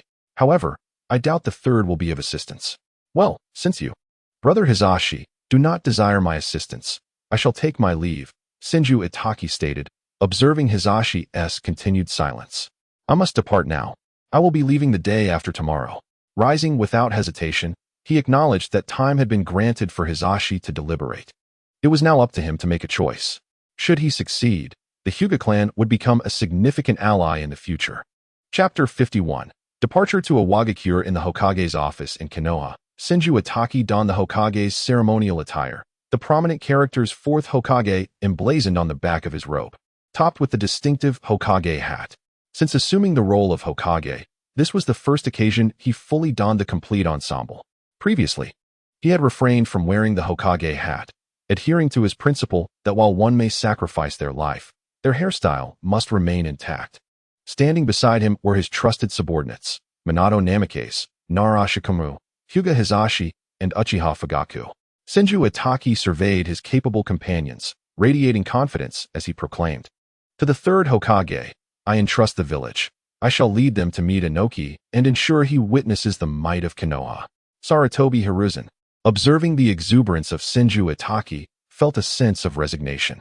Konoha possessed a limited pool of elite power, and with this summit, nearly half of their strength was being taken away.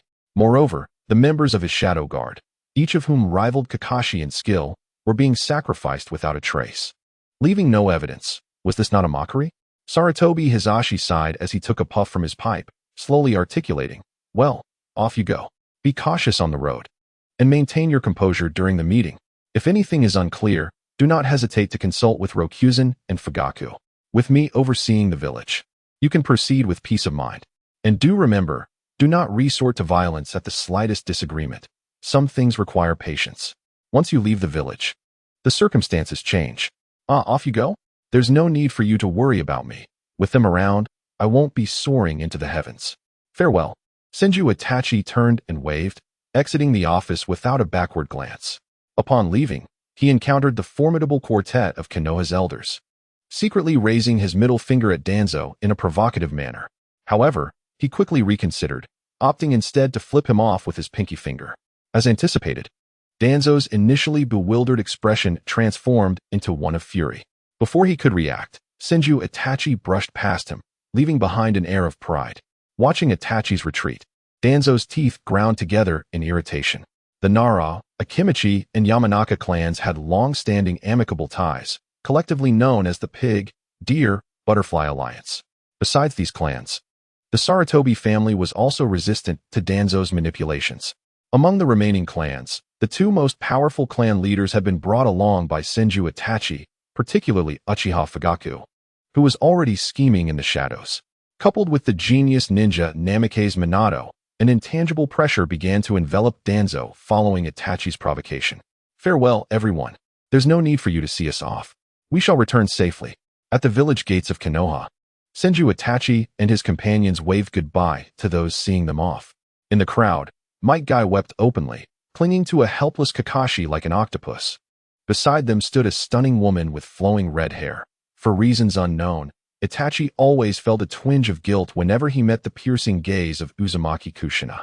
After exchanging farewells, the quintet, led by Senju Itachi, set forth on their journey. They traveled at full speed, distancing themselves from the village. With the trees growing sparser along the way, they were nearing the borders of the Land of Fire, and ahead lay a hazy expanse, obscuring their vision. "Goodness, it seems to grow increasingly desolate as we proceed," Itachi remarked.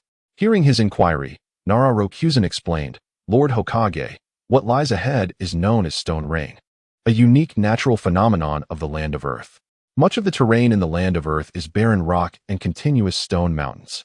The bitter northern winds blow across these mountains, carrying fine sand and gravel to other nations, creating the scene before us. This is also part of the reason Tsuchikage has been so intent on invading Konoha." Upon hearing Rokuzen's explanation, Itachi silently admired the intellect of every member of the Nara clan. Initially, he had only intended to bring Namikaze Minato and Uzumaki Kushina to the conference. But Sarutobi Hisashi had insisted that Kushina stay behind, leading to Rokuzen's reluctant recommendation. As for Hyuga Hayashi, he was brought along for the sake of Hayashi's son. Uchiha Fugaku was included simply to bolster their numbers and foster camaraderie between their clans, particularly since both claimed to be the strongest in Konoha and would need to coexist amicably in the future. Observing the stone rain ahead, Itachi addressed Hayashi, clan leader Hayashi. "I would appreciate it if you could activate your Byakugan for vigilance." The journey proceeded smoothly, with no unwelcome ambushes encountered. Upon entering the Land of Earth, the landscape revealed jagged rocks and towering cliffs. Despite its exotic beauty, it exuded an air of desolation, with few inhabitants seen along the way. Itachi could not help but reflect on why the Tsuchikage, Kazekage, and Reikage coveted the territory of Konoha. Anyone would envy the Land of Fire's favorable natural conditions. Within the entire shinobi world, the Land of Fire boasted the most advantageous environment. Should anyone claim that Hashirama lacked wisdom, Itachi would be the first to disagree. When establishing the ninja village, he had chosen the region with the most favorable conditions. When distributing tailed beasts, he had reserved the formidable nine-tails for himself. Few possessed the acumen of Hashirama in the shinobi realm. On the eve of the conference, Itachi and his companions finally arrived at Awagakure. The moment Itachi, donned in the Hokage's hat, appeared at the village entrance, a swarm of idol ninjas emerged, eyeing him warily. "Ah, so you Awakage invite me to the 5 Kage summit. And this is how you treat your guest?" Itachi remarked coldly, observing the cautious IWA ninjas surrounding him. Beside him, Namikaze Minato discreetly began to place flying thunder god seals on several of their comrades. Hyuga Hayashi activated his Byakugan, while Uchiha Fugaku's Sharingan spun rapidly. In an unnoticed corner, subtle shadows had already connected to the figures of several elite IWA ninjas. When no one responded, Itachi calmly turned his gaze toward a nearby rock, sensing chakra fluctuations that posed a threat. As for the surrounding IWA ninjas, should a conflict arise, even without him and Minato intervening, these 26 IWA ninjas would not last 3 minutes. Enough. Withdraw at once. Do you not recognize the Hokage of Konoha? With that commanding shout, the IWA ninjas began to retreat, and a diminutive elder descended from the top of the rock. Inoki scrutinized the group surrounding Itachi, his brow furrowing. Lord Hokage seems quite prepared.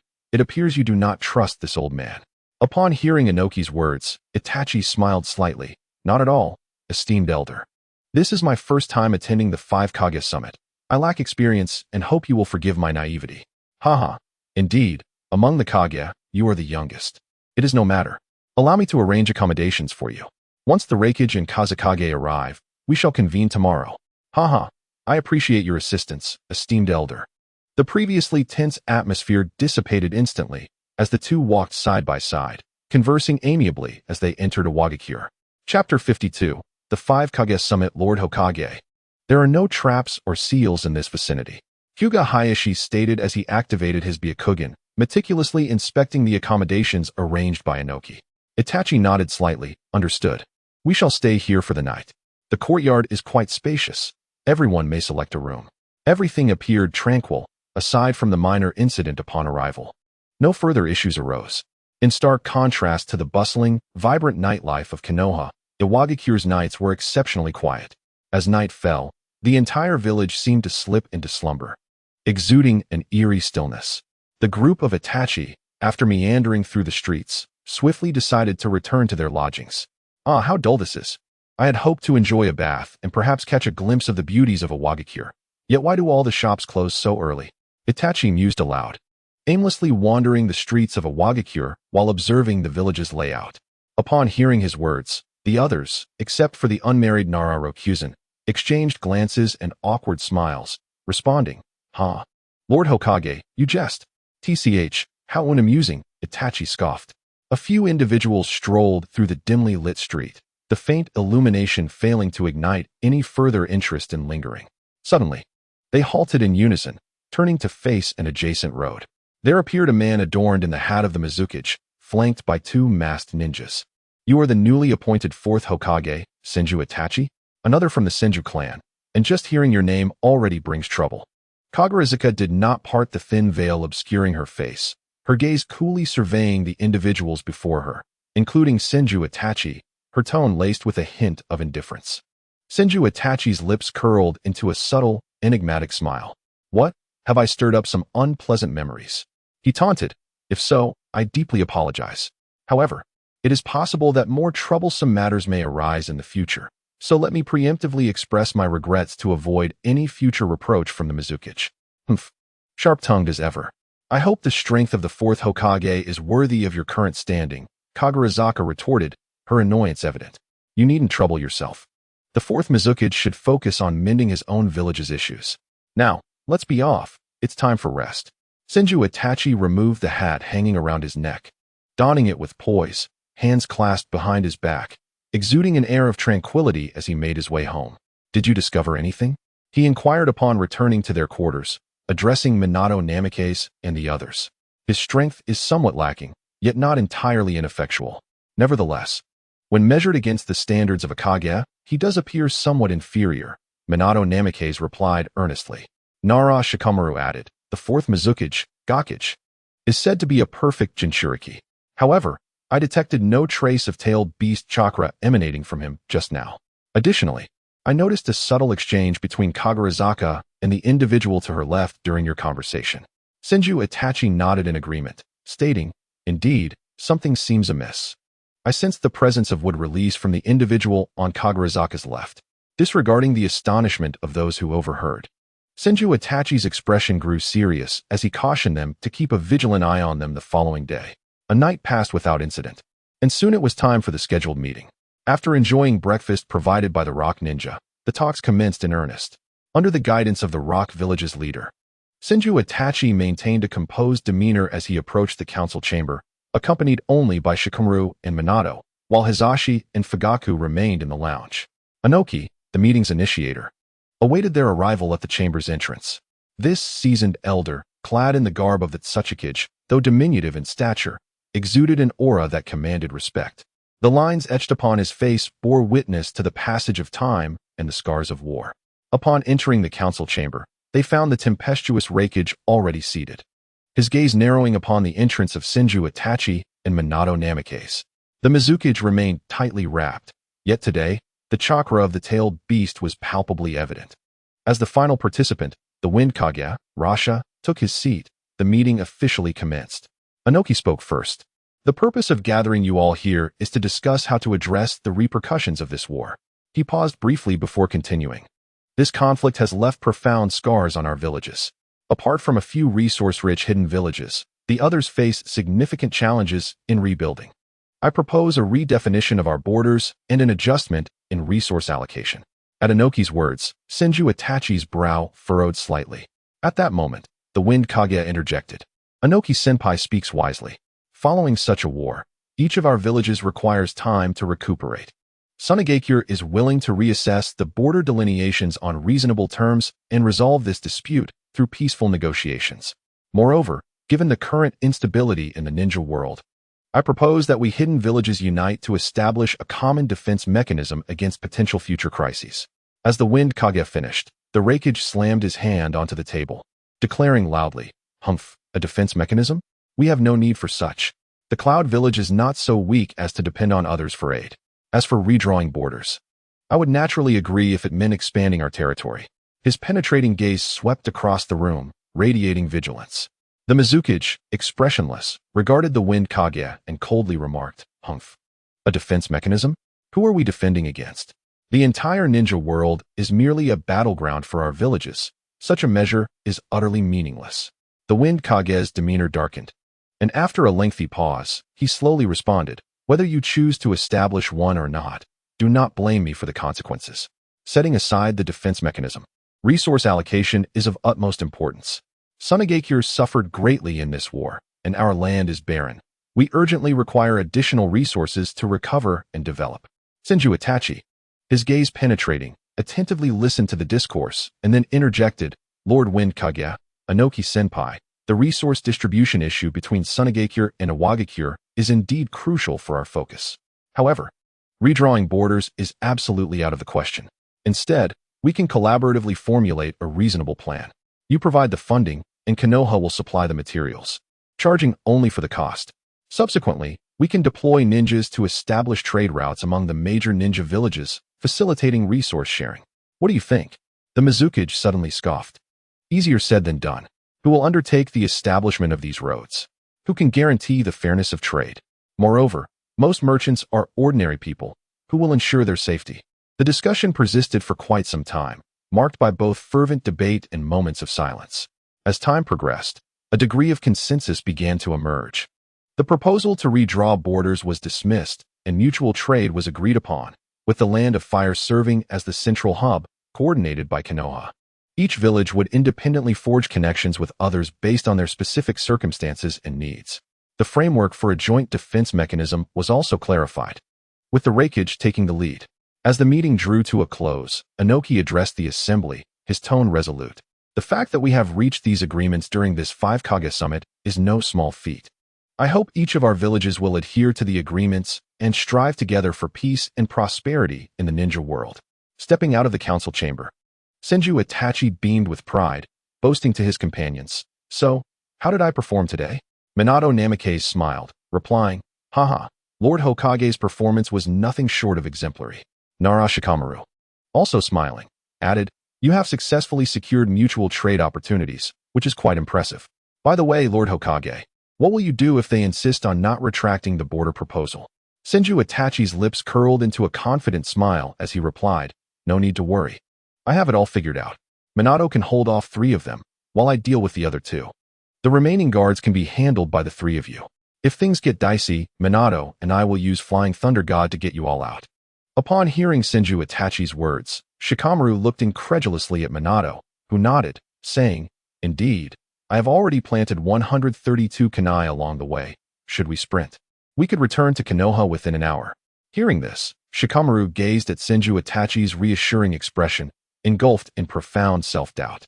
Chapter 53, Rasha Esteemed Colleagues. With the conclusion of this meeting, I shall not linger further. Anoki-senpai, thank you for your warm hospitality. Should you have the opportunity to visit Konoha in the future, we shall be sure to welcome you wholeheartedly. We shall take our leave now, until we meet again. Senju Itachi wore a polite smile as he addressed Anoki and the others, before turning to exit Iwagakure with Minato and the rest. Watching Senju Itachi's retreating figure, Anoki's expression turned grave. He had not anticipated that this new Hokage from Konoha would prove to be such a formidable opponent. The usually audacious Raikage, who feared nothing and no one, had scarcely opposed Senju Itachi during their discussions. Thus, it appears that the previous rumors regarding Senju Itachi's brutal beating of Raikage were not entirely unfounded. Lord Tsuchikage, an urgent letter from the guardian ninja. Just as Noki was lost in contemplation, a ninja rushed in, panic evident on his face, clutching a sealed letter. Noki swiftly took the letter, briefly scanning its contents, and his already serious expression deepened with gravity. Without uttering a word, he turned on his heel and hurried back. On the way, Minato Namikaze observed Senju Itachi strolling leisurely ahead, a myriad of questions swirling in his mind, until he could no longer contain himself. Lord Hokage, are we not in a hurry to return? Upon hearing Minato's inquiry, Senju Itachi displayed a hint of confusion, retorting, "What is the rush? There are so many documents. Let the third handle them for now." He finally seized the opportunity to step out, and the war has just reached a temporary pause. So there is no need to hurry. Are you missing Kushina already?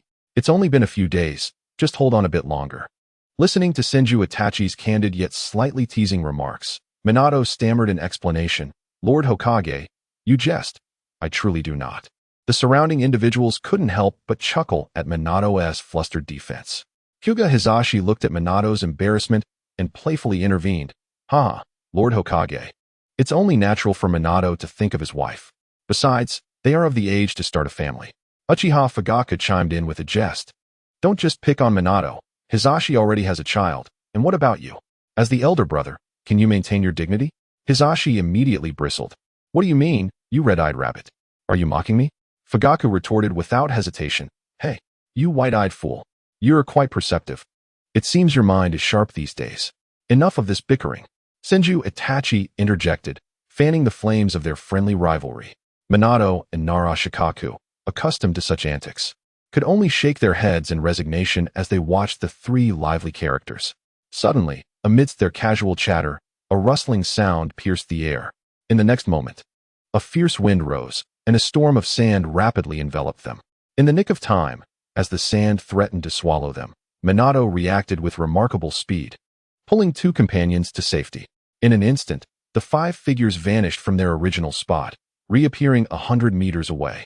Senju Itachi fixed his gaze intently on the swirling sands, his expression calm as he intoned, "Raza, come forth. At least as the fourth Kazekage. Can you refrain from such underhanded tactics?" No sooner had he spoken than a figure cloaked in black emerged from the sand. Raza laughed heartily. "Ha ha, fourth Hokage. Do you think you can leave so easily? Noki and AI, those useless fools, had agreed to pressure you into renegotiating the borders, but at the crucial moment, they wavered. I have no choice but to intervene personally." Before he could finish, Raza swiftly formed hand seals. Wind release, desert hurricane.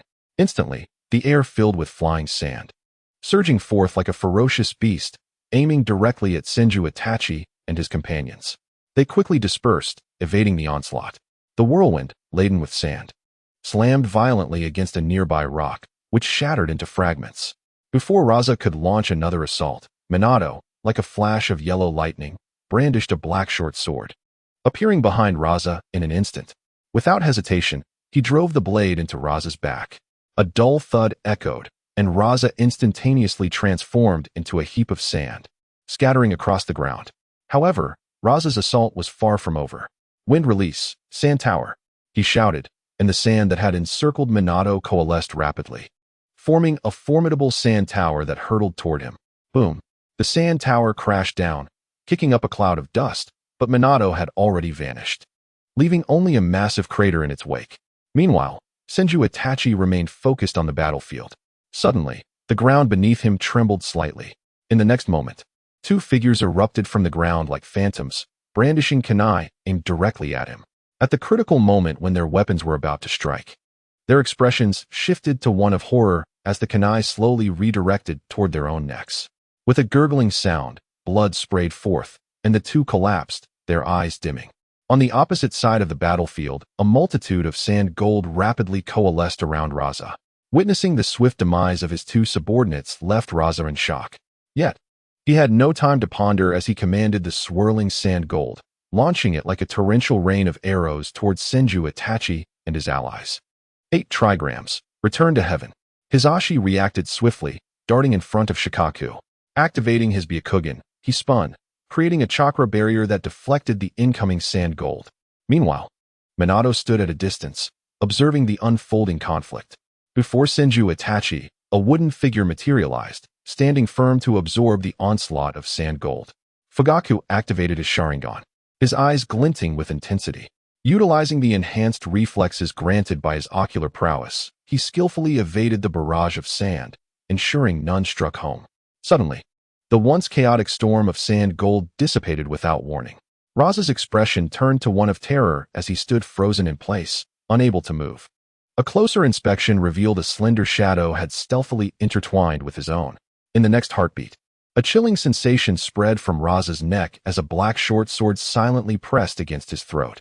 With a yawn, Senju Itachi strolled leisurely toward Raza. A relaxed demeanor contrasted with the tension in the air. He regarded the gravely concerned Raza and quipped, "Raza, why choose to assassinate me when there are countless other pursuits? Have you not considered that even AI refrains from opposing me in my presence? What were you thinking? Let alone facing Minato in a duel, you would stand no chance. And I have 3 formidable generals beside me. What do you believe you can contend with?" As he spoke, Senju Itachi's aura intensified, his chakra surging like a tumultuous tide, bearing down upon Raza. "Shikaku, Minato, release him," he commanded with authority. Observing Raza regain his freedom, Senju Itachi gestured for Minato and the others to step aside. He then coldly fixed his gaze upon Raza and declared, "I grant you an opportunity. Unleash your most powerful attack." As Luosha beheld Chinsho Yifei, a surge of determination coursed through him. Gritting his teeth, he unleashed a fierce incantation, magnet release, sand gold burial. Instantly, a deluge of sand gold surged forth, enveloping Chinsho Yifei in layers, forming an enormous pyramid. Boom, boom. The air reverberated with a cacophony of explosions emanating from within the pyramid. With each thunderous detonation, the structure erupted like a keg of gunpowder, transforming into a colossal mushroom cloud, engulfing the surroundings in flames and smoke. After what felt like an eternity, the haze gradually dissipated, revealing Chinsho Yifei unharmed, standing resolutely with his hands clasped behind his back, gazing silently at Luosha. He then slowly emerged from the crater created by the explosion, advancing step by step towards Luosha. "Go on, this time I shall spare you. But remember, your luck may not hold next time." Chinsho Yifei's voice was low and frigid.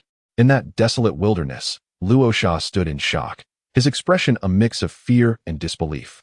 He watched as Chinsho Yifei's figure faded into the distance, his heart a tumult of emotions, unable to regain his composure. Chapter 54. The movements of Danzo with their backs turned to Luosha, Chinsho Yifei, and his companions gracefully departed. Minato, Chinsho Yifei, and Hinata Hisashi wore bright smiles, while Narashika and Uchiha Fugaku appeared perplexed, utterly bewildered by the trio's exuberance.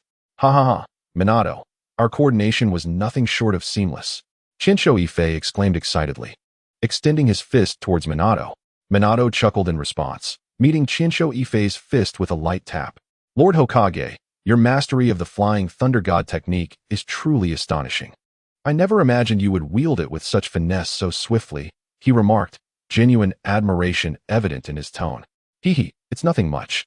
Just a matter of point-to-point teleportation and sensory skills," Chinsho Yifei replied, a modest smile gracing his lips, concealing his inner pride. As the two conversed, Narashika's mind clicked into place, suddenly understanding the situation.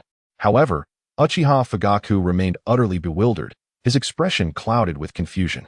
Hinata Hizashi glanced at Fugaku, a faint smile playing on his lips as he teasingly remarked, "Hey, Fugaku, will you finally admit that the Byakugan outshines your Sharingan?" Just moments ago, when Luosha's sand gold seemed poised to ensnare Lord Hokage, he deftly escaped using the flying thunder god. Amidst the smoke of the explosion, Minato threw a kunai inscribed with the Hokage's mark right into the center of the cloud. Once the blast subsided, Lord Hokage returned in an instant. Your Sharingan failed to perceive it. Oh, you talk too much, Fugaku scoffed dismissively. Lord Hokage, why didn't you simply eliminate Luosha then? Fugaku inquired, turning his gaze towards Qinsho Yifei, his brow furrowed in confusion.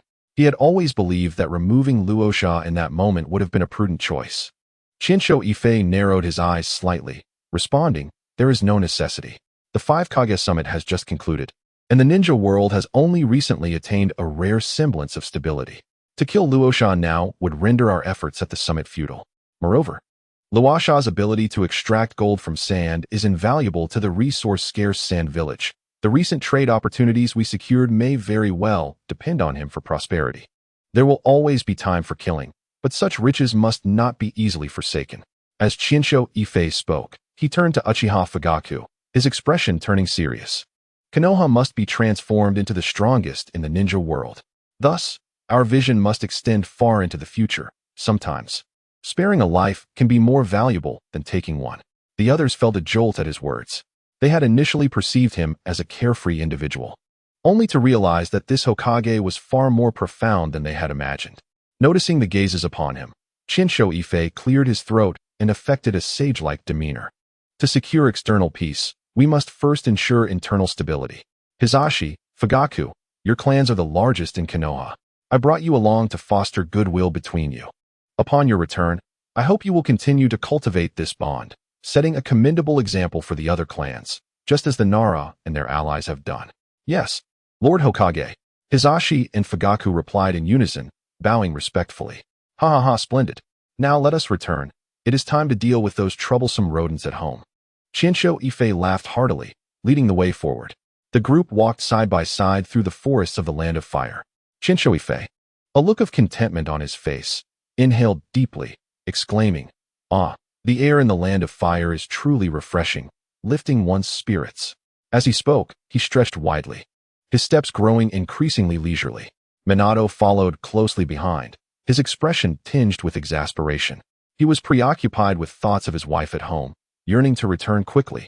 Yet it seemed that the Hokage was intentionally dawdling, showing no urgency. Minato sighed inwardly, silently praying that Kushina was not upset. Meanwhile, Narashika and Hinata Hizashi conversed quietly, occasionally bursting into light laughter. They would glance at Uchiha Fugaku with a hint of mischief, leaving him to suspect they were speaking ill of him. Fugaku, feeling exasperated, shot them a glare, but Narashika and Hinata Hizashi feigned ignorance, continuing their conversation undeterred. Just then, a rapid series of bird calls echoed from above. The group instinctively looked up to see a pigeon flapping its wings, circling overhead as if searching for something. Minato, noticing, promptly extended his arm. The pigeon, seemingly having found its mark, landed steadily on his wrist. Minato skillfully retrieved the message bound to the bird's leg and handed it to Qinsho Yifei. Upon receiving the letter, Qinsho Yifei swiftly opened it. As his gaze traversed the contents, his expression gradually shifted to one of gravity, the earlier lightness vanishing. "What is it, Lord Hokage?" Minato inquired, sensing the change in atmosphere, concern lacing his voice. Qinsho Yifei passed the letter to the group, his tone laced with frustration and annoyance. "Trouble has arisen once more. That scoundrel Danzo has been up to his old tricks again. The root organization has been unusually active. There have been reports of missing children in the village, and the letter indicates that suspicious individuals have been spotted near the Hyuga and Uchiha districts. Humph, that old fool never rests." Fugaku's anger flared as he furrowed his brow tightly. Qinsho Yifei narrowed his eyes, a glint of coldness flashing within. "It seems it is time to take decisive action. We can no longer allow Danzo to run rampant." Hizashi, listening intently to their exchange, grew increasingly grave. He understood that many coveted the Byakugan, but Danzo had historically targeted the Uchiha. Now extending his reach to the Hyuga clan compelled him to remain vigilant. Fugaku, brow furrowed, spoke up, "Lord Hokage, What should our Uchiha clan do? His gaze was resolute. Shinsho Yifei surveyed the group, stating, "We must eradicate the roots of this problem. We must uproot Danzo's influence entirely." After a brief pause, he continued to assign tasks methodically. Fugaku, upon your return, lead the Uchiha in intensifying patrols around the village while covertly monitoring the movements of the root organization. Should you discover any illicit activities, apprehend them immediately and confine them to the Umbu prison. Hisashi, coordinate with Shika and Akimichi to establish a comprehensive intelligence network to gather evidence against Danzo. I want him to have no opportunity to mount a defense when brought to justice. Hisashi, the Hyuga clan must focus on keeping a close watch on the root organization's activities, reporting any developments promptly to the Umbu. I shall orchestrate a collaboration between the Dark Faction and the security team, aiming to eradicate all root members who have been brainwashed by Danzo. Yes. The three responded in unison, their voices resonating through the forest. As Minato listened to the plans laid out by Senju Itachi, he instinctively clenched his fists, his eyes betraying a fervent desire. Senju Itachi regarded Minato for a moment, then patted his shoulder, speaking earnestly. Minato, you are my trump card. I will call upon you when the moment is critical. Without further delay, they quickened their pace, racing towards the direction of Konohagakure. Throughout the journey, Senju Itachi's mind was ablaze with strategies. He was acutely aware that Danzo's influence was deeply entrenched within Konoha, bolstered by several elders who had once supported the second Hokage. These elders wielded significant authority and were held in high esteem by the populace. To thoroughly overthrow Danzo, it was imperative to gather sufficient evidence to deliver a decisive blow that would compel everyone to accept the truth. Meanwhile, Tsuchikage Inoki sat gravely in his office. His countenance was as dark as the sky before a tempest, instilling a sense of dread. Have the ninjas responsible for the assassination of the Tokugawa clan leader been apprehended? Inoki's voice was low and frigid, as if forced through clenched teeth. The ninja standing nearby shifted uneasily, his expression transforming in alarm as he replied, "Lord Tsuchikage, the main culprit is still at large.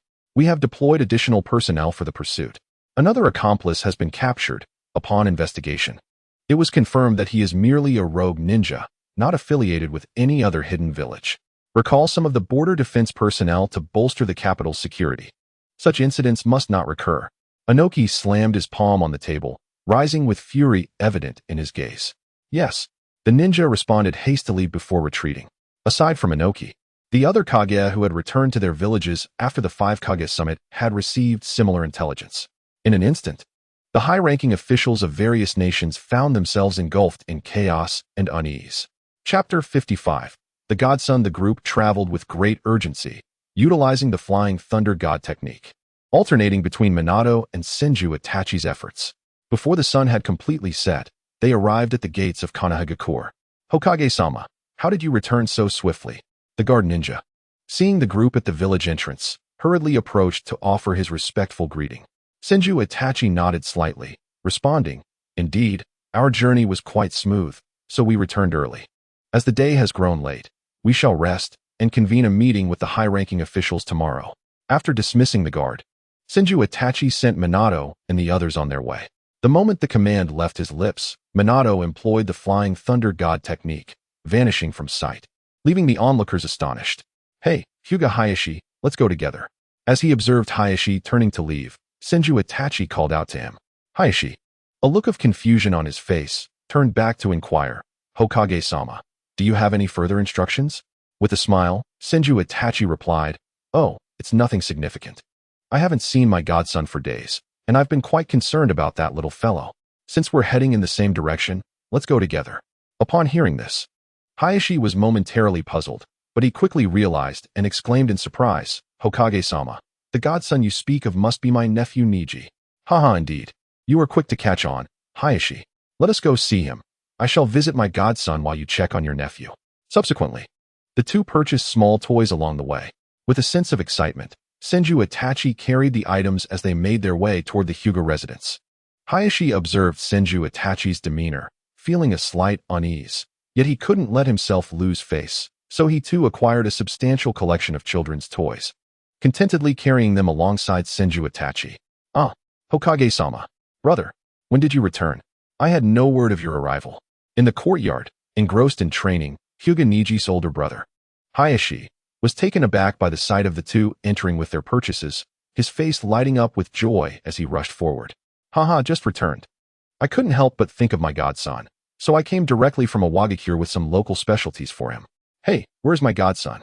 Quickly bring him to me. While speaking, Senju Itachi subtly winked at Hayashi. Recognizing the gesture, Hayashi chuckled and said, Haha, it's just a visit. You should rest well after your journey. Come in, Hokage-sama.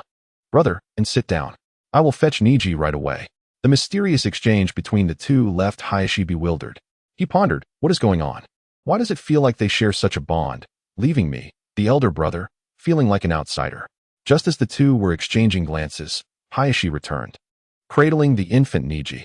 Ah, my godson, your godfather has come to see you. While Hayashi remained seated, Senju Itachi immediately stood to greet him, skillfully taking the bundled infant and gently patting him. His adeptness astonished not only Hayashi but also Niji's brother, who stood dumbfounded. Hayashi gazed at Senju Itachi, who was expertly soothing Niji, and couldn't help but think, his actions are more proficient than mine as the child's father. If it weren't for Niji's inherent Byakugan, I might have questioned the child's parentage.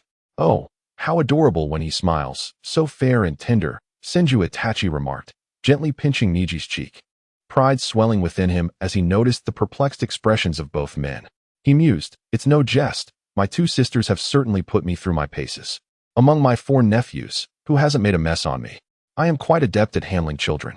Seated with Niji, Senju Itachi looked at Hayashi and said, Ah, my godson truly resembles a future Hokage. Once he matures, I shall personally guide him. I am certain he will achieve great things. Under the warm hospitality of Hayashi, Senju Itachi indulged in a feast, leaving with a satisfied belly, wobbling as he departed the Hyuga residence. As for Hayashi, his fate after this encounter remains a mystery. Upon returning to the village, Senju Itachi did not convene a meeting nor return home first. Instead, he went directly to visit Hyuga Niji. This action vividly illustrated his regard for Niji while highlighting the closeness of his relationship with Hayashi.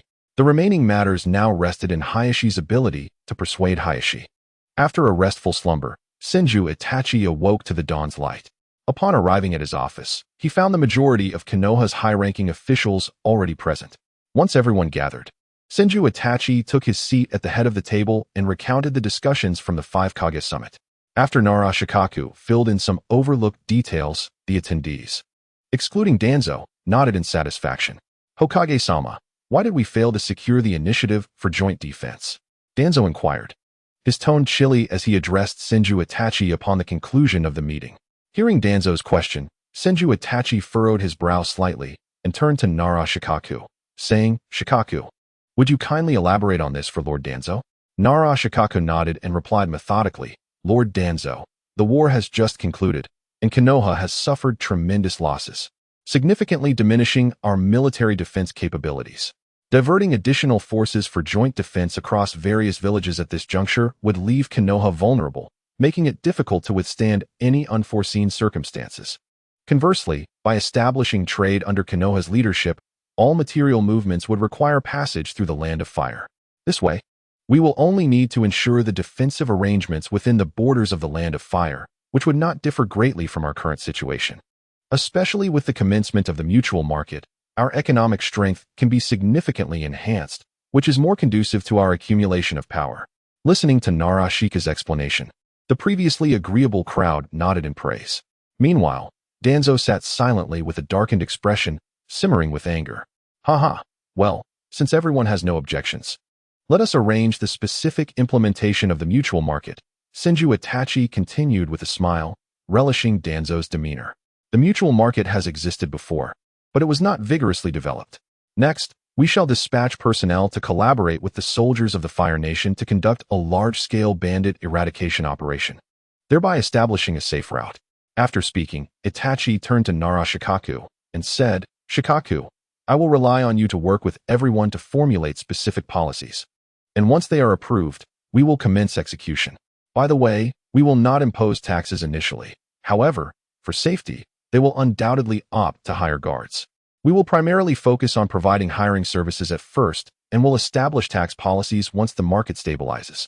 Nara Shikaku solemnly nodded in agreement. Rest assured, Hokage-sama, I will collaborate with everyone to swiftly draft a comprehensive mutual market policy. The meeting continued, with the attendees engaging in fervent discussions about the numerous details of the mutual market. Observing Danzo's silent frustration as he found no opportunity to interject, he quietly rose and departed. Noticing Danzo's exit, Itachi cast a discreet glance at Minato, who reassured him with a calm expression before Itachi redirected his focus to finalizing the policies. Chapter 56. The pressure of marriage. The smoke of war had finally dissipated, and the village of Konoha welcomed a long-awaited tranquility and harmony. Time flowed gently, and everything was steadily returning to a structured rhythm. The mutual market policy, having been gradually implemented over the past year, now swept across the major ninja villages like a gentle spring breeze. Under the vigorous momentum of this commercial wave, Konoha blossomed like a brilliant new star, embracing a period of rapid development. Strolling through the streets of Konoha, one is greeted by an array of towering buildings, meticulously arranged to showcase the village's prosperity. Electrical infrastructure was fully established, infusing the entire village with a continuous stream of vitality.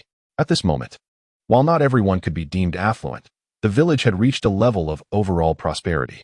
In schools, the quality of education had significantly improved, equipped with a variety of advanced teaching apparatus. In hospitals, medical facilities had been entirely updated, employing the most cutting-edge technology and equipment in the ninja world to safeguard the health of the villagers. After a day of diligent work, Senju Itachi ambled leisurely along the clean and spacious streets of Konoha. The warm glow of the setting sun enveloped him, painting a heartwarming picture. Villagers on their way home for dinner greeted him with beaming smiles, eagerly inviting him. "Hokage-sama, have you eaten? If not, please join us for dinner." Hearing their calls, Itachi broke into a hearty smile and replied, "No need. Enjoy your meal. I'm off to visit clan leader Fugaku. I heard they welcomed another son, and I wish to congratulate them." Now, every individual in the village held profound gratitude towards Senju Itachi. Since his ascension as Hokage, the shadows of war had completely vanished, ushering in a flourishing period of growth and improved living standards. This transformation sparked envy among villagers from other regions, who yearned to relocate to Konoha.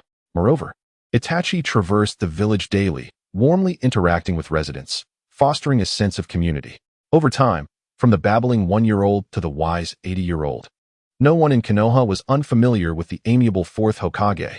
Itachi casually purchased some gifts from a roadside shop, then, carrying them, made his way to the Uchiha clan. "Ah, what a stable life. It truly is bliss," he murmured softly, his steps light and joyful. Before long, he arrived at the entrance of the Uchiha compound. A few Uchiha clansmen stationed at the gates spotted Itachi from afar and hurried to greet him. "Haha, Hokage-sama has arrived. Hurry inside. The clan leader said you were the last to arrive." They warmly took the gifts from Itachi's hands, guiding him to the reception area where Uchiha Fugaku awaited. Come, Hokage-sama, we've saved you a seat. Please sit here." Upon seeing the tardy Itachi, Fugaku and others immediately rose to welcome him, their faces beaming with warmth, insisting he take the seat of honor. As Itachi surveyed the room, he recognized prominent figures from Konoha, including Minato, Hinata Hayashi, and Nara Shikaku, all present.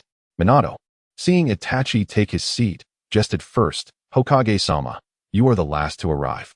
You must self-punish with 3 cups. Come, let me fill your cup." Before Itachi could respond, Minato deftly filled his cup with sake. "Aha, very well. I shall self-punish with 3 cups. I won't return until I'm inebriated.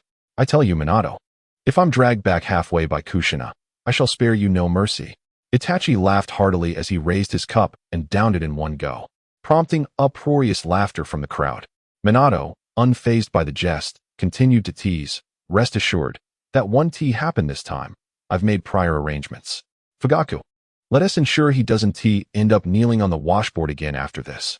The atmosphere was lively and harmonious, a delightful scene. This conviviality stemmed from Itachi's initiative to adopt a child. After Hayashi successfully persuaded Hayashi not to mark Niji with the caged bird seal, he brought Itachi to hold an adoption ceremony for Niji. On Niji's first-month celebration, news spread quickly, and prominent figures in Konoha flocked to offer their congratulations. Since then, the end of the war ushered in stability and comfort, accelerating the population growth in Konoha. Whenever a family welcomed a new child, such as Yamanaka Ino, Akimichi Choji, or Haruno Sakura, Itachi would always make an effort to extend his congratulations. Following Itachi's lead, others began to emulate his gestures of goodwill, fostering a culture of mutual congratulations in Konoha. Initially, distant relationships began to flourish, deepening bonds among the villagers. Gradually, this evolved into the present scenario, where the individuals gathered around the table commanded respect and admiration from all factions. At this moment, they clinked glasses, their faces flushed from drink, rolling up their sleeves to compete in drinking capacity. Observing this lively scene, Itachi felt immense joy swelling within him. He silently resolved that since he had taken Minato's place as Hokage, he would also bear the responsibility for the forthcoming Nine-Tails incident. As the feast concluded, Mikoto gently supported a slightly tipsy Fugaku, bidding farewell to their guests at the door, her face radiating happiness. Kushina, meanwhile, playfully tugged at Minato's ear, admonishing him. How could you drink so much? What if it harms your health? Let us head home. I'll prepare some nourishing porridge for your stomach. After saying this, she assisted Minato and turned to Itachi, warmly inviting, Hokage-sama, why not join us for some too? It's good for your stomach. Oh, no need. Just take care of Minato, Itachi replied, leaning against the wall, struggling against his inebriation. In truth, his steps were becoming unsteady, but he wished not to inconvenience anyone further. I knew you wouldn't come. I've already sent Kakashi to fetch some, Kushina sighed, having anticipated Itachi's refusal and made arrangements in advance. As Kushina supported Minato, preparing to leave, the previously inebriated Minato suddenly raised his head and remarked to Izuna, Lord Hokage, it appears that among those present today, you are the only one who remains unmarried. Haha, this simply cannot do. Look at you, even in your drunken state. There's no one to take care of you. You must act quickly, lest we miss the opportunity to celebrate your children's achievements in the future. Upon hearing this, Izuna's expression darkened, and feigning anger, he retorted, Kushina, hurry and escort him home. After consuming so much, how can he still chatter on so much? Ha ha ha. Minato makes a valid point. Lord Hokage, I have several friends who are quite extraordinary, both in physique and appearance. Would you care for an introduction? Kushina, amused by Izuna's flustered state, joined in the jest. Oh, indeed. If you find my introductions unsatisfactory, I can have my wife introduce you instead. Others chimed in. And in an instant, the previously drunken group, nestled in their wives' embraces, seemed to be invigorated, eagerly discussing Izuna's marital prospects. All right, you all pretend to be drunk. You conspire to drown me in liquor, Izuna exclaimed, both exasperated and amused. I shall assign you all some troublesome tasks tomorrow, and ensure you don't see each other. No worries, Lord Hokage. These matters are secondary. Your personal affairs take precedence. Minato, undeterred by Izuna's threats, continued to smile. At that moment, a familiar white-haired youth appeared in the crowd, holding a box. Izuna squinted and realized it was Kakashi. Seizing the opportunity like a lifeline, he urgently called out, Kakashi, quickly help me escape this place of gossip. I shall grant you a new book afterward. With that, Izuna leaned on Kakashi's shoulder and fled the scene, leaving the others in a fit of laughter. Chapter 57. Preemptive arrangements. Izuna, still groggy from the previous night's revelry, was forcibly roused by Guy, Kakashi, and Itachi for morning training. Good heavens, you lads are rather ruthless, Izuna exclaimed, narrowly dodging Itachi's swift kick. Yet, before he could regain his footing, he turned to find Kakashi poised to unleash the fearsome technique known as the 1,000 Years of Death. Just as he intended to evade, he noticed Guy, radiating green chakra, launching a fierce kick towards him. In that critical moment, with no other option, Izuna executed the Flying Thunder God technique, vanishing from sight and evading the onslaught. He gracefully descended from a nearby tree, casting a playful glance at Itachi, who was carrying SHY. You've truly mastered the techniques of your mentors, even using deadly moves against your own teacher. As he approached, he ruffled Itachi's hair affectionately. Turning to Kakashi and Guy, he pulled a book from his pocket and handed it to them, advising, children must learn restraint. Do not let your enthusiasm lead to mishaps. And be sure to keep this safe. Do not let Itachi catch sight of it. Rest assured, he won't look, Kakashi replied, flipping through the newly acquired book, his other hand firmly gripping Guy's head to prevent theft. Since Sasuke's arrival, this lad has been visiting home daily, neglecting his little girlfriend. Hearing this, Izuna tossed another book to Guy. Here, don't fight over it. I see you both have been making good progress. Consider this a reward. By the way, Kakashi, visit Shursui tomorrow. I've heard he has news regarding Orochimaru. Gather details. Remember to bring 2 sets of ENBU uniforms. Hashirama and Jiraiya have been back for a month, and it's time for them to rest.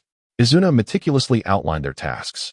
After morning training concluded and arrangements were made, he reluctantly returned to the Hokage's office. As he sat at his desk, Sarutobi Hiruzen entered with a summa. "Ah, Lord Third, what brings you here with a summa?" Izuna greeted with a smile. Sarutobi reclined in the chair, leisurely enjoying a puff of smoke. "This lad claims the village has become too tranquil and wishes to serve as a guardian to the Fire Country's daimyo.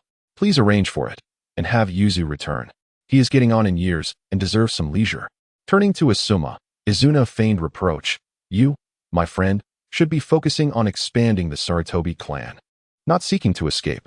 Have you considered this thoroughly?" Asuma met Izuna's gaze with determination. "I have given it much thought. While the ninja world has been relatively peaceful, the higher-ups of various nations are frequently targeted. I wish to hone my skills there." "Very well. I shall write a letter for you to take to Lord R, who will assist with your transition," Izuna agreed after a moment of contemplation. Once Asuma's matter was settled, Izuna glanced at the now drowsy Sarutobi, who had fully embraced a life of leisure since Izuna's return from the Earth Country. Initially, Izuna had worried that Sarutobi would meddle in his decisions, much like Danzo had. However, he soon realized those concerns were unfounded. Under Izuna's stewardship, Konoha flourished, and Sarutobi grew increasingly confident in him. At first, Sarutobi would frequently visit the Hokage office to oversee Izuna's work, but in recent months, he had taken to enjoying a tranquil retirement, sipping tea, wandering markets, and occasionally imparting knowledge to children at the Ninja Academy. The ease of Sarutobi's days stirred envy in Izuna. Moreover, he had also encouraged other elders to adopt a more relaxed lifestyle. Aside from Danzo, who remained engrossed in his ambitions, the other elders enjoyed their serene lives. Listening to Sarutobi's gentle snores, Izuna shook his head in resignation and returned to the mountain of work before him. After a long day, as was his custom, Izuna made his way to the Nara household. Upon entering, a small figure wobbled towards him, babbling, "Daddy, hug." Instinctively, Izuna rushed forward, scooping up Niji into his arms, a tender smile gracing his face as he playfully pinched Niji's chubby cheeks. "Where are your father and mother? Why are you alone here?" Niji raised his chubby hand, pointing in the opposite direction. Following his gesture, Izuna spotted Hinata's elder brother, Hayashi, squatting in a horse stance, balancing a basin of water on his head, looking rather pitiable. "Ah, Hayashi, you are quite diligent. Even at this hour, still practicing your stance," Izuna teased. Upon seeing Izuna, Hayashi seemed to spot a savior, quickly setting down the basin and calling out, "Lady, quickly prepare the meal. Can you not see my brother Izuna has arrived?" Lady Hinata cast a helpless glare at Hinata, then smiled at Senju Itachi, saying, "Lord Hokage, I hope I haven't embarrassed you. I'll go prepare the meal. Please feel free to dine here today." As she walked away, Hinata Hayashi eagerly clapped his hands towards Niji and said, "Niji, come here to your father." "No, I want Daddy to hold me," Niji insisted, tightly clinging to Senju Itachi's neck, not even glancing at Hinata. Seeing this, Hinata Hayashi feigned anger and lightly patted Niji's backside, muttering, "You little rascal. You might as well change your name to Senju Niji." For some unknown reason, Niji preferred to call Senju Itachi Daddy while referring to Hinata as father. Despite Hinata's attempts to teach him otherwise, Niji remained obstinate, much to Hinata's frustration, leaving him utterly helpless. After their meal, Senju Itachi, Hinata Hayashi, and Hinata Hizashi sat together, sipping tea and engaging in conversation. Meanwhile, Niji practiced the gentle fist style of the Hyuga clan nearby. It must be noted that this little fellow possessed remarkable talent. Despite his tender age, he could grasp the essence of techniques with just a single demonstration. Hinata Hizashi was very fond of his nephew, often visiting to check on him. "Gentlemen, we must discuss serious matters," Senju Itachi said, setting down his teacup, his expression turning solemn. Both Hinata Hayashi and Hinata Hizashi turned their attention to him. Senju Itachi continued, "Kushina is due to give birth in 3 months. Although Minato is there to protect her, we cannot afford to be complacent. Unexpected events may arise. I hope one of you can spare the time to guard Kushina. There are far too many who covet the 9 tails, and we must remain vigilant." Hinata Hizashi was about to speak when Hinata Hayashi interjected, "Brother, I will go. My sister-in-law is pregnant and needs your company. Moreover, my strength is not inferior to yours. I can handle this matter." "Very well. I also believe that Hayashi is more suitable. Please ensure that more members of the Hyuga clan are dispatched, especially during Kushina's delivery month. I expect the Hyuga clan to arrange sufficient personnel to activate the Byakugan, maintaining vigilance around the clock." Senju Itachi nodded, continuing to issue instructions. After detailing all necessary arrangements, Senju Itachi departed from the Hyuga clan's compound. As he walked home, a question lingered in his mind. How did Obito know the precise timing of Kushina's delivery? The defenses of Konoha had always been stringent. While it was understandable to have a rough estimate, pinpointing it to the 10th of October was suspicious. If we could eliminate the possibility of White Zetsu's involvement, it was likely that a spy existed within Konoha. If it were Danzo, that would pose significant trouble. Chapter 58, The Leaker. In these eventful days, time quietly passed, and Shikamaru Nara and Ino Yamanaka were born in Konoha. Senju Itachi sent out 2 gifts filled with blessings. At this moment, among the 12 young ninjas of Konoha, only Naruto and Hinata had yet to be born. The streets of Konoha were bustling with activity as Kushina, with her prominently rounded belly, strolled leisurely through.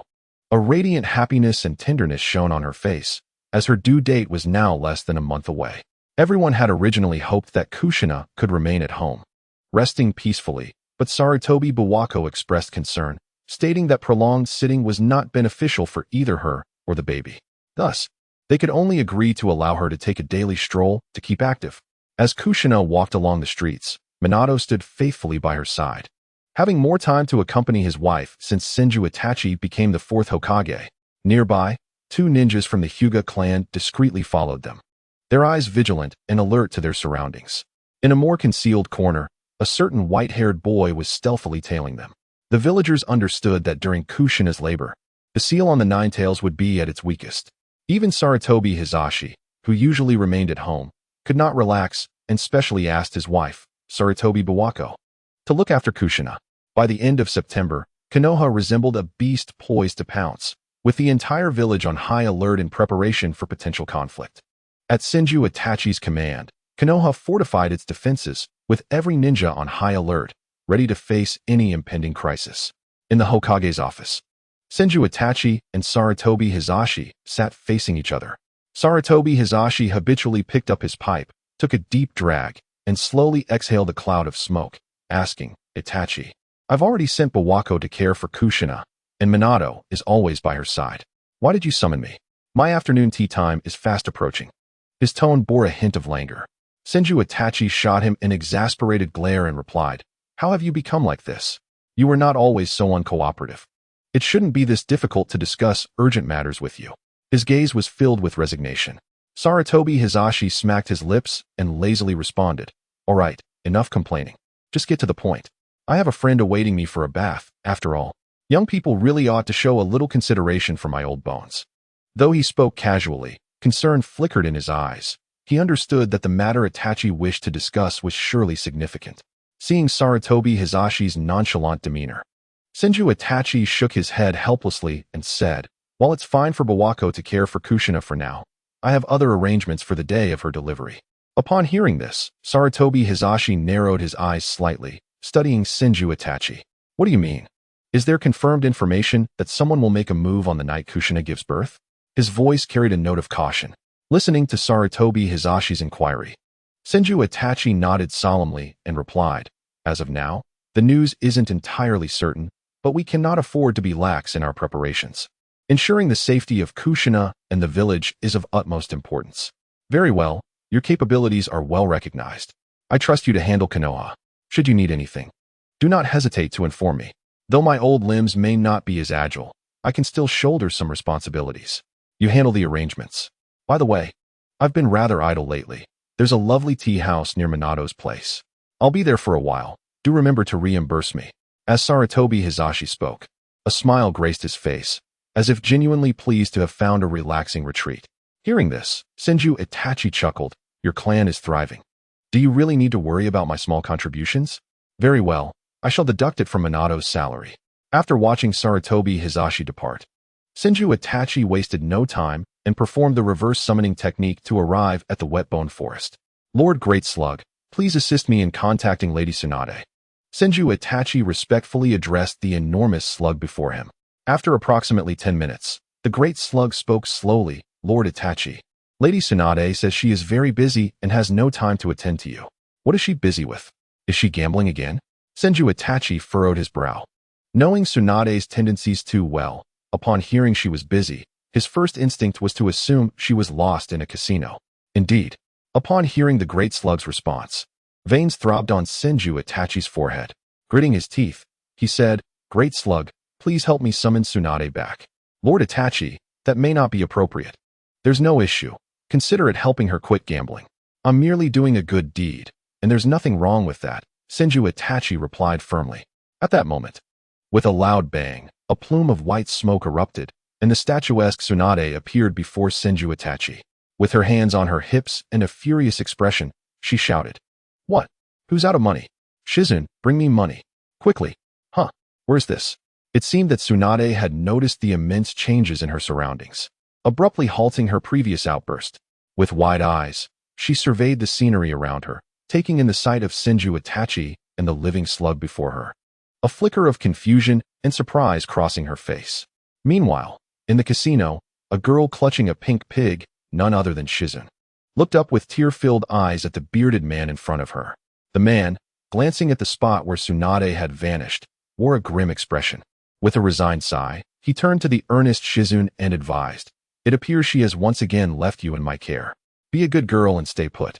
If you wish for something to eat or drink, seek someone out. Wait for her to return to redeem you. His tone carried a hint of exasperation. He had grown accustomed to Tsunade's antics. After all, he had previously sold Shizun to someone else, only for Tsunade to nearly turn the casino upside down upon her return, and the winnings were insufficient to cover the damages. On the other side, Senju Itachi sat across from Tsunade. 500,000. He initiated, testing the waters. That is far too little. Are you jesting? I didn't lose less than 1 million or so in that match, and you expect me to part with 50,000? Am I a beggar? Tsunade's eyes widened at the figure. I want 1 million. You provide me with 1 million, and I assure you, no one will harm Kushina in the slightest. After a fervent exchange of words, each refusing to yield, they finally settled on a price of 800,000. Observing Tsunade's triumphant demeanor, Itachi internally lamented for Minato. Forgive me, Minato, but I must withhold a few months of your salary. Upon returning to the office, Itachi summoned SH-Chi and began to navigate the interface for exchanging jutsu, his gaze filled with intent as he meticulously compared the merits and demerits of various techniques. The Flying Thunder God technique, after relentless practice, had its emotional point requirement reduced to 50,000. With 1 million emotional points at his disposal, Itachi wasted no time and decisively chose to exchange. In total, he expended an additional 750,000 emotional points. As he looked at the remaining 50,000 points, his gaze lingered on the Sharingan. Damn it, he exclaimed, clenching his jaw and stomping his foot.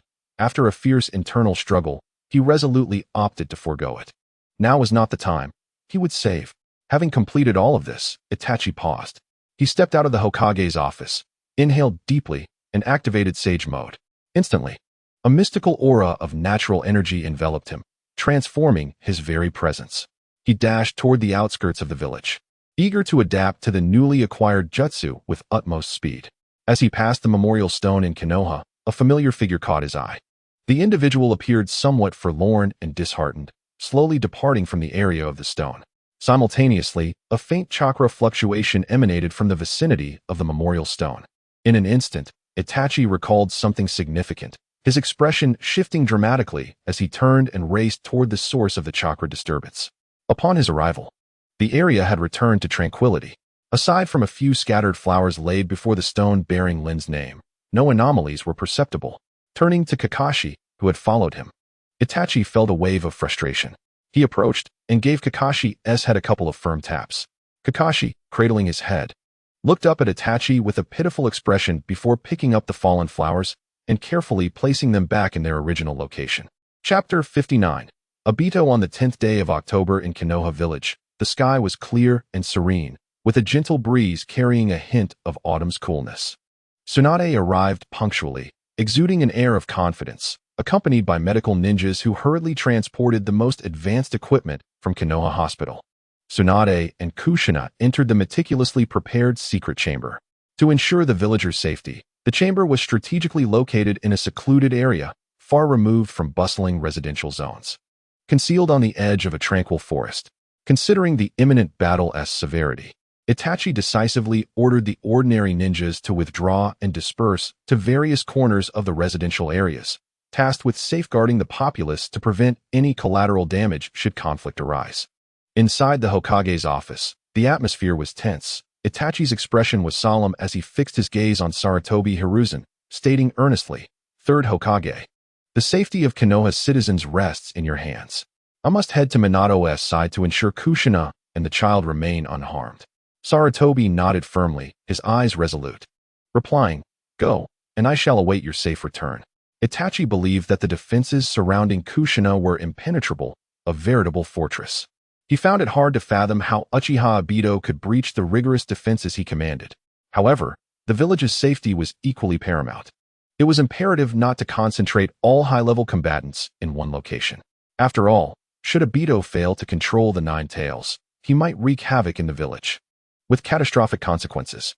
With Sarutobi stationed in the village, his legendary reputation would lend credibility, and though he was advanced in years, his strength remained formidable. Even if he could not vanquish the enemy outright, he could surely delay them. Once everything was arranged, Itachi ascended to the rooftop of the building. Standing against the wind, he surveyed the entirety of Konoha. The village was vibrant, bustling with life. Villagers moved about, and the streets were orderly, lined with shops. In the lively markets, crowds thronged, and the sounds of chatter filled the air. In the specially constructed square, elders exercised leisurely, while children laughed and played, creating a scene of joy and harmony. As Itachi beheld this sight, a faint smile graced his lips. Then, like a swift bird, he leaped from the building and hurried toward the location where Kushina would give birth. Upon his arrival, the hidden officials emerged. Hyuga Hizashi and Nara Shikaka looked puzzled and spoke in unison. "Hokage, why have you come personally?" Itachi smiled as he explained, "I have entrusted the village's affairs to the third Hokage. It's better to be cautious. If the Nine Tails were to escape, it would spell great trouble. Thus, I have come to oversee matters here. You continue to maintain vigilance around the perimeter while I ascertain the situation with Minato." As Itachi approached the barrier, the watchful Minato appeared before him like a ghost. Upon realizing it was Itachi, Minato visibly relaxed. Itachi chuckled, "Look at you, so tense. I've brought Tsunade with me, so there's no need for worry. Just focus on maintaining the Nine-Tails seal. I will handle everything outside." Minato, filled with gratitude, replied sincerely, "Thank you, Hokage. I am deeply appreciative." Observing Minato's anxious demeanor, Itachi added, "By the way, remove this barrier. If the Nine-Tails seal truly falters, notify us immediately. With me here, re-establishing the barrier will be a matter of moments. If we set it up now and the Nine-Tails were to break free from within, we would be unable to assist promptly." Minato nodded earnestly, responding, "Understood." Itachi patted Minato's shoulder and softly reassured him, "Rest assured. I will do everything in my power to protect your family. Go, spend some time with Kushina."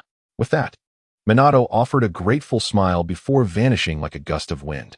Itachi gazed towards the house, his expression grave, reflecting on past events. Even in the absence of Kakashi's lamentation before the grave, it would have been effortless for White Zetsu, with his exceedingly peculiar transformation and concealment abilities, to ascertain Kushina's exact date of delivery. He even speculated that White Zetsu might currently be lurking beneath some patch of earth nearby, surreptitiously observing every movement in this vicinity. As for that day, it was likely that Obito's emotional fluctuations had allowed him to sense the faint ripple of chakra. Afterward, despite his meticulous search of the area, he found no trace whatsoever. The mere thought of Obito's Sharingan, which possessed unparalleled space-time ninjutsu, caused Senju Itama considerable distress. With such an extraordinary ability, leaving the barrier intact would only hinder their own support. It would be wiser to dismantle it. As twilight descended, enveloping the earth in dusk, there were no signs of Kushina's impending labor. Meanwhile, high up in a towering ancient tree not far from Konoha, a figure draped in a black cloak quietly appeared. This individual was Uchiha Obito, his earth-toned, tiger-striped mask obscuring his face, revealing only one indifferent, icy eye. He gazed silently at the village where he had spent over a decade of his life, the only visible pupil reflecting the flickering, vibrant streets of Konoha. Oh, such foolish people, still immersed in this fleeting joy. Obito's tone was frigid, laced with disdain and mockery. Rin, I have returned. I shall ensure they taste anguish, plunging them into the depths of despair and darkness, just as I have. Await my arrival. I shall create a world that embodies your essence. Obito murmured, his voice initially devoid of warmth, only to transform into a gentle caress, yet swiftly reverting back to its frostbitten coldness. Minato, Kakashi, are you prepared to confront what is to come? I will make you witness everything you hold dear turn to ashes under the rampage of the Nine Tails. Hatred permeated Obito's deep voice. Just then, a figure resembling a pitcher plant appeared by his side. White Zetsu's tone was lively as he spoke.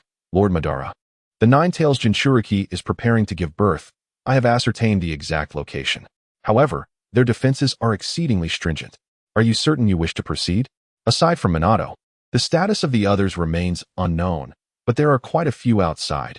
Initial reconnaissance suggests approximately 45 individuals, and their new Hokage is also present. Humans are truly troublesome. It takes them so long just to give birth. Upon hearing this, Obito fell into contemplation. Black Zetsu, noticing his quietude, asked calmly, such tight security makes me doubt that their sole concern is the Nine Tails. They may have already anticipated a potential attack. What do you intend to do? Shall we retreat for now? Obito's gaze flickered, and after a moment of reflection, he replied, we will infiltrate stealthily. As for when to strike, we shall decide after the child is born. At that time, everyone will relax, their attention diverted by the newborn. We can seize the opportunity to abduct the child as leverage to force their compliance.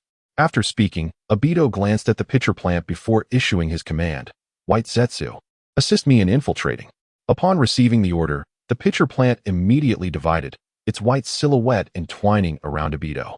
Under the silvery moonlight, Obito's figure gradually sank into the ground, vanishing without a trace. Chapter 60. The Birth of Naruto. Inside the secret chamber, an intense atmosphere of tension enveloped everyone like an invisible net. Sweat beaded on the forehead of Uzumaki Kushina, with each droplet seemingly bearing the weight of her unbearable pain. Tsunade was equally drenched in perspiration, her expression focused and grave, as her hands adeptly worked, wholly devoted to the arduous task of delivery. Standing nearby, Namake's Minato's gaze was filled with concern and anxiety. He softly reassured the suffering Kushina, his gentle words akin to a spring breeze, attempting to alleviate her agony, while simultaneously forming hand seals. His chakra surging as he exerted every effort to maintain the seal on the Nine Tails. Even with the experienced Tsunade present, Minato's face was marked by worry, his attention darting between Kushina and the Nine Tails seal, unable to relax for even a moment. Tsunade, perceptive to Minato's tension, raised her head to him and comforted, do not fret, both Kushina and the child will be safe. Focus on sealing the Nine Tails. Afterward, she offered Minato a confident glance before returning to her task at hand. Concurrently, she allocated a portion of her attention to remain vigilant against any potential enemy that Senju Itama had mentioned. Outside the chamber, everyone remained on high alert, acutely aware of their surroundings. Every rustle of wind could trigger their heightened vigilance. When Kushina's agonized screams echoed through the air, the expressions of the gathered shinobi, including Tsunade and the Namake's couple, instantly turned solemn, their eyes reflecting determination and concern, their focus intensifying. Unlike an ordinary woman giving birth, Kushina not only bore the excruciating pain of labor, but also endured the torment inflicted by the Nine Tails' relentless struggles against the seal within her. Despite Minato's utmost efforts to suppress the seal, the dual pressure rendered Kushina increasingly frail, the reddish-brown chakra of the Nine Tails visibly pulsating from her abdomen. Minato's spirit was taut, his gaze flitting between the Nine Tails, Kushina, and the newborn Naruto, filled with urgency and unease. He understood that every second was crucial. Any oversight could plunge him into a lifetime of regret. Not only was Minato anxious, but even Kakashi, standing beside Senju Itama, gripped his hands tightly, knuckles whitening. His eyes remained fixed on the closed door, silently praying for a safe delivery. In contrast, Senju Itama appeared unfazed, as though the cacophony of the outside world bore no relevance to him. Yet, In reality, his attention was entirely focused on the delivery room. His gaze was deep and sharp, missing no detail. He gently patted Kakashi's shoulder, whispering, "Do not be tense. Everything will be fine. Trust in Minato and Kushina." That steady voice allowed Kakashi's taut nerves to relax slightly. In this suffocating atmosphere of anxiety, time seemed to stretch unbearably, each second feeling like an eternity. Finally, a resounding wail of a newborn filled the chamber, and Kushina's cries subsided. All the shinobi present, including Tsunade and the Namikaze couple, breathed a collective sigh of relief. "It's a boy," Tsunade exclaimed, her face radiating joy as she carefully arranged Kushina's clothing, then wrapped the newly born Naruto in prepared cloth, approaching Kushina with gentle words. Minato gazed at Kushina, whose complexion was as pale as a sheet and who struggled to prop herself up, his heart aching. He tenderly leaned down to kiss her forehead, his eyes brimming with tenderness and love.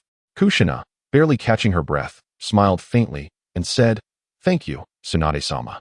May I see my child?" Her voice was weak, yet filled with anticipation. "Haha, of course, go see your mother," Tsunade replied, cradling Naruto and nodding with a smile. However, just as this tender moment unfolded, a sudden turn of events occurred. A figure clad in black robes emerged unexpectedly from the ground beside the bed, his gaze cold and menacing, launching an attack on the unsuspecting Kushina without a moment's hesitation. The speed was so rapid that it caught everyone off guard. Simultaneously, Senju Itama, who had been closely monitoring the situation, reacted instantly. His chakras surged, a formidable force akin to a raging tide. In an instant, several thick vines burst forth from the floor of the room, writhing like agile serpents, swiftly wrapping around Kushina and pulling her aside. Meanwhile, some of the vines, propelled by fierce momentum, struck fiercely at the cloaked figure. The abrupt turn of events caught the cloaked figure off guard. A flicker of panic flashed in his eyes, and before he could render himself intangible, several vines had already plunged violently into his body. Blood instantly stained his black robe, filling the air with a faint metallic scent. Would release. Uchiha Obito, regaining his composure, was taken aback. He never anticipated encountering a user of wood release in this location. Swiftly altering his strategy, he abandoned his assault on Kushina and charged towards the child cradled in Tsunade's arms. His gaze revealed a mania and resolve, as if he would not relent until he achieved his goal. "Bold move," Tsunade exclaimed, her fury ignited as she beheld the approaching cloaked man. Her eyes brimmed with murderous intent as she stomped her foot onto the ground. Instantly, the floor, comprised of Senju Itachi's wood release, collapsed. A massive fissure spreading towards the cloaked figure like the gaping maw of a ferocious beast. The powerful shockwave abruptly interrupted his actions, forcing him to halt and evade this unforeseen assault. The legendary three of Konoha, Tsunade. The cloaked figure regarded the woman holding the infant with a chilling tone. Upon recognizing her, an ominous premonition surged within his heart. He understood that attempting to harm the child would prove exceedingly difficult. He never imagined that Tsunade, who rarely returned to the village due to her gambling lifestyle, would rush back specifically for Kushina's delivery. This was undoubtedly a significant variable in his plans. Seeing Naruto protected by Tsunade, Minato felt an immediate sense of relief. He knew that Naruto was temporarily safe. Thus, he positioned himself resolutely in front of Kushina, well aware that the true target of the cloaked figure was the nine tails sealed within her. With both targets now shielded, Obito steeled himself, deciding to take a desperate gamble. He charged once more towards Kushina. However, at that moment, a sharp sound of air being sliced through resonated, as Tsunade, like a bolt of lightning, positioned herself directly in his path. Though one arm was occupied with the unrelocated Naruto, her ferocity remained undiminished. Her other hand formed a fist, imbued with immense power, and she struck out fiercely. "Die!" Tsunade's voice was laced with fury, her pale right hand clenched tightly, accompanied by a rush of wind as she aimed a devastating blow at the cloaked figure. Obito furrowed his brows, fully aware of the catastrophic consequences should her punch connect. Yet, he did not flinch or evade. He pressed forward resolutely towards Kushina. In a moment of astonishment for Tsunade, her fist seemed to strike nothing but air, passing through Obito's form. A seasoned warrior, Tsunade immediately dismissed the possibility of it being an illusion. However, before she could react further, as Obito passed through her, he swiftly turned, slapping several explosive tags onto the blanket encasing Naruto. Witnessing this, Tsunade's heart raced with alarm and rage. and she instinctively lunged to grasp his arm. Yet, Obito once again became intangible, evading her strike. Having accomplished his objective, Obito pressed on towards Kushina without a backward glance. His singular focus was to control the Nine Tails. As the explosive tags were on the verge of detonating, Tsunade reacted without hesitation, ripping the cloth away and hurling it aside. She then bent down, shielding Naruto with her own body, forming a robust barrier to protect him. Suddenly, numerous thick wooden boards erupted from the ground, enveloping Tsunade and Naruto securely.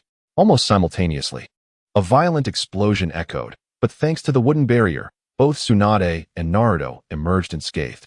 Meanwhile, Obito seamlessly passed through Minato's body.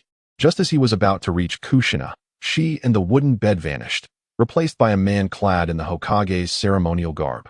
The Flying Thunder God technique activated. Watching his target disappear once more, Obito narrowly avoided the large foot aimed at him, evading a second potential disfigurement. Realizing he had lost the opportunity to seize the Nine Tails, Obito turned to face the two vigilant figures behind him. Chapter 61. The terrified retreat of Obito. Who are you? Why are you doing this? Minato glared fiercely at the cloaked figure with the tiger-striped mask, his eyes ablaze with fury. His fists were clenched, knuckles whitening from the strain, exuding a chilling aura, ready to pounce on his adversary.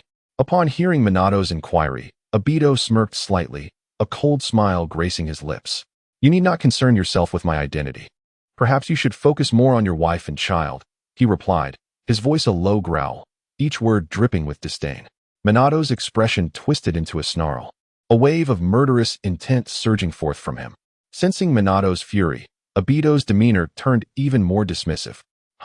Finally dropping the pretense, are we? Living each day behind that hypocritical mask must be exhausting for you, Minato. How delightful it is to witness your anger. Alas, today I shall make you experience the profound pain of losing your loved ones. Obito's laughter echoed with a hint of madness in the vast room. Minato's brow furrowed deeply as he fixed his gaze upon the maniacal cloaked figure before him, filled with confusion and wrath. He could not fathom why this individual harbored such deep-seated animosity towards him. Itachi, Minato, heed my warning. This cloaked figure can evade attacks whenever I aim for him. My strikes pass right through, Tsunade cautioned, gently soothing the inconsolable Naruto while keeping a watchful eye on Obito. Upon hearing Tsunade's warning, Minato acted without hesitation, throwing several kunai. The weapons sliced through the air with a sharp glint, hurtling towards Obito. True to Tsunade's words, the kunai passed through Obito's form, embedding themselves into the wall behind him with muffled thuds. Obito's eyes snapped up, the only visible part of his mask, his crimson eye fixated on Naruto, as the space surrounding the infant began to warp.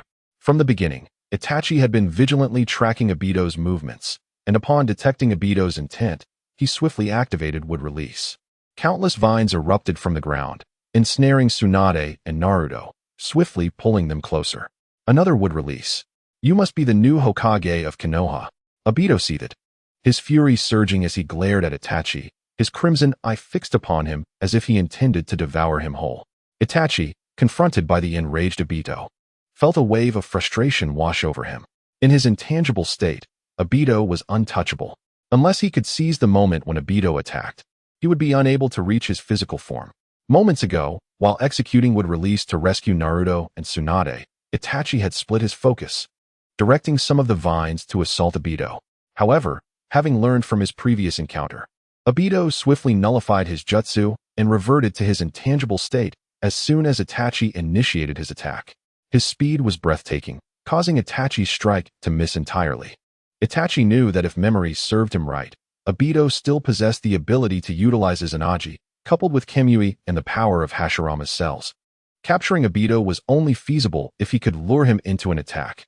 With a nonchalant demeanor, Itachi spread his hands, a casual expression on his face, and said, "Yes, I am. Is there a problem? Do you wish to take the position for yourself?" His tone was rife with mockery, seemingly dismissive of Obito's presence. Observing this attitude from Senju Itachi, Obito's irritation surged. "White Setsu," he bellowed, his voice brimming with fury and resentment. At his command, a white figure emerged from the ground, which Tsunade had shattered. The figure nonchalantly remarked, "What? Do you need me to help you escape?" "Escape? What are you talking about? Have you located Kushina yet?" Obito retorted angrily. Before White Zetsu could respond, Senju Itachi couldn't help but chuckle, saying, "What a joke. You think you can find her again after just one attempt? If that were the case, I might as well relinquish my position as Hokage to you." His tone dripped with sarcasm, every word piercing like a blade aimed at Obito. Unable to contain his rage any longer after hearing Itachi's taunt, Obito ordered White Zetsu to unleash the spore technique. Instantly, countless white spores fell upon the group like snowflakes. Upon contact with their bodies, the spores seemed to find their hosts, rapidly growing and absorbing their chakra, encasing them in a cocoon. Seizing the opportunity while the others were ensnared by the spores, Obito charged at Naruto, filled with fury. Having lost the chance to control the Nine Tails, he resolved to kill the child of Minato Namikaze, making him taste the bitterness of suffering. With a swift motion, Obito approached Naruto like a bolt of black lightning. Just as his hand was about to reach Naruto, a flash of cold steel intervened. Bang! A mysterious force deflected what would have been a fatal blow, striking Obito's right arm instead. "Ah!" he cried out, the sound echoing with anguish. With half of his arm severed, he instinctively faded from view, retreating rapidly. His expression was one of terror as he stared at Senju Itachi, disbelief flooding his eyes. "What a pity," Itachi mused, casually gripping Kuroyami, a hint of regret crossing his features. Yet, within his gaze, Obito perceived an unmistakable confidence and composure, as if all was under his control. Obito's heart swelled with resentment as he regarded Itachi. "Why? How are you unaffected by White Zetsu's spores?" His voice was laced with confusion and anger. To know oneself and one's enemy ensures victory in every battle. "You think these spores can bind me? Dream on." Itachi's tone was dismissive as he slightly raised his head. He continued, "Isn't your technique similar to the Flying Thunder God? When dodging an attack, you actually shift to another space. However, this has a downside. You can only choose to evade or attack, not both. Am I mistaken?" With a confident analysis, Itachi observed the astonishment on Minato and Tsunade's faces. They were taken aback by how thoroughly Itachi had deciphered Obito's methods in such a brief encounter. In contrast, Obito, now half-crippled, was filled with dread. He couldn't believe that his proudest technique had been so easily unraveled by Itachi. "Ha ha ha, Konoha! Konoha! Truly remarkable!" Obito clutched his wound, laughing maniacally. His laughter was tinged with madness. As he cackled, a layer of white material swiftly enveloped his injury. Itachi, observing the white zetsu that enveloped Obito, began to understand the reason behind the earlier deflected blade. He furrowed his brow, a trace of displeasure flickering in his eyes. Raising Kuroyami, he pointed its tip at Obito, disdainfully declaring, "I overestimated you. I prepared extensively, yet all was in vain, not to mention the favors I owe. How unfortunate." As he spoke, Itachi and Minato vanished simultaneously, like phantoms. When they reappeared, they were behind Obito, Kuroyami in Itachi's hand, and Minato wielding a black short sword, both aiming for Obito's neck. The terror already instilled in Obito by Itachi's presence surged as he sensed the imminent attack. Whoosh! Minato's short sword struck first, blood gushing forth. In that critical moment, the space around Obito rippled, a tremendous gravitational force engulfing the two. Left with no choice, they abandoned their assault and activated the Flying Thunder God to distance themselves from Obito. Itachi watched helplessly as Obito clutched his neck and vanished, a wave of frustration washing over him. Without a precise time frame to gauge, he miscalculated Obito's fading duration, believing he could finally eliminate this nuisance, only to let him slip away. Far from Konoha, in a grove of jagged bone-like trees, Obito materialized, crashing heavily to the ground as White Zetsu appeared, quickly enveloping him and sinking into the earth. Chapter 62 Naruto Uzumaki? Hokage-sama, how is Kushina? After dispatching all the spores, Minato hurriedly glanced at Naruto before anxiously inquiring of Senju Itachi. His eyes were filled with worry, and his footsteps betrayed his urgency. Observing Minato's frantic demeanor, Itachi couldn't resist teasing, "Your biological son is right in front of you, and yet your thoughts are solely on your wife." Minato, taken aback, cast an embarrassed glance at Tsunade before turning his anxious gaze back to Itachi, his eyes pleading, "Hokage-sama, please, just tell me about Kushina." "All right, just a moment. I will have everyone stand down," Itachi reassured Minato before stepping outside. There, he saw a throng of ninjas pacing anxiously yet adhering strictly to his commands. Itachi smiled at the scene, considering potential mishaps, such as a Nine-Tails rampage.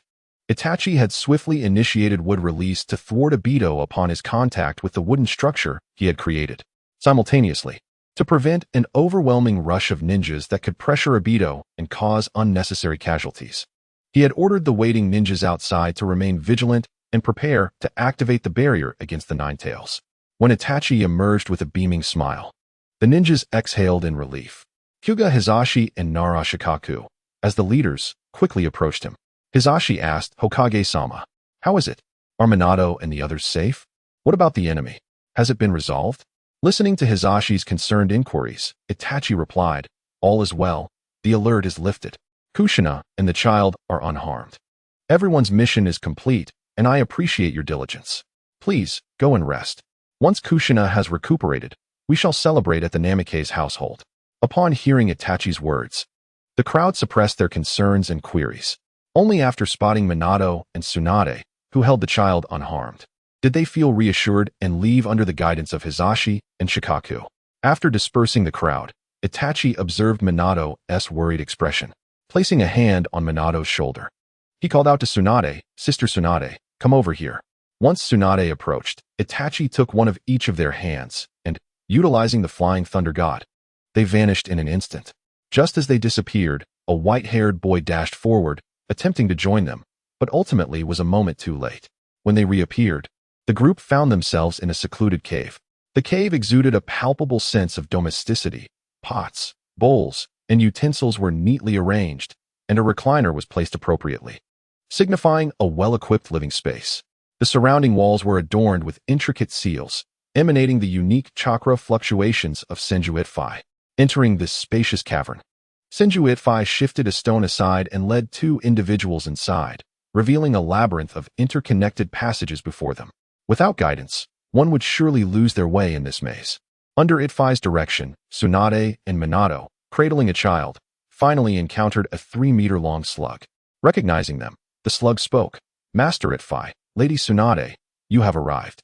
Upon seeing the slug's clone, Tsunade instantly comprehended the situation, playfully tapping Itfai's chest with her small fist, and remarked with a smile, "Impressive. No wonder you are so confident. It's a place where anyone else would be utterly lost. But couldn't you have directly taken us to Kushina?" Itfai, clutching his chest and exhaling, shot a disgruntled glare at Tsunade and replied, "How could I? I haven't inscribed the flying thunder god technique on Kushina. Even if I had, with Lord Slug obstructing us, I wouldn't be able to sense anything. Just ask Minato. If he could detect anything, I wouldn't need to escort him here." He then inquired, "By the way, Lord Slug, how is Kushina faring?" In an instant, the 3-meter slug divided into numerous palm-sized slugs, and Kushina's figure emerged among them. "She is fine. I have healed all her external wounds. However, the Nine Tails within her is still attempting to break free from its seal. The seal has been thoroughly disturbed, causing her ongoing suffering, and I have no solution for this." While Itfai discussed Kushina's condition with the slug and Tsunade, Minato gently placed Naruto beside Kushina and began to meticulously examine her body. After a considerable time, Minato rose, casting a gentle glance at the pained yet playful Kushina, who was engaging with Naruto.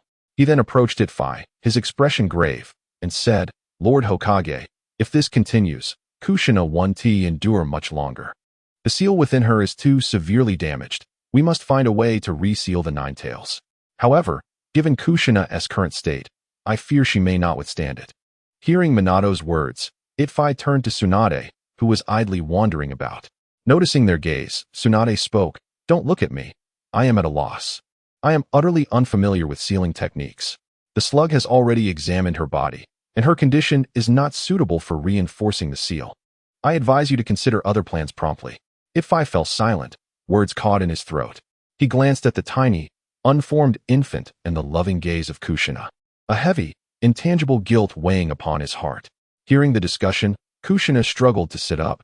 Minato quickly moved to support her. After sitting up, Kushina deeply gazed at Naruto, poised to speak, when Itfai suddenly smacked his forehead, his expression one of enlightenment. "Minato, what if we split the Nine Tails chakra within Kushina into 2 parts? One half could remain sealed within her, while the other half is sealed within you. What do you think?" Minato nodded in agreement. "It's worth a try. The seal within Kushina is too damaged to contain the full 9 tails, but splitting it in half should be feasible." Without hesitation, the skilled Minato assumed a stance and began his research. Ultimately, with the assistance of Tsunade and Yifei, the enraged Ninetales was perfectly extracted from Kushina, sealing half of it within Minato. Theoretically, no one was more suited to be the Ninetales Jinchuriki than Yifei, yet he refrained from suggesting it. He understood that even if he became the Jinchuriki, he could never reach the harmonious state of unity that Naruto embodied. Since he had already altered the fates of Minato's family, he decided to leave the Ninetales with them. Curious to see what sparks would fly between the beast and Minato's family. Observing Minato gently cradling Kushina and the peacefully sleeping Naruto, Yifei inquired, "By the way, Minato, this child is named Naruto, right? So, is he Uzumaki Naruto or Namikaze Naruto?" Huh. Upon hearing Yifei's question, Minato momentarily paused, then looked at Naruto nestled in Kushina's arms. Smiling tenderly, "Of course, he is Namikaze Naruto." Upon hearing Minato's response, Kushina lovingly caressed Naruto's cheek and smiled brightly, sincerely expressing, "Thank you, Lord Hokage." Someone approaches? Suddenly sensing that a barrier he had set up was intentionally breached, Yifei utilized the Flying Thunder God technique to arrive at the disrupted location. How did you know we were here?" Yifei asked, bewildered, upon seeing a white-haired youth before him. "I guessed." Chapter 63, Kakashi Arranged Teacher. "Are you and Lady Tsunade all right?" Kakashi's eyes brimmed with concern as he looked at Minato, who followed closely behind Yifei, urgently inquiring. Although he was unsure of what transpired, his left eye had been twitching ominously during that time. Especially at the moment of the explosion, his heart had been in turmoil. Now seeing Minato, he hastily asked about Kushina's condition. In response to Kakashi's inquiry, Minato offered a reassuring smile, gently saying, "They are both fine." While replying to Kakashi, Minato instinctively surveyed the surroundings. Towering trees densely surrounded them, their thick trunks reaching towards the heavens, and their lush branches intertwined, almost obscuring the sky. Glancing back, he noticed that the not-so-tall mountain behind was also completely covered by trees, making it impossible to locate an entrance. "Stop looking. My secret base is surrounded by trees I cultivated using wood release. It resembles a maze, and those unfamiliar with it easily get lost. Furthermore, I can sense whenever anyone touches these trees. He doesn't count. He, along with Might Guy and Itachi, has visited here often." As Yifei explained to Minato, he pretended to be irritated and lightly kicked Kakashi's leg, grumbling, "Every day, I told you not to tread here unnecessarily. Now I have to rearrange everything again." Watching the playful exchange between the two, Minato wore a gentle smile as he returned to the cave. When he emerged again, he carefully cradled the sleeping Kushina, whose face radiated tranquility and slumber. Beside him stood Tsunade, who held Naruto, his small face flushed with sleep. Tsunade glanced at Yifei and handed Naruto to him, saying, "All right, I have no further business here. You take Naruto. I still need to go find Shizune. And remember, the payment you promised me must not be a single penny less." As she spoke, she waved her fist in a mock display of threat, as if to say that if Yifei dared to shortchange her, she would not hesitate to take action. "Rest assured, as the Hokage, I wouldn't go back on my word. Besides, with Minato here, I can deduct it from his task rewards and salary. You need not worry," Yifei assured, patting his chest. With a thud, Minato stared blankly at Tsunade, who had abruptly left in reverse summoning. He only realized that his salary and task rewards seemed to be vanishing, but no one informed him of the specifics. "Here, Kakashi. Hold Naruto." Konoha Senju Itachi gently placed the slumbering Naruto into Kakashi's embrace, then turned to Minato and said, "Minato, you should head home directly. Take Kushina there first, while I accompany Kakashi and Naruto." "All right," Minato replied, nodding slightly. In the next moment, his figure vanished with Kushina before their eyes. "Well then, let us depart as well," Itachi stated, reaching out to grasp Kakashi's shoulder. He closed his eyes, attuning himself to the mark left by Minato. Almost instantly, a wave of spatial fluctuation enveloped them, and they too vanished, reappearing in Minato's home. Upon seeing Kushina comfortably settled, Itachi stretched lazily and remarked, "Good, the matter is resolved. Though the assailant who sought to harm Kushina has escaped, his injuries will take at least a year and a half to heal. You need not worry." "Thank you, Lord Hokage.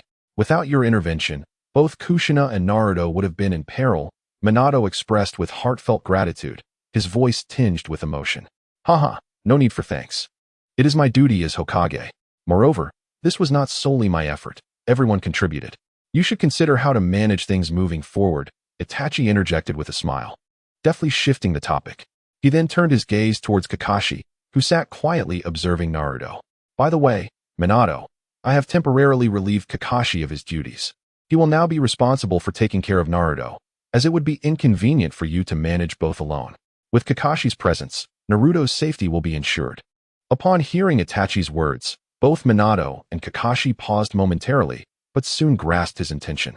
Very well, thank you, Lord Hokage, Minato replied with a smile, not declining the offer. He then looked at Kakashi, saying, Kakashi, I entrust Naruto to your care from now on. Seeing the two accept his proposal with enthusiasm, Itachi stood up, preparing to take his leave. As he departed, a sly smile crept onto his lips, and he quipped to Kakashi, Haha, I've long wished to send you away, and at last, I found the perfect excuse. Your charming new assistant, your beloved Hokage, has arrived. Watching Itachi's mischievous retreat, Minato and Kakashi couldn't help but chuckle. Back at his own residence, Itachi fell into deep contemplation. Prior to Obito's arrival, he had devised a strategy to potentially keep Obito within Konoha, thereby eliminating future threats. He first relocated Kushina, severing Obito's control over the Nine Tails. Then, to prevent Obito from escaping via Kimui, he provoked Obito into attacking Naruto, seizing the opportunity to deliver a decisive blow. However, he had not anticipated the sudden intervention of Black Zetsu.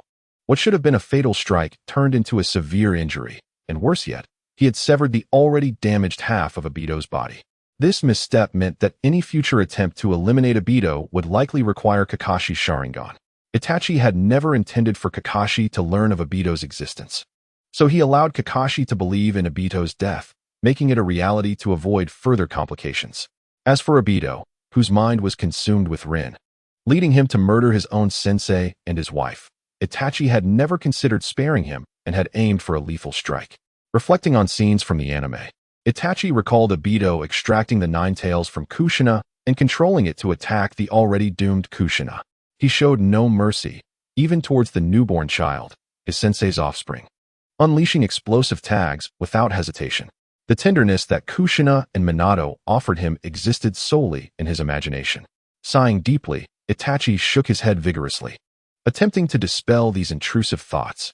He then retrieved a newly exchanged novel, hoping to immerse himself in its world to calm his turbulent emotions. Meanwhile, in a shadowy corner, Obito was tightly wrapped in white bandages. His body, severed by Itachi, had been reattached in a new form. Beside him, Black Zetsu glared at the unconscious Uchiha Obito. Lost in thought, the ground rippled as if a stone had been cast into a placid lake, and a figure clad in a black robe adorned with red clouds emerged slowly from the earth. Chapter 64. Intoxicated in the home of Minato Namikaze in Konoha, Kakashi had shed his usual, unchanging ninja attire for a relaxed outfit, appearing notably at ease. At this moment, he cradled Naruto securely in his arms. Naruto's bright blue eyes sparkled with curiosity as he gazed at the mask on Kakashi's face, his small hands flailing about, attempting to tug off the mysterious covering. In the kitchen, Kushina and Minato busied themselves with an air of harmony. After a month of recuperation, Kushina had regained her former vitality. Both donned aprons. They meticulously prepared a feast amidst the swirling scents of cooking. The pot on the stove simmered with delicious dishes, filling the entire house with tantalizing aromas. Itachi sat idly in the living room chair, observing the couple share knowing smiles, their harmony evident. He couldn't help but mutter to himself, Alas, I arrived too early today. Had I known, I would have lingered longer at the office. He had intended to assist in the kitchen, but as soon as he reached out, Kushina playfully yet firmly shooed him away. Lord Hokage, do refrain from causing chaos here. Go to the living room and rest. With no choice, Itachi returned to the living room, watching as Kakashi entertained Naruto. Ahem. Itachi cleared his throat, devising a plan to draw Kakashi's attention. Once he succeeded, he said, Kakashi, could you fetch me a glass of juice? Kakashi cast a reluctant glance at Itachi's mischievous grin, then at the curious Naruto in his arms. He gently placed Naruto on a soft blanket, surrounding him with plush pillows to prevent any accidental bumps. Naruto, be a good boy and wait here. I'll get that mischievous uncle of yours some juice, he softly reassured, patting Naruto's fuzzy head before heading to the kitchen. In the kitchen, Kakashi deftly opened the cupboard. Retrieving a clean glass, then poured fresh juice from the refrigerator. Minato skillfully stirred the pot on the stove, the motions fluid and practiced, indicative of someone accustomed to culinary tasks. He seized a moment to address Kakashi. Kakashi, I appreciate your efforts in caring for Naruto during this time. Be sure to eat well today and enjoy the dishes Kushina and I have prepared. Kakashi's lips curled into a subtle smile as he nodded, replying, Haha, thank you, Minato-sensei. At that moment, Kushina added the prepped ingredients into the pot, producing a delightful sizzle. She smiled at Kakashi and said, Indeed, Kakashi. We owe you our gratitude for taking care of Naruto over the past month. You've spent more time with him than we have as parents. Make sure to indulge today. Feeling a bit bashful, Kakashi scratched his head and replied, Yes, of course, Kushina. In the living room, Itachi sat in his chair, idly surveying his surroundings. A photograph on the wall caught his eye. It depicted a newborn Naruto, frowning and tightly shut-eyed, nestled in Kushina's arms, crying heartily, while Minato stood nearby, exuding warmth. And Kakashi, masked, observed silently. This scene elicited a chuckle from Itachi. At that moment, Naruto began to stir restlessly on the blanket. He exerted himself to prop up his upper body, turning his small head to gaze at Senju Itachi, babbling delightfully, while his tiny arms and legs danced energetically, as if greeting him. Upon noticing this, Senju Itachi promptly rose and approached, gently lifting Naruto into his arms and settling him on the sofa to play. The moment Naruto spotted the splendid Hokage robe draped over Itachi, his curiosity was piqued. He reached out with his small hand, grasping it tightly, pulling with all his might, his eyes shimmering with wonder as if he were uncovering a mysterious treasure. Little Naruto, many uncles and aunts will come to see you soon, Senju Itachi softly assured him. Naruto seemed to comprehend his words, breaking into a grin, and as he smiled, drool cascaded from the corner of his mouth, landing squarely on Itachi. Itachi, unfazed, merely chuckled wryly, gently wiping the drool from Naruto's mouth. Just then, a crisp knock echoed from the door. That must be Hisashi and Fugaku, Minato called from the kitchen. Itachi, cradling Naruto, stood to open the door, revealing Hyuga Hisashi, impeccably attired in a neat kimono, his hair meticulously tied back, exuding vitality. Beside him stood Hayashi, donning a gentle smile.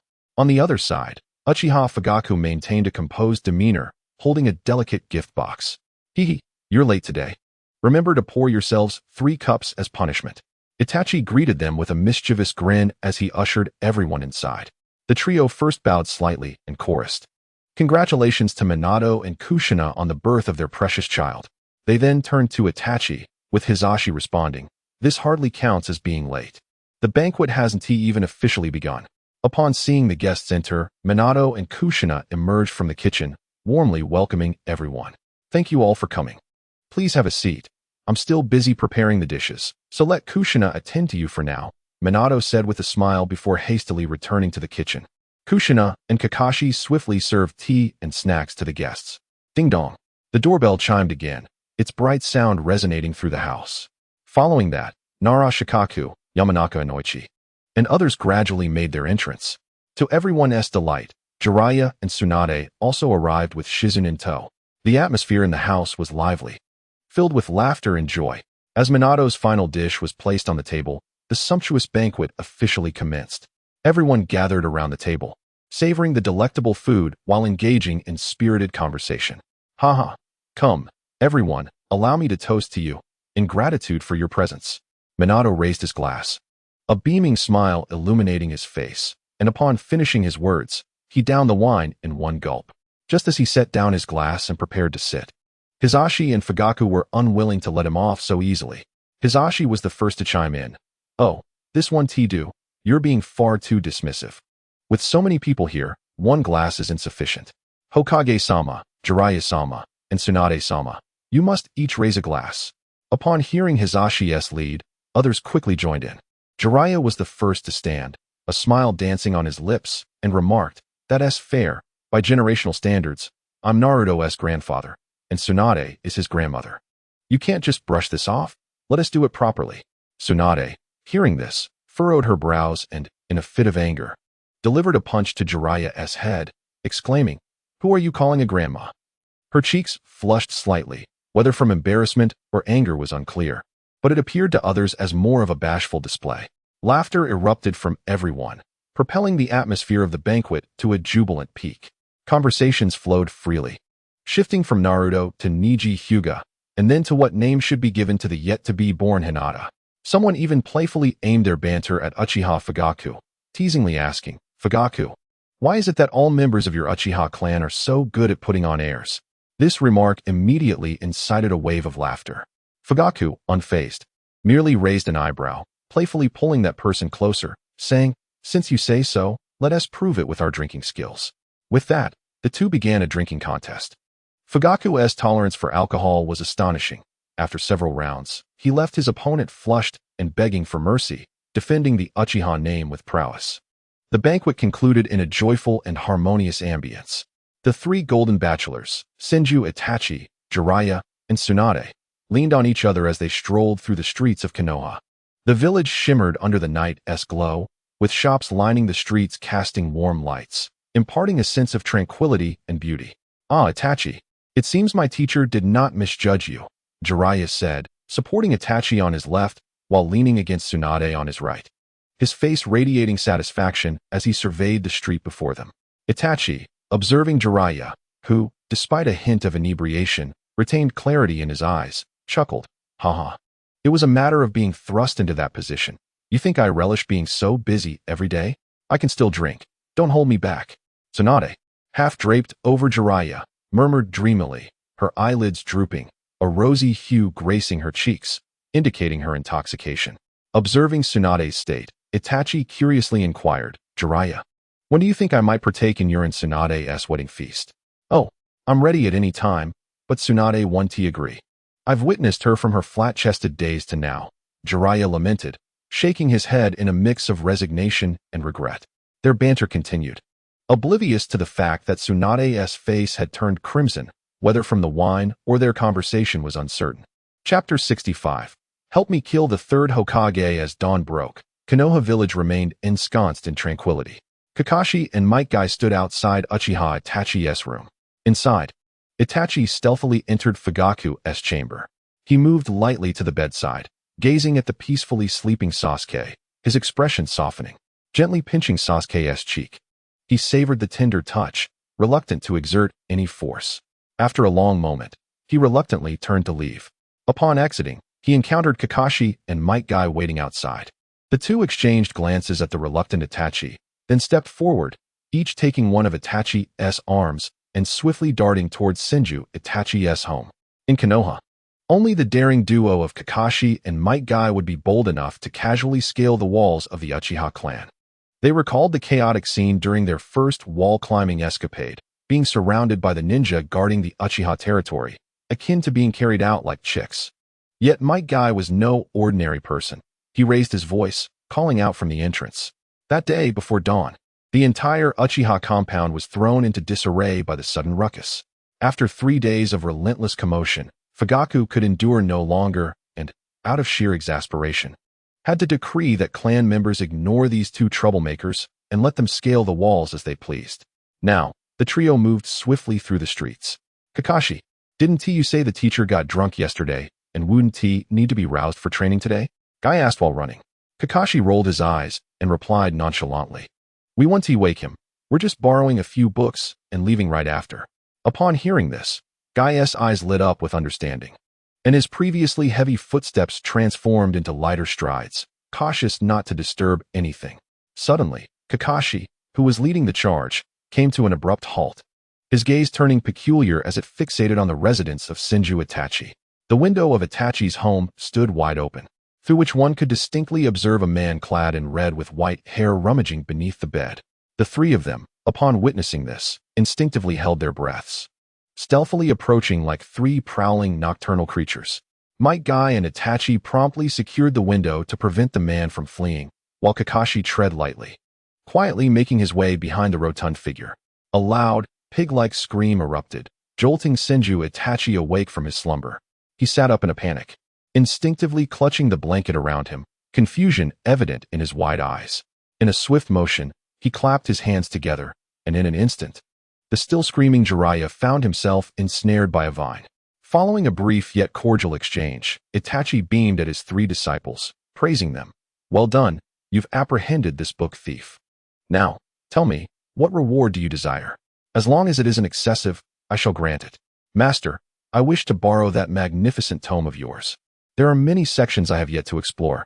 I've just taken on an escort mission, so it would be a perfect pastime during my downtime, Kakashi expressed, his face alight with anticipation.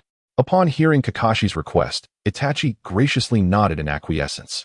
He then turned his attention to Might Guy, inquiring, "What would you like?" Feeling somewhat bashful, Guy scratched his head, a sheepish grin spreading across his face as he replied, "I wish to peruse that cherished photo album of yours, just for 2 days. And I promise to return it afterward." The moment Itachi nodded in agreement, a wave of relief washed over Guy, and he exhaled deeply. Kakashi's expression darkened slightly, casting a sidelong glance at Guy that held a hint of malice. After hearing their requests, Itachi wore a look of exasperation, silently scoffing, "How utterly base. I have no desire to associate with such triviality." He gazed expectantly at Itachi, earnestly stating, "Master, I do not wish to attend the ninja academy any longer. I desire to undertake missions instead." A sharp slap echoed in response to his plea.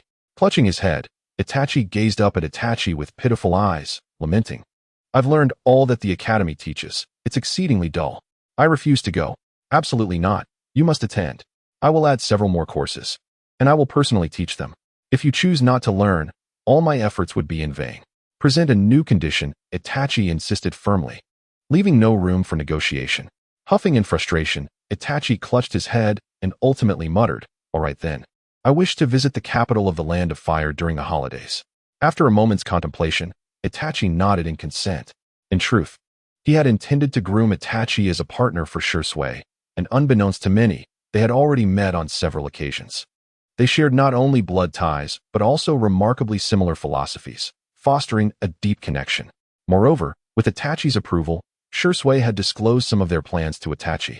After merely hearing the beginning, Itachi exhibited immense interest, as if he had discovered a new direction in life. Following this, Itachi would often seize opportunities to seek out Shursui. However, his frequent absences from the academy eventually caught Itachi's attention. He pursued them to the capital of the Land of Fire, delivering a stern reprimand to both, forbidding Itachi from seeing Shursui again without his consent. Upon receiving approval for his request to visit the capital, Itachi's lips curled into a smile, radiating joy. Subsequently, under the astonished gazes of the others, Itachi swiftly formed hand seals. Simultaneously, the ceiling above opened gradually, revealing a collection of colorful tomes suspended by verdant vines. At the sight of the sealed Jiraiya dangling above, he began thrashing wildly, his eyes sparkling with desire. Paying no heed to Jiraiya's struggles, Itachi methodically retrieved the books Kakashi and Guy desired, and handed Itachi a book related to Marxism. "Go, study well, but do not emulate these two. They are beyond redemption," Itachi remarked, patting Itachi's head while casting a disdainful glance at Kakashi and Guy, who were already eagerly flipping through the pages. After dismissing his 3 disciples, Itachi set Jiraiya free. The moment Jiraiya hit the ground, he was overwhelmed with excitement, nearly tearing off the roof in his enthusiasm. "Itachi, you've watched me grow. Given our relationship, surely providing me with 4, 5, or even 8 books is not too much to ask," Jiraiya implored, his gaze fixed on the ceiling where his coveted treasures lay. Observing Jiraiya's fixation, Itachi replied, "Certainly, but you must promise me one thing." "Hey, absolutely, I promise." "Hurry up," Jiraiya exclaimed, his excitement palpable. "Help me eliminate the third Hokage," Itachi stated with a serious demeanor, devoid of any jest. Upon hearing this, Jiraiya, who had been bouncing with joy, suddenly fell flat to the ground as if struck by a paralysis spell. Rising, he regarded Itachi with a grave expression, saying, "Are you serious? This is no small task. Don't be deceived by his age. His strength remains formidable. I'll need 5 more books." Itachi, feeling a wave of exasperation wash over him, clenched his fists, nearly succumbing to the urge to strike Jiraiya. "Stop investigating them. Focus on being your own wanderer. Traverse the nations and complete your literary masterpiece," Itachi admonished, his expression earnest. Seeing Itachi's demeanor, Jiraiya too grew serious, questioning, "You understand my relationship with them. I don't want them to stray from the right path. I feel responsible for their well-being. I am aware, and I possess knowledge beyond your own. which is precisely why I must intervene. I have means to address them. Your focus should be on your own journey. If you miss home, return to Konoha for a visit. Itachi met Jiraiya's gaze firmly. After a lengthy pause, Jiraiya sighed. Fine, I leave it to you. I initially came to discuss matters with you, but it seems I stumbled upon Naruto's birth. Your arrival has already altered the future. I shall cease my futile efforts. As for what lies ahead, it has become unclear to me. Regarding the prophecy of the child of destiny, let it be. Just provide me with 10 or 8 books. I seek inspiration to complete my work. Jiraiya murmured, shaking his head as he extended his hand towards Itachi. Observing this man, occasionally erratic yet at times remarkably serious, Itachi smiled as he handed him several carefully selected volumes. Oh, Itachi, well done. My manuscript should bear your esteemed name. After glancing through the books, Jiraiya's eyes sparkled with excitement, bubbling with enthusiasm like a giddy gorilla. He resolved to leave Konoha at once, embarking on a journey across the nations to fulfill his magnum opus. As he watched Jiraiya's departing figure, Itachi's gaze shifted towards the academy, where he envisioned the next phase of his reform. Chapter 66. The collision of ideas in the Hokage's office. Itachi slumped in his chair, his brow furrowed in distress as he anxiously tugged at his hair. His eyes fixated on the carefully curated books laid upon the table. Treasures acquired through much emotional investment for the future of Konoha. Yet now, gazing at these volumes, he was engulfed in a sea of worry. He was acutely aware that this knowledge served as a golden key to alter the destinies of the students at the Hidden Leaf Village's Ninja Academy. Mastering it would illuminate their futures.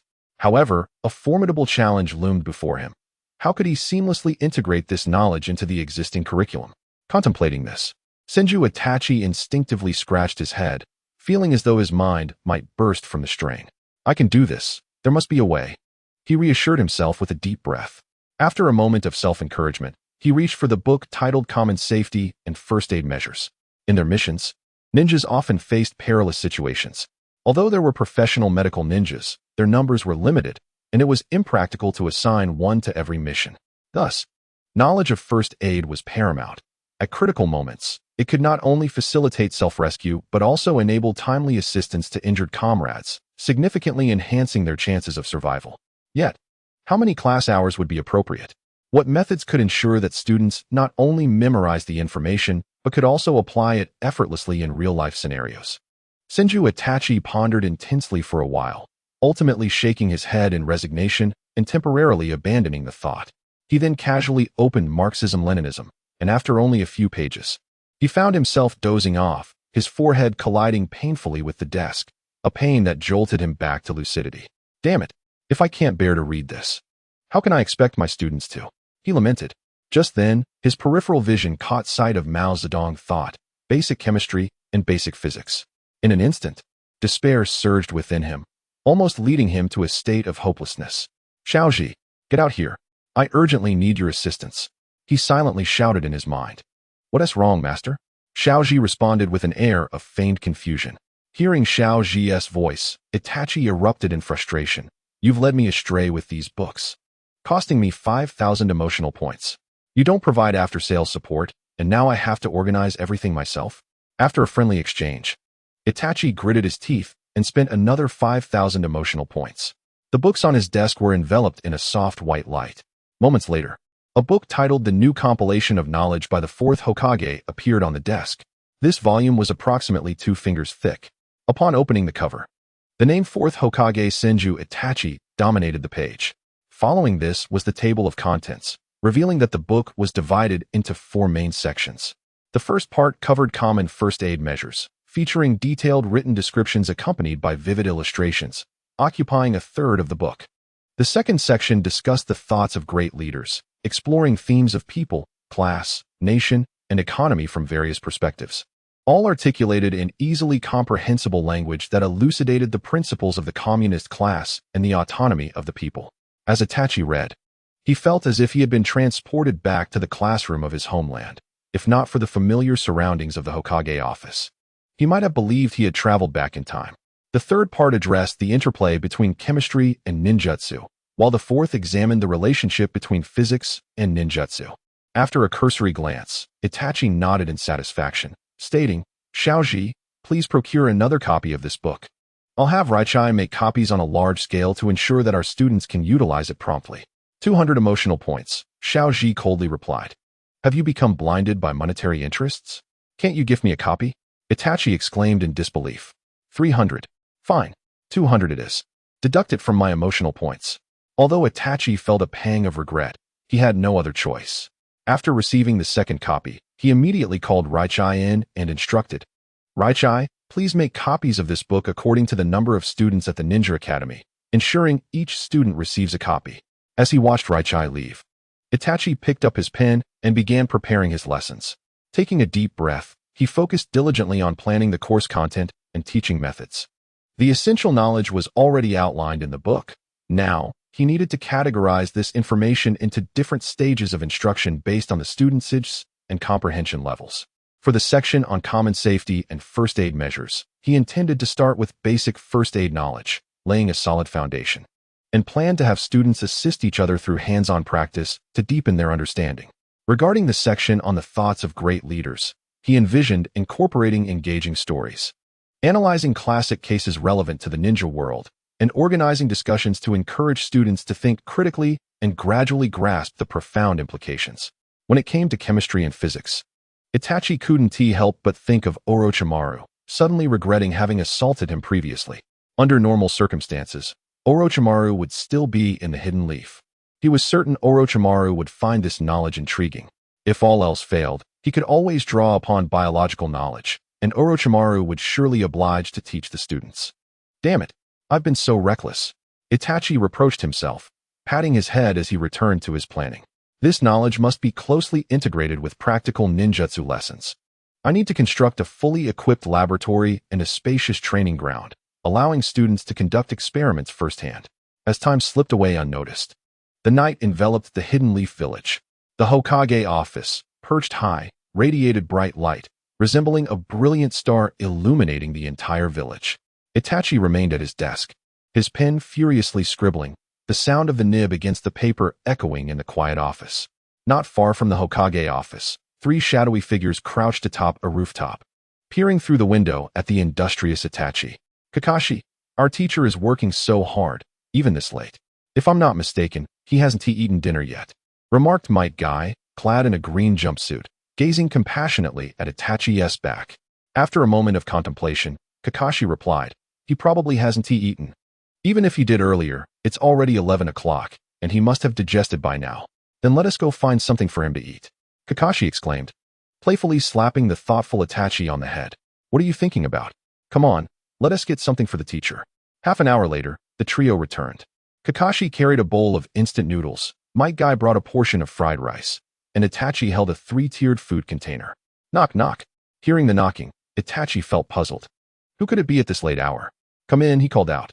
Upon seeing the three enter with food in hand, warmth surged through his heart. These little ones truly cared for him. Teacher, I didn't find much at home and the shops were closed, so I brought this instant noodle, Kakashi said sheepishly.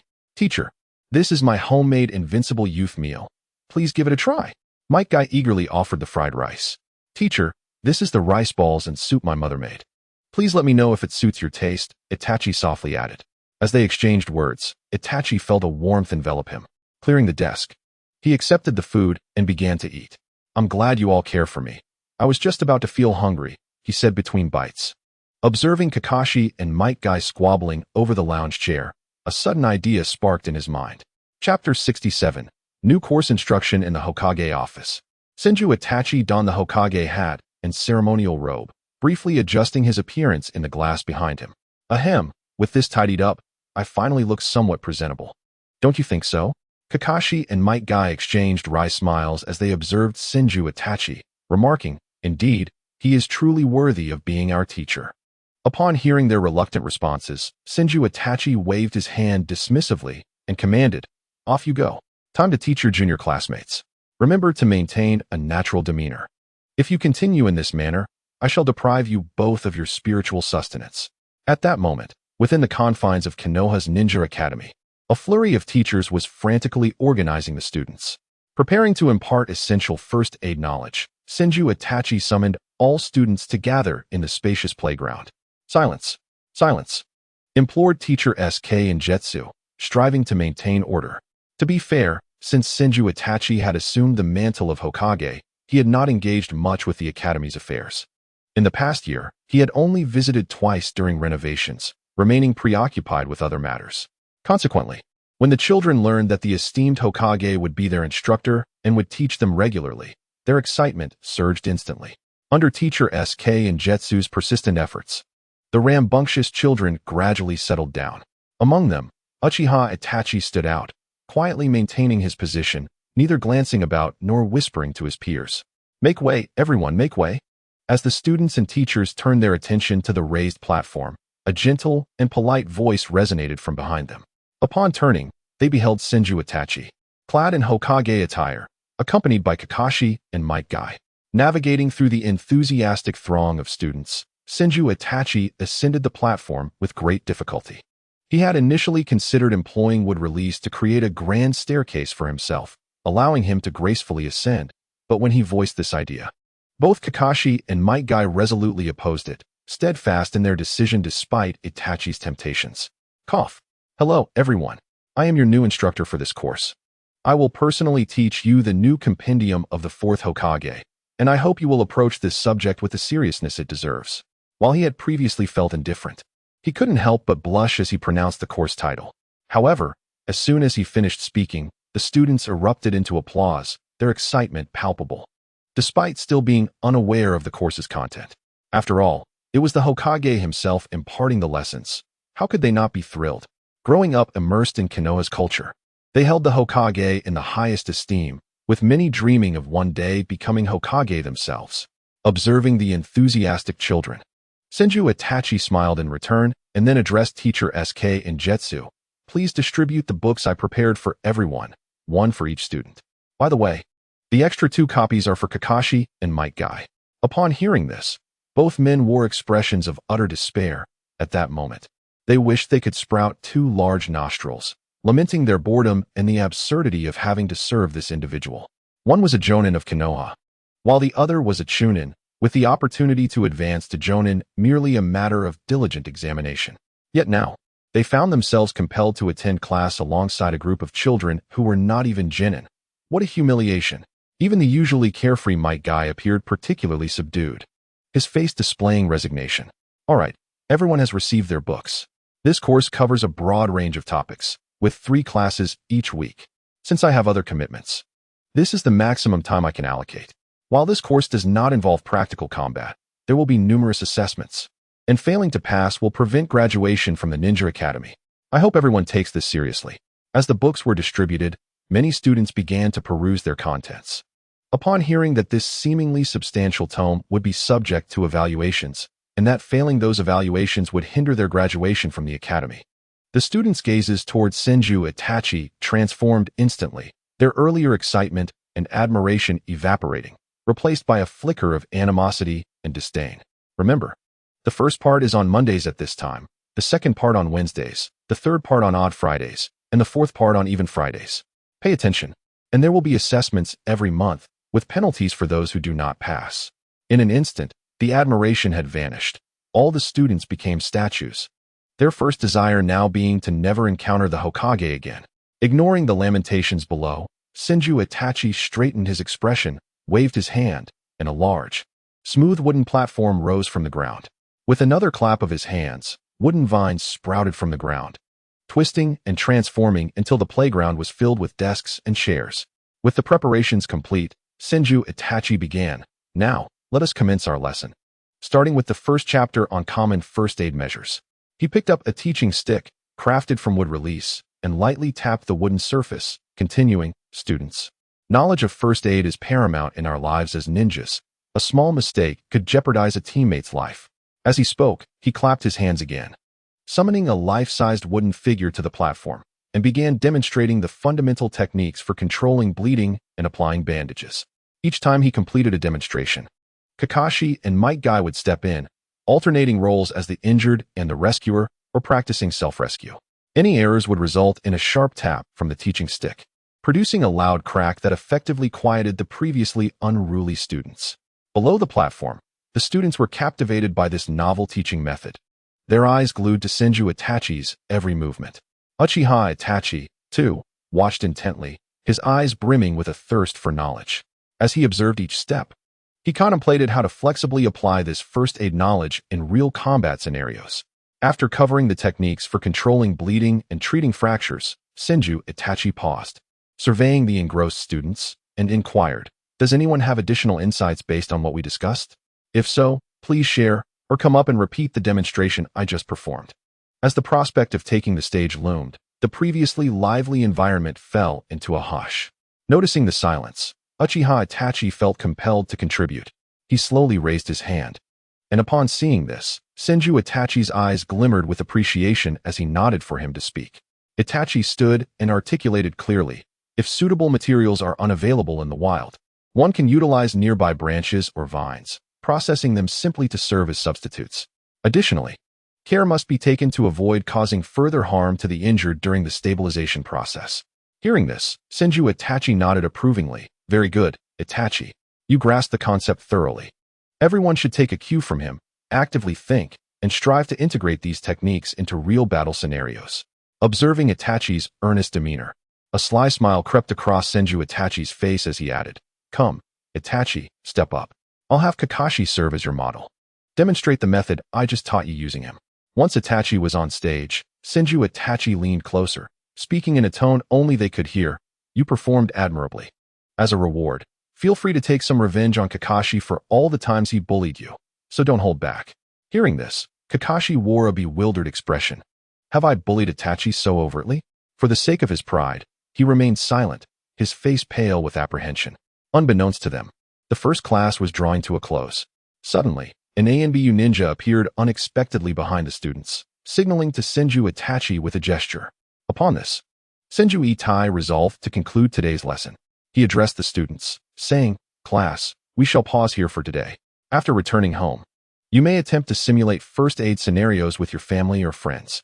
Please take note of your feelings or any discrepancies you encounter, and bring them to me in our next class."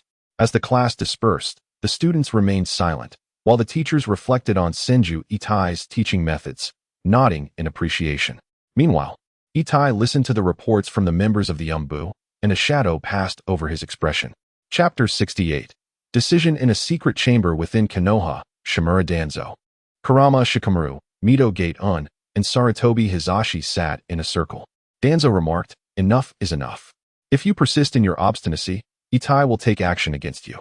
Sarutobi Hizashi, smoking contemplatively, fixed his gaze intently on Danzo. "Humph."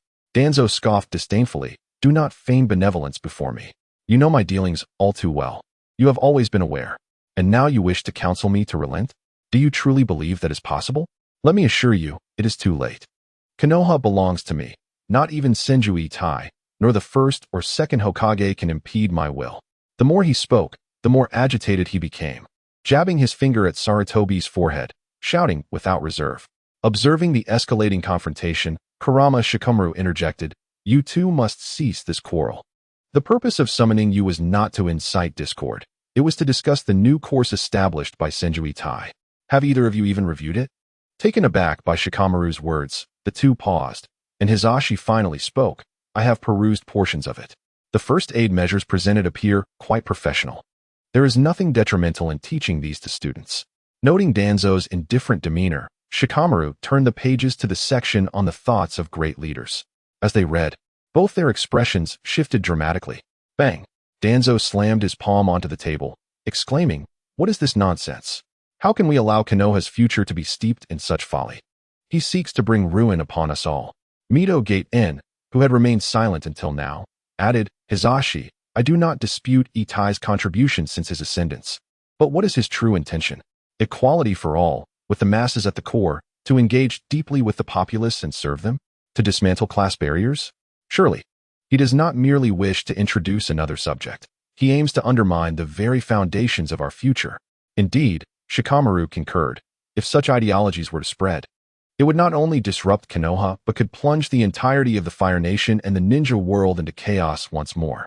Upon hearing their words, the already irate Danzo turned his ire towards Sarutobi Hizashi, sneering, "Are you satisfied now? What was intended as a puppet to ascend has instead become a master, beyond your control, revealing its own machinations." You have relinquished all your authority. Danzo's words caused Sarutobi Hizashi's brow to furrow, yet he refrained from retorting. He had observed all of Itai's actions, which was why he had entrusted the Umbu entirely to him, withdrawing from interference. However, the purpose behind Itai's teachings remained elusive to him. The initial and latter sections of the book presented no issues, but the philosophical content in between was astonishingly radical. He could not fathom how a child who had grown beneath his watchful eye could harbor such subversive thoughts. In his view, the previous system in Konoha had posed no problems and had accompanied the village for decades. Now that peace reigned across the ninja world, he could not bear to imagine the consequences should Itai's ideas gain traction. Was it not preferable to maintain the status quo? While the Konoha Four were thus troubled, Senju Itai wore a similarly dark expression. He supported his head with his left hand while rhythmically tapping on the table with his right. The Umbu ninja who sought him yesterday was none other than Shursui, whom he had discreetly placed in the capital of the Fire Nation. Following his orders, Shursui and another operative had been issuing bounties for the assassination of corrupt and tyrannical officials across various nations. For harder targets, such as the heads of prominent clans, Itai had even covertly dispatched Kakashi, Shursui, and Minato to carry out these missions. However, it seemed that the situation had spiraled out of control. Within a short span, the underground black market in the Fire Nation had experienced a surge in transactions, and several assassins had been apprehended by Inoki. Upon learning that the bounties originated from the Fire Nation, he had united with other nations' underground markets to initiate an investigation. The daimyos of those nations, sensing the gravity of the situation, began to exert pressure on the Fire Nation. In response, Shursui had to manage the Fire Nation's daimyos to quell the matter. And under the stratagem of the other operative, the situation was temporarily suppressed. Come in, the coast is clear. After much contemplation, Itai, who was only somewhat knowledgeable about these ideologies, found himself at a loss, especially as the plan entailed widespread dissemination. With no other recourse, he summoned Shursui, who stood guard outside. Lord Hokage, gazing upon the composed youth before him, Itai inquired, "Do you believe our plan will succeed?" Shursui, upon hearing this, fell into thought. After a moment of silence, he replied, "I do not know, but I believe we are on the right path. Lord Hokage, you have shown me a vision of enduring peace, not just for Konoha, but for the entire ninja world." Hearing Shursui's words, Itai's brow relaxed slightly. "You have read the book. What are your thoughts?" "Lord Hokage, your ideas have the potential to revolutionize the entire ninja world. If successful, the world shall be at peace. If we fail, we remain in the status quo. Ha ha ha. I did not misjudge you, though I regret that you must dwell in the shadows." Rising, he patted Shursui's shoulder, and gazing into his resolute eyes, the wavering in Itai's heart began to stabilize. "Go visit Itachi. I am sure he wishes to see you." As Shursui vanished from sight once more, Itai murmured to himself, "May the day of our success find you still by my side." After Shursui departed, Itai remained alone in the spacious office, sunlight streaming through the window to illuminate his determined visage as he began to write, new plans unfolding upon the paper. Meanwhile, the Konoha Four continued their heated debate in the secret chamber. Danzo, his face filled with fury, paced the room, exclaiming, "We cannot allow him to continue his reckless antics. We must devise a strategy to reclaim our power, or Konoha will face a reckoning." Shikamaru and Mito Gate exchanged worried glances, nodding in agreement. Sarutobi Hizashi, after a prolonged silence, finally spoke, "Danzo, do not act impulsively. Itai has always possessed his own convictions. There must be reasons behind his initiatives. Acting rashly will only incite greater chaos." "Reasons? He is dismantling the order we have established over the years." Danzo fumed. "Do not forget that Konoha's prosperity is built on our existing system and class structure. His so-called equality and dismantling of class barriers, once realized, will those powerful clans simply acquiesce? How will we maintain balance in the ninja world?" Kurama Shikamaru could not refrain from chiming in, "Hizashi, Danzo makes valid points. Itai's ideologies are too radical. Should they be implemented, they could yield unpredictable consequences." Mito Gaiden concurred. "Indeed, we must consider Konoha's future and cannot allow him to take such risks. I understand your concerns, yet we cannot dismiss his endeavors so lightly." Hizashi sighed, turning to leave the chamber. He added, "I will speak with him. Danzo, do not act impulsively." "Humph." Danzo scoffed. "I hope you do not become so enchanted by him that you forget your own position." Chapter 69. The perfect assist by Fugaku after parting ways with Danzo and the others. Sarutobi Hiruzen was consumed by urgency, without a moment's delay. He headed straight to the Hokage's office. His hurried steps and grave expression mirrored the tumult of confusion and anger surging within him. At that moment, Senju Itachi was wholly focused on devising future plans, immersed in sketching the blueprint for Konoha and the entire ninja world. Upon hearing a knock at the door, he instinctively called, "Come in." When he saw Sarutobi Hiruzen enter with a dark expression, Itachi's heart tightened as he instantly surmised the purpose of his visit. "How fortunate to see you here. Please, take a seat," Itachi greeted warmly. A smile plastered across his face as he ushered Hiruzen to a chair. Hiruzen gazed at the young Hokage before him, momentarily lost in thought. Memories from the past flashed through his mind like a revolving lantern, softening the words of reproach he had initially prepared. "Why didn't you consult us old fellows about the new courses you've added for the students?" He attempted to temper his tone, making it less abrasive. Itachi chuckled heartily in response, as if the matter were trivial. "Oh, I thought there was something serious at hand. Is it merely this? As Hokage in these peaceful times, I find myself with ample spare time and wish to impart more of my research to the children. It hardly warrants such a fuss." During their conversation, Hiruzen's peripheral vision caught sight of papers cluttered on Itachi's desk. The documents were densely populated with various factions and meticulous annotations.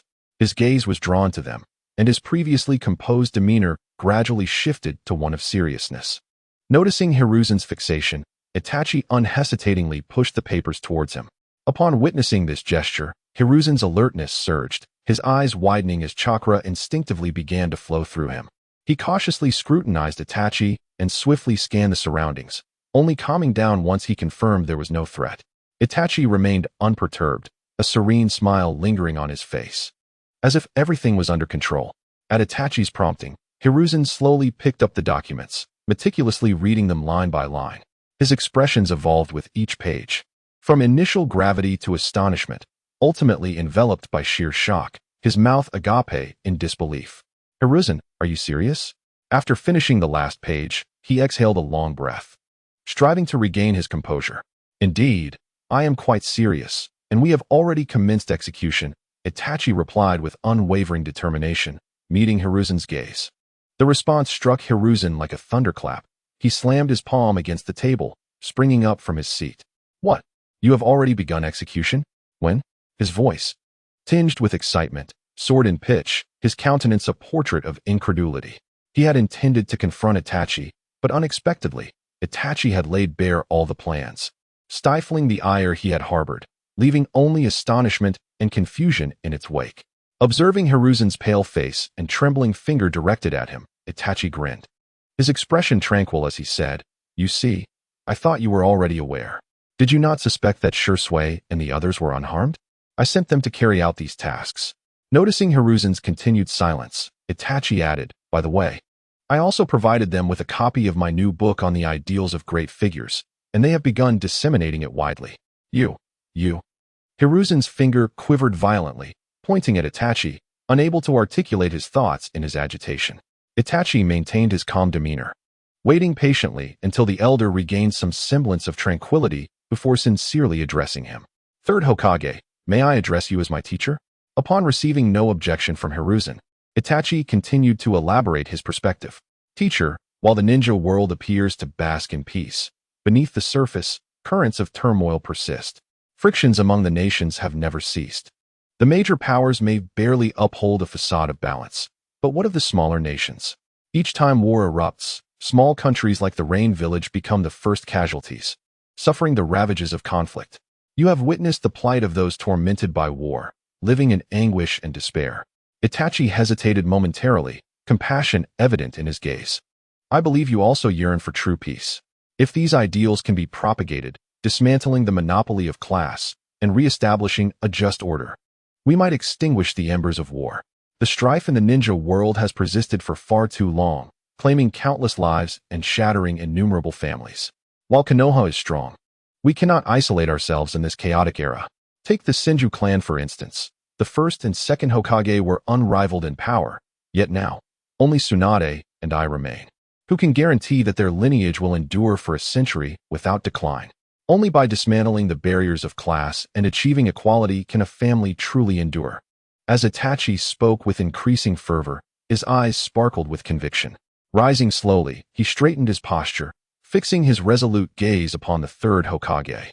You have seen the feasibility of my plans. I intend to use Konoha as a foundation to establish the first fair and just new order, safeguarding the rights of every ninja and citizen. You have dedicated your life to protecting Konoha, an achievement unparalleled. I genuinely hope for your support. And even if you cannot endorse me, I implore you not to oppose me. Just then, a rapid series of knocks at the door abruptly interrupted Itachi's fervent appeal. He cast a deep glance at Hiruzen and solemnly stated, "Teacher, I sincerely hope for your support and ask you to contemplate this matter earnestly. Come in." The office door creaked open as Uchiha Fugaku entered. Upon noticing both Hiruzen and Itachi present, he momentarily faltered before directing his attention to Itachi. "Hokage-sama, third Hokage. If you are busy, I can return later." At Fugaku's inquiry, Itachi waved dismissively. "No need. Please share what you have. I was just having a casual discussion with the third." With that, Fugaku wasted no time, diving straight into the matter. "Hokage-sama, I wish to expand the ranks of the security team. Over the past year, Konoha has experienced rapid growth, both in population and area, and the current manpower of the security team is clearly insufficient. I would like to request an expansion." That is feasible. See if there are suitable candidates from the Uchiha clan to fill the gaps. Any necessary funding can be funneled through me, Itachi responded decisively, surprised by Itachi's prompt agreement. Fugaku added, "Hokage-sama, I hope this recruitment is not limited to the Uchiha clan alone. I wish to make it an open call within the village, allowing everyone the opportunity to apply." At Fugaku's suggestion, Itachi paused, but then a thought seemed to dawn on him, and a smile spread across his face. "Very well. Organize as you see fit. Should you require anything, do not hesitate to ask. I will support you wholeheartedly." "All right, I will prepare accordingly." With that, Fugaku turned and left, his movements clean and efficient, without a trace of hesitation. Hiruzen observed Fugaku's departing figure, his gaze deep and complex, seemingly lost in contemplation. He then turned to Itachi and slowly said, "Very well, I will take some time to consider this." As he watched Sarutobi Hizashi depart, Senju Itachi's lips curled into a smirk, secretly commending Uchiha Fugaku for his impeccable assistance. Chapter 70. Transformation on a crisp morning. The clandestine base of Senju Itachi welcomed 8 unexpected guests. The trio comprised of Senju Itachi himself, Kakashi, and Might Guy regularly convened here for training. Later joined by Uchiha Itachi. A year ago, during the 54th year of Konoha, marking Itachi's 5th year in power, their ranks swelled with 4 additional uninvited guests. One was a mischievous lad sporting yellow hair and 3 whisker-like markings on each cheek. Another, a proud boy with straight black hair. A third, a prodigious youth with long, straight black hair and pure white eyes. And the last, an ardent boy with short black hair, thick eyebrows, and large eyes. Within the forest, Itachi faced off against 3 adversaries, engaging in a direct confrontation utilizing only basic taijutsu. The children observed intently, with one declaring, "Humph, my godfather is the strongest. He can take on all 3 of you alone." Niji gazed at the unflappable Senju Itachi with pride, while the other children seethed at his words. Niji, let us engage in a youthful duel," exclaimed the spirited Lee, eyes gleaming at the spectacle of battle. "Humph, it's always the same. You cannot defeat me," Niji retorted. Niji, I can't hold back any longer," shouted Naruto, raising his fist and charging forward. As Naruto lunged, Niji deftly sidestepped, causing Naruto's fist to land squarely on Sasuke instead. "Naruto, you hit me," cried Sasuke. Sasuke, I didn't mean to. Let me explain." But before Naruto could clarify, Sasuke retaliated with a punch. Lee, witnessing the chaos, unleashed a kick at Niji. Who bit my leg?" "Lee, why did you kick me?" The commotion successfully disrupted Itachi and his companions, who had been engrossed in their skirmish. Seizing Itachi's leg, he redirected the force and sent Lee sprawling. Itachi turned to witness the playful melee between the 4 youngsters. Naruto was gnawing on Niji's leg, while Niji wrestled with Lee, and Sasuke found himself pinned beneath them. One arm caught between Niji and Lee. Resigned, they separated the children, each grasping one by the scruff of their neck. Observing the bruised and battered faces of the little ones, Itachi couldn't help but chuckle in exasperation. After brushing off the dirt from their clothes, Itachi delivered a light kick to each of their backsides. Every day, you gather here just to brawl.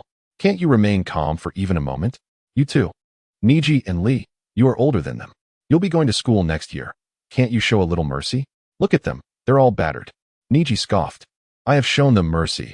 Otherwise, they would stand no chance against me. Who can't defeat you? Do you believe I won't bite you? Naruto, still clutched by Kakashi, flailed his arms. Humph. We're only letting you win because of your age, Sasuke chimed in, still perched on Itachi's back. In contrast, Lee, brimming with youthful exuberance, declared, Oh, I will strive tirelessly to surpass you. Hearing Lee's words, Might Guy clapped him on the shoulder, joyfully exclaiming, Ha ha ha. Truly worthy of being my disciple. Come, Lee, let us run 5 laps around Konoha in a handstand. As Might Guy departed, Itachi smiled and said, All right. You two take them back. It's too early for children to be up. They should be careful not to stunt their growth. After entrusting Niji to Kakashi and Itachi, Senju Itachi made his way to his office. Strolling through the village of Konoha, the streets were pristine and orderly, with lampposts lined up neatly and trash bins placed at regular intervals. Almost every household was equipped with high-tech appliances, air conditioners, refrigerators, televisions, and even several large screens that continuously displayed the latest happenings in Konoha, including advertisements for Jiraiya's Paradise of Passion. Good morning, Hokage-sama. As he walked, a squad of guards passed by, and the leading captain greeted Itachi with a broad smile. Good morning. Have you had breakfast? The 5 members of the guard, clad in the standard uniforms of the Konoha police force adorned with the village's insignia, were indistinguishable from one another. In response to Itachi's inquiry, they cheerfully replied, Yes. We have, Hokage-sama. Don't forget to eat breakfast yourself. Uchiha Fugaka's plan was unfolding smoothly. Initially, when recruiting from the entire village, some civilian ninjas were skeptical. However, even members of the Hyuga clan, as well as the Yamanaka and Sarutobi clans, began to participate. Suddenly, applications to join the police force surged, rendering the Umbu's rigid recruitment less appealing. As the years progressed, it became commonplace to see members of the Hyuga clan identifiable by their white eyes, strolling alongside Uchiha clan members in their traditional attire. Furthermore, the villagers' prejudices against the Uchiha clan had nearly vanished. It was not uncommon to witness elders requesting assistance from the police force. Harmony flourished throughout Konoha. While greeting villagers, Itachi made his way to his office. Upon entering the Hokage building, he encountered Shizune hurrying towards him, a stack of documents in her hands. 2 years ago, Tsunade had entrusted Shizune to Itachi in Konoha, claiming it was time to fulfill her promise, only to irresponsibly disappear shortly thereafter. Reluctantly, Itachi had kept Shizune by his side. Hokage-sama, you have finally arrived. These documents require your urgent attention, Shizune said, her expression anxious as she presented the files. Itachi accepted the documents, quickly perusing them, his brow furrowing slightly. One was a proposal concerning trade cooperation between the village and neighboring settlements, addressing resource allocation and profit distribution. Several villages felt that Konoha had developed sufficiently and should allocate a larger share of profits to them. The other document suggested reforms for the curriculum assessments at the Ninja Academy. Thanks to Itachi's training, Kakashi and Itachi had successfully taken on the roles of instructors, responsible for the new curriculum. However, Itachi's failure rate was alarmingly high, with less than half of the students managing to graduate, prompting numerous complaints. Notify the relevant department heads to convene at 10 o'clock in the conference room to discuss these matters, Itachi instructed, handing the documents back to Shizune. Methodically organizing the tasks at hand. With the passage of time, he had matured into a competent Hokage. As for Sarutobi Hizashi, it was said that he had clashed fiercely with Danzo, prompting Danzo to lead his loyal subordinates away from Konoha. The remnants of Konoha 3 now resided in the library that Itachi had established, filled with an array of books and jutsu, spanning 3 stories with over 30,000 volumes. It served as a sanctuary where they occasionally assisted children seeking knowledge. After addressing pressing matters, Itachi stood before the window of his office, gazing at the bustling village of Konoha, filled with a sense of accomplishment. Lost in thought, a member of the Umbu knocked and entered, reporting, Hokage-sama, we have detected the presence of unidentified ninjas beyond the village borders. Their numbers remain uncertain, but their intent appears hostile.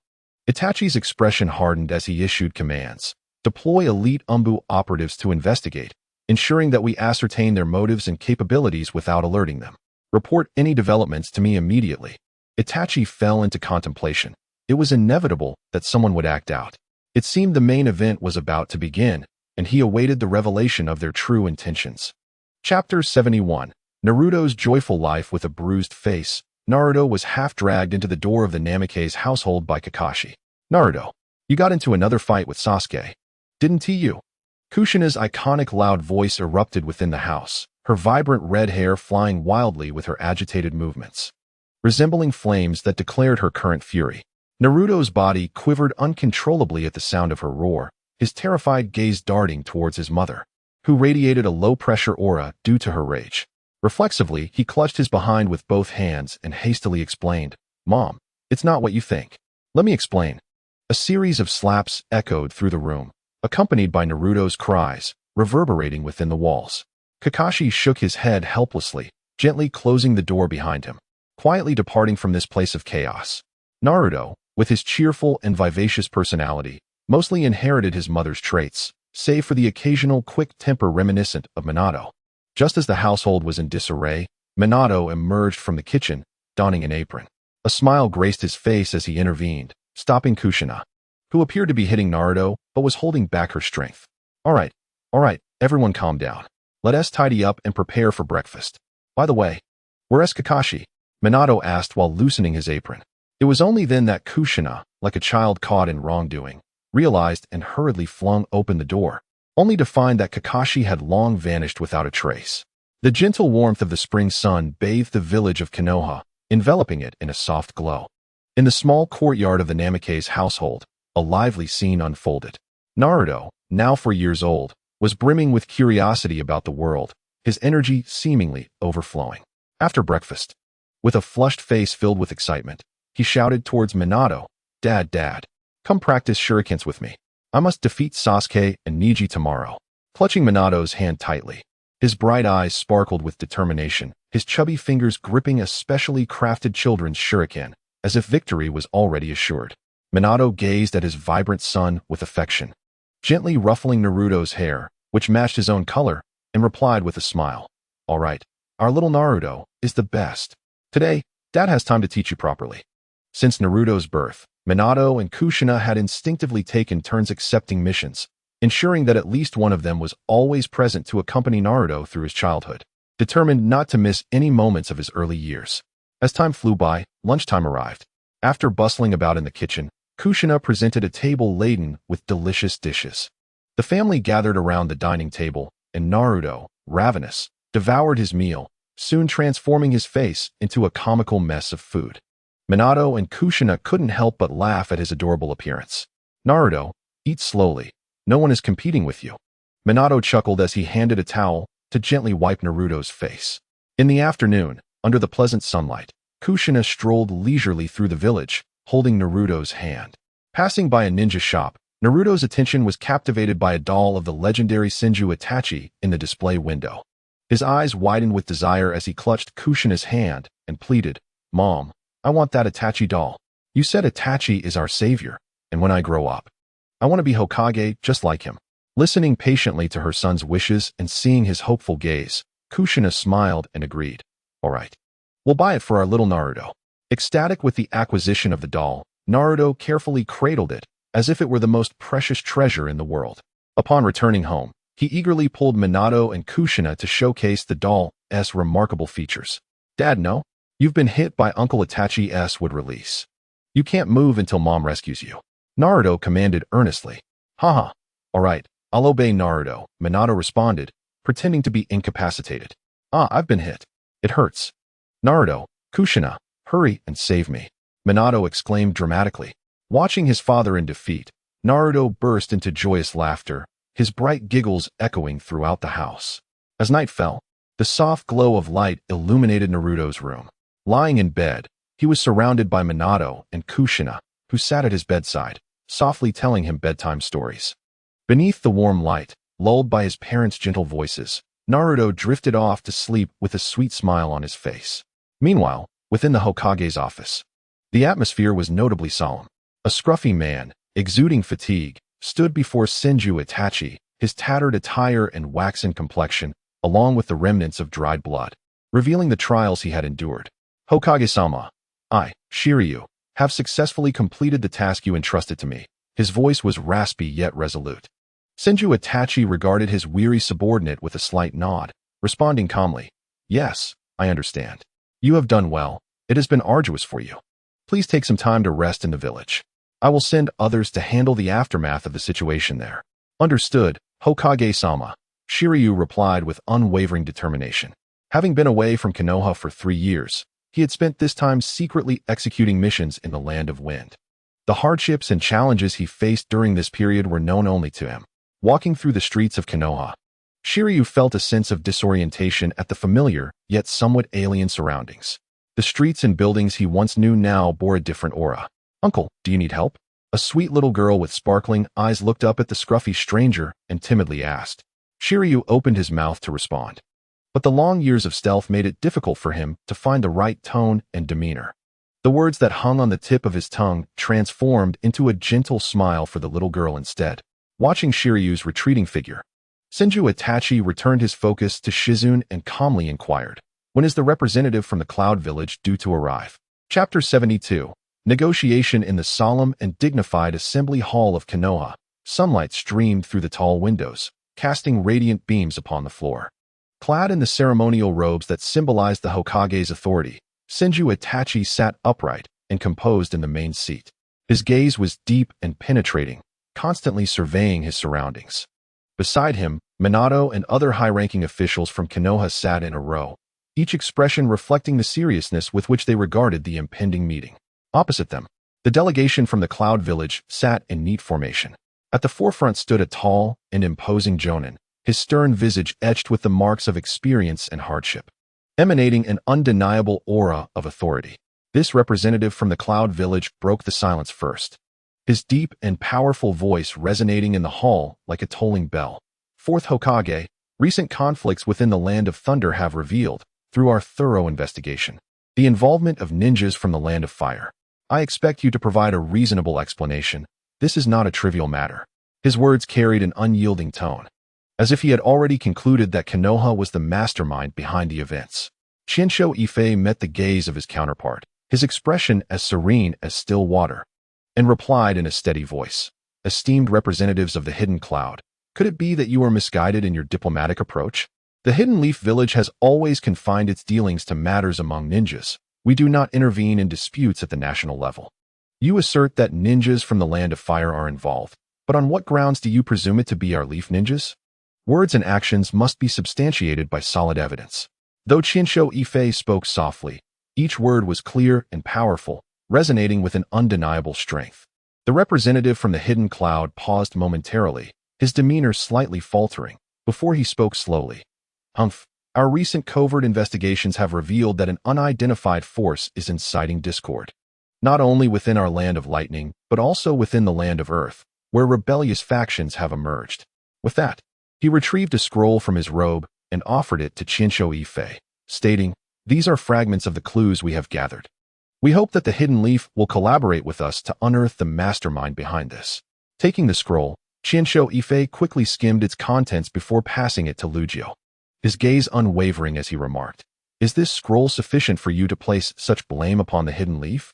Who is to say this is not merely a farce orchestrated by your Hidden Cloud? A flicker of sharpness glinted in Bai Yifei's eyes as he fixed his stare on the representative. The representative's expression darkened, his displeasure evident as he retorted, Fourth Hokage. What do you mean by that? The Hidden Cloud would not stoop so low. This is irrefutable evidence. If you and the Leaf refuse to acknowledge it, how dare you turn the suspicion back upon us? His voice bore a hint of anger, clearly affronted by Bai Yifei's skepticism. Yet, Bai Yifei remained composed, responding slowly. Similar occurrences have transpired within the borders of the Land of Fire. I have dispatched individuals to investigate, and the leads point towards the Hidden Stone Village. According to your logic, should I not seek out Inoki to demand accountability? With this, Bai Yifei's gaze sharpened, piercing like blades directed at the representative of the Hidden Cloud. The Ninja World War had only recently concluded, and the Leaf had only just begun to heal from its wounds. Do you and the Hidden Cloud wish to exploit these baseless accusations to tarnish the reputation of the Hidden Leaf? His tone carried an undercurrent of challenge, and the atmosphere in the hall grew increasingly tense. Upon hearing this, the members of the Hidden Cloud delegation visibly shifted, the representative abruptly lifting his head to meet Qianshou Yifei's gaze, exclaiming, "Qianshou Yifei, do not speak without basis." A cold laugh escaped Qianshou Yifei's lips, laced with derision. Who is it truly that speaks without foundation? If your intent is genuine in capturing the instigators, the Leaf is willing to join forces in this investigation. However, if there is no sincerity in discussing this matter, then I suggest you take your leave. Qianshou Yifei's words were resolute, reflecting the firm stance of the Hidden Leaf. The representative's gaze burned with intensity as he scrutinized Qianshou Yifei, seemingly attempting to pierce through him. After a moment, he restrained his anger and replied, "Very well. Allow us to deliberate overnight. We shall reconvene with the Fourth Hokage tomorrow. How does that sound?" Qianshou Yifei nodded, his expression tranquil as he affirmed, "I look forward to collaborating with the Hidden Cloud. Shinin, kindly escort the members of the Hidden Cloud to their accommodations, and arrange for a guide to showcase the beauty of our Hidden Leaf." After the delegation from the Hidden Cloud departed, the senior officials of the Leaf remained seated. Lugio circulated the scroll among them, allowing each person to scrutinize it closely. Subsequently, Lugio began to analyze. The purpose of the Hidden Cloud's visit is far from superficial. While this evidence does not conclusively implicate the Leaf's involvement, it is evident they intend to use this incident as leverage against us. Their true objective likely lies within tonight. A hint of concern flickered in Lugio's eyes, as if foreseeing an impending crisis. Indeed, with such scant evidence, we could easily shift the blame onto Danzo. But what are their genuine intentions? Will this impact the plans of our Hokage? Faike mused, stroking his chin in contemplation. Hearing Lugio's remarks, Qianshou Yifei nodded in agreement. However, Faike's subsequent comment caused a slight twitch at the corner of his mouth. Although he indeed intended to use Danzo as a scapegoat, Faike's bluntness left him both amused and exasperated. "Faike, tonight, instruct the security team to ease their patrols, reducing personnel and shifts to allow ample time and space for movement." Qianshou Yifei methodically assigned tasks. "Lugio, proceed to the Umbu. There are individuals awaiting your attention. Additionally, please elaborate on the upcoming plans. We may commence the next phase of our actions." Qianshou Yifei continued to issue directives to Lugio. Once the tasks were assigned and the officials dismissed, Qianshou Yifei carried a beautifully crafted cake towards the Hyuga clan's residence. He recalled that in his past memories, the Hidden Cloud had targeted Hinata. To quell the situation amidst the pressure from the third Hokage and the clan elders, Hinata's brother, Hisashi, had become a scapegoat. Yet, due to his own intervention, both Hisashi and Hayashi now exhibited more warmth than in the original story. They often gathered together, and even the relationship between Niji and Hinata had grown unexpectedly intimate. Niji had transformed into a doting older brother. If Hinata faced distress, he would stand his ground even before his godfather. Qianshou Yifei arrived at the Hyuga residence, and as anticipated, the Hisashi family was present. The typically proud and aloof Niji sat quietly across from Hinata. Hinata, holding a paintbrush, was focused on applying makeup to Niji's face, drawing 3 whiskers on each side. Recalling the first time Niji had been adorned in such a manner, Hisashi, Niji, and Hayashi had paid it little mind. However, when they later encountered Naruto riding on Minato's back in the street, they instantly understood the reason, feeling quite awkward. They subsequently inquired privately with Hinata, yet no matter how they pressed her, she remained tight-lipped. From that point on, they regarded Minato and his son with the vigilance of a thief. Niji shot furtive glances at Hinata, who turned her head in confusion. Upon seeing Qianshou Yifei holding the cake, she promptly set down her brush and darted towards him like an exuberant fawn. "Hee, did you miss your uncle?" Qianshou Yifei playfully scratched Hinata's small nose, handing her the cake, and effortlessly lifted her into his arms. I did." Hinata nodded, her soft voice akin to a gentle spring breeze that caressed Qianshou Yifei's heart. "Hey, you little rascal, you don't even greet your godfather." Qianshou Yifei approached Niji, lightly kicking him as he observed Niji still seated with composure. Niji glanced at Hinata and, with utmost seriousness, replied, "Humph, I can't move. If I do, it will ruin the drawing." Seeing this overly doting Niji, Qianshou Yifei felt both amused and exasperated, unable to resist delivering another playful kick. Chapter 73, Decision Under the Shroud of Night. The Hidden Leaf Village gleamed like a brilliant gem, bustling with astonishing vibrancy. A group of 10 from the hidden cloud traversed the streets of the Leaf, led by Yun Shui-run, who gazed upward to behold the orderly high-rise buildings. Their neon lights flickering with a kaleidoscope of colors, adorning the village in a dreamlike splendor. The streets were alive with a throng of people, laughter echoing as children frolicked about, each face radiant with genuine joy, a happiness that emanated from within. Yun Shui-run could not help but feel a sense of awe, exclaiming, "The Hidden Leaf has developed at an astonishing pace. I had thought that our Yunin village was already quite prosperous, but to my surprise, the disparity compared to Konoha is indeed significant." Yun Shui-run's gaze continued to wander until it was suddenly captivated by a large screen. On the screen, Senju Itachi donned a ceremonial robe, his face adorned with a confident and gentle smile, holding a book titled New Compilation of Knowledge from the Fourth Generation. In front of him, a group of children trembled in fear. Indeed, these children show no fear of us, and it appears that besides us, there are many other merchants from outside as well. The only female ninja in the group, Kei, spoke while surveying the bustling pedestrians around her. At that moment, a ninja named Rin-ing, with golden hair and dark skin, licked his lips, a malicious glint flashing in his eyes as he muttered under his breath, "Heh, how enviable. Life here is truly comfortable. It would be wonderful if we could seize this place." Upon hearing this, Yun Shui-run's expression darkened, and he reprimanded in a hushed tone, "Rin-ing, be quiet. This is Konoha, mind your words." The group was neither shopping nor indulging in Konoha's leisure spots, simply wandering aimlessly through the streets, as if savoring the unique atmosphere of this village.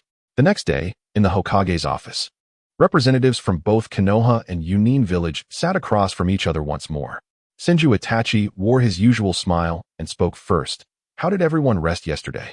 I hope our hospitality in Konoha was satisfactory." Yun Shui-run replied with a smile, "Haha, thank you, Fourth Hokage. We have truly witnessed Konoha's prosperity. There are many things here that we cannot enjoy in Yunin village. Brother Shui-run, you are too modest. The development of Konoha today is also thanks to the assistance of Yunin village. We have learned quite a bit of advanced technology from you," Senju Itachi said politely. Yun Shui-run nodded with a smile, but his expression soon turned serious. "Fourth Hokage, we were impulsive yesterday and did not think things through. After careful consideration, we have decided to unite with Konoha to uncover the mysterious forces behind this. We hope the Fourth Hokage will consent." Senju Itachi was momentarily taken aback before promptly agreeing. "All right." He then turned to Shizune. "Shizune, please draft the contract." Soon, under the meticulous confirmation of Konoha's strategist, Lu Jiao, and the representatives from Yunin village, the contract was officially established. After the meeting, Yun Shui-run looked at Senju Itachi and said, "Fourth Hokage, we would like to stay in Konoha a little longer to experience its culture and customs. Would that be possible?" Senju Itachi, inwardly lamenting, maintained his cheerful demeanor. "Of course. If you have any needs, feel free to contact the guide. You may stay as long as you wish." As he watched the Yunin delegation depart, Senju Itachi could no longer suppress his frustration and exclaimed, "Damn. What is this situation? They all seem so naive, yet they are as cunning as foxes." Shizune, unperturbed, covered Senju Itachi's mouth with her hand, effectively silencing him. He struggled momentarily before settling down. Straightening his attire, he resumed his authoritative demeanor as Hokage and began to methodically assign tasks. All personnel, on standby. Minato, mobilize the Umbu Intelligence Division and keep a close watch on the border movements of Yunin village. Lu Jiao, expedite actions concerning the Land of Lightning. It seems Yunin village is determined to achieve its objectives. After the tasks were assigned, everyone dispersed. At that moment, Minato approached and invited Hokage-sama. "Why not join Shizune and me for dinner at my home tonight? We have also invited Kakashi. Shizune and I will prepare some delicious dishes for us to enjoy together." Senju Itachi chuckled in agreement. "Haha, that sounds delightful. Thank you and Shizune for your hospitality." After bidding Minato farewell, Senju Itachi returned to the Hokage office and instinctively reclined in his chair. Shizune skillfully brought him a glass of water and offered, "Hokage-sama, please have some water." "Thank you, Shizune," Senju Itachi replied, taking the cup, sipping, and setting it down on a small table beside him. After a brief moment of rest, he rose to begin addressing the pile of documents on his desk. Meanwhile, Shizune rested her eyes on the adjacent chair, her pink pig nestled quietly on her abdomen. Completely still, Ever since Tsunade insisted on keeping Shizun by Senju Itachi's side, he had arranged a recliner for her convenience, isolating the area for privacy. Over time, Shizun had grown accustomed to this working arrangement, often resting, reading, or practicing the ninjutsu Tsunade had taught her during her downtime. With a playful flick, Senju Itachi lightly tapped the little pig's nose. Startled from its peaceful slumber, the pig jumped up like a spring, its little nose twitching in annoyance as it emitted a series of dissatisfied squeaks. Ha! Watching the pig's reaction, Senju Itachi couldn't help but laugh. Suddenly, as if sensing something, he met a pair of angry, delicate eyes. Embarrassed, he rubbed his nose and said, "Ah, I forgot you were resting. My apologies, please continue your rest. I'll take care of my work." He turned and swiftly exited, gently closing the door behind him. On the other side, at the lodging of the Yunin delegation, Yun Shuiren leaned against the window of their fourth-floor room, quietly gazing at the bustling Konoha village below. "Brother Ren, when shall we make our move?" Kei's voice came from behind him. Yun Shuiren snapped back to reality and replied, "Let us wait a bit longer. Don't stay cooped up in the room. Go out and explore. Konoha does seem quite pleasant. Consider it a chance to unwind for a few days.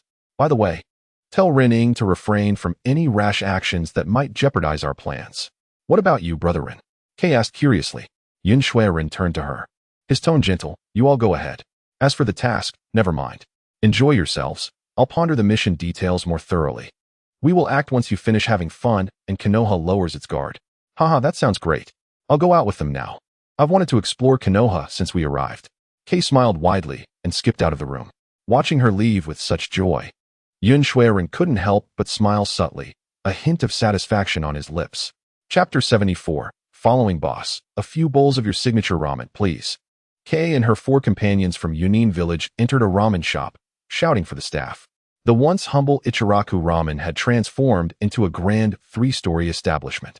The spacious ground floor could comfortably accommodate 50 diners at once. IM had transitioned into a professional cashier, and several new staff members were bustling about, creating a lively and busy atmosphere. "All right, the ramen is on its way. Enjoy." In the blink of an eye, a server placed steaming bowls of ramen in front of them. Eagerly, Kei and the others took their first bites, instantly captivated by the deliciousness. Lost in the exquisite enjoyment of their meal, momentarily forgetting everything else. "Daddy, while Mommy is away, I really want to eat Ichiraku ramen." Just as they were delighting in their meal, 2 blonde-haired boys entered the shop.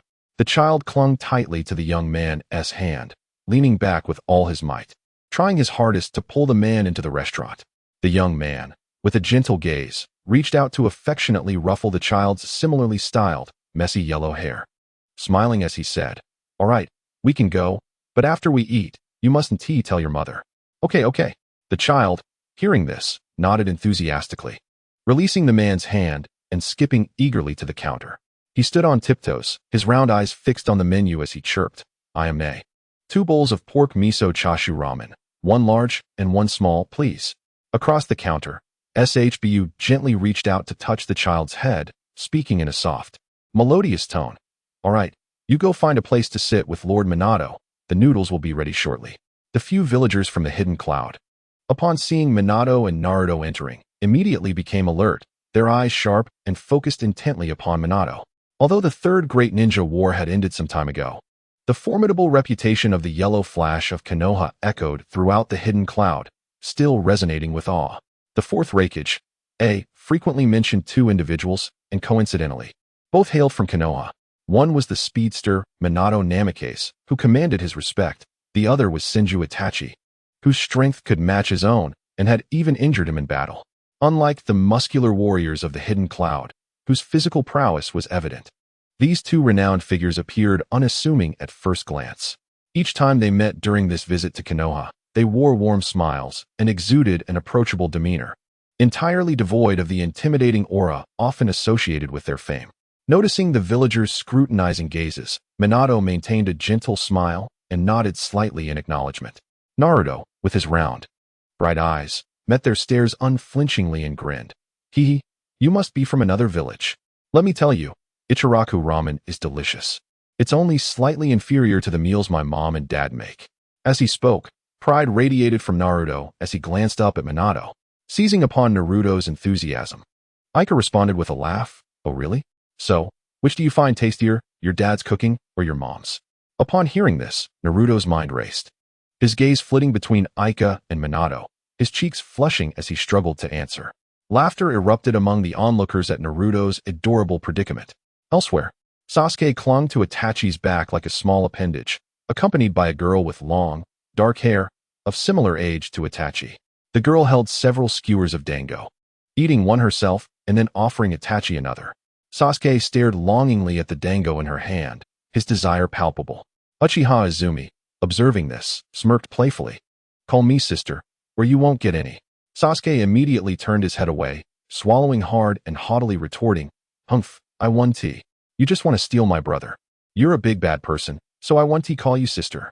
Itachi, carrying Sasuke, lightly smacked him on the backside and admonished softly, Sasuke, you shouldn't speak to Izumine like that. Apologize. While the village thrived in peace and tranquility, Waikitsuri walked the streets of Konoha, burdened with worry, discreetly following two children ahead of him. At that moment, Neji held Hinata's hand tightly as they strolled leisurely through Konoha. Big brother Neji, that doll is so pretty. Hinata's sweet voice chimed. Without hesitation, Neji led her towards a toy store. Moments later, Hinata emerged satisfied, clutching two dolls and insisting on giving one to Neji. He accepted it with a smile and continued to guide her forward. Since Danzo's departure from Konoha, the village's security had notably improved, allowing parents to let their children play freely without fear of them getting lost. However, outside the village, the situation differed. No child dared to venture alone. It was said that a malevolent spirit clad in red roamed the outskirts, preying on children. Due to the village's numbers, it dared not intrude but would seize any child that wandered outside alone, causing them to vanish without a trace. Waikitsuri watched the two children ahead, torn with conflict. Their objective for coming to Konoha was the Byakugan. After extensive investigation, they identified two suitable targets within the Hyuga clan, Neji, the adopted son of Konoha's Hokage, and Hinata from the main branch. Initially, Waikitsuri believed obtaining the Byakugan would be fraught with challenges, but after observing the two for days, he noted that the esteemed descendants of the Hyuga clan ventured out without any guards. The moment he laid eyes on Hinata, he determined she was his target. All that remained was to wait for the perfect opportunity to seize her. With several other hidden cloud ninjas acting as decoys, he felt confident in abducting Hinata and escaping unscathed. As for his companions, their fate would be of no concern once the mission was complete. The lineage of the hidden cloud was a tangled web, many obtained through ruthless means by previous rakeage. If successful, the addition of a powerful bloodline could benefit the hidden cloud immensely. Waikitsuri followed the two until they entered the Hyuga compound before turning back to return to his lodgings. Chapter 75, The Operation in Konoha. The lively barbecue restaurant was ablaze with light. 10 ninjas from the hidden cloud gathered, their spirits high as they indulged in copious amounts of drink. Plates of grilled meat were continuously brought to the table, and among these 10, 9 were burly men who devoured the food with astonishing speed. The ninjas from the hidden cloud, their muscles bulging under the warm glow of the restaurant's lights, glistened with sweat and spilled drinks. Ha ha ha, brother Rin, bring it on. I refuse to believe I can't outdrink you. Rin-ing, flushed and exuberant, raised his cup high, shaking it vigorously at Waikitsuri, his eyes brimming with competitive spirit. Waikitsuri regarded Rin-ing with a slight smirk, a hint of mischief dancing in his eyes, and without hesitation raised his cup to clink it against Rin-ying's, downing it in one gulp. Though he spoke not a word, his challenging gaze locked onto Rin-ing as if inviting him to match his prowess. The others exchanged amused glances, joining the fray as they began to compete in drinking. The only female ninja among them, Aika, was no less formidable, raising her cup boldly to drink alongside the men, her demeanor confident and unyielding. Boss, more drinks. Bring us each a barrel. Before any of the other men could respond, Aika's clear and resonant voice commanded attention, prompting all eyes to turn towards her as she waved to the server, eager to commence the next round of revelry.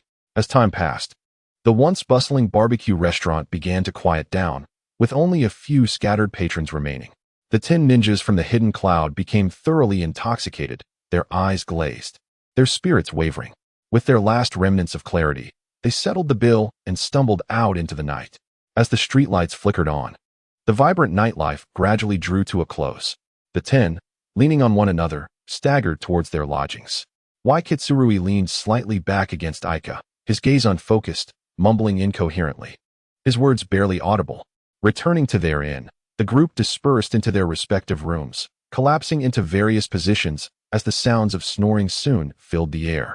As night fell, a gentle breeze caressed Konoha, wrapping the village in a delicate veil as it slowly drifted into slumber. The quiet streets were punctuated only by the occasional chirping of insects, adding a touch of life to the serene night. In the inn where the hidden cloud ninjas were staying, the previously slumbering Waiketsuri quietly turned over, moving with utmost care so as not to awaken those beside him. After a brief tidy-up, a shadow slipped silently from the upper floor. In the depths of the night, Yun Shuiren stood clear-eyed, devoid of any intoxication. As he alighted, his footsteps were light, barely making a sound, akin to a falling leaf seamlessly merging into the darkness. After days of meticulous observation, he had become intimately familiar with the layout of Konoha's streets. Like a specter, he darted through the shadows with remarkable speed, soon arriving near the Hyuga clan's territory. Yun Shuiren adeptly ascended to the highest rooftop closest to the Hyuga estate, surveying the clan's defenses from his elevated vantage point. His gaze was as sharp as that of a hawk, missing not a single detail. Upon closer inspection, he noted that, aside from the dim yellow light emanating from the guardhouse at the entrance, the entire clan territory was devoid of patrolling guards.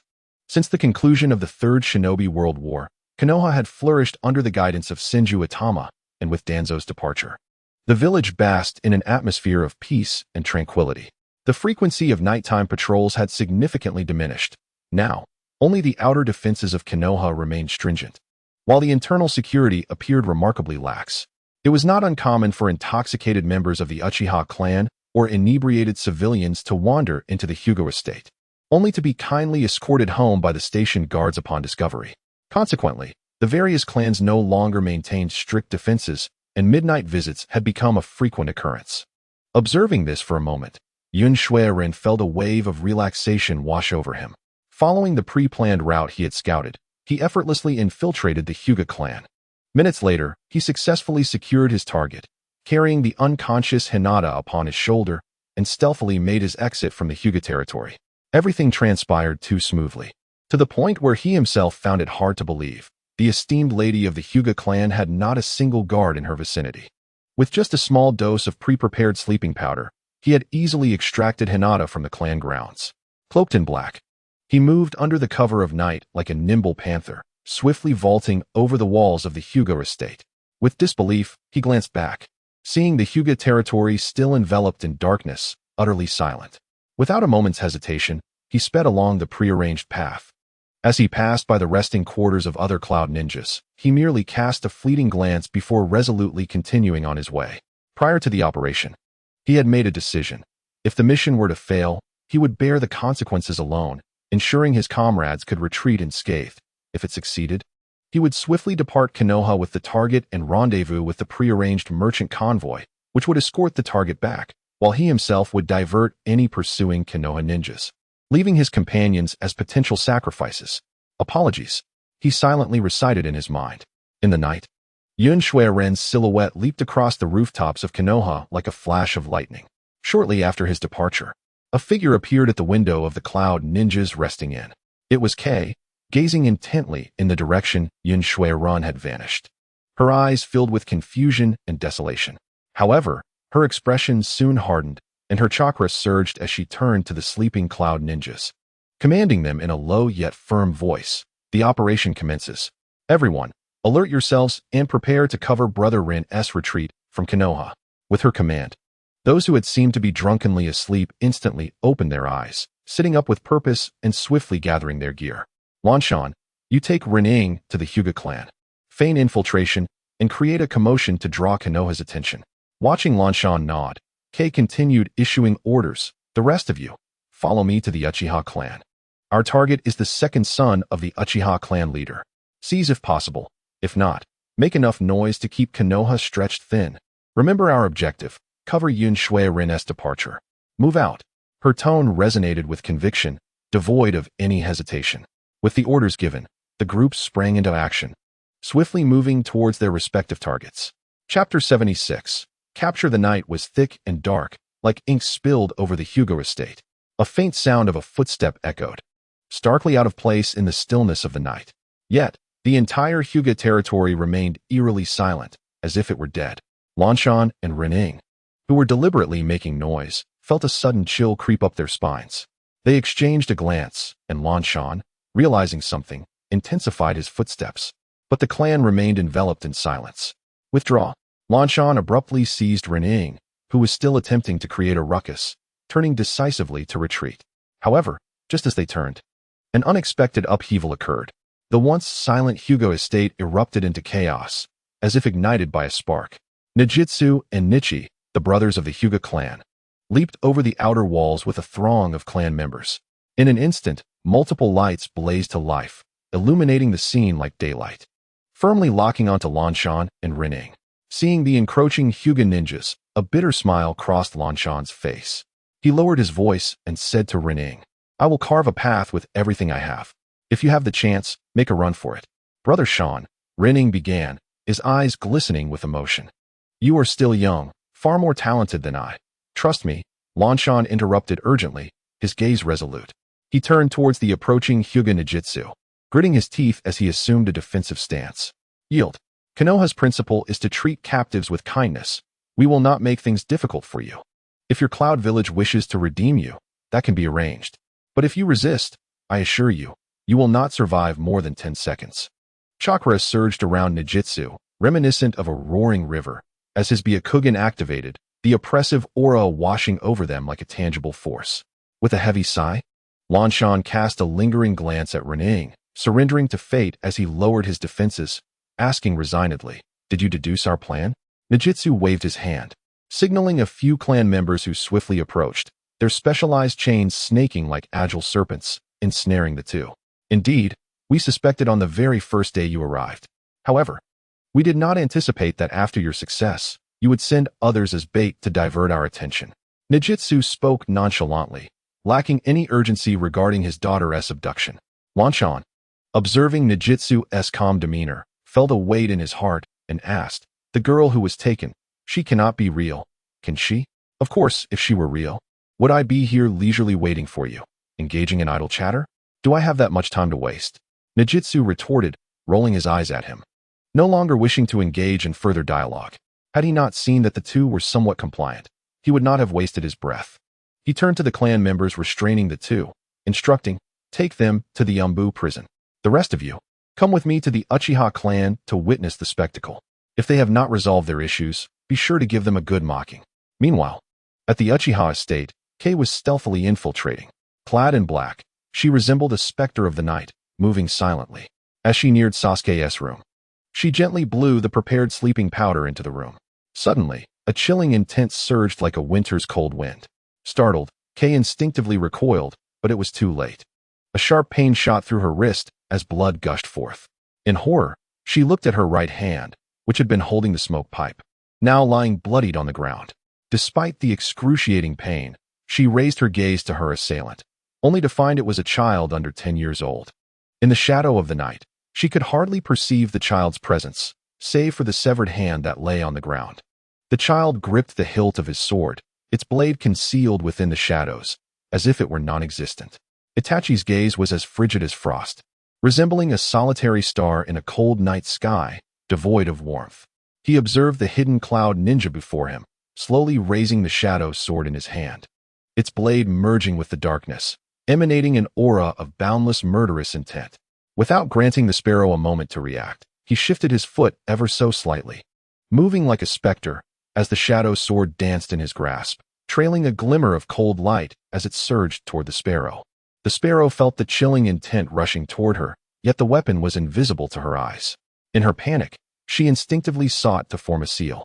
However, all that responded to her was an intensification of pain.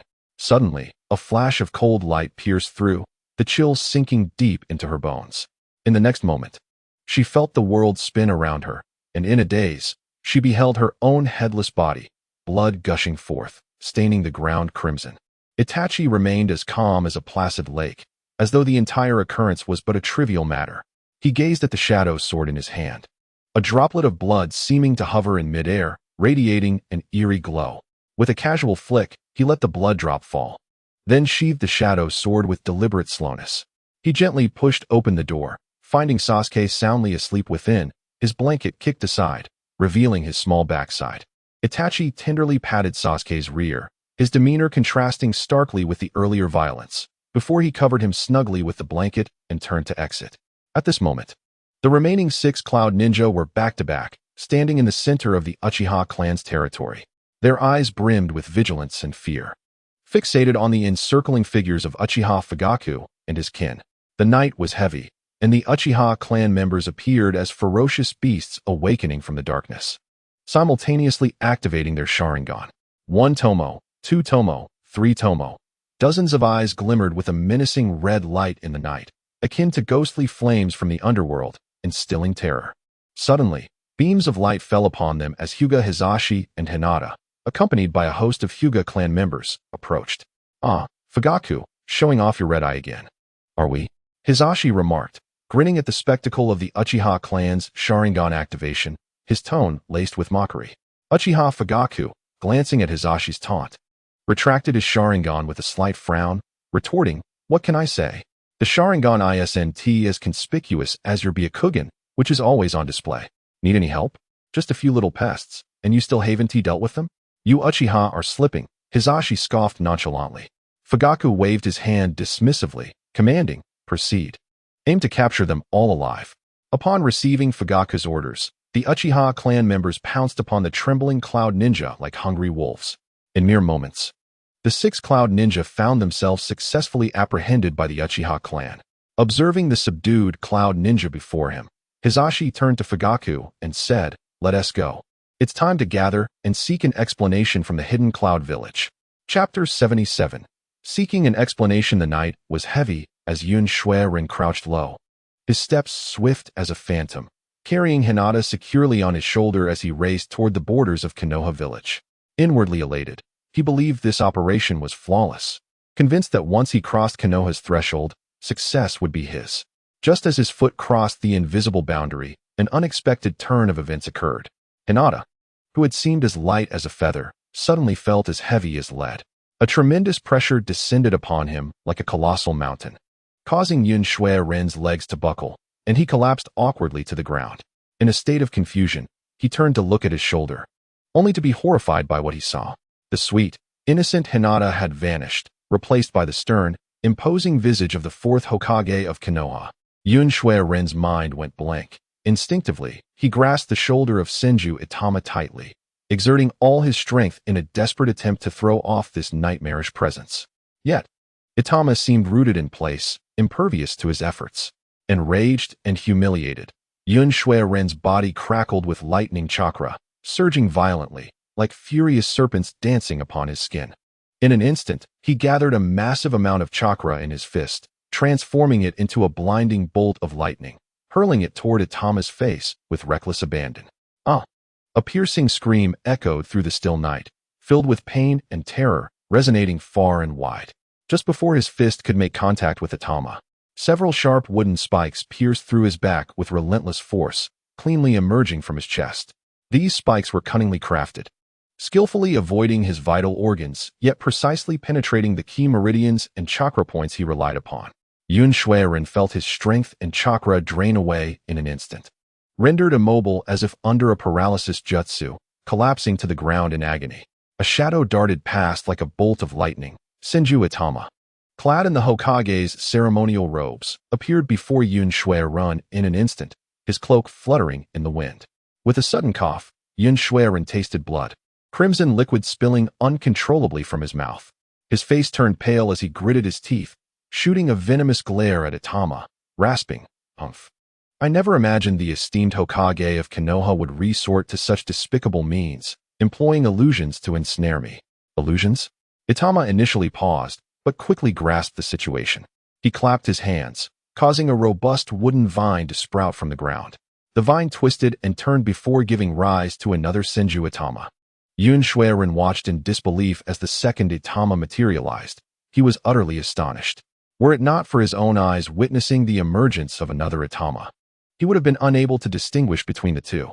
Then, the wood-style clone clapped its hands again, and in the blink of an eye, The towering figure transformed into a petite girl with Byakugan. Not only did her appearance change, but Yun Shuiren could also sense a distinct shift in her chakra flow. Seeing Yun Shuiren's expression, Itama furrowed his brow in confusion, disdainfully retorting, "Don't assume everyone operates as sneakily as you cloud ninjas.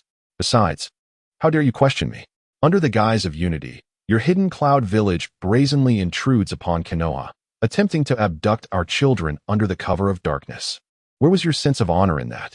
With that, Itama wasted no more breath, with a thought. The wooden spikes embedded in Yun Shuiren's body vanished without a trace. As the spikes disappeared, blood gushed forth from his wounds like a fountain, staining the ground crimson. Itama bit his lip, forming seals with his hands to summon a creature. In an instant, a small, lively slug appeared beside him. Under Itama's direction, the slug swiftly crawled to Yun Shuiren's side, beginning to heal his wounds. The crystalline liquid it secreted slowly seeped into Yun Shuiren's injuries, miraculously staunching the bleeding and repairing his damaged meridians. Yun Shuiren was left utterly dumbfounded, a whirlwind of confusion and rage swirling within him. He silently screamed in his mind, "You nearly took my life just moments ago, and now you come to save me? What kind of game are you playing?" Bai Yifei crouched down, his gaze intense as he fixed his eyes on Yun Shuiren, questioning him steadily. "Speak. Was it AI who sent you?" Yun Shuiren gritted his teeth, glaring back with a look that seemed capable of devouring Bai Yifei whole. He remained silent, adopting an air of defiance, resolute and unyielding. As seconds ticked by, just when Bai Yifei was about to press further, hurried footsteps echoed from a distance. Members of the Konoha Umbu had finally arrived. The operative responsible for sealing swiftly performed hand signs to firmly bind Yun Shuiren's chakra. Subsequently, several Umbu members hoisted Yun Shuiren, one on each side, striding towards the Konoha Umbu prison. In the Hokage's office, Bai Yifei sat at the head, his steady gaze sweeping over those present. Hyuga Hizashi bore a stern expression, hands clasped before him, while Uchiha Fugaku furrowed his brow, his eyes revealing a hint of caution. The other high-ranking officials of Konoha sat upright, each one maintaining a serious demeanor. "Hokage-sama, during our confrontation with the Cloud Ninja, we captured 9 individuals, but regrettably, one was slain by Itachi. This is a failure on my part, and I am truly ashamed," Uchiha Fugaku stated as he stood, slightly bowing, his tone tinged with unmistakable remorse and self-reproach. His gaze remained fixed on Bai Yifei, worry flickering in his eyes. Bai Yifei's expression remained calm as he waved his hand dismissively, his tone resolute and unconcerned. "It's of no consequence. One life lost is not a significant matter. We have captured 9, and we can afford to lose one. If the Cloud Village dares to act recklessly in Konoha, they must be prepared to face the consequences of their actions." Upon hearing this, Uchiha Fugaku secretly breathed a sigh of relief, his long-held anxiety finally dissipating. Given the current delicate relations among the ninja villages, any misstep could lead to widespread conflict. With a member of the Cloud Village killed in Konoha, he had been deeply concerned that Bai Yifei would sacrifice the Uchiha clan to quell the unrest. Bai Yifei then turned slightly, directing his gaze at Namikaze Minato, instructing him methodically, "Minato, starting tomorrow, you will personally guard the borders. The Cloud Village has suffered a loss and may resort to extreme actions, so you must exercise caution and closely monitor their movements." Minato nodded solemnly in agreement. Next, Bai Yifei looked at Nara Shikaku, his expression serious, yet with a touch of cunning. "Shikaku, you are to immediately draft a letter of grievance. Include all the injustices and grievances suffered by the Hyuga and Uchiha clans. Remember to detail the severity of their actions. The Cloud Village's behavior this time is despicable. And I will demand an explanation from AI, seeking accountability for Konoha." As he spoke passionately, Bai Yifei even rose from his seat. Shikaku gazed at him, a glimmer of determination flashing in his eyes, and he readily agreed. Chapter 78. A shift in circumstances. Bang, bang, bang. In the Hokage's office, Bai Yifei had just finished addressing his affairs, reclining comfortably in a chair, sipping tea while guiding Shizune in her ninjutsu training. Suddenly, a series of urgent and forceful knocks on the door shattered the tranquility. Bai Yifei set down his cup, quickly rising to stride towards his desk, his demeanor shifting to one of seriousness as he sat upright. The door swung open, and an Umbu member rushed in, urgency evident in his steps. Upon seeing Chinsho Yifei, he wasted no time, stating directly, "Hokage-sama, all 9 captured cloud ninjas have committed suicide. There are no survivors." "What? They all committed suicide?" Chinsho Yifei exclaimed, shock evident on his face, quickly following up with, "How did they die? Did we not thoroughly check to ensure they had no poison?" The Umbu member responded respectfully, "Hokage-sama, we merely imprisoned them and sealed their chakra. We did not bind their limbs. They indeed committed suicide, and the manner of their deaths was extremely brutal." After a moment of contemplation, Chinsho Yifei ordered, "I will go to the Umbu prison. You must immediately inform Nara Shikaku and the others to come." With that, he vanished, dashing towards the Umbu prison. Upon reaching the cell where Yun Shuiren was held, Chinsho Yifei was taken aback by the gruesome sight before him.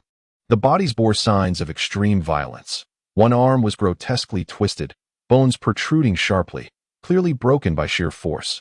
One leg bent at an unnatural angle, while the other was severed, the lower half having been violently torn away. The deceased's face was pale as a sheet, unmistakably a victim of exsanguination. Observing such brutality, Chinsho Yifei could not help but sigh. What a tough man, to be so ruthless to oneself. Very well.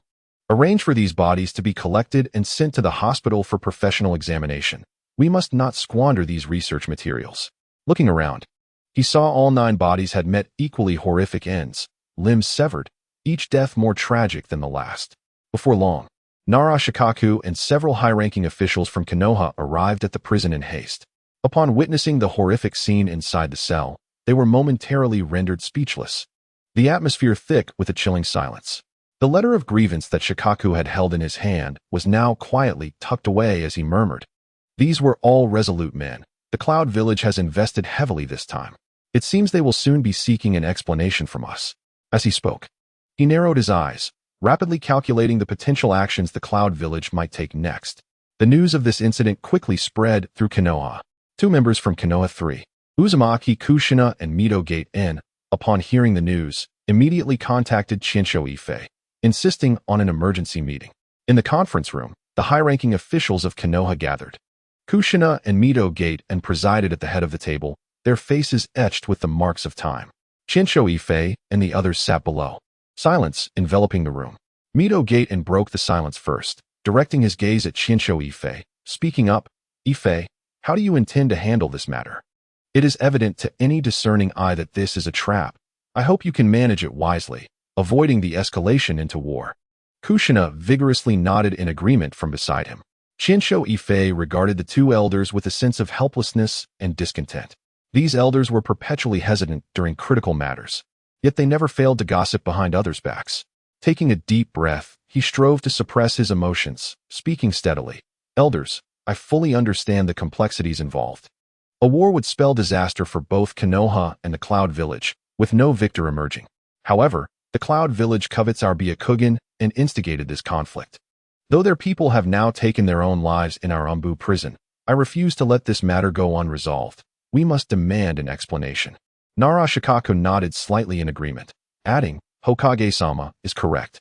While the suicide of these 9 cloud ninjas appears to be their individual choice, it may conceal a larger conspiracy by the Cloud Village.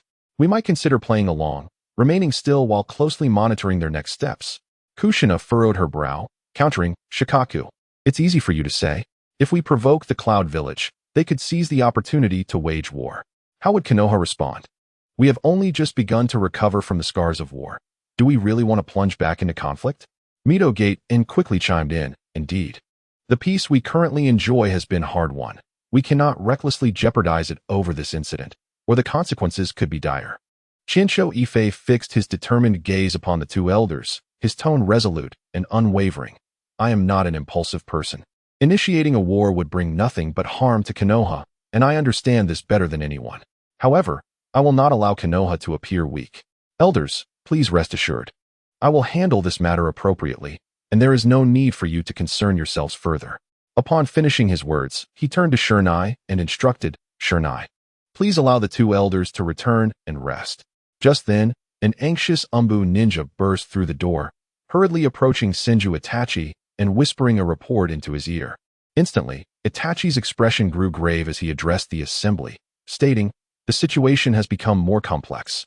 The Umbu have discovered peculiar seals on the bodies of the Cloud Ninjas, and it is initially assessed that these seals are closely linked to their suicidal actions. A brief silence enveloped the meeting room, and the atmosphere intensified. Nara Shikaku broke the silence first, analyzing. It is highly likely that these were preemptively placed restrictions by the Hidden Cloud Village. Once certain conditions are triggered, it could lead to their demise. Of course, we cannot dismiss the possibility that someone orchestrated this, intending to incite war between Konoha and the Hidden Cloud. Upon hearing this, Itachi scoffed coldly. Regardless of who is behind this, since we have uncovered this crucial lead, we must strategize accordingly. Shernai, immediately assist the medical ninja in conducting a thorough investigation of these seals. We must find a way to break them. Minato, instruct the Umbu to conduct a comprehensive investigation along the route taken by the Hidden Cloud delegation. No detail can be overlooked. I want to gather sufficient evidence before we receive word from the Hidden Cloud Village regarding the return of the bodies, so that we may seize the initiative in this game. Upon hearing Itachi's methodical arrangements, Mito Minyin and TD Komatsu exchanged glances, and this time, they refrained from voicing any dissent. Chapter 79. The Hidden Cloud Delegation in the Hokage's office. Inazuka Takashi hurriedly entered, clutching a document that was slightly wrinkled from his grip. He approached Senju Itachi with palpable urgency in his voice. Hokage-sama, the new delegation from the Hidden Cloud Village has arrived in Konoha. How shall we respond? Itachi lifted his gaze, scanning the distressed expression on Takashi's face, and responded with a mixture of irritation and patience. What is there to panic about? This is all within our expectations. We will proceed with the usual reception protocol. Do not lose your composure. Furthermore, has Nara Shikaka not gone to greet them? As he spoke, Itachi seemed to remember an important detail, adding, and do notify the medical research facility to cease their examination of the Cloud Ninja bodies immediately. Arrange for those corpses to be meticulously prepared and restored, and prepare 9 high-quality coffins for the delegation to take the bodies back with them. It is only fair. Listening to Itachi's calm and authoritative words, Takashi's anxiousness gradually subsided, and he respectfully acknowledged before swiftly departing. Once Takashi had left, Itachi exchanged a few brief words with Shiranai before quickly exiting the office, his destination clear as he made his way directly to the Hyuga compound. Upon reaching the entrance, the guarding Hyuga ninja exhibited a moment of astonishment upon seeing the Hokage's presence, before promptly rushing to find Hyuga Hisashi. Before long, Itachi sat across from Hisashi, and the atmosphere in the room became tense. Shortly thereafter, Hyuga Hayashi hurried in, and upon entering, he immediately sensed the oppressive atmosphere, causing his expression to turn serious. Itachi, with a solemn countenance, broke the silence first. Based on the recent actions of the Hidden Cloud delegation, their objective is crystal clear, the Byakugan of the Hyuga clan. If those strange seals were indeed set by them, it is highly likely that this delegation intends to use the lives of the 10 Cloud Ninjas as leverage to continue bargaining for the Byakugan. After hearing this, Hyuga Hayashi appeared perplexed and could not help but inquire, Hokage-sama, if their target is the Byakugan, why would they also target the Uchiha clan? This is truly perplexing. Itachi glanced at Hayashi and patiently explained, the reasons behind this are still unclear. However, as Nara Shikaka suggested, it may be that their internal plans have gone awry. After abducting the fake Hinata, the other 9 ninjas were treated as expendable. In a bid to draw our attention, these expendables took it upon themselves to create the subsequent disturbances. Unlike Hayashi's confusion, Hisashi's expression grew increasingly grave from the moment Itachi mentioned the Hidden Cloud's intentions. Once Itachi finished his dialogue with Hayashi, Hisashi spoke with a heavy tone, Hokage-sama, with this Hidden Cloud delegation's arrival, do you intend for the Hyuga clan to make sacrifices? As he asked, Hisashi gazed intently into Itachi's eyes, filled with concern and vigilance.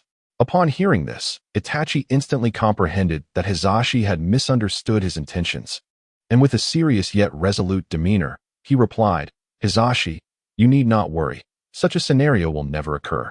The Hyuga clan is an indispensable part of Konoha. How could they bear the brunt of another's errors? I assure you, the Hyuga clan will not suffer any casualties. I will protect you. Hisashi's heavy expression gradually lightened upon hearing Itachi's firm assurances, and the worry in his eyes diminished somewhat. Meanwhile, Hayashi, standing beside them, placed a reassuring hand on Hisashi's shoulder. Smiling as he comforted, elder brother, have faith. With the Hokage here, we must trust in his leadership. Itachi observed them, rising to his feet and patting both of their shoulders. Prepare yourselves and summon Uchiha Fugaku. We shall convene in the meeting room shortly to meet with the Hidden Cloud delegation. And let Fugaku not fret too much if it comes to war. Can Konoha truly be intimidated by them? Do not engage in futile thoughts. Even if the sky should fall, I, the Hokage, will bear the weight. There will be no need for you to make sacrifices. With that, Itachi strode out confidently, leaving the Hyuga brothers standing in place. Meanwhile, on the streets of Konoha, Nara Shikaku was leading the Hidden Cloud delegation on a leisurely tour. The head of the delegation, Hashibe, could no longer contain the burning anger within him as he watched Shikaku casually explain the conditions of Konoha. He demanded furiously, Nara Shikaku, what is Konoha playing at? We have been wandering around for so long. What about an explanation for the Hidden Cloud village? Our people died here. Shikaku maintained his nonchalant demeanor, raising an eyebrow in response. An explanation? What explanation? What do we have to explain to you? What nonsense are you spouting? Humph. Hashibe's face flushed with rage, veins bulging on his forehead. 10 of our ninjas from the Hidden Cloud delegation, including 2 Jonin and 8 Chunin, lost their lives in your village. What explanation do you require? He stepped closer, threatening fiercely, I demand the immediate surrender of the body of the murderer, or be prepared for the wrath of the Hidden Cloud village. None of Konoha shall escape unscathed. Shikaku crossed his arms, feigning innocence and confusion as he replied, what murderer? We in Konoha are completely unaware of such an incident. Did your delegation not return 7 days ago? How can you now claim that your people died in our village? As he spoke, his expression abruptly shifted to one of seriousness, his eyes blazing with anger as he admonished. Furthermore, Konoha has yet to demand an explanation from you. You dare to question us first? We have treated you as honored guests, offering the finest hospitality, yet you take advantage of the night to abduct our children. Is this your idea of etiquette? We have shown you mercy by not executing your men on the spot. You have no right to question our intentions. As Shikaku spoke with increasing fervor, his expression became indignant, locking eyes with Hashibe, his gaze filled with unmasked reproach. What are you saying? Hashibe was left speechless, his face reddening like a ripe tomato. They had departed from Konoha 7 days ago, yet why had they not returned to the Hidden Cloud village until now? Surely, this was the doing of your Konoha. Do not think you can deny it. Hearing this, Nara Jiku let out a cold laugh, filled with mockery. Oh, just a moment ago, were you not swearing that they perished in my Konoha? How has it now transformed into them not returning? Do the people of the Hidden Cloud village speak in such contradictions? At that moment of intense confrontation between Jiku and Hashibe, Senju Itafii approached steadily from a distance, his steps firm and unhurried. Behind him followed a group of Konoha ninjas carrying coffins, moving in a synchronized manner, their expressions solemn. Just as Nara Jiku was passionately engaged in verbal sparring, he inadvertently caught sight of Senju Itafii approaching. His previously animated speech abruptly halted, his eyes widening slightly, leaving him frozen in place. Chapter 80. The culprit awaits you, Fourth Lord. What are you planning to do? Hashibe shot a sidelong glance at Jiku and then turned his gaze, filled with hostility, directly at Itafii. Sensing the fiery wrath emanating from Hashibe, Itafii remained calm, his tone unperturbed as he spoke. Let us speak candidly. This concerns your Hidden Cloud village's ninja. One of them attempted to abduct the young princess of the Hyuga clan from my Konoha and was killed on the spot. The remaining 9, fearing their crimes, fled and were captured, ultimately taking their own lives in our Konoha prison. With that, Itafii waved his hand sharply, instructing the ninjas bearing the coffins, bring them here. Return the bodies of these criminals who disrupted the peace of my Konoha. With a loud thud, in perfect unison, 10 coffins were placed steadily before Hashibe. Before Hashibe could utter a word, Itafii continued, Jiku, organize a meeting. In 15 minutes, bring the Hidden Cloud delegation to the conference room. We shall settle this matter properly. In the conference room, the high-ranking officials of Konoha took their seats, facing the delegation from the Hidden Cloud village, the atmosphere tense with hostility. Hashibe glared at Itafii and shouted vehemently, Fourth Lord, you Konoha truly are ruthless. 10 lives from my Hidden Cloud village, and not a single complete body remains. Only dismembered limbs. How can you Konoha be so merciless? Huh? What evidence do you have to claim it was my Konoha's doing? If you cannot provide proof, do not hastily accuse us. Hyuga Hayashi shot back, his eyes brimming with indignation. Humph. Our people all perished in Konoha. Does that not require proof? Though they were at fault initially, They did not deserve to be tortured to death. I demand you Konoha hand over the murderer." Upon hearing this, Fugaku erupted in fury, slamming his hand on the table and exclaiming, "What nonsense is this? Clearly, you were at fault first. We have yet to demand an explanation from you. And you dare to raise a ruckus here?" Observing Fugaku's heightened emotions, Itafei finally interjected to mediate. "Fugaku, do not be agitated. Let us take a seat. After all, the 10 from the Hidden Cloud Village died in our Konoha, and their demands for an explanation are not unfounded." With that, Itafei lightly clapped his hands and commanded loudly, "Bring in the culprit to be handed over to the Hidden Cloud Village." As the door of the conference room opened slowly, 2 Umbu ninjas escorted in a figure whose face was obscured. Upon seeing the brought-in culprit, the high-ranking officials of Konoha were instantly filled with confusion, particularly Fugaku, whose heart skipped a beat at Itafei's mention of bringing in the murderer. However, when he beheld the tall figure of the culprit standing at over 6 feet, he quickly regained his composure, observing with indifference. Hashibe, unable to contain his impatience, reached out to remove the black bag covering the figure's head. As the bag was lifted, an eerie silence enveloped the conference room.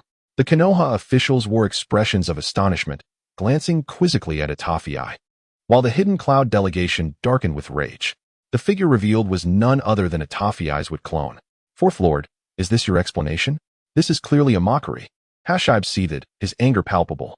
Facing Hashibe's accusation and the piercing glares from the Hidden Cloud delegation, Itafei rose at a leisurely pace, moving to stand beside his clone. "Brother, demonstrate how you dispatched that individual." Speaking to his own clone made for an odd spectacle. No sooner had he spoken than the wood clone vanished like a specter, appearing behind the strongest member of the Hidden Cloud delegation. Before the individual could react, the clone's right hand shot forth like lightning, transforming into a sharp wooden spike that pierced swiftly toward the man's neck. A trickle of blood oozed from the neck of the Cloud Ninja, and beads of cold sweat formed on his forehead, causing his throat to convulse with tension. After witnessing the demonstration, Itafei approached the Cloud Ninja, gently patting his shoulder, and said soothingly, "Fear not, I am merely illustrating a point." As his words fell, Itafei abruptly raised his hand, and numerous wooden spikes erupted from the ground beneath the clone, piercing through its body with the ferocity of arrows. The clone instantly halted, transforming into a mere wooden post. "Hashibe, I have dealt with the murderer for you. It is now time to discuss the detrimental impact your Hidden Cloud Village has had on my Konoha." "What do you mean by a murderer?" Hashibe protested, still unwilling to concede. Itafei smirked slightly, a knowing smile gracing his lips as he stepped closer to him. "How can it not be considered so? He was indeed slain by my wood clone." "What? Hashibe, are you dissatisfied? Do you wish for me to pay with my life?" At this juncture, Itafei paused momentarily, his tone suddenly sharp. "I can pay. Do you dare to accept?" Upon hearing this, Hashibe instinctively swallowed hard, his gaze betraying a hint of fear as he regarded the stern visage before him. The atmosphere in the room was fraught with tension, as palpable as the chill of ice. Seizing the moment, Nara Jiku interjected, his voice steady yet laced with inquiry. "Hashibe, our Konoha has always treated others with sincerity. You visit us, and we extend a warm welcome. Yet what about you? Your first act upon arrival was to target our children. And now you even intend to threaten our Hokage?" He paused, his gaze piercing as it bore into Hashibe's eyes. "What? Do you think my Konoha is easy to bully?" This proclamation struck Hashibe like a heavy blow. Cold sweat beaded on his forehead as he internally lamented. This situation was entirely different from what he had envisioned. How could it be that, despite the 10 deaths from the Hidden Cloud Village, they now appeared to be in the wrong? As Itafei returned to his seat, he discreetly exchanged glances with Jiku. Understanding the cue, Jiku cleared his throat and continued, "Our Hokage has always been magnanimous. Not only are we mending the incomplete bodies of your fallen, but we have also prepared the finest coffins for you. Do not push your luck."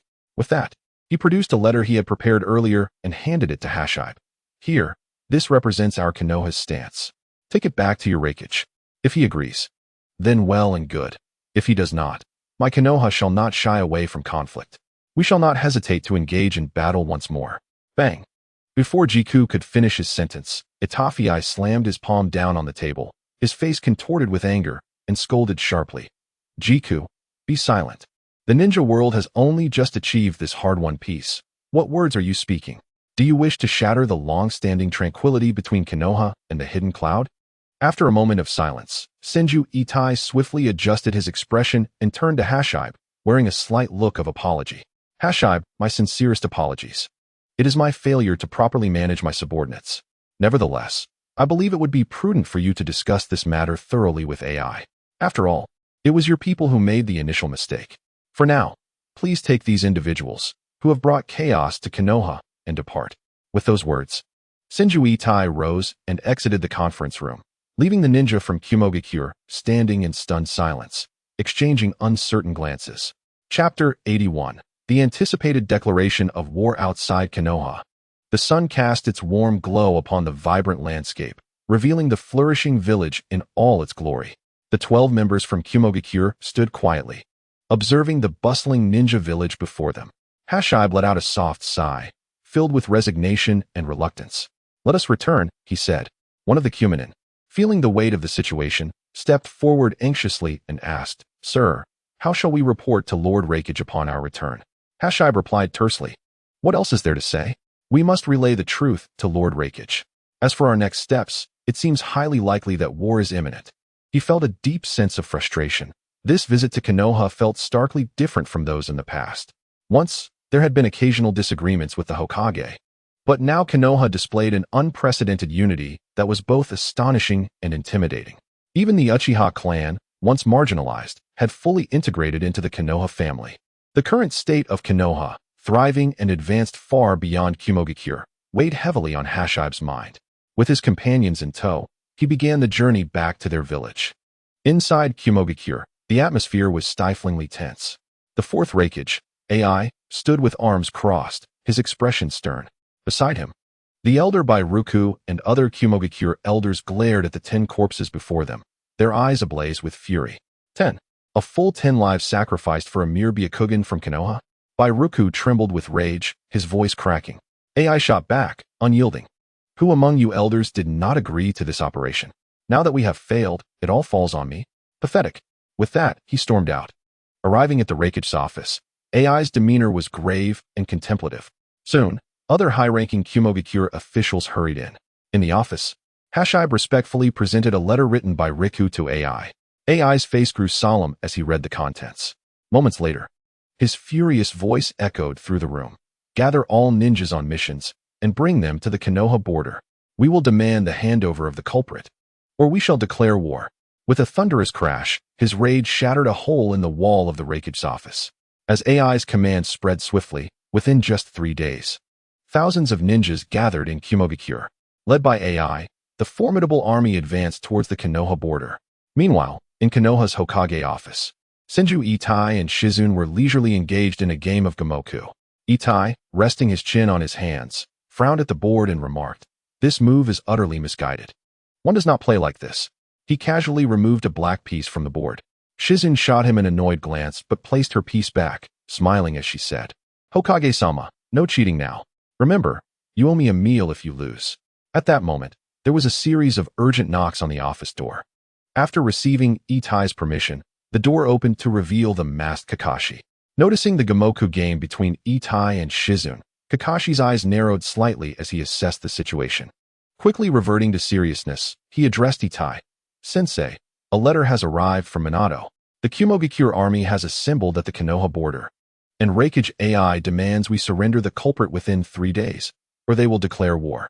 We must prepare ourselves.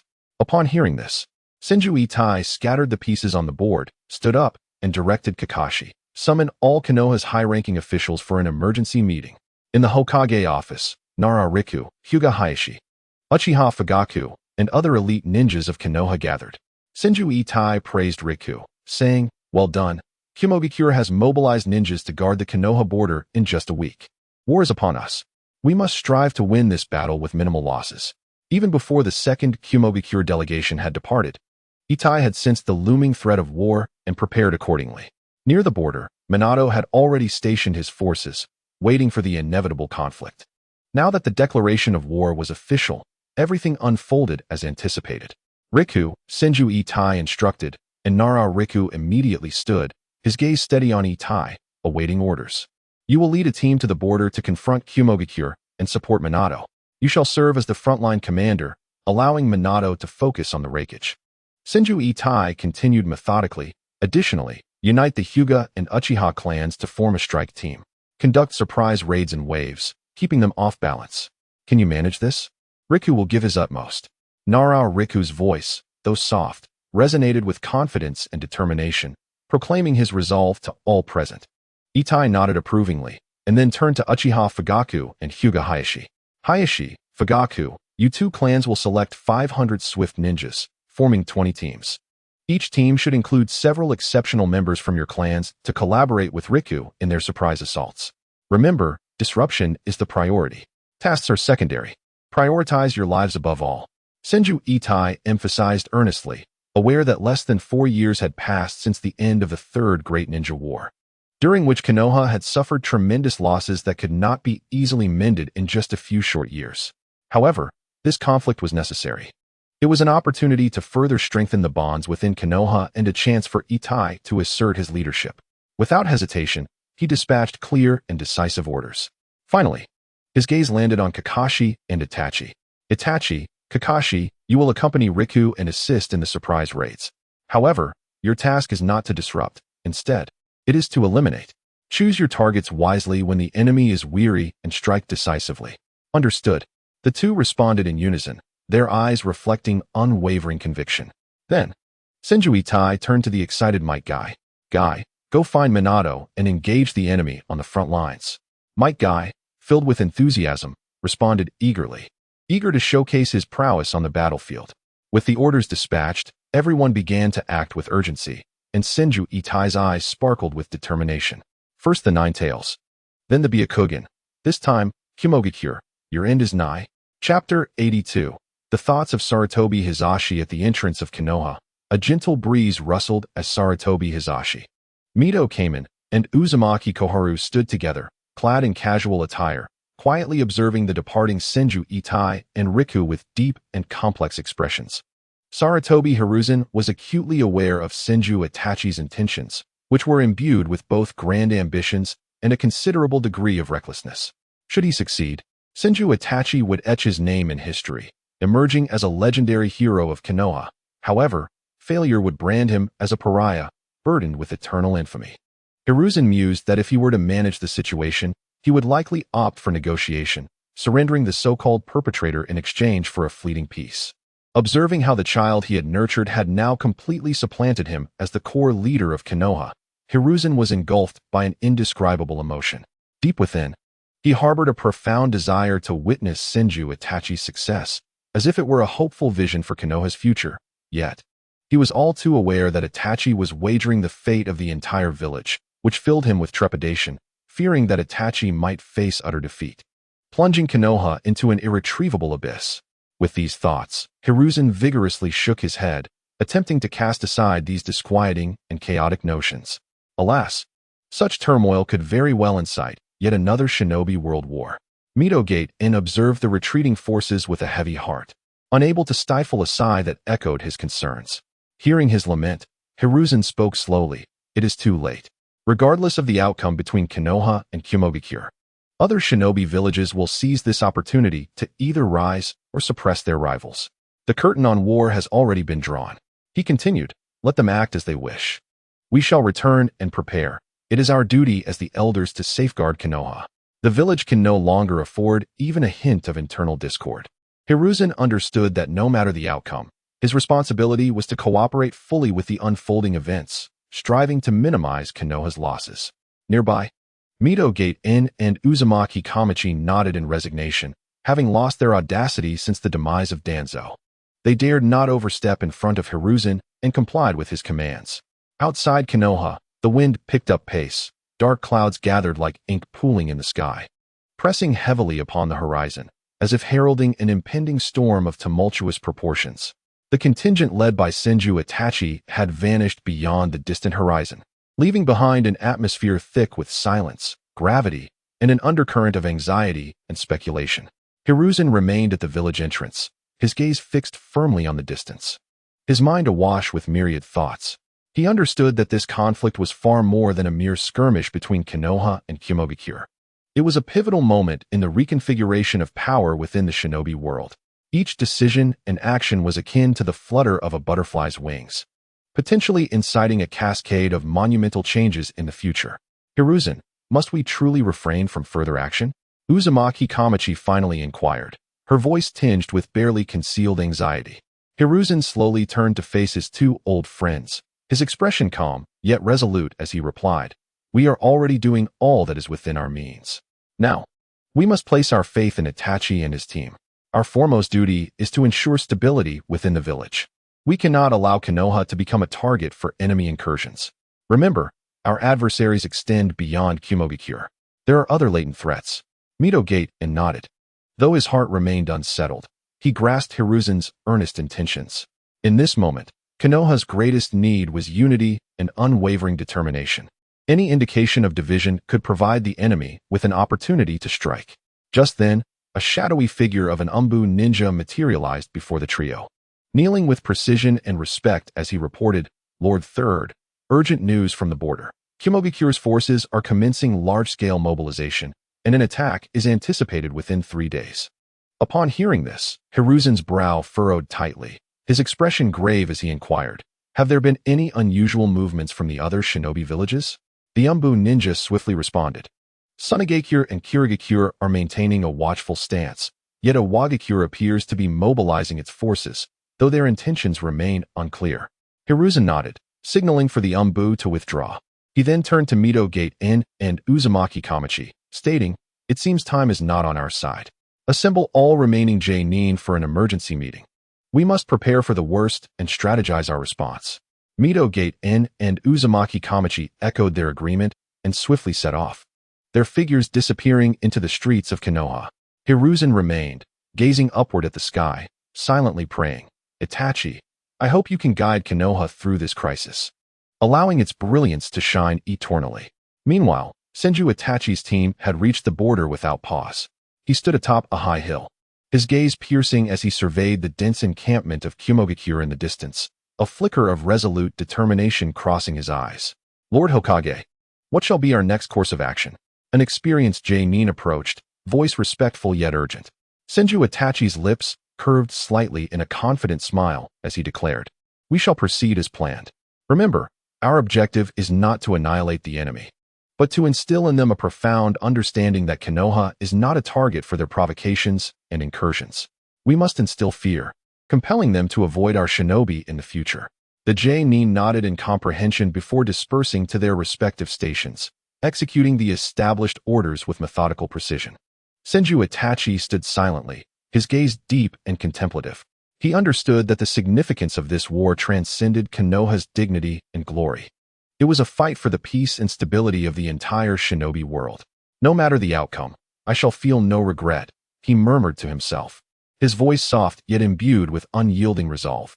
With that, he turned and strode purposefully toward the camp, preparing to fully embrace the brutal battle that lay ahead.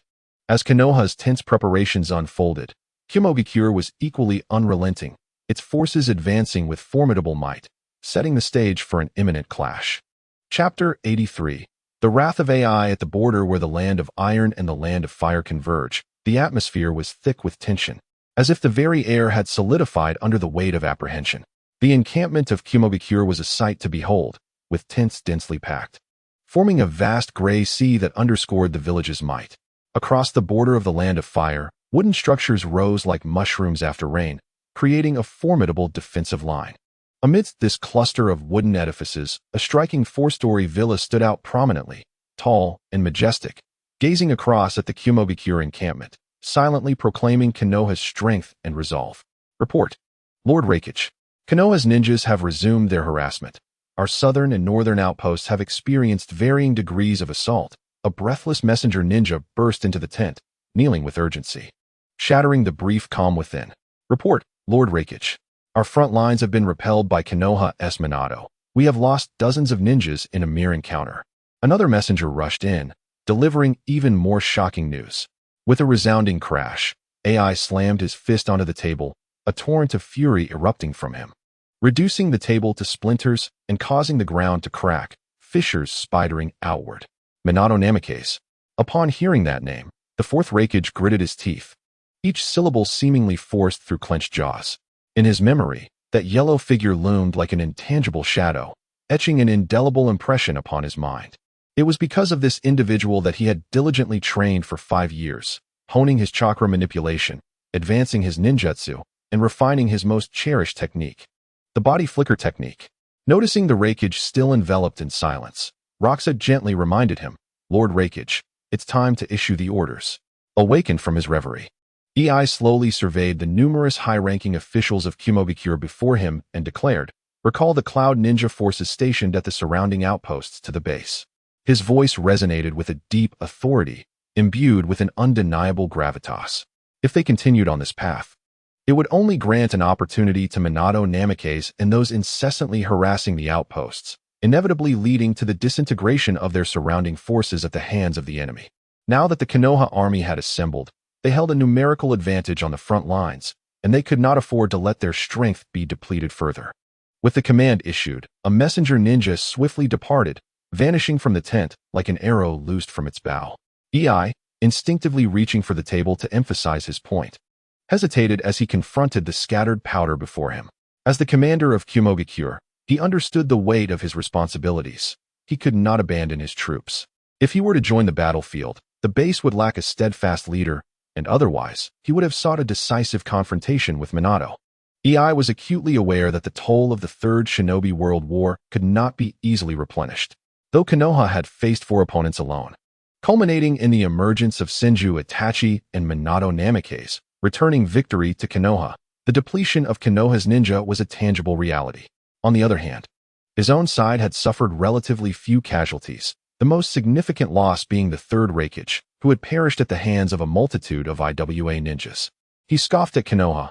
"I wonder if you, Minato and Itachi, can withstand the might of my 10,000 strong forces." This thought fortified his resolve to challenge other villages boldly. From the current count of assembled Konoha ninjas, they did not even comprise half of his forces. He could scarcely believe that Konoha could penetrate the ranks of his 10,000. What of the Flying Thunder God? What of Wood Release? Eventually, human strength has its limits. He could hardly believe they would be capable of bridging such a vast chasm. Initially intending to engage in a war of attrition with Konoha, they found the latter to be excessively cunning, persistently sending individuals to harass their border outposts. Rather than engage directly, they would identify the locations where supplies were stored, launching distant fire-style jutsu to incinerate their provisions. By the time Kumogakure responded to pursue them, the assailants had already vanished, leaving no trace behind, tormenting them day and night. When they finally paused, they found their team leader had already been slain, and the manner of his death was strikingly similar, swift and without warning, leaving the border defense forces utterly exhausted. Subsequently, Konoha would dispatch further assaults, and within a week, they had decimated no fewer than 10 units of the station forces, each comprising hundreds. Meanwhile, within the Konoha encampment, laughter erupted. "Well done, Minato." In the main tent of the Konoha forces, Nara Shikaku sat confidently at the head of the table, a satisfied grin illuminating his face as he lavished praise upon Minato for his recent actions. In a mere encounter, he had disrupted the forces of Kumogakure. Such prowess and strategy were indeed commendable. Scanning the room, elite ninjas from the Uchiha, Hyuga, Yamanaka, and Akimichi clans gathered together, their expressions ranging from solemnity to determination, each radiating a formidable aura. Coupled with the numerous elite J-nin from non-ninja backgrounds, the tent brimmed with Konoha's mightiest forces. Under the guidance of Senju Itachi, the unprecedented unity among Konoha's upper echelons brought together the various clans, and under Shikaku's command, they coordinated seamlessly. Their bonds strengthened through shared peril. Observing the confident faces before him, Nara Shikaku spoke, "We must alter our strategy. Reports indicate that Kumogakure has consolidated their scattered outposts." He turned his gaze towards Minato, filled with trust and expectation. "Minato, the front lines are in your hands. The Vanguard's mission is complete. Now, it is their time to shine on the battlefield." "Understood," Minato replied with a confident nod, his eyes gleaming with determination. The members of the Vanguard were formidable. Previously, the Hyuga clan had scouted, while the Uchiha had unleashed fire, leaving the Cloud Ninja in disarray, barely able to manage the front lines. "Leave the forthcoming arrangements to me. I am grateful for your trust, and I shall lead us to victory." Nara Shikaku surveyed his powerful lineup, confidence swelling within him. He then addressed the group with resolute conviction. Given our numerical disadvantage, I urge the less capable ninjas to remain close to our J-nin. Should they encounter overwhelming foes, they must retreat to the J-nin's side, prioritizing their lives. Once the Hokage arrives, we shall launch a full-scale offensive. At that moment, in a realm perpetually drenched by unrelenting rain, Senju Itachi strolled leisurely in casual attire, savoring the downpour that cascaded upon him, utterly unfazed by the tempestuous weather. He appeared devoid of urgency, immersed in the unique ambience of the land. A powerful fluctuation of chakra. On the pinnacle of a towering edifice, a figure clad in a black robe adorned with red clouds murmured. In an instant, he vanished from the rooftop, leaving it eerily vacant. Chapter 84, Pre-Battle Council on the Battlefield. A profound silence enveloped both factions, akin to an invisible web ensnaring them tightly. Yet, in the open space before the Konoha encampment, an extraordinary scene unfolded. A man clad in a vibrant green bodysuit was wholeheartedly engrossed in performing handstand push-ups. Sweat beads dotted his forehead, streaming down his cheeks and vanishing upon contacting the arid ground. With each push-up, his muscular arms tensed, exuding an aura of formidable strength, punctuated by powerful exhalations that seemed to proclaim his undying vigor to the world. Beside him, a white-haired ninja sat quietly, his face obscured by a mask, revealing only a single piercing eye. At that moment, he meticulously polished the short sword in his hand, his movements gentle and deliberate, intent on eradicating any minute blemish from the blade. With every stroke, the sword glimmered ominously, as if coiling latent lethal power within. Before them, a younger man swung a sword hilt with fervor. Distinct tear troughs beneath his eyes lent a sense of maturity to his youthful visage. With each swing, the air seemed to cleave asunder, producing a whisper of slicing wind. His gaze remained steadfast, fixated on an unseen adversary ahead, every movement fluid and powerful, showcasing his solid foundation in swordsmanship. Kakashi-sensei, why have I never seen you use your Sharingan? Uchiha Itachi, having completed his sword practice, sat beside Kakashi, panting slightly. His eyes were filled with curiosity and perplexity as they lingered on Kakashi's Sharingan, obscured by his forehead protector. At the sound of his name, Kakashi turned his head slightly, gazing into the distance as if lost in reflection.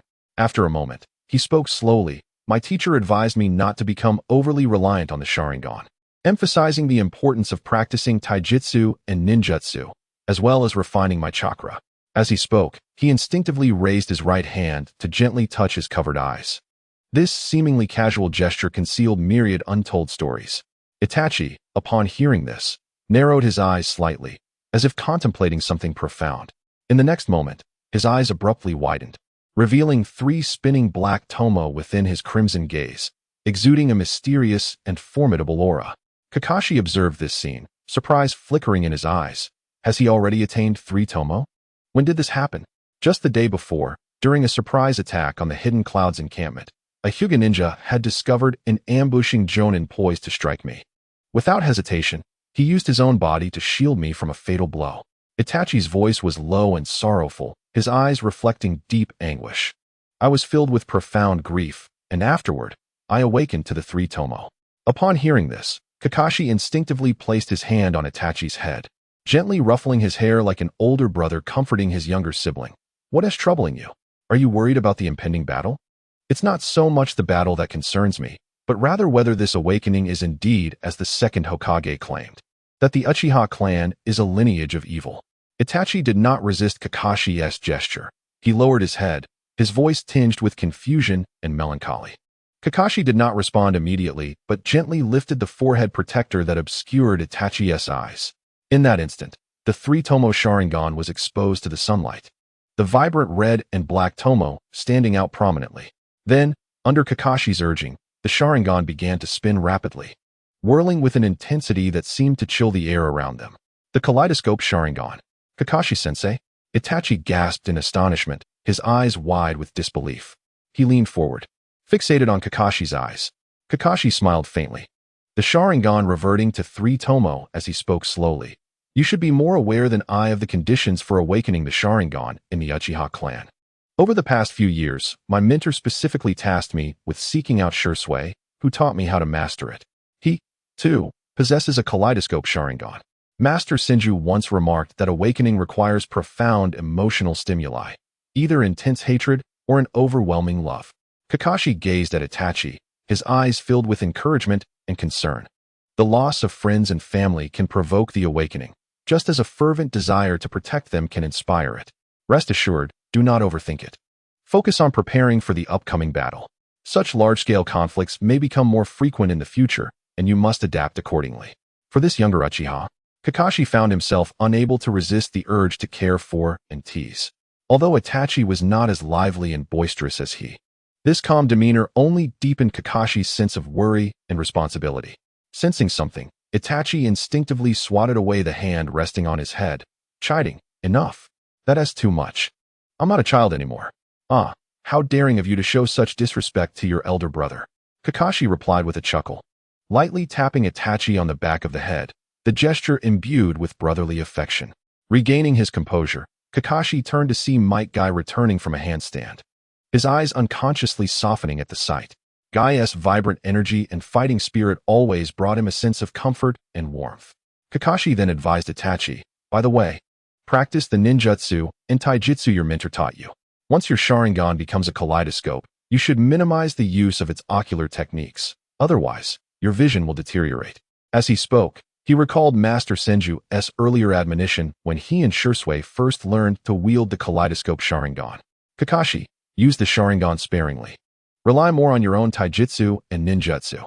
The Sharingan can be your trump card, but it must never become your crutch. External forces are ultimately transient, but what belongs to you can never be taken away. Do not worry. One day, I will help you resolve the issues with your eyes." Though he did not fully grasp Master Senju's deeper meaning, he felt the warmth of his concern. This very concern had helped him emerge from his previous self-imposed isolation and embrace the world anew. With this in mind, Kakashi flexed his wrist, stood up, and said to Guy and Itachi, "Guy, Itachi's Sharingan has reached 3 tomo. Let us engage together and assess Itachi's current strength." In an instant, hearing Kakashi's call, Might Guy performed a swift spin and appeared before them at lightning speed. His movements were agile and powerful, resembling a green whirlwind that stirred up dust around him. As he watched the two approach, Itachi silently drew his spare long sword. The sound of the blade unsheathing rang clear and melodious, heralding the onset of battle. He stated, "Let us agree not to strike each other in the face. We are not here to play." Before he could finish his sentence, the battle erupted. Their figures moving swiftly across the open ground, fists and feet colliding, weapons clashing with a cacophony of sounds. Meanwhile, at the entrance of the rain village, fine raindrops fell like strands of hair, weaving a hazy curtain of precipitation. Konan carefully supported Nagato, their figures appearing somewhat frail in the downpour. Beside them stood Senju Itachi, his gaze imbued with warmth and concern. Observing the two, Senju Itachi waved gently and said, "No need to see me off. It feels too formal. By the way, Nagato, you should refrain from participating in future operations. Your health is paramount. If you need anything, let Shursui assist you." Hearing Senju Itachi's words, Nagato offered a faint smile, tinged with weakness and fatigue. "Yes, understood. By the way, brother Itachi, please apologize to the teacher for me. I have disappointed him." Looking at the frail Nagato and the silently observant Konan, Senju Itachi replied, "I will convey your message, but remember, you have done nothing wrong. The fault lies with this world. Also, about the Akatsuki members I informed you of, keep their knowledge of our actions concealed. With their involvement, the situation will be easier to navigate. Take care of yourselves. I look forward to the day we succeed." Senju Itachi waved farewell and strode away, his figure gradually fading into the rain, becoming increasingly indistinct. As they watched him depart, Konan supported Nagato and slowly turned away, step by step disappearing into the intensifying downpour, leaving behind only fleeting footprints. Chapter 85. The Great War before the Konoha encampment. The atmosphere was as heavy as lead. Minato Namikaze, Hinata Hizashi, and other elite jonin stood ready, emanating an aura that demanded respect. Their gazes were firmly fixed ahead, where the army of the hidden cloud loomed like a dark cloud, densely assembled and poised to strike, ready to engulf the people of Konoha at any moment. Jiku gazed at the ninjas before him, took a deep breath, and proclaimed loudly, "The army of the hidden cloud is now at our gates, confronting us directly. Everyone, for the glory of Konoha and for the future of our children, We must give our all. His words were impassioned and resonated across the land that was about to become a battlefield, aiming to ignite the fighting spirit within everyone. Yet, deep within Jiku's heart lay a torrent of worry and unease. He understood that if it were merely a surprise attack, perhaps they could delay the hidden Cloud's advance. However, when it came to a face-to-face confrontation, Konoha's disadvantage in numbers was too stark. No matter how he racked his brain and devised strategies, he struggled to conceive a viable plan for victory on the front lines. What is even more distressing is that since the onset of the battle, Senju Itachi, who accompanied them but mysteriously vanished midway, has yet to reappear. This undoubtedly casts a shadow over the morale of the Konoha forces, making everyone feel uneasy and causing their confidence to waver. Looking at the dark, surging army of the Cloud Village, which relentlessly approaches like a tide, Rukyu raised his hand decisively, issuing the command to attack. In an instant, Minato Namikaze and his comrades surged forward like arrows released from a bow, rushing headlong into the enemy ranks without hesitation. Their forms were lithe and their momentum formidable, their eyes radiating determination and fearlessness, as if they were not about to engage in a brutal life-and-death struggle, but rather embarking on a glorious journey. Opposing them, the Fourth Hokage, took the lead, clad in a white robe that revealed his powerful physique, exuding an innate confidence and pride. Behind him, thousands of Cloud ninjas followed closely, their footsteps synchronized and heavy, akin to the rumble of thunder, surging towards the Konoha forces. The two sides swiftly clashed, and the battlefield was instantly enveloped in an air of impending slaughter, chilling to the bone, as if it could freeze the very air around them. The Konoha forces, stationed on the Land of Fire, were already in harmony with its customs. Meanwhile, the Cloud Village had forcefully occupied the territory of the Iron Country as their stronghold, relying on their own might and sheer audacity. When they first settled here, the native inhabitants of the Iron Country hurriedly evacuated with their families, as if foreseeing the impending storm of bloodshed, leaving behind an atmosphere thick with deathly silence. As the two sides drew closer, leading the charge for Konoha was a brilliant flash of yellow, Minato Namikaze. On the Cloud side, the Fourth Hokage's gaze locked onto Minato with the precision of a hawk. As he ran, a tempestuous layer of lightning chakra enveloped him, crackling with energy as if expressing the fierce battle intent within him. The two approached rapidly. Minato's eyes shone brightly as a golden aura burst forth around him just moments before his encounter with the Hokage. He abruptly raised his hand, sending dozens of shuriken flying like meteors, imbued with a chilling intent to kill. In the next moment, Minato vanished like a specter before A's eyes. A chorus of screams erupted nearby as, in the blink of an eye, over 20 ninjas fell behind A, their blood seeping into the ground. Witnessing this, A's eyes widened in fury, his rage igniting like wildfire. The battle had barely begun, and his side had already suffered significant losses. How could he endure this? Come at me. With a thunderous roar, the Fourth Hokage's already astonishing speed surged even higher. He was engulfed in a frantic lightning chakra, charging into the Konoha ranks like a cannonball. The ground trembled violently as A's strike landed, sending dust billowing into the air. What should have obliterated the Konoha ninjas instead slammed into the earth with tremendous force.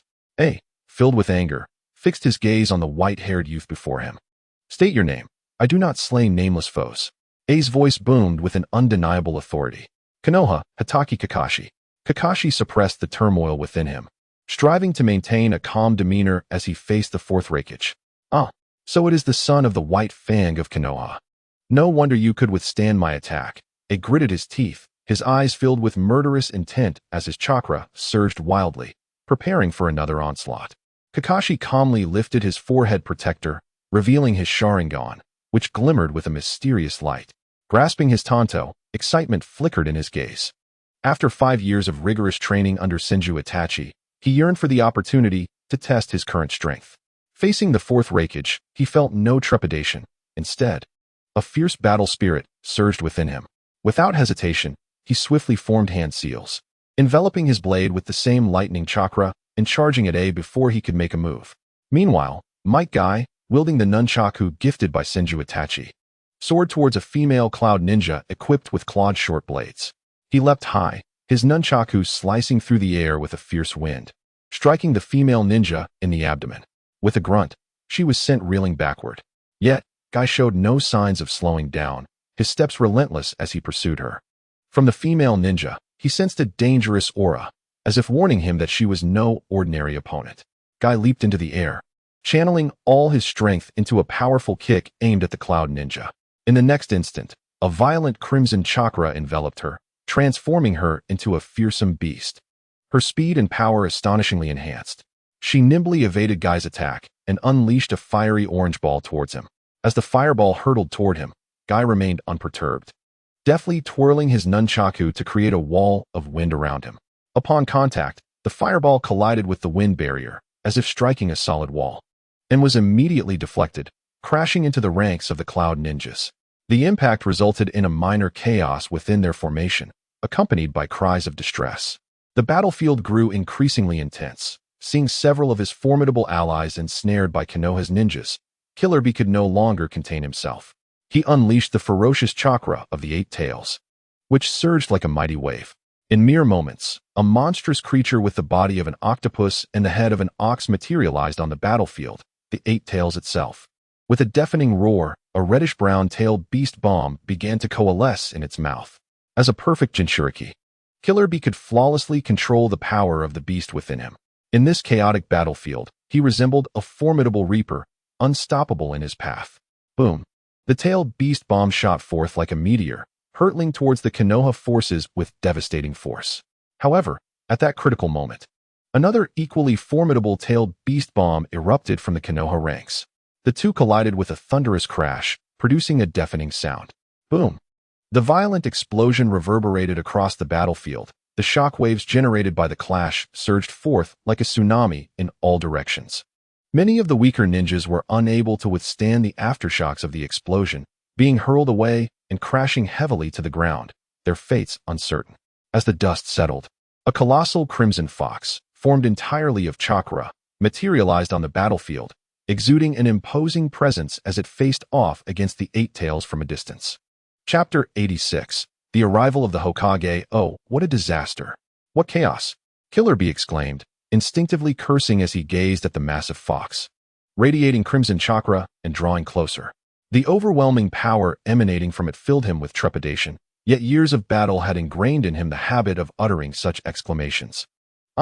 Enveloped in the chakra of the Nine Tails, Kushina's temper flared upon hearing Killer Bee's exclamation. She had a fiery disposition and an innate love for combat. Ever since she became pregnant with Naruto, she had been confined at home, unable to participate in large-scale battles, much less even the tasks that required her to take action. At this moment, upon witnessing the emergence of the Eight Tails, Kushina immediately locked onto it as her adversary.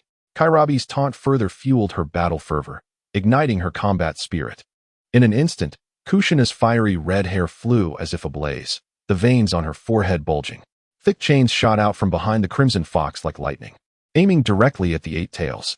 Kairabi, be cautious. She is the Jinchuriki of the Nine Tails, and the beast within her is formidable. Yet, for some reason, it seems not as powerful as I recall, though it should not be underestimated. The Eight Tails sensed the impending danger and hastily warned Kairabi. Upon hearing the warning, Kairabi began to sing, "Yo-yo, old eight, do not fret. I fear not the Nine Tails Jinchuriki. Regardless of her strength, she shan't bring me down. I unleash my full power. There's no way I will falter. I, Kairabi, am no pushover. Victory in this clash shall be mine." As he sang, chakra surged around him, preparing for battle. The Eight Tails, witnessing Kairabi's unwavering confidence, sighed in resignation and refrained from commenting on his unique battle prelude. The Eight Tails' 8 tentacles moved in unison, forming an impenetrable defense that repelled the chains launched by Kushina. With the clash of the two tails, the battle erupted in full force. The battlefield was illuminated by the dazzling display of ninjutsu, accompanied by the incessant sounds of explosions. Although the number of Leaf Ninja was at a disadvantage, their upper echelon was evidently superior to that of the Cloud Village. According to the meticulously devised battle strategy by Kakashi, experienced Jonin were assigned to each battlefield to maintain control, resulting in a stalemate where neither side gained a distinct advantage. Minato, utilizing his unparalleled Flying Thunder God technique, traversed the battlefield like a specter. Whenever a front line began to falter, his golden figure would appear just in time to turn the tide. The dark short sword in his hand glimmered with a chilling light, each swing accompanied by the anguished cries of his foes. Asuma, Kurenai, and other elite jonin displayed their prowess on various fronts. Kurenai's genjutsu was elusive, leaving foes defenseless. Asuma, with his exceptional taijutsu, repelled any enemies that dared to approach. While Kurenai, moving through the shadows, wielded her gleaming long sword, reaping the lives of her adversaries. Itachi closely followed Kakashi, ever vigilant of his safety. In the fierce confrontation between Kakashi and the Fourth Hokage, Itachi, like a reaper of the night, continuously dispatched any cloud ninja attempting to close in. His gaze was cold and resolute, the kunai in his hand shining ominously under the moonlight, each strike remarkably precise. On Guy's end, his body radiated a vibrant green chakra as he wielded his nunchaku with ferocity, generating powerful shockwaves directed at the two-tails Jinchuriki, Waimijin. As Waimijin struggled to gain the upper hand, her fury intensified until she could no longer contain a deafening roar. With this roar, a torrent of chaotic chakra erupted from her, and in an instant, a colossal blue-black demonic cat appeared before Guy. The two-tails, Waimijin, swung her steel-like chakra tail fiercely toward Guy. Caught off guard, he was sent flying by the impact. Almost immediately, Waimijin conjured a massive yellow fireball, hurling it in Guy's direction. The explosion echoed as the fireball detonated in midair, filling the space with smoke. As the haze dissipated, a blue skeleton slowly emerged, shielding both Guy and Fugaku Uchiha beneath it. Fugaku, wielding a kunai, his eyes shimmering with an eerie crimson light, revealed not the ordinary three-tomo, but a mysterious pattern encircled by complex designs, rapidly spinning, the Manjiki Sharingan. Guy, if you are unharmed, go assist elsewhere. I shall handle this. Fugaku's voice was deep and resolute. Without hesitation, Guy exchanged a glance with Fugaku and promptly dashed toward another critical battlefield. Fugaku's gaze remained fixed on the blue-black Waimijin, as his Manjiki Sharingan spun with an aura of formidable power. For reasons unknown, Waimijin felt an acute sense of foreboding, instinctively directing her tail to evade rightward. Yet, she was a fraction too slow. A bizarre black flame ignited upon her tail, seemingly from the depths of hell. Despite her desperate attempts to extinguish it, the flame would not be quelled. Reluctantly, Waimijin severed the half of her tail engulfed in flames. Fugaku observed this scene without a hint of surprise. His Manjiki Sharingan continued to whirl, emitting a relentless stream of potent chakra. Subsequently, the once simple blue skeleton began to transform rapidly, flesh and sinew sprouting at a visible pace, while its legs gradually coalesced. In no time, a towering blue Susanoo appeared before all. The Susanoo wielded a massive blue sword, exuding an overwhelming aura. It raised the sword high, preparing to strike down upon Waimijin. With a narrow escape, Waimijin leaped high to evade this deadly blow. The enormous sword struck the ground where she had stood, kicking up a storm of dust and creating a fissure stretching for dozens of meters, a truly awe-inspiring sight. The tremendous noise drew the attention of all on the battlefield. Among the Leaf forces, many Uchiha clan members gazed in shock at this display. Their clan leader possessed such legendary power all along, revealing astonishing strength at a critical juncture. Hinata also glanced toward Fugaku within the Susanoo, casually swatting away a cloud ninja attempting to ambush him, muttering with annoyance, "Humph, old man, I knew you weren't using your full strength during our training." Itachi, too, was captivated by Fugaku's Susanoo, subconsciously assessing his own eyes, marveling inwardly, such incredible chakra. Is this the true power of these eyes? No wonder the third Hokage and Danzo could never accept our Uchiha clan. Just as everyone remained immersed in their astonishment at the Susanoo, a massive wooden dragon, several meters long, soared out from the rear of the cloud forces. Wherever the wooden dragon passed, the unprepared cloud ninja were swept away by its immense force, many collapsing and failing to rise again. Upon the dragon, Senju Itachi, clad in the Hokage's ceremonial robes, calmly surveyed the tumultuous battlefield below. Chapter 87. The overwhelming force of Senju Itachi riding the sinuous wooden dragon. Senju Itachi's piercing gaze targeted the densely populated areas within the cloud ranks. The dragon, colossal and glistening with a cold sheen, roared through the air, resembling a moving fortress, mercilessly crushing all obstacles in its path. Under the rampage of the wooden dragon, the cloud ninja appeared as fragile as ants. Within moments, severed limbs and blood intertwined to form a gruesome tableau upon the earth. Without pausing, Senju Itachi maneuvered the wooden dragon back towards the leaf forces. His movements were swift and decisive. He bit his finger, and in an instant, a thick mist enveloped the area. Following this, he swiftly formed hand seals and struck the ground forcefully. With a thunderous sound, a gigantic slug materialized from thin air, its form resembling a mountain, drawing the attention of all present. "Lord Slug, take a bite over there." Senju Itachi's voice rang out, firm and resonant. Amidst the chaos of the battlefield, the live slug, upon receiving its command, hesitated not for a moment.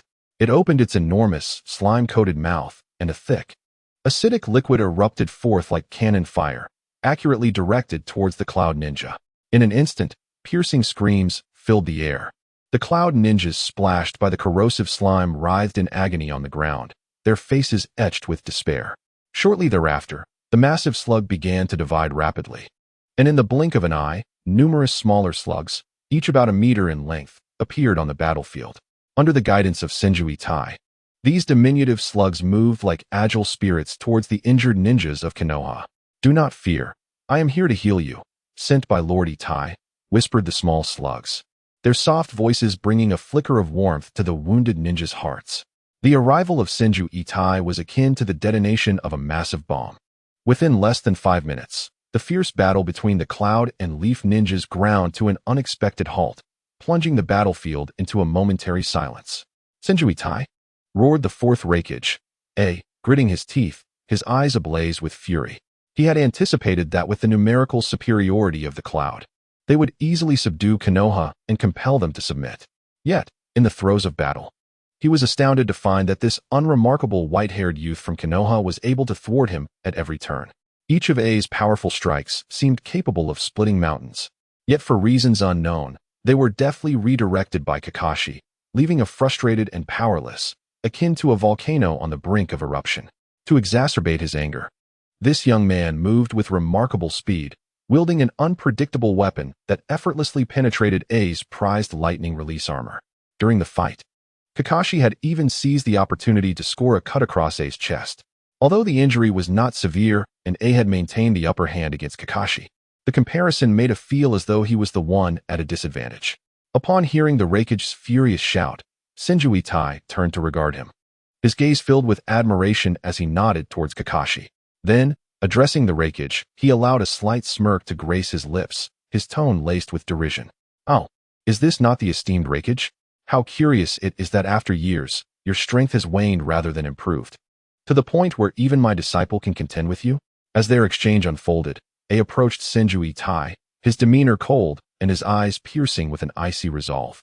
Each step treading upon the blood-soaked ground, emanating an overwhelming sense of pressure. Observing this, the higher-ups from both the Cloud and Leaf factions gathered towards the site of their confrontation. Senju Itai regarded the approaching Uchiha Fugaku and the dissipating Azure Susanoo with a tranquil expression. He mused inwardly. This is the strength befitting a clan leader, otherwise, how could he harbor such rebellious thoughts against Konoha? Surrender.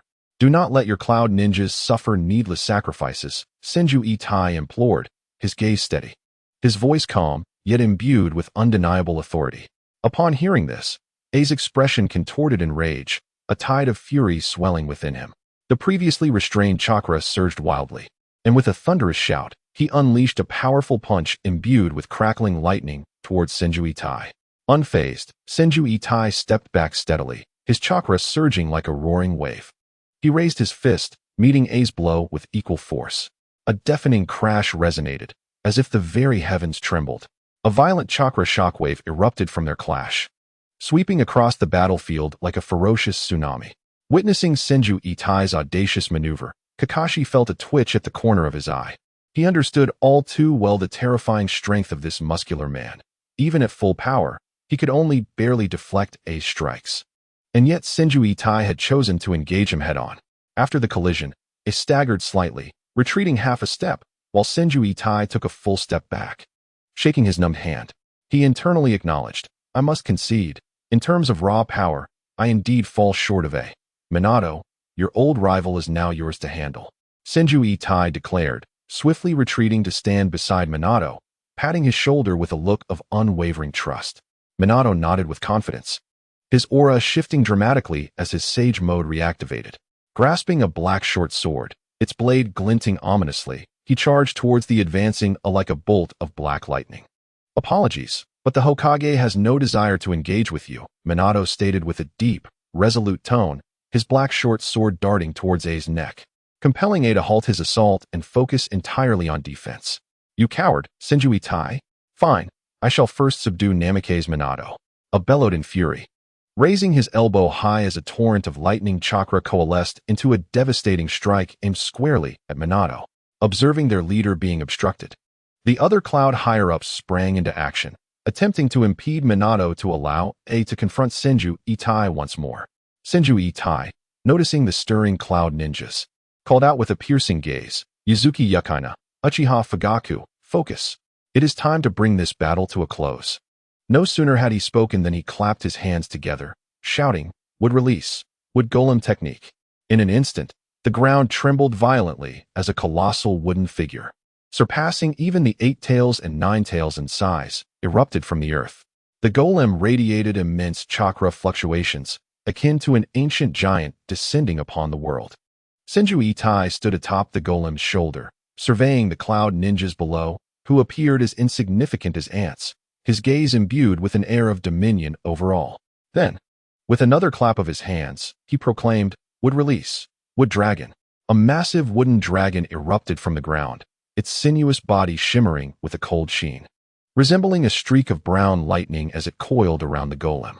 Senju Itai leaped gracefully to perch atop the dragon's head, surveying the battlefield with an air of arrogance.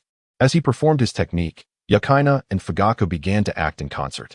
The immense 9 tails re-emerged onto the battlefield, howling skyward with a voice that resonated across the land, exuding a powerful and ferocious chakra. Beside it, a Susanoo clad in simple armor, wielding a 40-meter-long azure sword, gradually materialized, radiating a chilling and formidable presence.